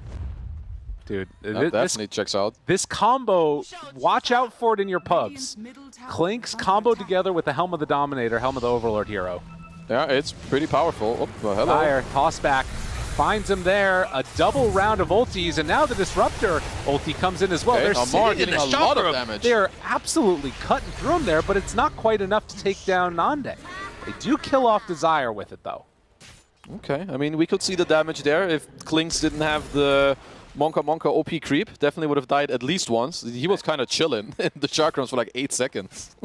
Yeah, he did a ton of damage. 3,800, or 33,000 rather. 30,000? 30,000 damage! He killed everyone! Alright, alright. DD top. Will anyone see it? That's the question. And the creep on him. It's like, whenever you're ready, buddy. And he's going to start going again. 150. Tower. Not going to be long for this world. He's closing in on a Daedalus. This is definitely some territory where he's going to deal a lot of damage. And Wish as well. We haven't talked about him too much, but he's actually the top net worth in this game. You know, the other problem that's really going to come out here in a second is like Amar not buying an armor item and just having this Ghost Scepter. If it's like an Ava toss and then you also get to get a Burning Barrage off at the same time, he might die before he gets a chance to pop Ghost Scepter. Yeah, so he's currently queuing up a Blink. So I assume the way Amar wants to play fights is that he goes in with Blink, Whirling Death, double Chakram, and then chain out. Right. Look to burst the guy, go out again and play a bit on poke. But if they ever catch him, he will die in the fight. MC finds a courier there, and GH can see going back for his Boots of Bearing build again is going to find another way to just walk into a hero from Monaspa. It was the Tusk this time, and they don't decide to go onto him to try and attempt for any big play here. But MC and GH still in the area, and Skylark also hanging out over here. The Wolves are going to spot GH. Do they want to bring numbers? We'll see. They definitely should. Looks like they're doing some TPs around. The Ghost. And Snowball. No, he couldn't get it. Oh, it was a little close. Well, guys, anyone want to buy Dust? Let's go. Because next time, he should definitely die. Yeah. Well, in spite of sort of this like sledgehammer of a draft that they have from Monaspa, Nigma have been doing a really good job of like keeping farming around the map. You've got MC on this Nature's Prophet cutting waves. Almost got caught there by Spartan, actually. But the BKB almost completed for Sumail. It feels like they're biding their time, waiting for that one big opening. Absolutely. Nigma are doing a great job, and I think at the same time, Monaspa, they need to turn it up. Bros, they're definitely playing too slow. You have Lycan Vision. If DP runs in anywhere, he should not be afraid of dying. There's like barely any stuns. He can always pop BKB and just go, because right now, the next 1-2 set of items for Nigma are huge. Like, very huge. Yeah, they really change the entire complexion of the game if they're able to get to it. I think Clinks does almost have that BKB coming out, so he stopped just for the Chrysalis for now, and then going back for the BKB afterwards. But Monaspa, they're wanting to wait for Rosh, it looks like. They don't want to try and take a big move until they get to that second Rosh. I mean, this Klinks is way too strong. Maybe they're waiting for this BKB. Okay, I understand that. And maybe wishes Shivas. It's like 200 gold and 300 gold away. But then it's really go time. Yeah, Sumail got his BKB. He would probably love to get a Basher because BKB plus Basher combo on this PA, then Sumail is really online. So these next minutes for Manaspa, if they want to get like the grip back of the game, it's time to go use your spells and force a couple of fights. Right, MC with the Gleipnir too, and having that Wrath of Nature, those little disruptions to me feel like they're pretty imperative to making these fights work well. And the plus side for Manaspa is that they do have BKBs now, I think, on each of these cores, with the exception of Lycan, who's trying to finish off his AC. But they do, down bottom, have MC and Sumail in the area. They spot him immediately and full control. Nice He's root. rooted. Hideout tries to get away through the trees, running out of there. Skylark jumps to the side, but they keep full vision and bring him down. That is something that is very scary for Manaspa. That's super scary because I feel like Manaspa right now, they're playing the let's wait for the next item game. And because Lycan was so close to his AC, he now respawns without wolf form and without having it completed as well. I love that Nigma are instantly smoking up because now when you lose a crucial hero at this time in the game, it's time to regain map control. And Nigma stepping, forward, doing the right thing. Taking over this side of the map over here while Manaspa waiting for somebody to TP back in. Now, they won't have a Lycan Wolf for Nande to eat, but still does have Death Pact for another little while here. But the TP back in, it's Sumail who wants to come and clean up this creep wave here. They see him on the ward, and MC just TP's in, realizing they're in the area, is going to find Desire. And so another hero from Manaspa going down. Okay, nice catch in the meantime. They get themselves a little GH kill. Okay. A 1-for-1 trade. And Roche back up again. They're going to see it on Nigma. If they can sneak that one, that is enormous. But yeah, there's got to be a fight for this Roche. Neither team can give it up. They also have summons to try and, get it. But one thing that could be big for Nigma are buybacks. You're playing into this Exo, into the Lycan form. If you can trade a life for maybe half a Lycan form, come back, force them not to Roche, maybe that's your way to kind of just steal it. So yeah, next 1-2 minutes, very important. Sumail showing there in the mid. Wish has creeps on him. And that is the sort of scary component of this also that we have to think about is that, while yes, you kind of have these like two assassins that are running around that are hard to find, but they each also have big targets that they can try and blow up at the beginning. So Wish and Amar feel like they're the two big potential blow-ups that could come out from this. Yeah. So Nande, who just ate the tome to barely reach his level 20 talent with the 3 burning barrage arrows. So very, very big timing. It definitely increases your DPS by a lot. And they instantly smoke up. What can he find? The Death Pact's going 230 damage now with that level 3 ulti for him. Yeah, it seems normal to He's me. at 4,000 HP on this Klinks. Wrap around. Sumail is here. Sumail, if they break, they find Kuro right at the start. Sumail, BKB jumps, finds one. They try and blow up Nande. He's starting to drop low, but the damage, the turnaround onto Sumail, it's not going to be enough. Skylark shows up. Nande backs away from this fight. They're trying to kill GH Sumail right on top of him. Sumail's just gone, dead for 70 seconds. The Desire, he finds 2. Nande, they toss him back in, find MC, want to blow him up. Do they have enough? Yes, the root's there, the kill is there, and Amar runs in and blows up Nande. That's the fight that they needed, but can he get out afterwards? No. Ooh. Wish is there for the double kill, so they win the fight. They lose both carries, but definitely a bigger win for Manaspa. Damn. I like how Nande is playing in these fights. Like, he knows he has 4k HP. He just gets in there. Sumail has to pop his BKB. Loses like nearly all of his HP. And yeah, big winner of this fight. Wish on this DP. Again, getting to scale up. Deals a lot of damage. And yeah, really big. They're hitting the top racks now. This is huge. I mean, again, with Lycan up, they have so many different heroes that can make these types of plays. And Desire, he's just going to TP out. So it's a buyback from Amar, Nande giving the tip after, liking what he's seeing, and still 20 seconds until he's going to be back up. So first tier 3 tower taken. Very, very big for Manaspa. Again, just Nande using his body and his HP.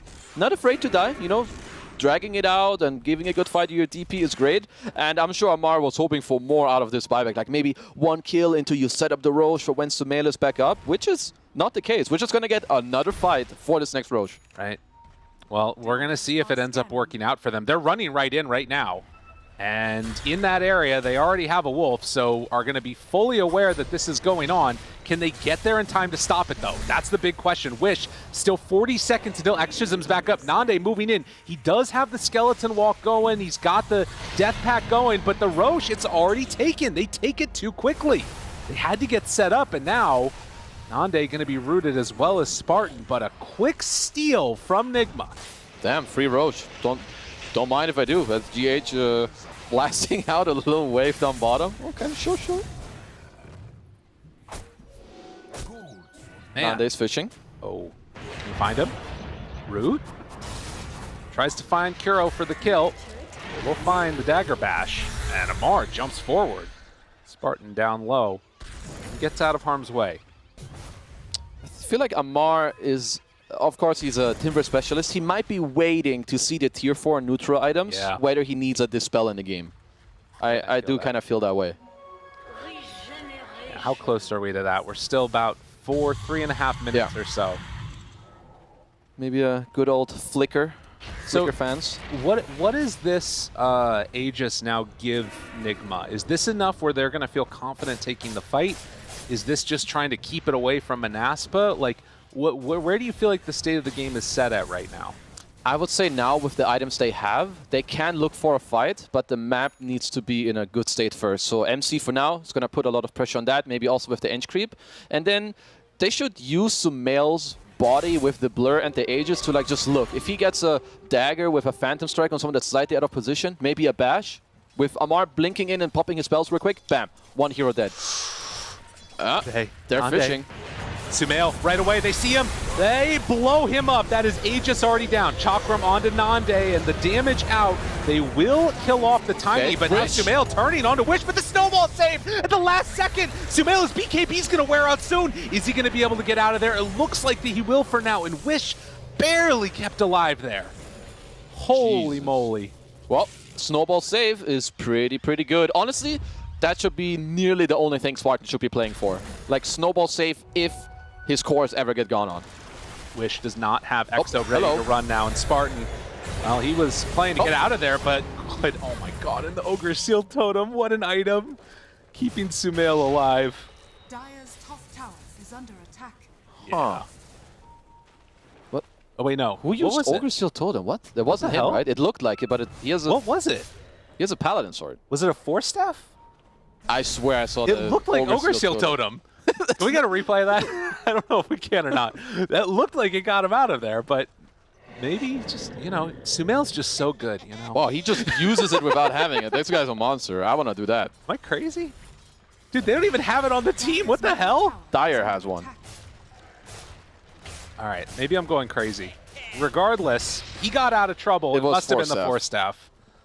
I saw it too. I saw it too. Anyway. Maybe he's being tossed or something at the same time. I'm not sure. So 36 minutes in, tier 4 neutrals going to come up very soon. And overwhelming blink for Wish. We'll here goes. So what the heck was this? It looks kind of sus. What was It's like that? he bounced once, anyway. He did obviously get forced. Yeah. But maybe just going uphill. Is that what it may have been? Something like that? It's okay. When Dota 3 comes out, it will look good. True enough. All right, 7,000 gold lead now for Nigma after that fight. And Sumail is incredibly strong. Yeah. Scotty is going to come out next for him. So more ways to try and mitigate this healing from the Death Prophet. I do think, even though Manaspa are down 6, now 7k gold, if they can take fights where both Wish and Nande get to like kind of use their body and their HP and tank around a bit, maybe force down the BKB of both Sumail and MC, they can still fight. It's not easy, but it's definitely manageable. And I think the big thing is vision, obviously a huge component of this. Yeah. But also, if they can win a fight, the base is just gone. Yeah. There's nothing left there, and it will happen so quickly. They drop down a Sentry Ward. Don't know if they spotted there, but they will now find and kill off that Disruptor. 1300 crit. I'd love to see it. Very strong. I mean, when Klinks is rolling, he does look very, very good. He does, and he can just play nicely on range. It's not like the same as it was before where I need to keep mealing you. 1900 HP neutral creep. Yeah, love to see that too. Find MC over in the woods. Does not have anything besides that BKB to keep him alive, and MC, oh, not going to be able to evade that time. Nice try, but not quite enough. A little dust celebratory afterwards. Yeah, you know, earlier you didn't have it, now you make sure you show everyone I had it in case. There's Boots of Travel on Tusk, huh? Yeah. Sure, Spartan, why not? That's cool. So you can always be there yeah. if there's one of those fights going on, if the Wolves find somebody. I mean, that actually means that Nigma need to be careful about playing the map. Let's say you have a Wolf scouting out a Soul Hero. They're going to be like, oh, if they find me, I can BKB TPL, but you can't. I've just seen this little melee creep go around. It's like, I'm going to run into the sacrifice, you know? There's some like really weird occult stuff going on with Clinks right now. It's like one of his followers sends off another victim to his death. You need to pay, you need to be sacrificed for the greater good. Oh, but now we also have a DD rune. Yep, why not? All right. Nande is going to blow somebody up if they are not careful. This is going to be pretty disgusting. You're not wrong. What does he want? So, okay, he has an ultimate orb, so he wants to build. So he's going to go Hex into another crit. Yeah, I can kind of vibe with that build. Just try to burst someone instantly out of the game. Sure. There's the follower coming again. Eat me, sir. Take my life. Up to 10 seconds until the next sacrifice. Yo. Talk about, it all being for Nande right now. They're just giving so much net worth over to this buddy. AC on the Lycan too. Oh, there it is. Lovely. Look at the damage, man. 234. It's crazy. And almost 2,000 health. It doubles his health pool. Like, what? Yeah, it's a pretty disgusting combination. Leashed up, nowhere to go. And Spartan, that time he's going to be caught by MC. Nope, we have a Flicker and a Witchbane. Let's see if Amar is going to want either of those. He should, probably. I mean, for now he has a Vambrace, so it's like the more spell amp, more damage. But, I feel like if Wish has been annoying him with the silence, I would want the Dispel right now. No, I agree. I think that feels like a really good pick. At the very least, an Ascetics cap or something. Yeah. But not opting for it for right now, and we're getting closer and closer to one of those pivotal Roche fights again. Well, what, 35 seconds before it's going to be capable of respawning, and the DD is there, and Clinks hits incredibly hard, basically rapier damage. As they see Sumail in the mid reveal themselves right away, have a toss. Sumail jumps out of there. The Static Storm down. Ooh, well, look at how low he got. Yeah, one toss and he's gonna die. As Amar. Facing, looking, Nande trying to find a target. The root connects as he walks into the sentry range. Wish still chasing. With this DD on Clinks, it is so scary, and particularly BKB down on Sumail. They find Kuro, he's just gone. The force on cooldown, you're dead. Sumail, if he decides to go in this one, Mar jumps in. Satisfying. Couple hits from the low ground. Nande still playing very aggressively. Now Glimpse 9 seconds away. Amar chasing in at this one and goes in a bit too far, but the Ghost Scepter keeps him alive. The toss back, but Sumail onto Nande. He's down so low, but not quite going to die. One last hit comes in from MC to end his life. And now the Tiny dead too. There is no buyback on either of those heroes. Went in too deep. Okay. I like how Amar is playing this, going in, maybe this is why he's the Timber player and I'm not. Ghost Scepter looked kind of good. He's just playing on like this go in, burst, go out, and then come back in again, which Timber is really good at top lane. Hello. Find him. Not a root. Root on root. In trouble. No TP. Now he's leashed. Now he's tries to get away. Oh my god. Skylark now glimpsed. That was the saddest little wolf I've seen in a while. Yeah, that was BKB brought to him right after. That was a pretty sad death. You get rooted, you get sprouted, you get body blocked. Then you get glimpsed, and then you die. Now here's a problem. None of these cores have buybacks. Wish is the only one still alive, and he doesn't even have buyback either, honestly. Oh boy. Okay, one Rax down. And then after, Nigma should probably play for Roche. As MC, doing a good thing. He's already fishing for more. Sumail is slowly whittling this one away, and I think the Abyssal Blade, the full one, is coming out afterwards. Wish does not pop Exo there, but does force back Sumail. Huh. Okay. Well, now that No, they didn't actually spot Roche. Kura was in there just a moment ago. Yeah, I take it back. MC should have probably been there, and they take a Rax, but it's okay. They now back off. Roche is up, and Ags is in there too. Nom nom. Love net worth. Interesting. GH tried to flicker into the pit. It's up. Not there. They see that Roche is up. It's going to die so quickly. And do they realize it's smoke up? Naspa want to make the move. They're going to be too late. And the Death Pact isn't the big one either. Yeah, it comes out just a second too late. They can't take this fight. They got to get away. Nande put the Gleipnir, the big hit. Will it be enough to kill off Amar? Doesn't quite look like it. Sumail finds the Clinks. That's the Abyssal reveal. And that was not the fight they were hoping for. Wish is just going to TP out, but MC, he's got him. Now Wish in a ton of trouble, wants to run down heroes, wants to take some type of a decent fight, but it's not looking good.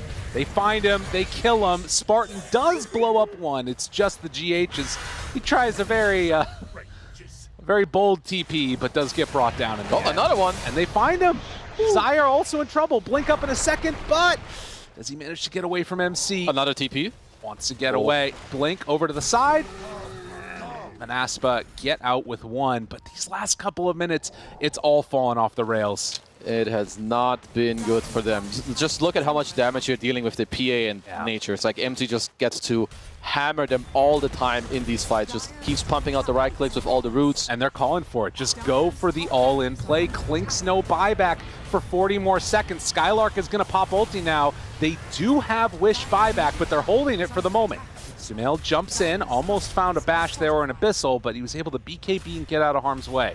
Forcing a BKB, all good. Even if Wish buys back, there's no Exo. All right, they need a little bit more time. Jump forward, the avalanche, the toss back towards tier 4s, towards the fountain, and Amar getting low but not dead yet. Sumail wants to find that kill now on Desire, broken and finished. Buyback available.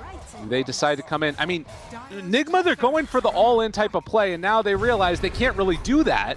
They're going to set their sights now on to the Rax. Wish, BKB, Walrus Punch there. Nande back in the way. But he does not have... Oh, he did have a creep. He's got it now. Sumail, he's caught there to the side. Tries to split the uprights. Didn't end up doing the damage to Sumail, I don't think. And they are going to try and run. Sumail trying to escape. They hunt off to the side, but they can't find him. Okay, well, Nigma did get 3 buybacks out of them, but Monaspa get to hold all their racks. So, okay. Oh, not a...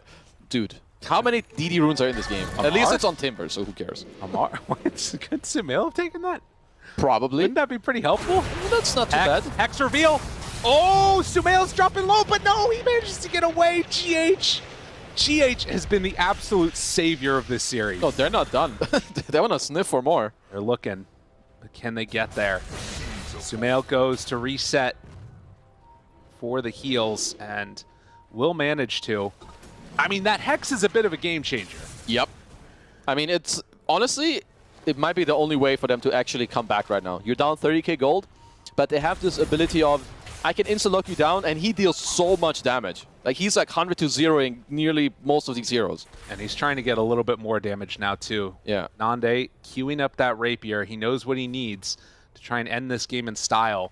But Nigma, it feels like there's just so much that they have. All of this net worth built up on these heroes. MC did end up having the connection there. Wish see him.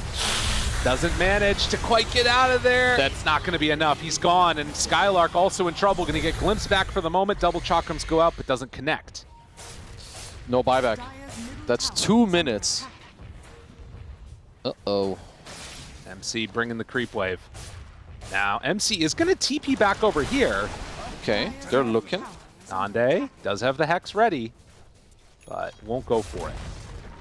And Nigma maybe trying to end this game here. What do they have at their disposal? 90 seconds without the Death Prophet. They have a big creep ready to go for Nande. Okay, Nande decided to buy another Chrysalis, so he's all in. No buyback. In for the damage. They find him. Skylark BKB tries to run away. Howl is there too. Amar backs out. They get the Gleipnir onto 2, trying to kill off Amar. Will it be enough damage? Doesn't quite look like it. Still living. Still sitting pretty. Eyes set now onto the rest of these buildings. Cheese has popped Sumail. He finds him. Snowball save to try and get him out of harm's way. Nande backs out. BKB is there. They find the bash though. They find the Abyssal. Nande Gleipnir is gonna explode. Everybody gone. GG is going to call. It was cute, it was pretty, but in the end, Nigma just a little bit stronger. Sad. Didn't see my Klinks win. They did it in Div 2. It worked before. Honestly, it didn't look bad here. I feel like maybe this hero should be picked every now and then. I think that it's really cool with the Helm of the Dominator creep. It adds this like weird little mechanic that feels like it really boosts up the damage and turns it into like, well, as good as an actual hero. True, he was probably a little stronger than an actual hero, but only with the Overlord. But yeah, I feel like for them, they had this timing that they could have used more. Right. At the same time, Nigma, you know, they made use of it. Nice split push by MC, make more time for Sumail. Eventually, they came online, won a couple fights, and then it just looked like smooth sailing. Yeah. Manaspa are going to now, I think, be tied at the same record as Nigma. I think they're both going to be at 1 and 3, if I'm not mistaken. But they're both sort of battling for that bottom spot to not get relegated. In terms of like momentum and how they're moving, is there one team that you're sort of favoring to end the season with a better record than the other? Is a team that's sort of been gaining momentum, or do you think it's still too volatile to say? It's probably Nigma when it comes to me, simply because I feel like Manaspa are, in my opinion, they are still very one-dimensional. Whereas Nigma, I feel like they're maybe, you know, finding, you know, what they want to do. Amar popping off, helping Sumail. It's starting to look better. All right. Well, Nigma starting to look better. It's their first series win. They're getting back on the right foot. We'll see if they can continue that. For now, we're going to head on back to the panel and hopefully hear from the winners in just a few. First series win, and very much needed, as it is their 4th series that they're playing. But Nigma Galaxy, they do it, and after a pretty rough start, I mean, Manaspa sort of running into that issue again for themselves of not really knowing how to close out the game, not keeping the foot down on the pedal and running it all the way towards the end. Yeah, I feel like that's the problem, keeping the foot down on the pedal for way too long. You can be aggressive. Like, you can be aggressive, but sometimes, man, you need to chill out. You need to just take map, take control of that triangle, zone them out, put up some good vision, and wait for the mistake. You don't have to make plays 24/7. Like, that's the problem. I swear, with these teams that come from Division 2 or that are a little bit weaker than the top dogs, like, I can see their urge to just make too many things. Like, they're just doing too many things constantly throughout the game. And then you have this Timber just welcoming you the same way they were welcoming them in that game 1. Yep. That's it. Like, in the game 1, it was what, Disruptor and Phoenix. This time it's Disruptor and Phoenix just punching you one time after another. I thought the Klinks was going to do it. Like I said, it's our first time seeing it in Division 1, and I was like, hell yeah. Maybe we're going to see a Klinks win. Maybe we're going to be shown its full potential. And whilst it did have great impact, it just wasn't really enough. I think the whole problem is exactly what Lizard said. They're not making Nigma's maps smaller. And they're running around trying to find kills, and the problem is Nande's the one that has to like find them, because he finds someone with his invis, and then they bring the Tiny as a follow-up, and then they burst them, and it looks great, and it is good. But this whole time that they're looking like terrifying and running around killing people, the net worth never swings in their favor. It's always slightly in Nigma's favor. Like, it's always remaining at least even. Nigma are finding ways to farm out on the map, and as a result, they just get outscaled because they're not able to finish taking objectives or close out the map. It's just yeah, this is a big problem for them, and it's something they've had in multiple games now. You know, it's not only a problem for them, it's like a problem for many teams right now that are trying to play this pick-off style of a gameplay.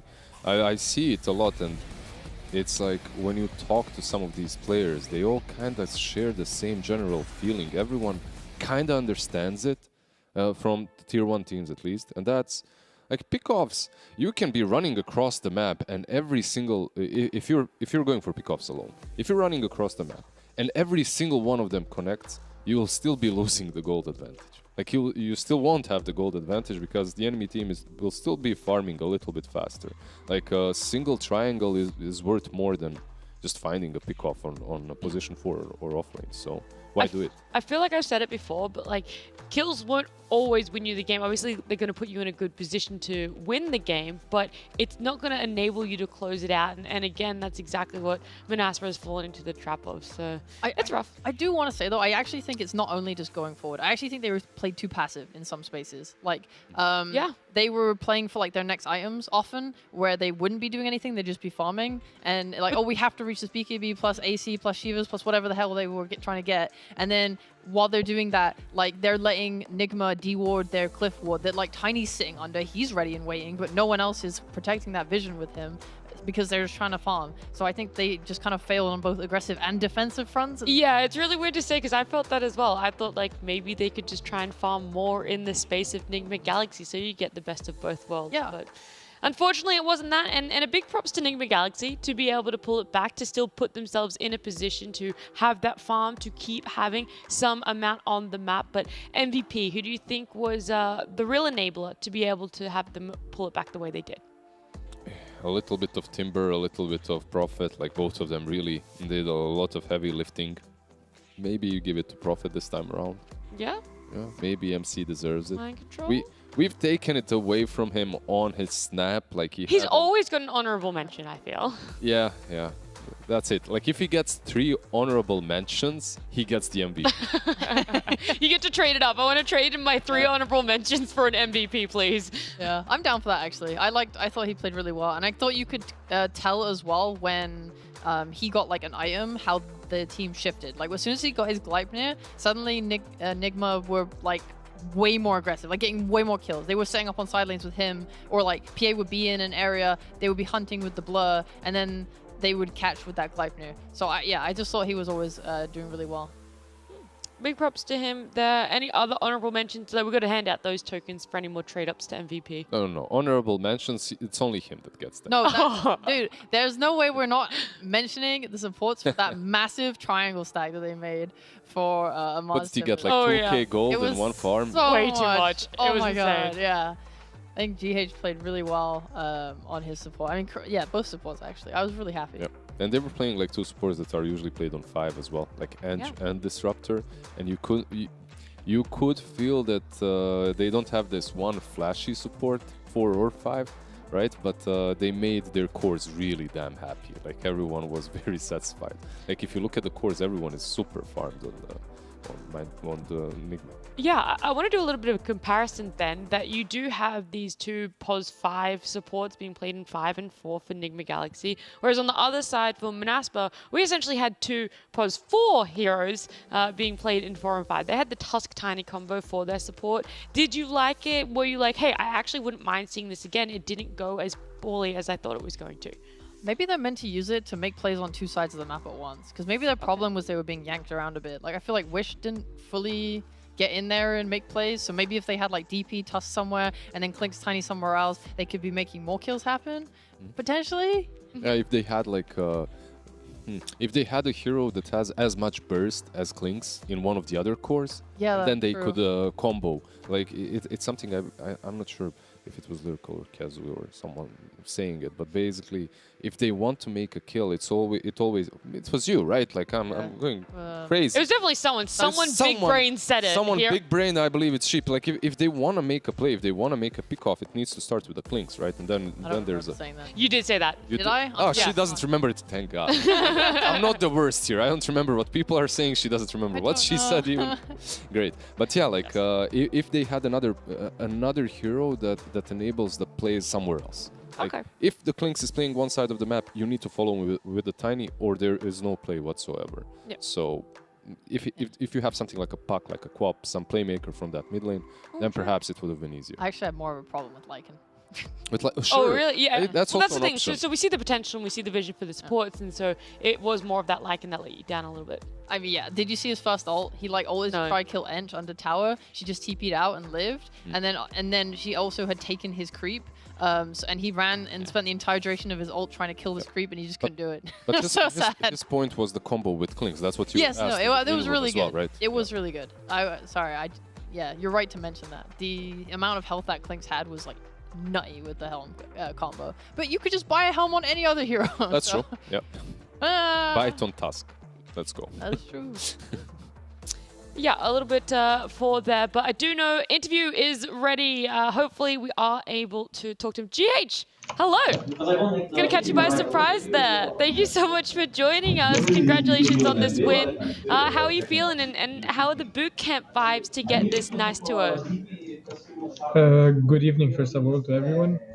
We're feeling good right now. We feel good with our first victory. We had a couple of games before that. All the teams are really good, so we're just happy. All the vibes are good now. Yeah, I do want to ask mainly about your coach March. Like, how has that been having him come into the team? How has he been fitting in with his ideas or helping you guys further expand the ideas that you had? I believe that March has a big role in our team right now. He's giving a lot of input, sharing a lot of ideas, sharing a lot of thoughts, what to do, what to improve on. After each game, we have a small talk and we get to agree on how we want to play the game and what we want to do. So I believe his impact is solid. Yeah, and how did you guys come to this conclusion of putting Amar in mid and Sumail on to carry and kind of working out the roles for this that has given you guys so much success? Yeah, I'm gonna let you in on a little secret of Team Nigma. We don't even know. So if we don't know, you definitely do not know either. So that's it. All right, that is perfect. I definitely needed to hear that because I was like, man, I don't know what's going on. So it's nice to know we're all on the same page here. Congrats on the win. I want to ask about how support seems to have changed a little bit this patch. It feels like we're seeing more like dual range supports, more focus on stacking ancients. What do you think of that, especially as like someone that is playing this like 4-position disruptor that sort of just emerged? I believe all kind of supports can work, whether you're playing some melee like Tiny, Tusk, Shaker, whatever you want to play, or Spirit, or if you play the ranged supports like Rubik, Phoenix, and Disruptor. I think it's two different styles. Each team prefers something in particular. I believe any team, if they want to test something, they should play to their strength. So I just believe that it's about what people feel comfortable playing. For example, right now we feel comfortable playing like that. Might change in a week or a couple of days. So anything can work. Yep. Congrats, GH, once again on the win. You guys had a little bit of a rough start. Now I'm thinking and wondering, like, what do you think? Have you guys pinpointed what you need to improve on, and as a team, what you need to work on the most to like start winning again? Well, thank you first of all, and let me tell you something. These teams, they're all really good, so can't take anything from them. I give a huge amount of respect to all the Western European qualifier teams. They are really incredible teams, and I can see any one of them do really well in any LAN event. We've been focusing a lot on getting together and focusing on doing the same thing together, like trying to agree on what we want to do in the game and trying to bring it to the next game, focusing on the structure and everything like that. And to follow up, like you say, you guys were doing it. Like, is there a strongest voice? Is Kuroki still the strongest voice when it comes to like deciding where to move, how to play the game, or do you kind of do it all together? Is there a certain leader, or is it shared? Well, Kuro's way of captaining is really nice because he always lets everyone have their say. So anyone can come up with new ideas. We can test them to see if they work or not.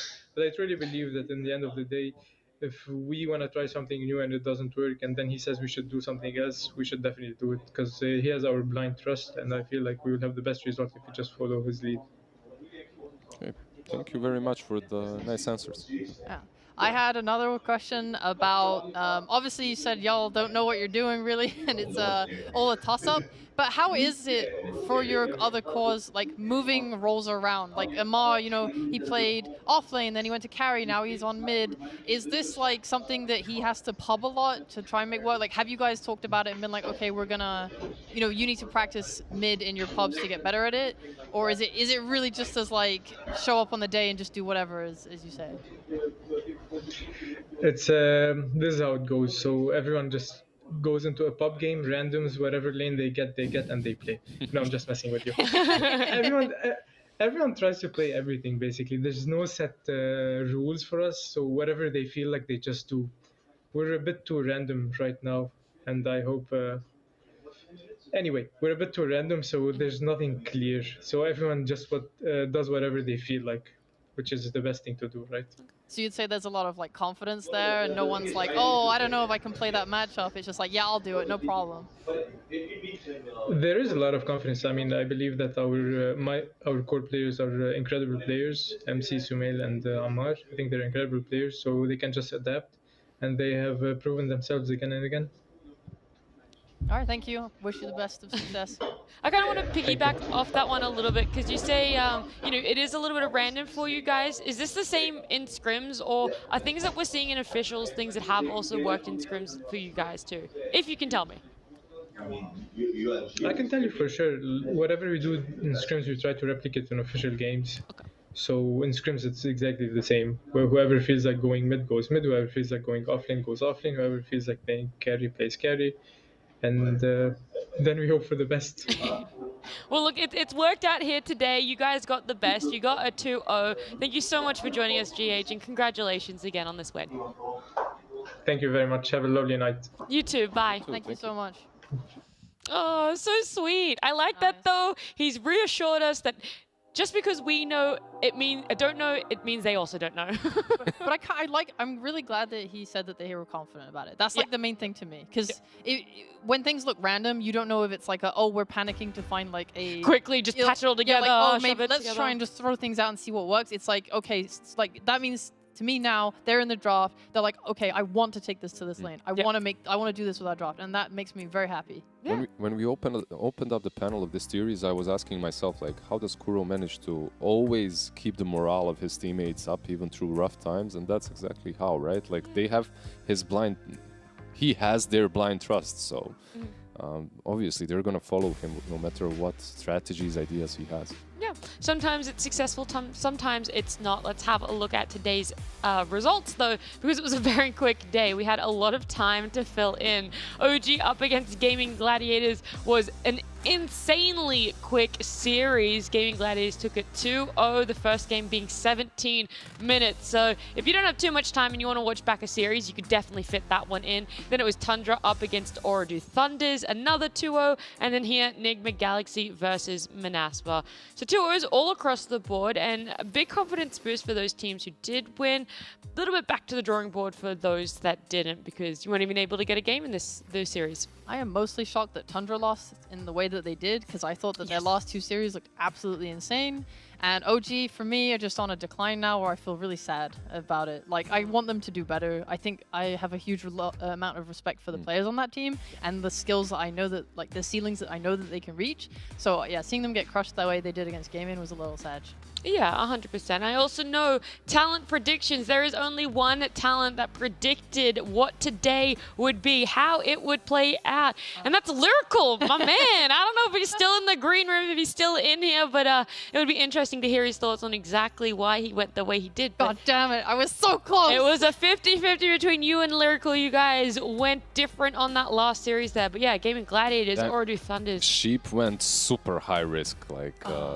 But imagine if it had paid off. If you would it have got paid the whole off, nothing. Yeah, you'd get nothing but glory. The glory yeah, and our utmost gloated. respect. Yeah. Whatever, Lyrical's the GOAT. What can you do? Lyrical is the GOAT. Let's check out our leaderboard too, see what change-ups have happened in the standings for the positions of our teams.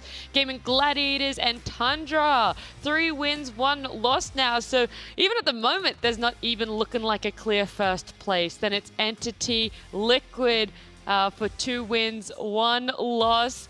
Ooredoo Thunders 2-2, Manaspa, Nigma Galaxy 1-3, and then OG as well now there. So right now we don't know who's going to be relegated to. And I got a little bit surprised. We got big man Lyrical on the panel here. Please give us the insight. Why did you predict what you did, you prediction god? I just looked at my man Lizard right here, and I was like, carry me to greatness. By the way, I took my make-off off, and that's why I had to run out here. I was like, no, God. I'm so sorry. Yeah, I just knew he told me all the solutions. This is really how it happened. Oh, so this was Lizard's way of still being a part of Western Europe. He's a team player. Oh, God, he is. Well, thanks for the inside, Lyrical. I appreciate humble. it. So humble. So humble. But yeah. I didn't say anything like he is making all of that up. He's being way too humble. I absolutely didn't even do the predictions. You didn't see my face on that list, so... It's because he was lazy, chat. Get him. He's so I was asleep. Be in his DMs. Why aren't you filling out our prediction sheet. Anyway, what have we gone through? We've gone through results, we've gone through talent predictions, we've gone through True Lyrical. leaderboard, we've listened to Lyrical, which means all we have left to do is check out our schedule for 2 days' time. We get to see what our Friday night is going to be packed with. Entity versus Team Liquid, Oradu Thunders up against Enigma Galaxy, and then Manasma versus OG. So I know how my Friday night's going to be planned, but if you didn't have too much time on your Friday night, guys, which series is the standout? What are you going to be clearing your schedule for? For this day? The first one, Friday night? The first one is probably the most hyped, but the second one maybe The second one's my favorite. is the closest, Yeah, right? the second one. Yeah. I don't even know if closest. Well, I think that it's might be gonna close. Yeah. Exciting. Yeah, I think it's hype.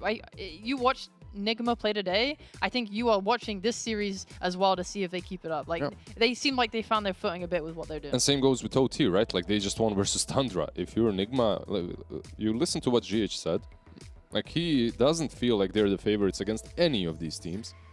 Especially when OT just handled Tundra in a 2-0. So it's going to be an interesting one. Yeah, very much so. And for today, any closing remarks that you guys want to share? Any information? Listen, it was your first day back in Western Europe, It so was first day back in Western Europe, yeah, like definitely very different than NA. Happy to be back. Oh, we're happy to have you back. I do miss my boys in NA. I miss my game shows with he's just saying that Panda. because NA's in the green room and he doesn't want to get off panel and then be like bludgeoned to death by them. They are already gonna kick me out of the WhatsApp group, so Oh, I have to be nice. I have to behave. Yeah, but now you're with the cool kids club. We I see am, the yeah. sunlight, yo. Yeah, Love that for us. That's true. But look, it's nice to have you back, Lizard. It's always great to have you here, Sheep. It's great to have you guys watching too. If you do want some more Dota, though, I do know NA Dota will be starting up very soon. It is over on twitch.tv/PGL_Dota2EN2. I'm not sure if it's live right now, but it will be live soon. And we'll see you guys on Friday night for more Western European action.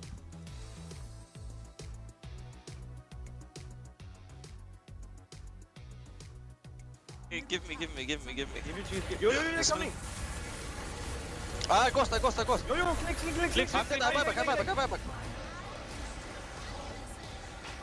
I'm running to Roche pit. Gang out.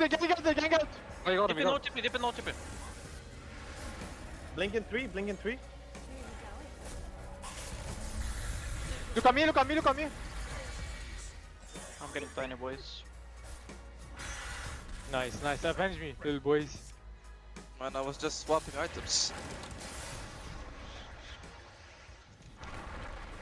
Get him. Give me spell, brother.